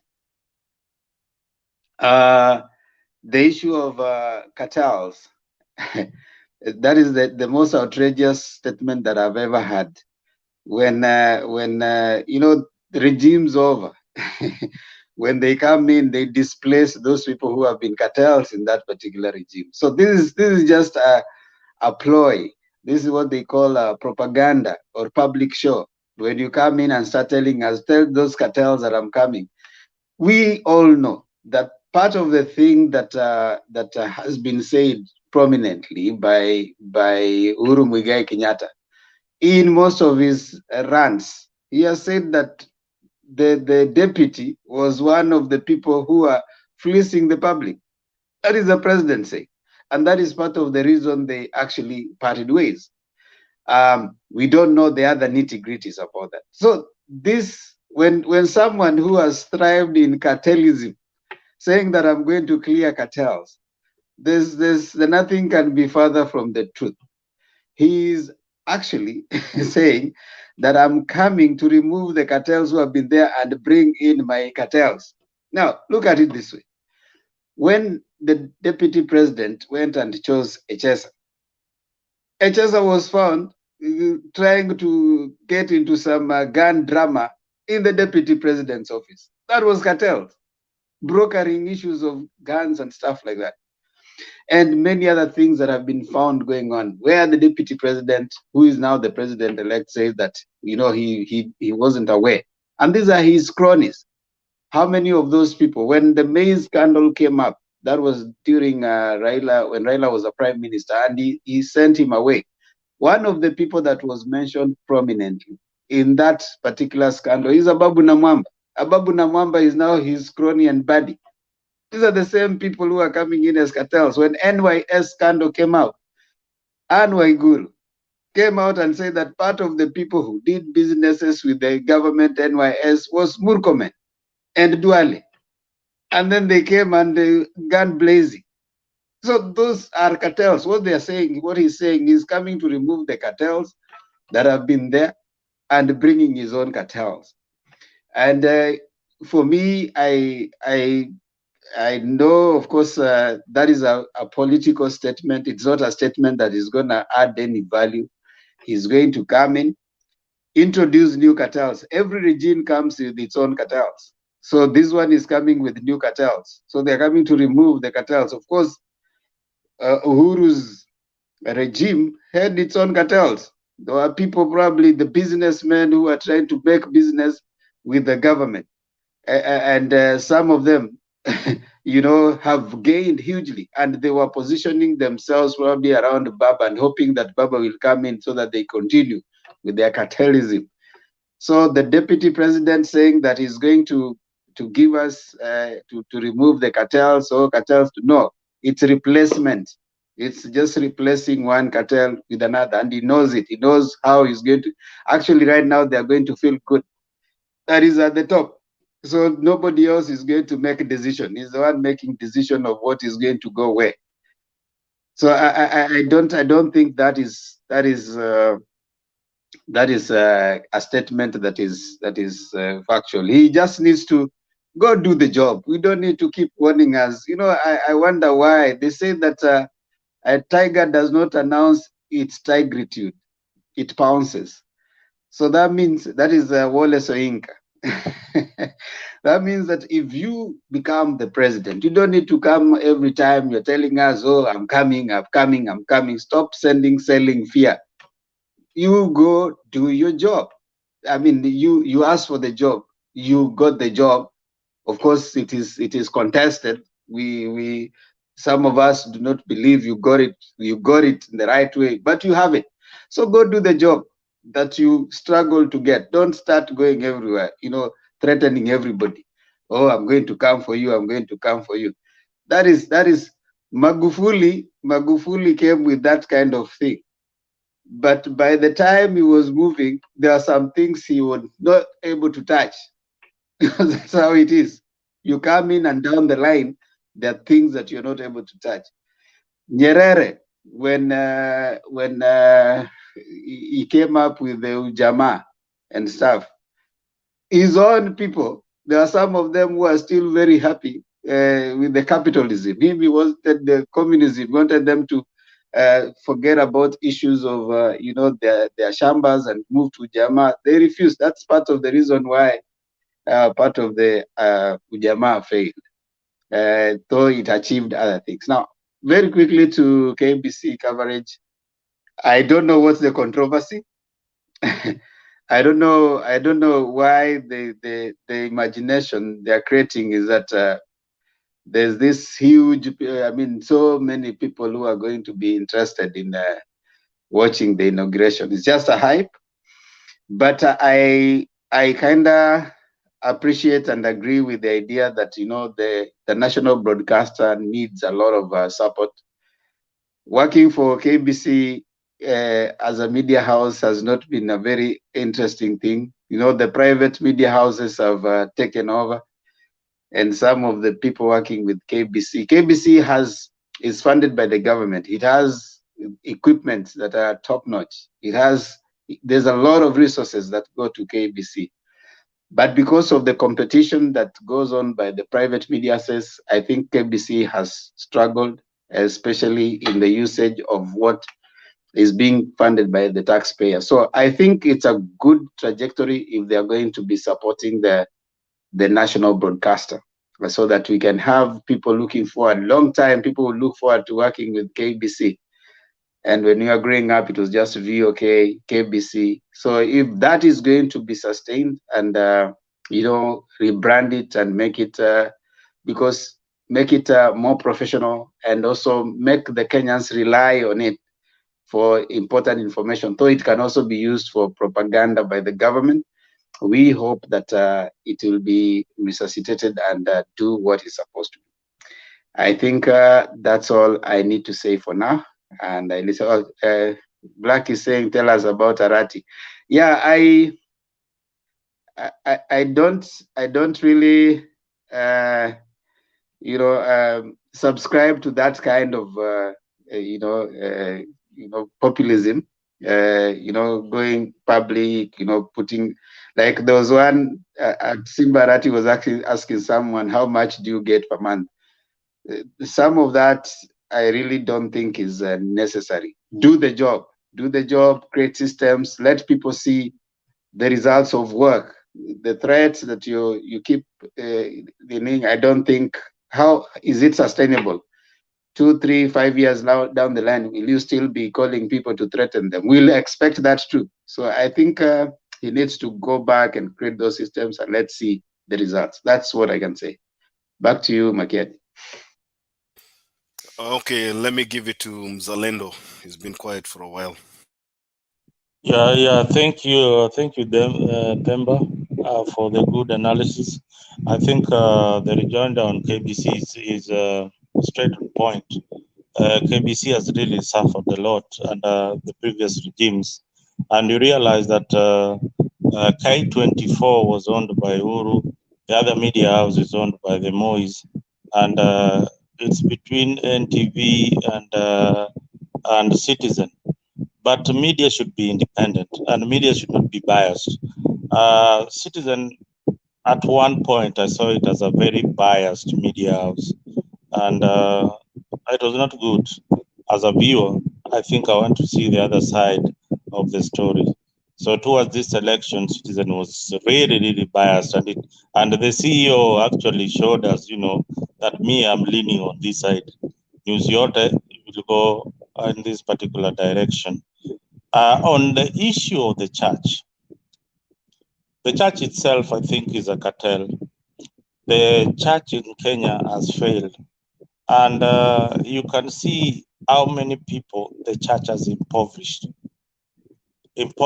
in form of tithes and in form of sadaka ile wanapeleka huko, and selling hope that ukienda, I have a friend of mine who stopped going to church, and he was telling me the story the other day that when he came to the US, the way he suffered, and the church brought him here along Kingston Highway in Knoxville. He could walk to like 10 churches just to ask them for food, not even money. And they would tell him, we're piga magoti, you kneel down, we pray for you. And this guy was very, very angry. He ended up in the streets, but I'm glad today he's doing very, very well. So the church in Kenya is the same. The church in Kenya is just offering false hope. Mtu anafanya kazi ya mjengo, anafanya ile kazi ngumu kabisa. No, let me not say watu wote wanafanya kazi ya mjengo, some are doing so well. But kuna watu wale wanafanya kazi ile wanapata pesa kidogo sana, they get very little money. They take it to the church. They take it to the pastor there. The pastor probably lives in Runda. Yeye anaishi kwa slums mahali. And each and every, because the pastor preaches some verses which are not even in the Bible, that you have to tithe each and every time. Na hiyo pesa anaipeleka yote fungu la kumi. Anything that you get, peleka huko. Especially people here in the diaspora, they have been sending money to their parents back at home. And you realize that your mother, if she is somebody who goes to the church each and every time, nakwambia hiyo pesa yote anapeleka kanisani. And if you follow it clearly, hiyo pesa umemtumia yote, even if it is $100, $80 amepeleka kwa church, hiyo ni ya kanisa. And at some point they don't even want you to know that pesa alipeleka kanisani. And the pastor there in that particular church is living very luxuriously, and the congregants are very, very poor. The church in Kenya does not even help society. Yeah, they build schools and we pay for them. Those schools that they have built, we pay for those schools. Instead of those schools being free, we pay for them. If you want to like do a wedding, and you are a church member in a particular church, you have to pay for it. You have to pay for it. If the pastor wants to conduct a funeral in your home or something, and you are a member of that church, you pay for that services. So each and every service that is in the church is paid for. And the worst part of it, some churches have even put an ATM machine in their church compound. So ukiingia pale kama for convenience sake, una withdraw kapesa mapema unaingia nayo kwa kanisa, so that usiseme ati hauna hiyo pesa ya sadaka, ATM iko hapo iko nje. So this is the church, this is the society that we are in Kenya. And if you live here abroad, you'll see that most of the churches are abandoned. In Kenya, that is the direction we are going to take. Most of the churches in Kenya, after people realize that these guys have been selling for us false hope, then they will abandon the church. the church as presented by the pastors and the fathers, and is not what God is supposed to be. The image, what is prophesied in the Bible is not what they represent. So there are people who practice religion, but I believe church ni ile roho yako and how you help society. And that one iliisha na kina Muge, iliisha na kina Bishop Okulu, iliisha na ule Cardinal Otunga. Those are people who are giving service to society. And you could see how the Catholic Church and the schools that they had sponsored were impacting in the education sector. And that is how our society is at the moment. Uliona, this other bishops, he was Seremeti, he's called Seremeti or what? Ati alipatiwa 8 million. 8 million on a briefcase. Eh? Na akatai, alipatiwa 8 million. Hiyo pesa anapeleka wapi? And it's for what? Na wewe ni mcha Mungu. The church is just corrupt. Very, very corrupt. And they don't have the moral authority to guide society. That is why politicians are taking advantage of the church, because the congregants are also corrupted by the pastors there. They follow what the pastor or the senior bishop is telling them. Otherwise, niko na hayo tu. Asante. Asante Mzalendo. There's an issue here. I don't know where you are at right now, but the issue of media stations being biased. I want to cite an example here, and I think Cheraisi probably has also had these. There are countries where you hear about right-wing media and left-wing media, and these media companies never say anything positive about a candidate that is not aligned to them. Like, for example, let me give you an example. CNN, for example, is mostly associated with the Democrats. Fox News is mostly associated with the Republicans. This thing is all over the world. Medias always take a position. Most of them do. And if you read, Chiraisi, I think you specifically mentioned the issue about inauguration. I want you to go back and read some tweets about Citizen TV from people who are close to William Ruto. And just, you can feel the bitterness from the tweet about how they are going to make these media companies crumble.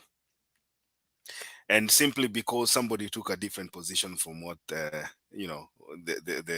Kenya Kwanza whatever was preaching. And that is why I'm saying right now, season of campaigns comes to a stop, then people have to learn to move forward and embrace the people that did not support them, especially media stations and probably companies that did not align to their political ideology. I saw a few days ago the so-called Mount Kenya Foundation pledged to work with the current government, the incoming government. And that is what we are saying. If you lower yourself as a government to go down for such companies, then you're losing the point. So it is not an afterthought for you to see people saying that we are going to revive KBC, which I support, because KBC, like KQ and every other companies, are big employers. And like Themba said, there are people who work for KBC that don't even get salaries for 3 months. So it's a good thing. It's a good gesture. But at what expense? Are you going to make it competitive enough so that even if you support them, they're also going to generate their own revenue? Because it's all about self-sustenance. If we spend so much money like the government is doing with KQ or Kenya Airways, and KQ is not able to post any profits for the past, 4 years, then we should also think about doing something. Probably privatize these companies so that they can have somebody from outside, or an external investor come in and pump money to that, so that at least the company can sustain its own business. So it's going to be a huge thing. It's going to be a huge thing. And if I believe if it's a payback or vengeance season, then my friend, we are in for a rude shock. But let me leave it at that. Let me give them back to you also come in and comment. Thank you, Makiadi, for the observation. You know, for you to retain power, you need the business community, you need the security, then you need the media. So any government, because you see, government needs to control propaganda. It needs, you know, guys, is part of the main manufacturer of propaganda is the government. Now, if it doesn't have a reliable media that it can use, then it falls into what the Jubilee government fell into, where it now had to borrow the private media house, that is Citizen. Citizen is a private media house, just like CNN and you know, Fox. They are not national. They are private media houses. Remember, there was a guy called Berlusconi. Berlusconi had a media house. He had the newspapers. He was using to control, and he was in power for a long time because of that. So you need a media as a government mouthpiece to propagate what you really believe in. Moi used that very well. You remember the days of KANU. KBC was the one giving us everything, Momonyoko Udongo, those kind of stuff, and teaching us about district focus for rural development, you know, those things that they used to talk about. So yes, as a government, they need a vibrant media house that they can use. As to whether they are going to try, I believe that whatever they do, they may not muzzle. In this era and time, in the digital world, it is so hard for you to muzzle the media. And all the media owners association are going to rise against the government, and that will be a dangerous route to follow. I'm hoping that they don't follow that route. The media that is private, they have a choice. They have the right to lean whichever side and bear with the consequences that come in. Remember, during Trump, when Trump was coming in, CNN was heavily pro-Hillary. But when Trump came in, of course, they had to live with that. But you realize that constantly they would still bring the issues and, you know, point out issues of Trump. And Trump even went on and tweeted and said how he doesn't agree with CNN. Now, Fox News has been constantly against Biden. To this date, if you listen to Fox News, you'll think America is you know, crumbling tomorrow.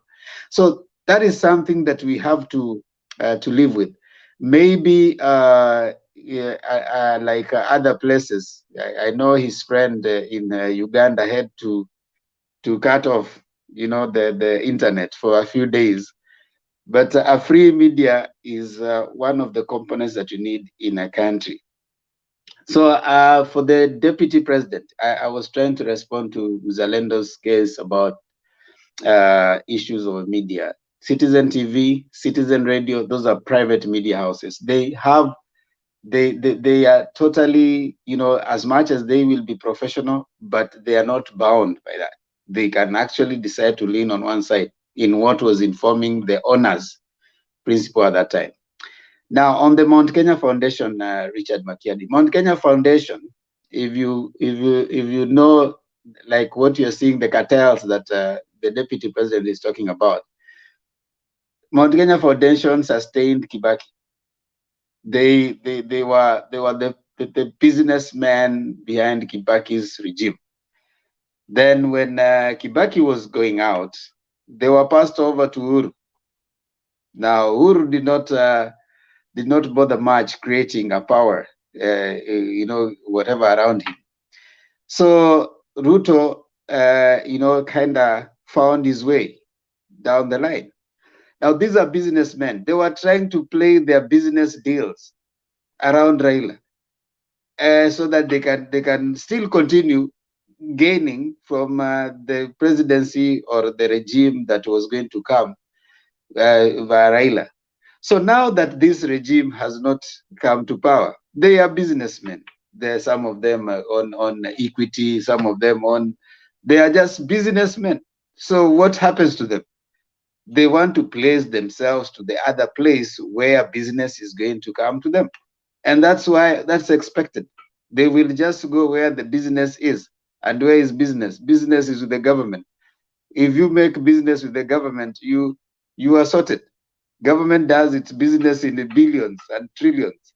When you hear that this has not been sorted out, I mean, you know what you're talking about. So Mount Kenya Foundation's interest was not on Raila presidency.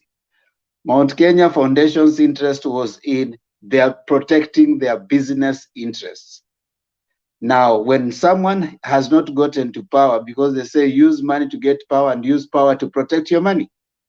So if the person who is supposed to protect your money is not in business, is not in presidency, you move to the next person who is now having the power. And of course, as a businessman, in fact, if you are a businessman, not just a politician and political pundits like us, if you are a businessman, you should start aligning yourself strategically with the person that is going to give you business. And this government is going to do that. So start thinking outside the box. What are the things that you can do that will place you at a very strategic point? They say opportunities strike the tallest building. At a strategic point to gain in the next regime. You are a business person, think business. If you are stuck in another place, because even these politicians, they are businessmen, and some of them will do business with the government. You remember in the previous regime, there are some politicians who supplied, I'm told, is it Sakaja, supplied the things through that Kemsa billionaire thing, and several other people. And even these Azimio and other politicians, they are business people. They'll do business with this government. So Mount Kenya Foundation is just playing what it has been. They are businessmen. They have to protect their business, and the regime that is there is RUTO's regime. So they must align themselves or wakufe kibiashara. You know, that is what happens because other people will come over and take over. Yeah, back to you, Makedi. Chiraisi. All right, asante sana. You know, you people have been making wonderful contributions. Dempa, Douglas, Mazalendo, sijui mulikula nini leo. You ate some wisdom products. Anyway, mine will be on the media because Makiari, you mentioned about the Fox News, you mentioned about the CNN, and you mentioned you didn't mention about the BPS. So here. Yeah, I'll do an example of here. Here is Fox News. Fox News, as you say, is a private company owned by a conservative leaning individual like Robert Murdoch. And then CNN also, Turner Broadcasting, and the rest is owned by a liberal leaning person. So in here, those private entities have an ideology they lean on, even when hiring people. You know, it's already they don't go there saying, okay, I'll be neutral and all that. We know what based on who they hire, based on what their ideology. But here, the only way they punish such people is not the government. The government doesn't crack down. You are punished by the citizens based on the ratings. Like before, I advertised on a show, for example, like Rachel Maddow's show. I check the ratings. How much does she? What audience does she reach? And I go to maybe Sean Hannity on the same time slot on Fox News. I see, yes, very conservative and all that. So, and if I have a product targeting that segment of population, you know, I'll choose their media to advertise on that slot. So that's based on those private entities. But again, we have a public broadcaster here. They call it BPS. they struggle here too. I think they're like IBC. They struggle and public funds them. Sometimes they fundraise because they're neutral and they're not sensational. I think audiences like sensational people or people who lean towards a certain ideology. Conservatives will stick to Fox News, 3.5 million of them at night or 10 million by certain time, and same to CNN. So in Kenya, when we are talking about the KBC being chosen to head that presidential inauguration and maybe subsequent presidential events, I think we should not think as muscling the media. I think they chose that. I think it's the best thing to do, to have an official feed, unadulterated and without different interpretation, and then the other private networks can pick it up, but official feed coming from that government entity is already paid by the government and is already not biased. As you say, we should allow the biased ones, CNN, KTN, Citizen, K24. We should allow them to lean wherever they want to lean. But at the same time, we want a place where citizens don't get confused. Because you go here, they tell you something upside down. As you said, Fox News, you watch it today, you think America is falling apart tomorrow. But you turn to CNN, you'll be like, okay, am I in the same country? So we need that neutral, straightforward, impartial feed. Then the other ones can do what they want to do. Don't muscle them, don't shut them down. People want to hear that alternative voice. But at the same time, for the official feed, it's good to have KBC broadcasted and bring us the official news, official version. And then the other ones can do what they want to do. They're private. Even, as you said, now the new media is even more popular than some of the media, some of the old media, traditional media, as I call them.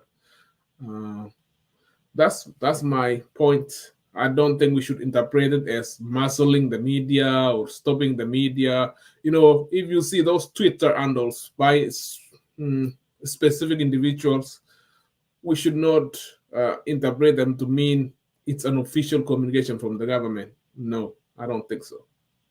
Thank you. Mzalendo, 1 minute before I go to Douglas. Yeah. This issue, not so many people are understanding it. What Dennis Itumbi is trying to do, and I think is the one in charge of the whole process of the transmission. They have hired a private firm.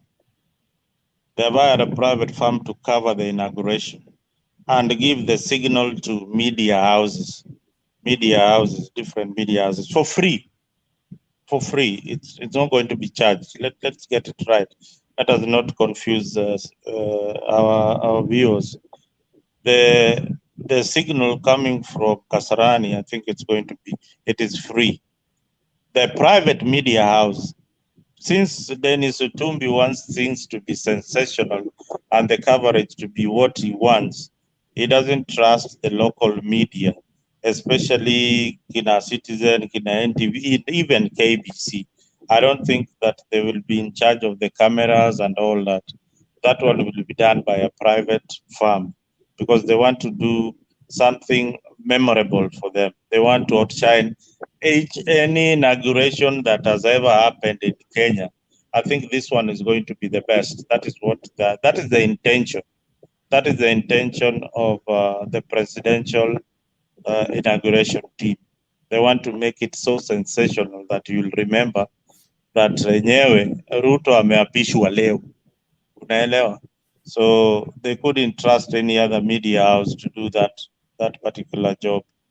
And for them contracting KBC, as you know, you get the signal from KBC. I think for me, each and every media, even Mutembei media, relies on viewership and listenership.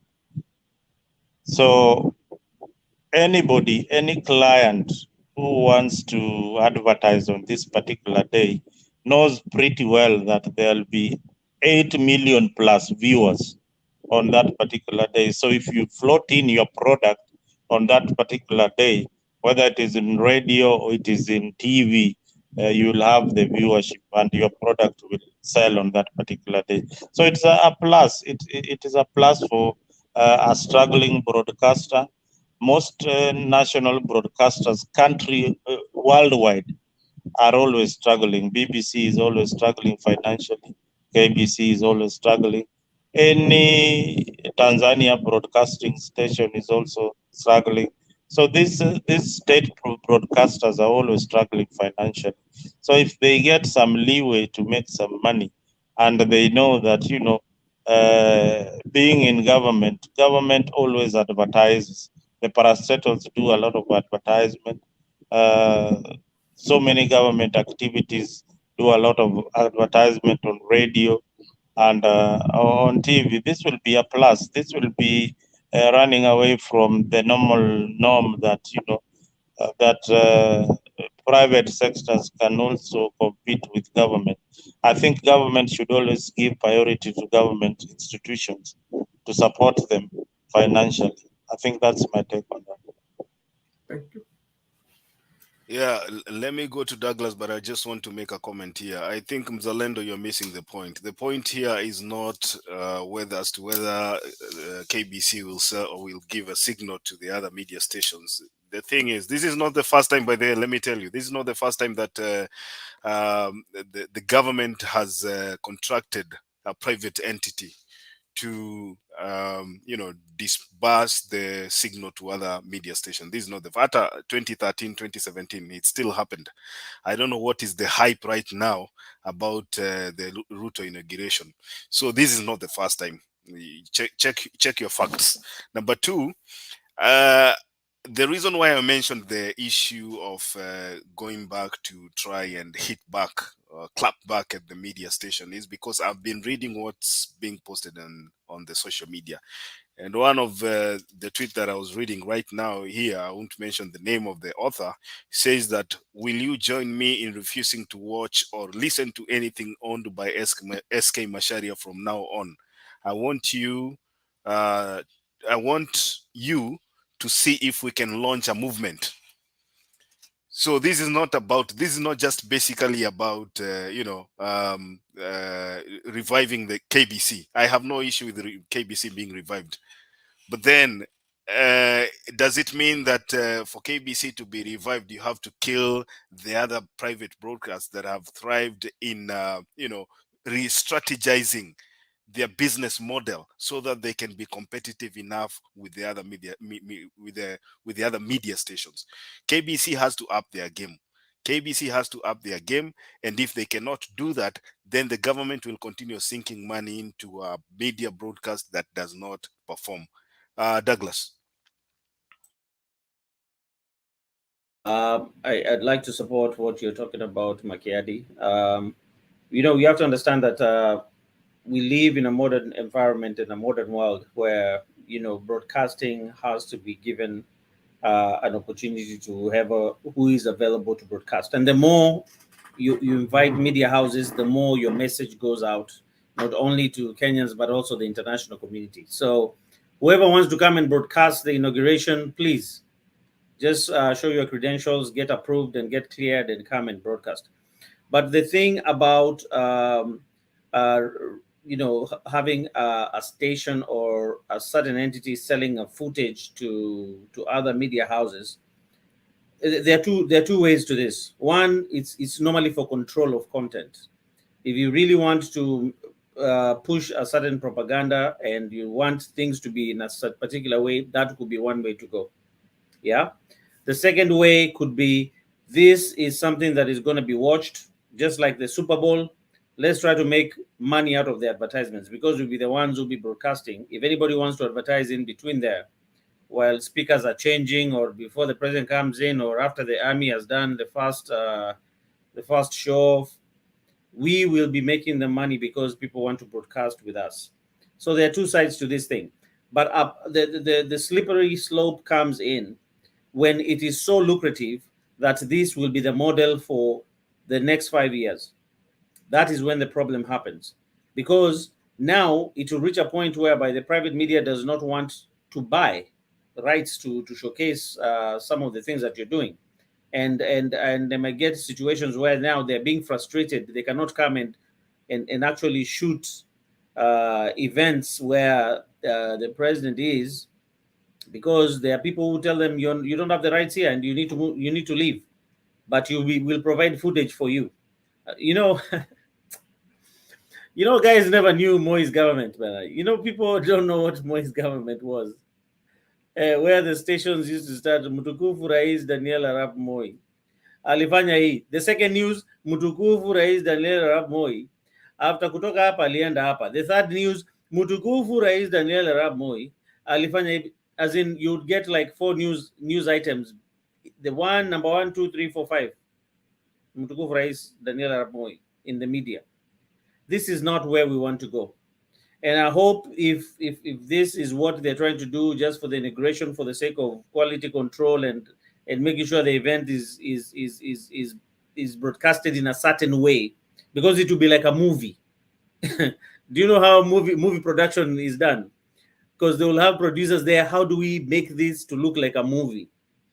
If that is their case, that's fine. They can do it. But if this is going to be a continuous process, in terms of broadcasting what is happening in terms of the presidency, I don't think that is going to add any value, and it's actually going to defeat the purpose. And Kenyans have moved on. Social media changed the game long time ago.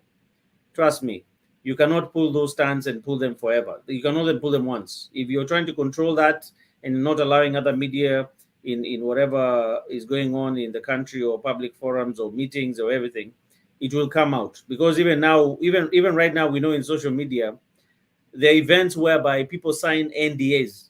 You guys heard about the event about Jennifer Lopez, where people came to her wedding and signed NDAs. And NDAs are very serious. It's a non-disclosure agreement. You leave your phones behind, you leave everything behind of recording. But still, somebody recorded everything and sold it to the paparazzi. Can you imagine? So information will come out whether you like it or not. Even if something happens, it could be even your own people recording. So we live in an age whereby information cannot be held or suppressed. It will come out whether you like it or not. And even the other medias, they need to understand that we live in an environment whereby technology has advanced in such a way that you can also send a drone to Kasarani and it can hover there in Kasarani and record everything that is happening there. And you can take that feedback to your station. So the world has changed. Let me touch on the issue of CAS. Someone told me about if the RUTO's government is going to get rid of CAS. I'm not in RUTO's government. I like I said earlier, I recognize him as the president, and we shall do what is necessary, that is to check him. But the CAS, those positions came because of politics. And let me tell you, so long as they were there in the last government, even RUTO himself has a problem of trying to please his supporters. He will have to try and put some people into some of this position of CAS so that he can try to please his supporters and maintain some support. So some of these positions that were created, unless Parliament comes in and creates new laws, or we go on a referendum to clear some of these positions, because I don't think the CAS, I don't think this was legal. I don't know when Uhuru came up with this. I don't know if this was legal or it has been legitimized by Parliament. But some of these positions need to be taken off when it comes to referendum. Like somebody said, Kenya is the size of Texas. Texas is run by one governor. Yeah. But in Kenya, we have positions that are in the thousands just to manage small affairs. So this is the problem. And that's why we're having all these things to do with recurrent expenditure. So that is just my view on that issue. And when it comes to KBC suffered not as an issue of funding, because it was well funded by government. and they had the best equipment. But KCB suffered because of one, control by government,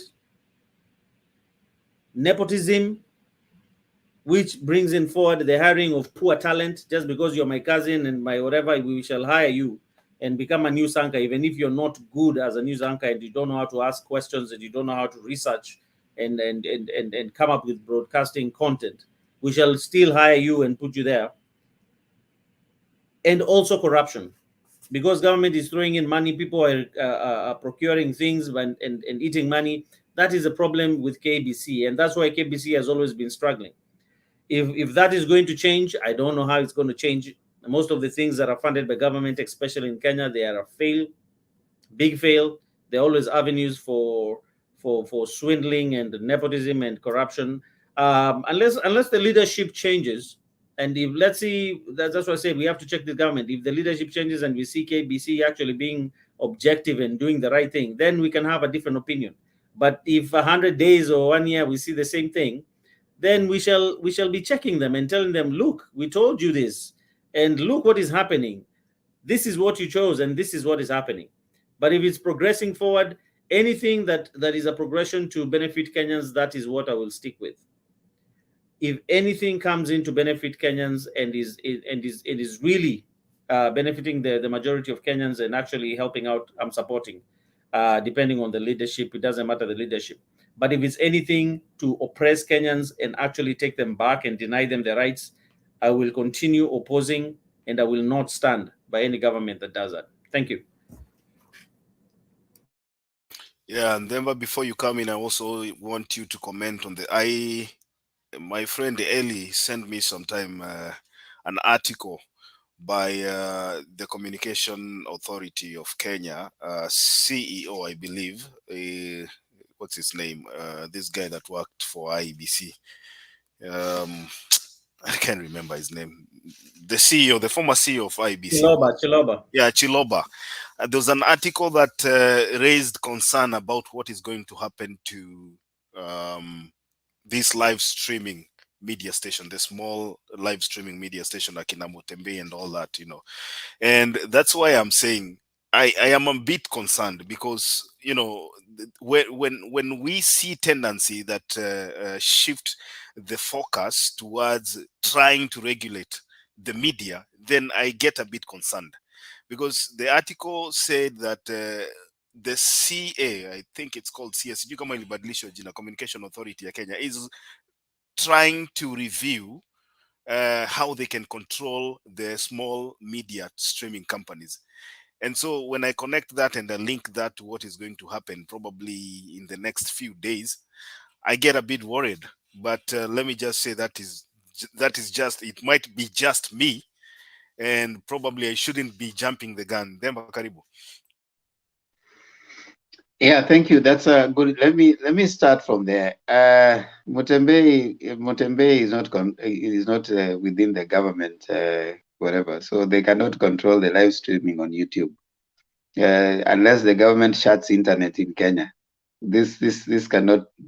Unless there's that where you're saying you want to start streaming services by buying the licenses from the Kenyan government, and that when you borrow that and you buy that, then now you can fall within the controls. But this one, live streaming, this one, the only thing that they can do is shut internet in Kenya, but Mutembe can still go live from anywhere.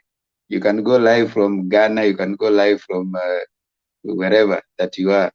That one is not affected by whatever thing that they come up with, but they can shut internet in the country. Like Uganda, when there were elections, Museveni decided to shut internet for I think the period during elections, so that things could not be reported. I think in China also they control, like I know you cannot make WhatsApp calls in China.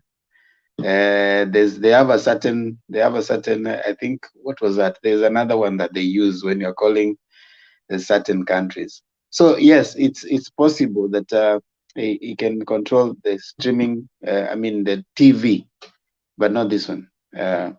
So another thing, Makiadi, you said was reading tweets from these people. We are living in the age of tweeting, and anybody can say anything. Until such a time when you see the official government, we also don't want to gag, whichever side. Someone can decide to use his Facebook.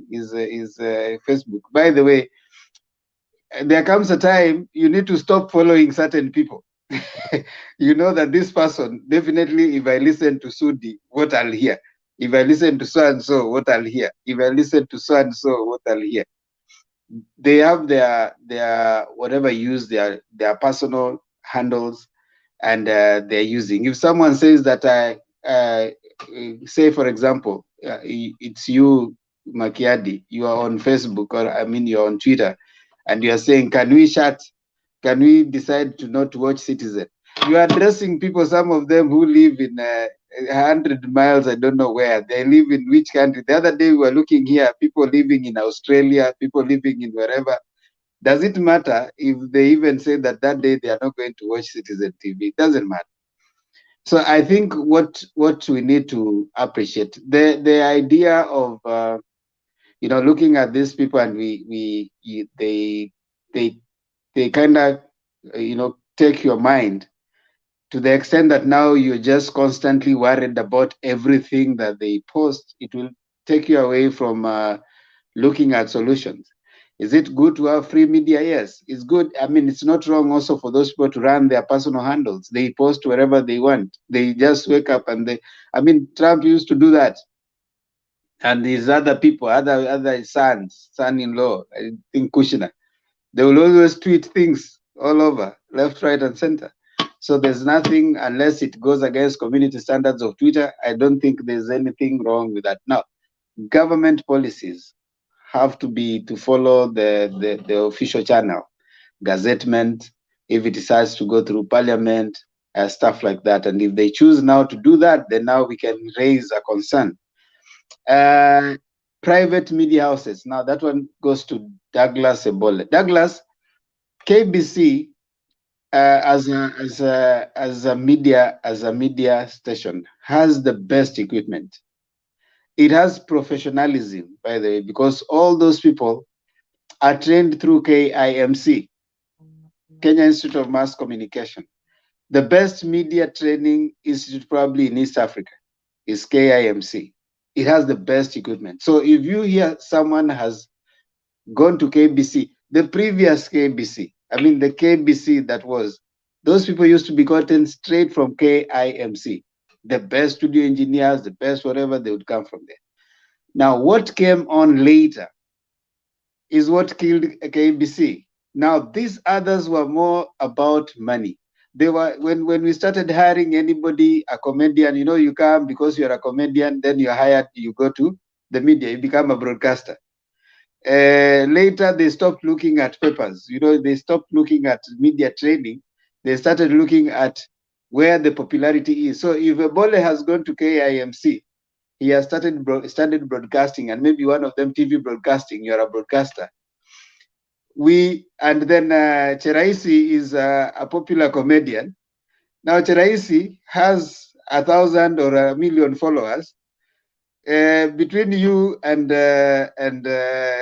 Ebole, who has done mass communication broadcasting, we are most likely to hire Cheraisi, because Cheraisi, the moment Cheraisi appears on TV, 1,000 people will be watching our news. But when Ebole comes there, as much as he's trained, will not have anybody coming on. So you see, the commercialization of broadcasting is what KBC was not so much into commercial. It was now more focused on getting people from Kenya Mass and stuff. Now the competition is what stifled, and that competition kind of disadvantaged KBC, and probably that's why now you need a more targeted approach in terms of marketing them. They have tried to rebrand, they have tried to bring other people on board, but you see, KBC is not a money maker. unlike Citizen TV, which will come and hire you because of what you are bringing on board. KBC will not hire you because of that. So I think those are some of the things that have happened. It is not run like a private property, private media houses. So that is part of what the challenges they are facing. But it has professionalism, by the way. KBC, if you go train at KBC, you have exposure to the latest equipment. I've had an occasion to go to Kenya Institute of Mass Communication. I've had an occasion to even go to KBC, see the kind of equipment they have across board. It's super, up to date. But now it's none for profit. People will want to go and watch someone who has never been to any media house. And in fact, they are proudly saying that. They say, I'm not a trained journalist. But now this is someone who is already, I was just hired. I just happened. I just came, and I found myself, and now here I am. So for them, that is the journey of Ebola being a good broadcaster and successful broadcaster. So part of it, I've never been to any media school, and here I am. I've made it. Now there's someone who has been to a media school, never been hired, never had anything. So you see now that is what has killed KBC. Thank you. Chiraisi. Okay, I was just going to clarify one thing about the, I think, Communication Authority. Was it a circular regarding the control of the new media? I think my understanding was to do with maybe live broadcasting events due to like for example, Mutembe TV can pick up an event using embed code. You can have an embed code, shared code from all like new media without rights or anything. Embed code you catch from here, take it from here, everywhere, without authorities. Like for example, if we had a world championship in Oregon for the track, or Olympics, where in Tokyo, you could not get that code and broadcast it even live. If you did it, even if I did it, like if I'm in the stadium and broadcast it on my own Facebook or whatever channel I have, it will be cut down in a minute. So I think they were talking about that control of embed code of events, which most private entities, have been complaining about. Just somebody just going there and live broadcasting them and sharing the code to wherever, everywhere, without them having the necessary controls of their own event. I think that was my understanding. Asante. All right, Mzalendo, in a minute, then we can begin taking our closing remarks then. Oh, okay. I think, Deba, let me just correct you. KBC normally hires professionals. Most of these people you are seeing in other media houses are all from KBC. Hussein Mohammed used to work at KBC. Name them. Catherine Kasavuli, all of them used to work at KBC. So KBC is a training ground for most of these renowned journalists. They will tell you that at one point they had to pass through KBC to get where they are. So even Kina Churchill used to, despite not being a broadcaster, is more of a comedian, but he used to work as a blind. He used to act as a blind man on radio, in KBC radio. So KBC has nurtured a lot of talent, and that one we should appreciate. Another thing, KBC is not a profit-making organization. It is not in the competition of competing with the Citizen for revenue or NTV for revenue. KBC does not disclose how much it has made at the end of the year, each and every financial year, or how much or the losses. It is not accountable to like anyone. So that's the difference. Thank you. Okay, I think Ndemba, you want to respond to that? I think Mzalendo was confused. He wasn't correcting me. He was correcting Ebole. No, Mzalendo, whatever Mzalendo was saying was not bad. Was not bad. It's just like the constitution. Ni Ebole ndiye aligonga. Ngoja Ebole. Wewe ndio uligonga KBC. Sasa Ndio nasema KBC is like the constitution that we have in Kenya. It is a good constitution on paper, but when it comes to implementation, it's not there. That is what KBC is. Good institution, hires some of the best people and trains the best people, but when it comes to implementation and producing what Kenyans can actually say, this is the best station, it does not happen. That's why those people leave and go to other stations where they can be more competitive and they're given leeway to use their brains and think and actually present content in a different way. But so long as you're in KBC, there's certain kind of content they'll tell you cannot produce this unless you're entertaining Kenyans. They'll let you entertain Kenyans for free. But Ebole is not giving a good a comparison of KBC ni kama daktari akitoka anafanya na a government hospital na mwingine aende kwa private hospital. Sasa yule ametoka ameenda kufanya kwa government hospital, atafanya kazi, it's a training ground, kazi atafanya kibao, lakini pesa ni kidogo, na hakuna hata siku ati ataongezwa nini, pesa ni ile ile. But when this person goes to a private hospital, he is most likely to be given more money, right?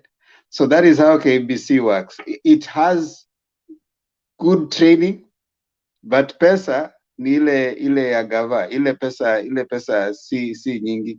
So people go and are poached because of money.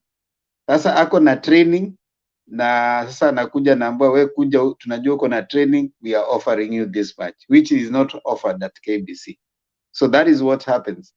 Daktari atakuwa anafanya, that's why many in Kenya, daktari anakuwa ndio ni government doctor, anafanya kwa nini, lakini bado ako ye anafanya zile manini zinaitwa nini, wanaita locums ama something outside, you know, the government paid whatever. But like Mzalendo said, KBC is good kwa sababu ya equipment, wako na the best training ground for anybody who joins the media as a new person. Government generally does have that because of the funding and all that, and pesa ndio alipi vizuri. So unasikia kama Makede alikuwa anasema there are places they stay even without salary for up to 3-4 months.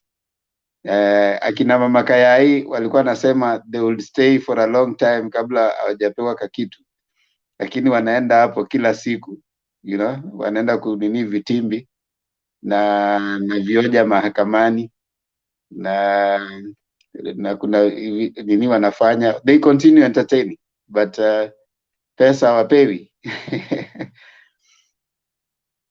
Yeah, let me just sorry Makedi. No, I want to give you time to make your closing remark as we move forward so that we can close the show. I think we've been here for almost over 9 hours now. So let's start from Douglas as you give your remark on that, and then you can do your closing remarks. Okay, yeah, I just wanted to touch on this KBC thing. KBC is not publicly funded. It's funded by the government. And when anything is funded by the government, that's why we have even problems in KQ. Because these people know at the end of the day, government will look for money somewhere to come and subsidize whatever has been failing or whatever has gone wrong, because they are ashamed. They don't want to close the station because it's unprofitable. And even if it's profitable, they don't want to tell us that this year KBC made a lot of money that they can sustain themselves for the next 4 years. No, they will still ask government, please, where's our allocation? And this is what breeds in corruption, because there's no performance. Because some of these private institutions, they know they have to make money to survive. They have to make profits. to survive and poach the best talent. I think that is the biggest issue with KBC. Unless it was publicly funded, then the public would be putting more pressure on it to perform and hire the best people and bring out the best stories and actually give us the true insight on what is happening in the country. So moving on from that, my closing is this. I know that we are moving forward in terms of a new government. I was here 2 days ago, and I actually said that William Samoei Ruto, I recognize him as my president. I'm not a member of Azimio, but what I will do is we shall check his government and make sure that they deliver to Kenyans from day one after swearing in. And I think that is critical and that is important, not only as oversight, but also exercising political maturity so that we can be able to move our country forward as one unit. Whatever has happened, we know it has happened. It can be dealt in the courts. I heard something about Martha Karua and what he wants to do. That's fine. You seek redress in the court and let the people know what happened and let the information come out. And eventually the information will come out and we will know what happened. But just like I said, power is grabbed. Power is taken, not given. It was taken by these men, and we have to move on because that is what it is right now. So let's check this government. Let's make sure that they're doing right for Kenyans. When they go wrong, we shall make sure that we highlight that. And when they do right, we shall make sure that we highlight that as well.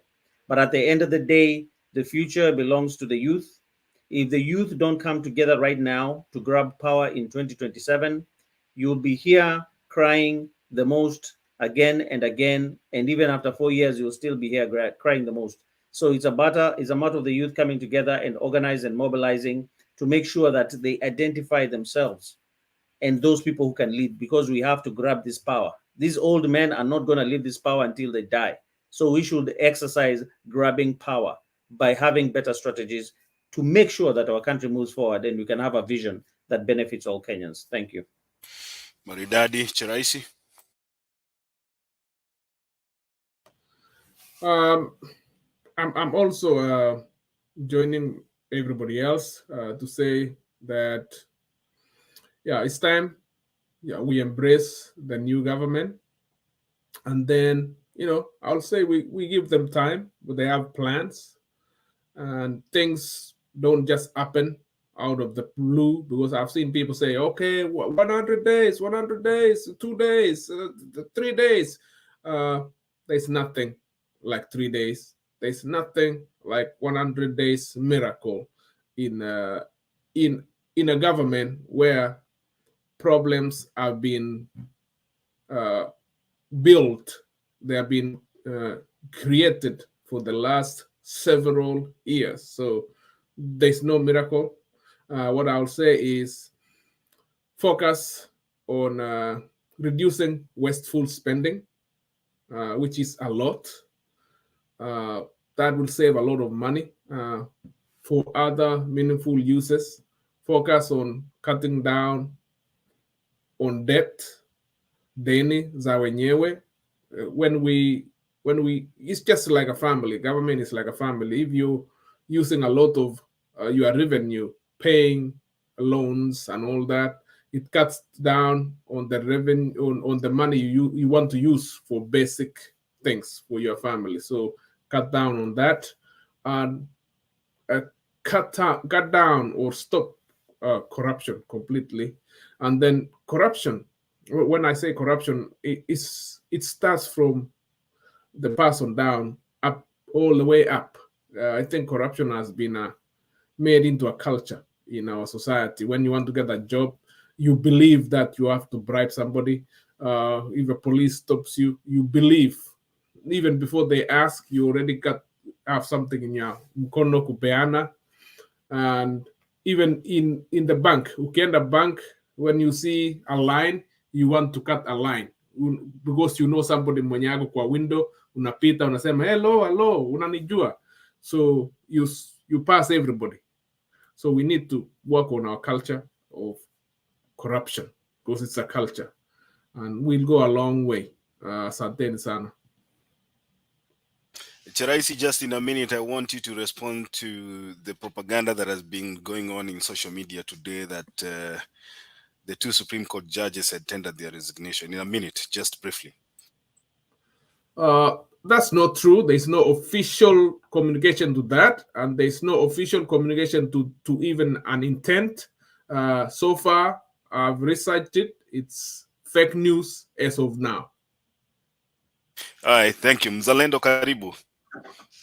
I want to urge each and every Kenyan to understand that we only have one country, we only have one tribe called Kenya, and we only have one language called Kiswahili. Let us all unite and see how we are going to build our country. I know people in Azimio are hurting so much. Inasemekana na Kiswahili kuteleza sio kuanguka. What you do after you fall down is what really matters. Ukianguka ukae huko, you will be tumbled by the KK government. But ukianguka and then you dust your butt and you see what you need to do, you do the right thing. So I urge each and every citizen to be very, very vigilant and to hold the government accountable at grassroots level, from your MCA to your senator, to your women rep, and now to your MP and to the President of the Republic of Kenya, and to William Samoei Ruto or his supporters out there. You let your inner soul. I believe that you are a Kenyan. Don't listen to so many people. Unite this country so that we move forward, so that you drive this country into a different and a prosperous direction. Otherwise, I wish you all the best. Thank you.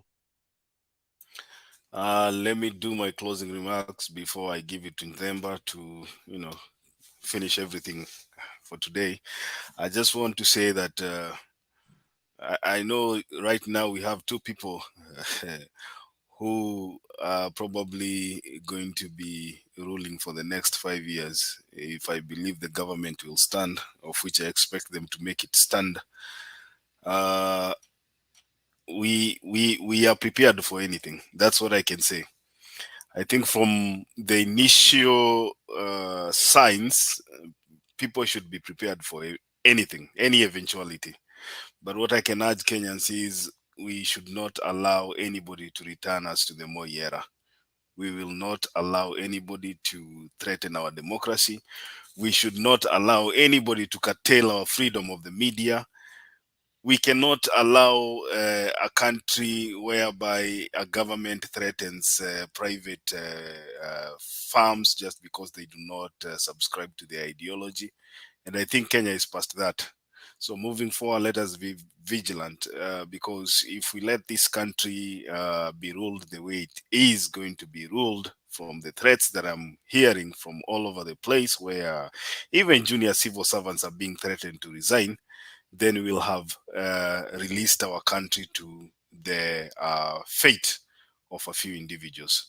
So let's remain firm. We will keep this government in check. I urge ODM MPs to lay back, relax, kuleni mshahara.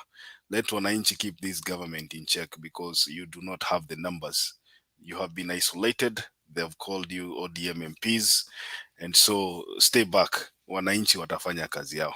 And then I think you can take it from there. Yeah, I agree with Makiadi. We would want to see, someone gave very, very interesting numbers.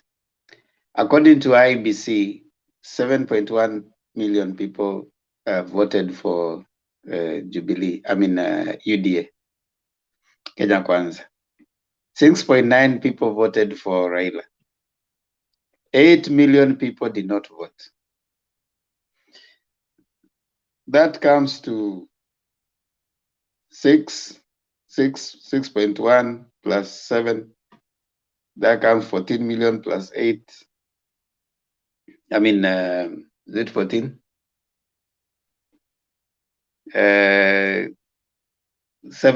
14 plus 8, that comes to around 22 million. And then 50 million Kenyans. So we have 7, 6, 7 plus 8 plus the others. They are all making demands on this government. It will not be easy. But I agree with Makiadi that there shouldn't be anyone that is going to claw back on the democratic achievements of our country, Kenya. So that the people who are going to be replacing the cartels that have been there, they need to know that a citizen that is frustrated can easily, do anything. And that one has been seen and has been found to have happened elsewhere. I know our deputy president is a very close friend of Museveni. He actually went and campaigned for Museveni in Uganda when he was, and Museveni has tendencies, dictatorial tendencies, that he unleashed on even Bobby Wine when they were campaigning. I'm hoping that he has not learned the bad manners of Museveni. And imagine that's how he's going to be ruling Kenya. It's not going to be easy. And the days of threat, Moi has come and gone. Moi's regime ended in 2002. That is over 20 years. This is a new generation that of people that have come up. And I'm hoping that he's not going to try to apply the old ways to try and manage Kenya. Kenya has moved very far ahead. And I'm hoping that he's not going to do that, because the trends elsewhere have shown that people can always rise up against you. You might think that you are surviving for a while. Let him watch Haiti. Let him watch other countries that have fallen.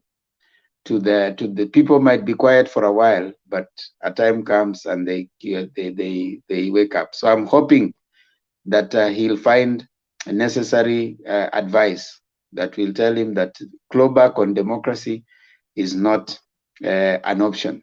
I mean, it's not something that he can use. Finally, I would want to urge our Azimio guys to focus on rebuilding, like Makiadi said, focus on rebuilding themselves for 2027.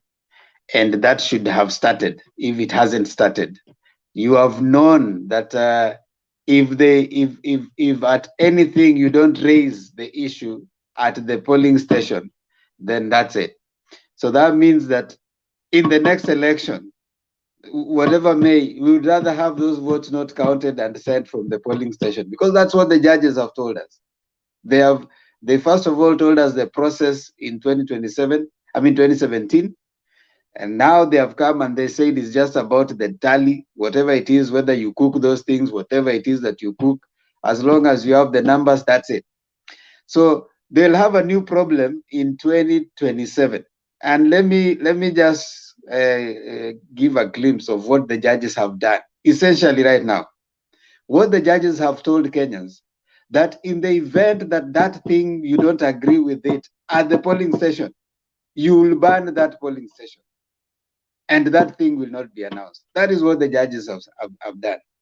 And they might not know what they have done right now. They might not know. I tell you, in 2027, that thing will not be sent from the polling station.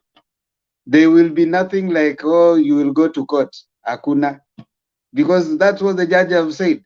If it has arrived and Chebukati woke up and came with numbers, other people did not vote, they say it was announced at the polling station. You will see what is going to happen in 2027. That's the unfortunate bit. People will hire goons, people will hire, and it is going to be tougher for IEBC. And those guys who are going to be working for IEBC, if you're going to be a returning officer, I pity you, because it will be like, if it has been mentioned, if it has been sent, that's it. Then you're not going to send that thing if I don't agree. And you see, someone can choose not to agree with it. Those boxes will be opened on that day. So I'm just hoping that these judges, what they have done, because last time Maraga court told us well that it is about the process, not the numbers. These guys have said it's about the numbers, not the process. The process might be bad, but if you wake up and you say it is this, that's it. People will hire agents, and agents will be under specific instruction. That thing should not be sent, and it will be tough. I'm hoping that it will not be this do or die. Now Charasi, hiyo haikuwa ya kuongeza. No, wait. Just 1 second. 1 second only. Just to correct.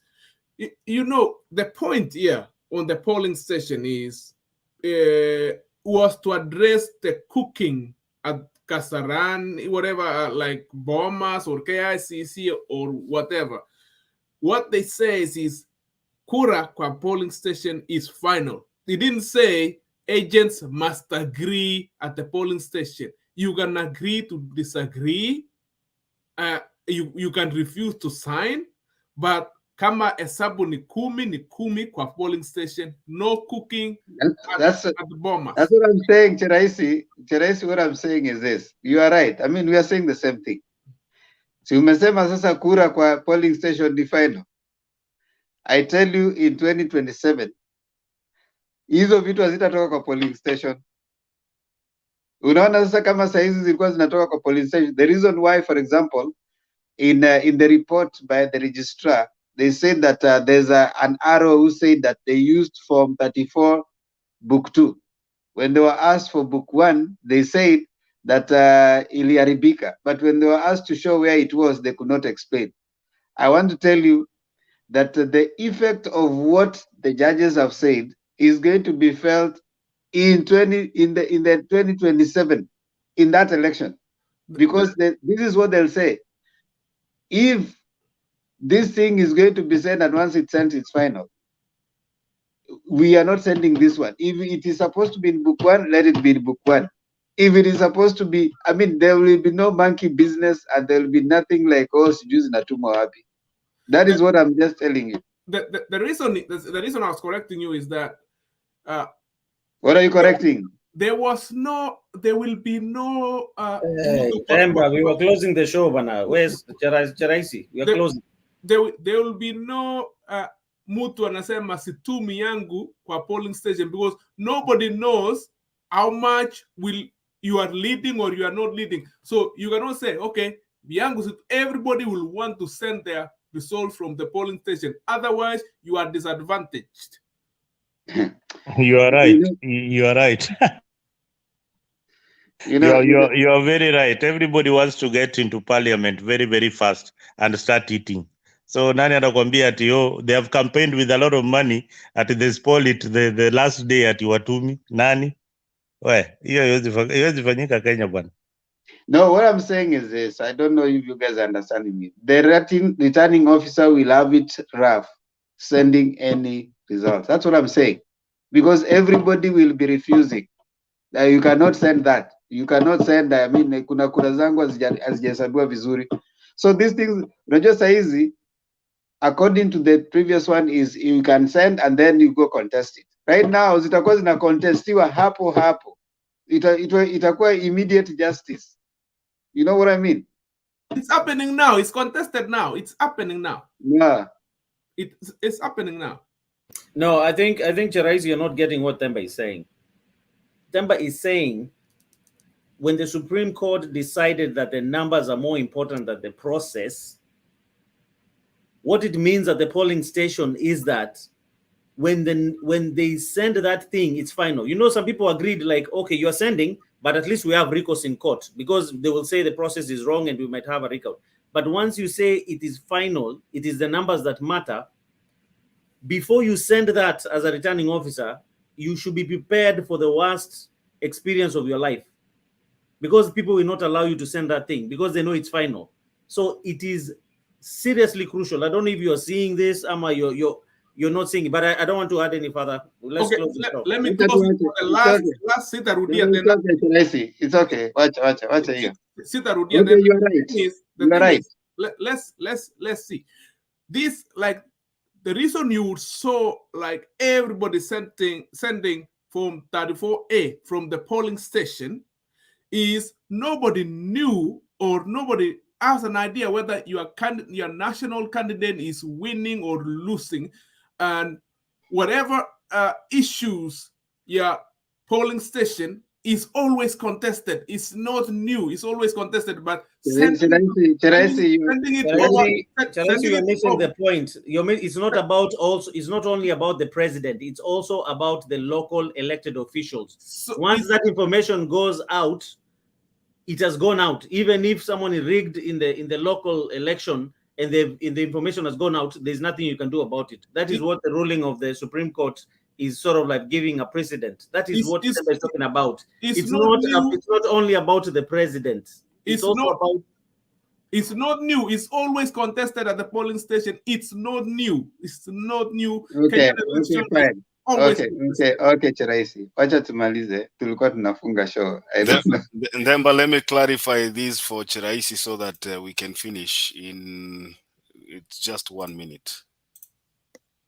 Remarkable feature of the Koome judgment is that it seems to have placed a higher burden of proof to the petitioners.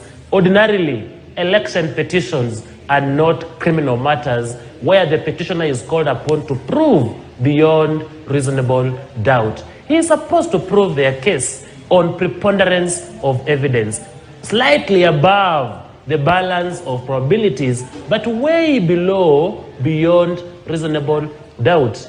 The judgment has scared the future litigants, and in 2027, now that the incumbent will be defending his seat, and going by the events of 2022, it naturally will win. It will scare people to go to court if they're supposed to rely on the Koome judgment. It is quite discouraging. We accept it, but we do not agree with the legal reasoning. Okay, to the I'll best give it of your my view.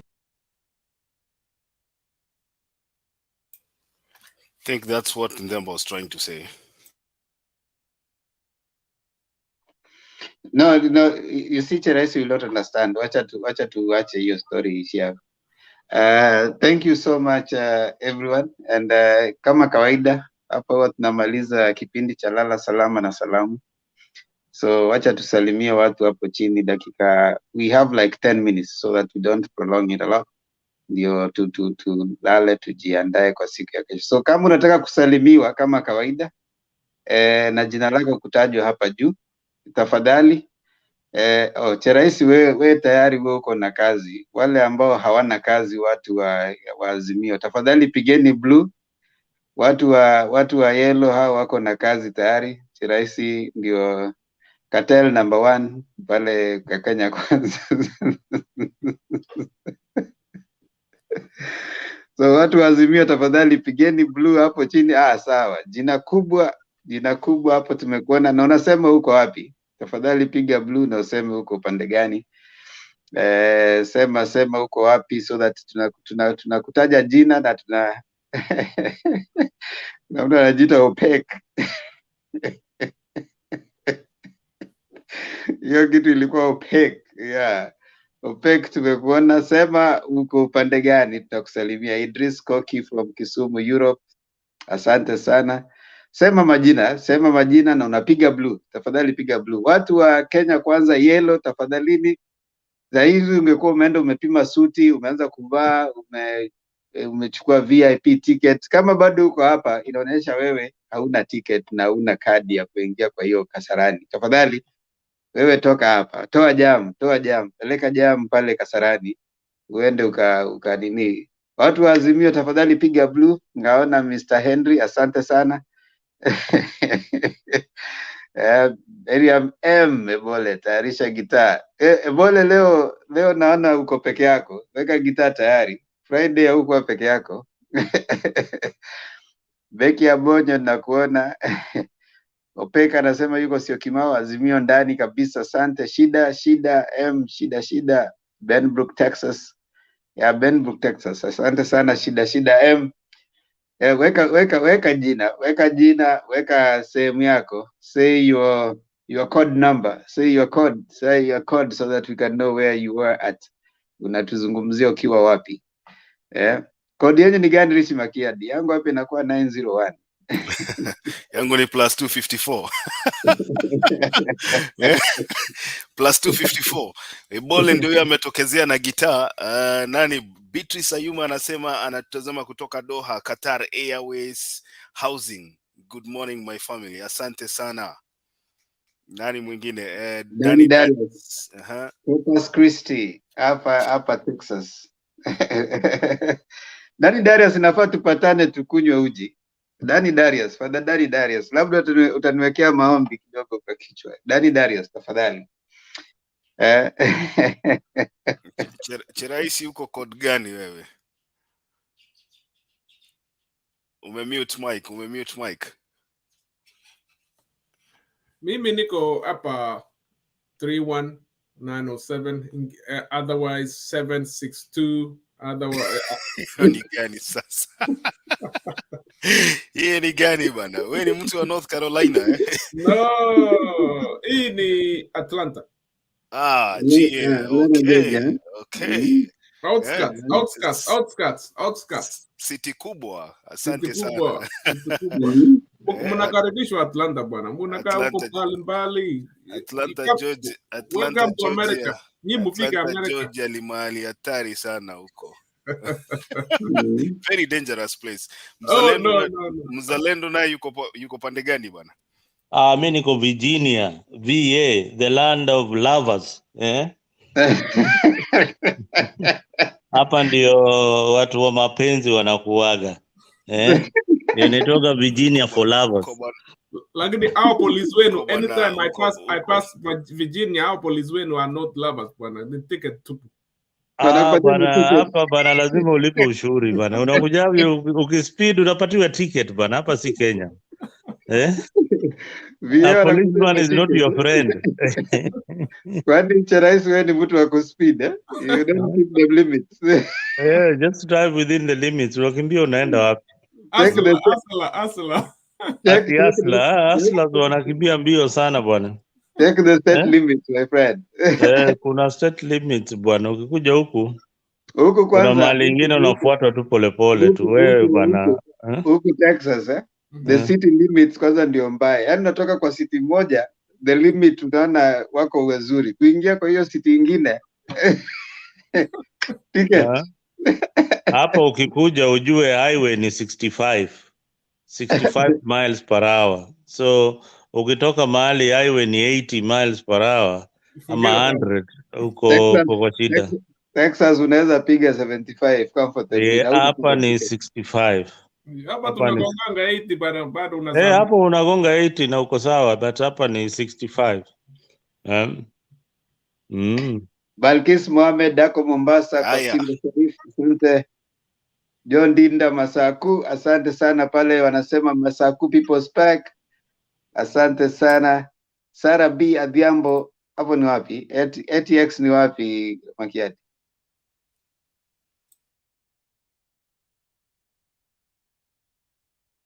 Umemute? Sijui ni ATX ni Texas ama ni wapi huko. Sijui. Amesema ATX mimi sijui. ATX mimi sijui ATX ni wapi. Mimi najua ATL, sijui ATX. Ebola. Wacha tuzime microphone tukusikie sasa ndugu. Haya, tupatie Kawaya dakika moja. Ebola atatuambia sijui. Unasikia Ebola atatuambia aona sasa. Sasa hii show tutafunga ama simu nipatie time ni chape gitaa ile tuna debate. Wewe piga gitaa bwana. Ebola hiyo gitaa ni kubwa kukushinda bwana. Ebola kila siku ni kupapasa gitaa anaweka chini. What kind of is this? Hii gitaa nikianza kuchapa sasa show itaharibika. Itakuwa sasa waacha ujamaa chape muziki. Hapana. Haya. Sawa, weka namna hiyo. Sara B anatuambia yuko Austin, Texas, ndio ATX. Nilikwambia Andemba huko ATX ni Texas. Okay. Kuna mtu anaitwa Grace Kotsimbarati. Grace Jepto Barmasai anatuambia anatazama kutoka LD na amepiga blue. Unaona Chiraisi LD bado ni blue. Grace Jepto unakuaje wewe blue bana? Na Cheraisi ametumaliza hapa ati nyinyi wote ni orange bana. Cheraisi anatupeleka mbio hapa ati nyinyi sasa nyinyi ni orange. Cheraisi unaona Jepto yuko LD Eldoret. Unajua actually Baba did very well in those areas compared to, especially like in my Baringo, for example, he got 25,000. He took a constituency Tiati, he turned it blue completely. 25,000 votes. That was surprising, very surprising. Nasuko Tiati alafu mkaambia nani akuja join.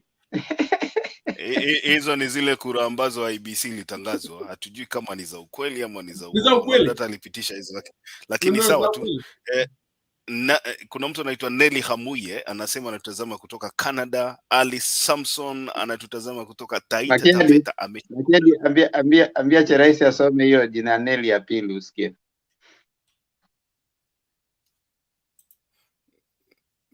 Ndio hiyo.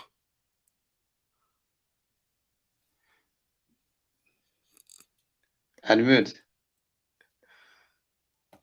Mimi naona Nelly Kamuye. Is that what it is? Lazima uweke ile KH isikikwe.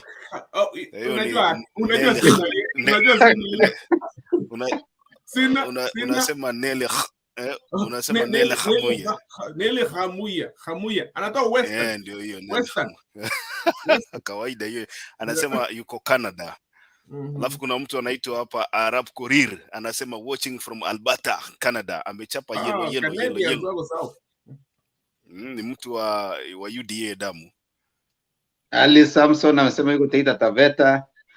Taja hata hao wa Kenya wasiseme ati tunawaonea, tunawavuka watu wa Kenya Makiadi. Unasikia Grace Chepto Barmasai anasema my vote did not count in my polling station. I will never vote again. Never.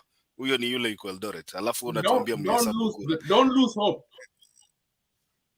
Yeye amesema alipiga kura na iko. Sasa ukimwambia si lose hope umsaidii kwa sababu amesema hata piga kura tena, never. Tena ameandika in caps ndio usisahau. Wow, Barmasai, are you a sister to Bernard Barmasai or whoever? I think so. Haya. Asanteni sana. Nani mwingi? Kuna mwingi? Kuna Lois Akoth lakini hajaweka blue. Weka blue. Watu wa yellow tokeni hapa muende mtoe jam. Toeni jam muende mprepare. Party ni kesho. Mnafaa kuwa umeanza safari kama uko wapi huko. Wameanza kutembea na mikokoteni kutoka Eldoret. Uliona inavurutwa. Endeni mpige. In fact, Kenya yote tunafurahi hiyo siku, sisi tuko na holiday ya kwenda kufanya vitu zingine. We have no time to watch some things going on. I don't know where.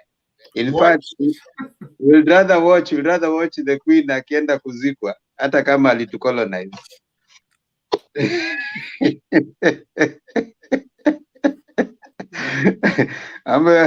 Mambo ya kuwatch mwizi wa kura hatutaki. Kuna mmoja hapa anaitwa jina kubwa umemtaja. Haya, kuna Gladys Ogola anasema watching you from USA. Cheraisi wanalipa watu kuattend niende. Unaulizwa Cheraisi kama utalipia Sara kuattend hiyo inauguration. Nasikia mnalipa watu na mabasi kutoka Nyeri na wengine mmesema mtasafirisha kutoka Eldoret. Nimesikia watu watasafirishwa, so they will be facilitated. Some of them will. Kwani hamna wafuasi Nairobi bana? Hamna wafuasi Nairobi watajaza hiyo ama mnataka? Hawana wafuasi Nairobi. Nairobi ni hata MP mmoja. Wako na MP mmoja tu. Anaitwa nani? KJ. Watu wa nini? Watu pale Parliament Buildings, Uhuru Park na wapi kwingine? Na pale KICC wajipange na mapicha. Juu watu wanasafirishwa hapo ndo watapiga mapicha, watajazana huko. Watu watakuwa wengi. There will be a lot of people. Most from Nairobi, from our country, although kuna watu wengi Nairobi hakuna mtu Nairobi hakuna mtu anakuja. Although kuna watu wengi Nairobi, although kuna watu Nyeri, ni watu wa Nyeri na mabasi nani huyu jamaa wenyu alisema, huyu Gachagua Wakamushere alisema atatoa mabasi zitoe watu Nyeri wakuje hapa, alafu waende wakule Kamushere State House. Alafu kuna jamaa wa Kiambu hapo watatoka na mabasi pia waingie huko, lakini Nairobi hakuna.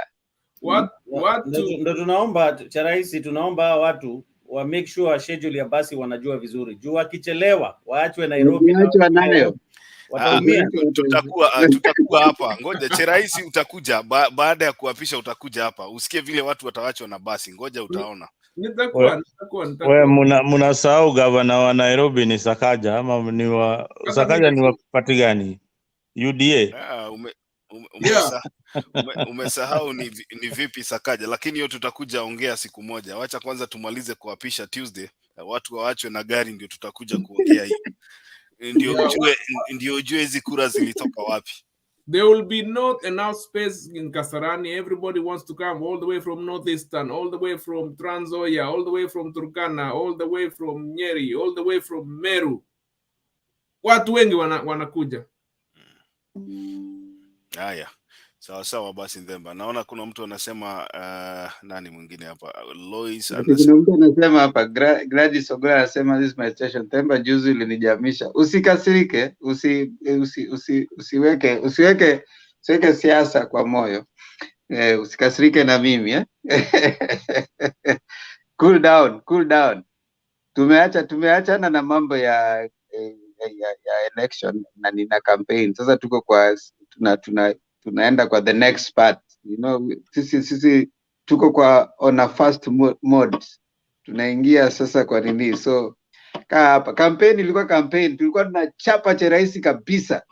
Sisi bado ni Azimio tunachapa, hiyo ilikuwa campaign. Sasa hizi we move on to the next part, holding the government in check, kusema vitu vile viko, kama ni kitu nzuri tunasema hii ni nzuri, kama ni mbaya tunasema hii peleka kwa dustbin. That's how it works. Pick what is good. Hata ukija hapa, pick what is good for you. Ile mbaya wachana nayo. Usikasirike na Cheraisi akisema kitu mzuri tunasema hapo Cheraisi amegonga ndiko. Akisema kitu mbaya tunamwambia wewe na Kenya Kwanza yako. Sisi tuko sawa. kuna jamaa hapa anaitwa MJM anasema keeping this government in check should be done by the church. Nasema it's their government. God spoke to them and I'm sure he'll speak to them on what to do with this government. So anasema kanisa ndio inafaa ku keep the government in check kwa sababu maombi. Wewe Cheraisi, unajua kama baba angechukua hii kiti, unajua kwanza police force, NYS na defense force ingewekwa in the borders of Nairobi, ambie watu huko wengine wakae tu mali wako, because Nairobi imejaa na tuwezi contain watu hapa, mkae huko tu na msherekee huko. Najua hivyo Cheraisi, nakwambia Azimio mungekosa kuiba hii kitu, ile mungeonyeshwa vile celebration huwa inafanyika Kenya. Yani ile kitu ilikuwa imengoja ile mablue, ungeona yani all over the country. Wacha hii yenyu mnashinda, you have to keep on confirming that you won. You have to keep on coming here to tell us, hii kitu tulishinda asubuhi. Pemba, Pemba, you are like a kid. Unaona wale watoto wanaenda na baba yao kwa supermarket, then they cry for a very expensive toy that the parents cannot afford. They become an embarrassment. Wacha kulilia ile kitu mwezi afford. Hiyo imeenda. Atuli tunaambia analilia toy ile wazazi hawezi afford. Tulia and they cause a lot of tantrums. Tulia mzalendo. Tunaambia Cheraisi they don't know how to celebrate. Cheraisi anakuja anakaa hapa kutukumbusha vile walishinda. Mimi nilisema yani ile celebration ingekuwa ya Azimio, watu wangetembea uchi. Hiyo ingekuwa, hata sidhani kama kungekalika. Kisumu wapi watu wangekuwa wanatembea sasa hivi wakienda Kasarani. Ona Cheraisi ati ni mtu ameshinda kura. Ona vile amekaa na baridi hapa. You know Pemba, you should know these people only know how to celebrate marathon when they Temba, win the marathon. Temba and Richie Makiadi, please assure Cheraisi is okay. Ana baridi hapa na iko kwa studio. No, you know on Tuesday mtaapisha rais na tutaendelea mbele, so hakuna kitu itatokea. Relax guys, relax. You want this thing. Unajua kila siku wanakujanga kutukumbusha hapa ati wameshinda. Mimi kama ningeshinda hata ningechukua sabbatical, ungeniona hapa for 1 month. Niende Yaani holiday. wanakuja, unaona Makiadi, for some reason hao watu wameona wakuja hapa kuconfirm ya kwamba actually wameshinda, na yani badala waende wa celebrate. Unajua, although we have won, we are not separate. We are not separate from our fellow Kenyans, from Azimio. It was just a competition of ideas. We are still together. We celebrate differently.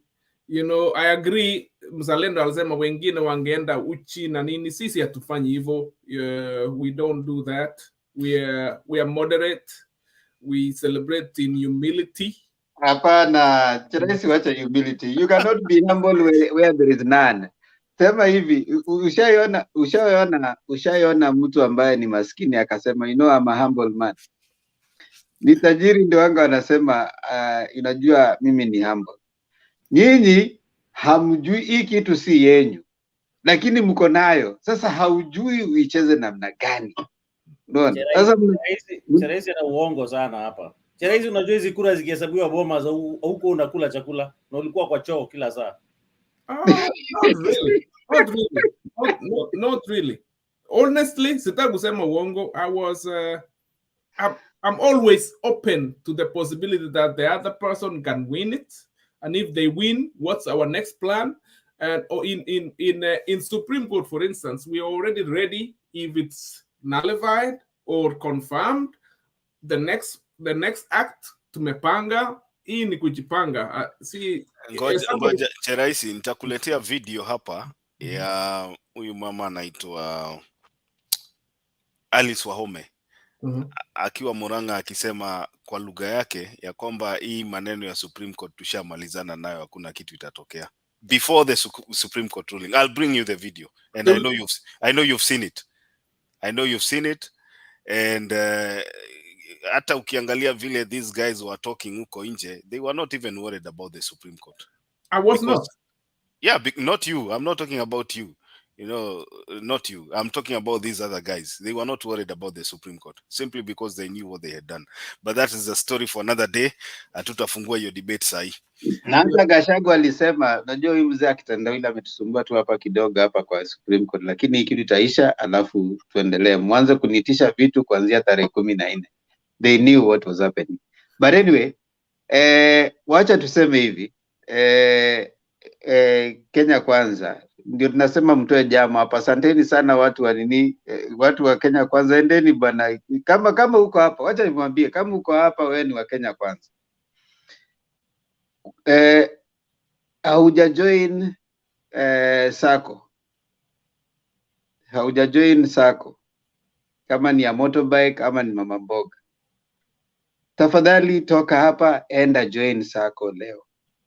Kwa sababu kuanzia tarehe 14 kesho, kuapishwa hivi kesho, immediately kuna kitu inaitwa hustler funds itakuja kwa wale ambao wamejiorganize. Sasa wewe unakuja hapo unapiga kelele, wenzako watagain, wewe ukipiga kelele hapo ukipiga good. So tafadhali toka hapa, toa jam, enda tafuta group, enda ingia kwa group. Kama wewe ni kijana, tafuta group ya vijana. Kama unaendesha boda, enda kwa group ya boda. Kama wewe ni mama mboga, tafuta watu muende mjini, kwa sababu utakosa kunini. Wewe utapiga hapo na shindo, umetuambia mimi ni Kenya kwanza, mimi ni UDA, mimi ni nini. You are not gaining. Utapata sisi wengine tuko kwa groups tutagain, wewe hautagain. Shauri yako. And I just want to say, Cheraisi, you can if we tell people who will never vote here to lift their hands, you can see the reactions. Watu wamechoka na hivi tu. Hata 2027, unless something happens with the IEBC, I think people have given up. It's as simple as that. Makiadi, my niece is a second year law student. She told me, in fact, he didn't have to vote. She's part of the 8 million who didn't vote, and she told me she'll never vote. Why vote while, it's always stolen. And she's second year. And these are the people in 2027 you'll be counting on. So 8 million people didn't vote. And those 8 million people don't even regret that they didn't vote because it didn't matter anyway. In 2027, you'll have even, watch 8 million. You'll have even more people not voting. Let me cut you on that. I know itakuwa controversial kidogo. You people, particularly it started with the code, maybe, and then we came to NASA, and then now Azimio. You are doing the service to your own supporters by selling this consistent narrative of kura inaibiwa, and then kuna kitu mtu anakoroga kwa safa, and then like the case, for example, that just ended was to do with the server, and then server inaenda kufunguliwa, hakuna kitu huko, and then when you don't find anything there, unasema oh, sasa tupige kura, because first of all, the campaign itself, Baba, don't cut me, was based on kuibiwa kwa kura, that kuna system itatusaidia, and then we'll win. Then unaenda kungojea kura kwa sijui bombers. When kura is at the polling station, it's a physical thing, But so long as you sell this narrative, mpaka wameamini kuna mtu anaenda kukula vitu kwa sava, and then hii kura inameharibiwa, then you're selling voter apathy. Cheraisi. Hii kura ya 2027. Kura ya 2027, don't even bother telling people to vote. Ambia Ruto aingie second term. Magiadi, what Cheraisi doesn't know is that the ball is in your court from now on till the 5 years. Utakujaga kwa hii channel tunakuuliza maswali. 10 years. So mmesema hamtapiga kura 2027. Naomba utajifungia kwa choo. Tumebeba hiyo already. Naomba utajifungia kwa choo because maswali tutakuuliza mzuri sana hapa. There's no need even of having an election in 2027. Tuchague governor. Governor na senator na MCA na MP. Hiyo ingine ya juu IBC tangaze mtu tayari. Achana na Cheraisi, unajua sasa yeye amerudi sasa, anataka kufungua debate tena, na tutaki kufungua debate. Cheraisi, najua unataka kufungua debate, kuja kesho tufungue hiyo debate. But maoni yako tumeyasikia. They are staying in power for the pigeni blue, achaneni na Cheraisi bana. Cheraisi anawakoroga hapa na mnaingia box. Cheraisi anakoroga nini yenyu hapa. Pigeni blue, tunamaliza show. So what I'm saying is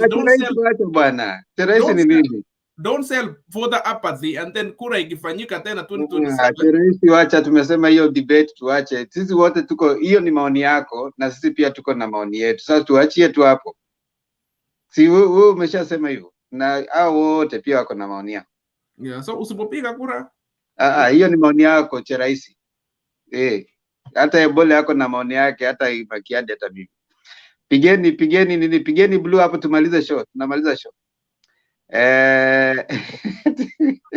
Wachana na Cheraisi. Cheraisi ni jamaa wetu hapa. Cheraisi ni resident panelist hapa, so msimgonge sana. Cheraisi ni jamaa wa UDA, lakini ni resident panelist hapa.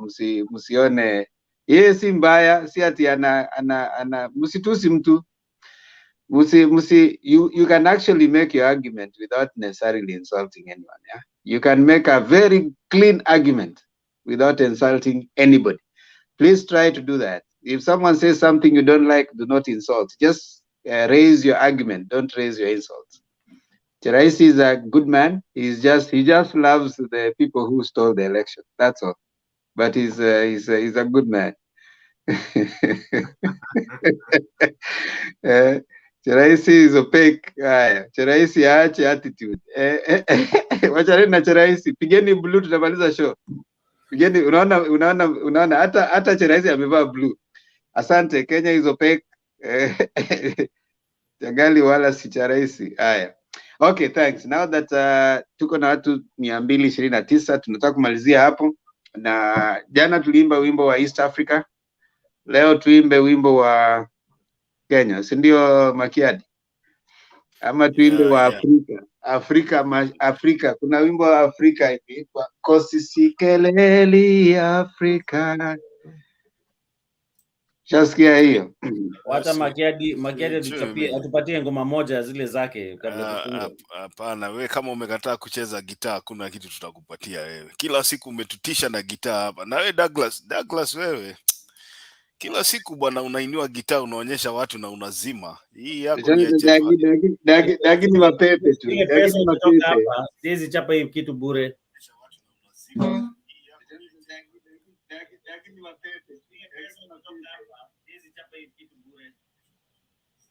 Cheraisi mute. Oh, okay. Aya, Dagi amerudisha. Si tumemute microphone utuchapie bwana. Si nadhani tunafunga studio baada. Cheraisi kwanza ametuharibia hii studio. Tulikuwa tunafunga Cheraisi umeanza siasa. Angalia sasa tuko hapa tena nichape muziki. Next time. Haya, sawa Ndemba, inaonekana huyu hakuna hata gitaa anajua kupiga. Huyu jamaa ni wale wannabe. Ushaona wale wannabe famous, wannabe a guitarist. Anatembeanga na kagita lakini hajui kupiga. Ni kutembea tu nako ndio mawanabe ndio huyu sasa. Na unajua Ndemba. Huyu Douglas ni kama ninamjua. Nimemwangalia siku mingi sana hapa anakaa familia. I think I know this guy. Douglas wewe ninakujua sana. I have seen you before. Hata kama tunakuanga na wewe panel hapa, I think I have seen you before. Nitakuuliza tu kwa nini hapo kwa comment section siku moja, but you look very familiar. Ndemba unajua I think I saw this guy somewhere over 20 years ago. I think so. He looks very familiar. Unajua unakutananga na watu ambao I think I was in the same class with this guy kitambo sana, but I'll confirm. He looks very he looks very familiar to me. Douglas Abulo patikana Douglas sisi kama Richie anasema ukweli lakini wacha tusikie. Douglas ulisomea pande gani high school? Hiyo mambo bana, acha Richie bana. Sijakuuliza shule, nauliza tu sehemu gani za Kenya. Mimi not even district. Province. Ulisomea province gani? Mimi nimesomea Nairobi bana. Really? Yeah. Haya, sawa. Nimeona ni kama nakujua, lakini ni sawa. Kama hutatuchezea gitaa ni sawa. Ndemba, mimi naona kuna watu wamesema hapa we bora uache zako, good night, lakini ni sawa tu. Umefail watu wengi sana hapa, watu ambao wangetamani sana kuona ukiwapigia gitaa. Cheraisi anasema hatupigi. Kuna mtu anakuambia hatupigi kura tena. Hiyo nilikuwa nimekuambia mapema. Tatu Juma anasema hatupigi kura tena Cheraisi. Nimekwambia hakuna competition 2027. Wewe chukua hii kitu. Mkitaka kuzamisha hii miaka 5, ile ingine itakuwa ya kuzika. Yeah? The first 5 years ni ya kuzamisha, hiyo ingine 5 ni ya kuzika. Alafu kutoka hapo now we can discuss. Labda tutakuwa tumegroom Simba Arati. Na unajua kura ya Simba Arati huwezi iba. Cheraisi unasikia kura ya Simba Arati huwezi iba. Actually, I like Simba Arati, by the way. Makiadi. Huyu jamaa na Simba, na na huyu jamaa kumwambia kitu ni fungua debate. Waacha tuseme wimbo wa taifa basi. Tuseme wimbo wa taifa kwa lugha ya Kiswahili. Kabla useme hiyo kwa lugha ya Kiswahili, wacha nione kama nimepata hii ya Afrika. Mungu ibariki Afrika. Ushaijua hiyo? Sijaisikia hiyo mimi. Wacha nione kama nitaipata. Hiyo ni ile ya South Africa. Yeah, South Africa, you know, it has been adapted to be the national anthem. I mean, the African anthem. You know that? I didn't know that. Yeah, But it has. While you're looking for it, nasema cha rais ni ule jamaa, unajua zile umealika wageni kwa nyumba yako na utaki waende, lakini wanaanza kutoka polepole na unataka steel company, unauliza cha rais maswali, anaendelea kuongea. Is that kind of guest?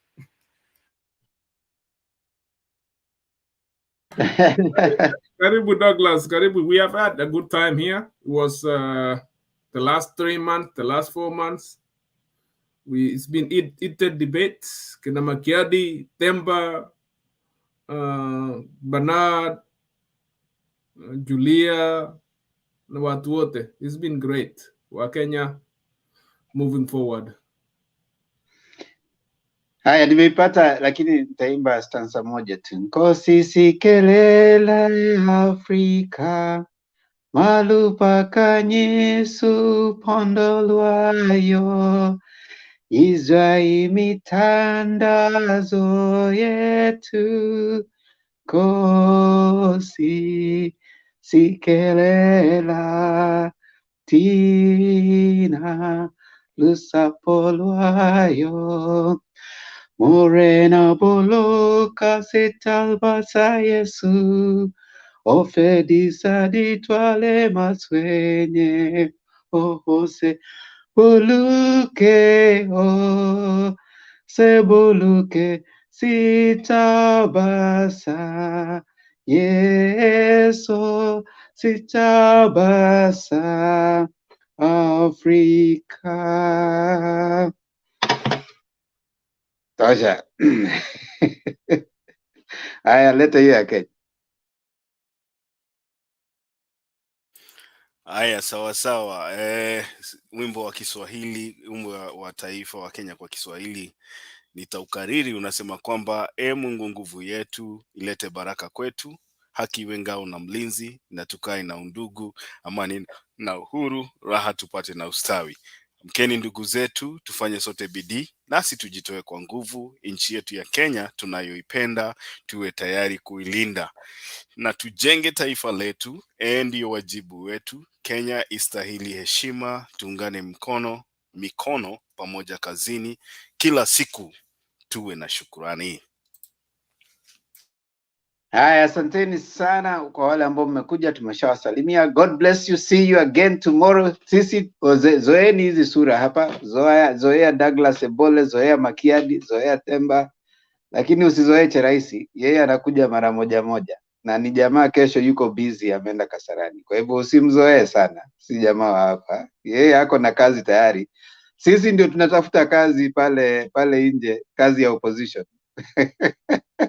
Huyu ni Cartel tayari ashapewa tenda. See you tomorrow. God bless you.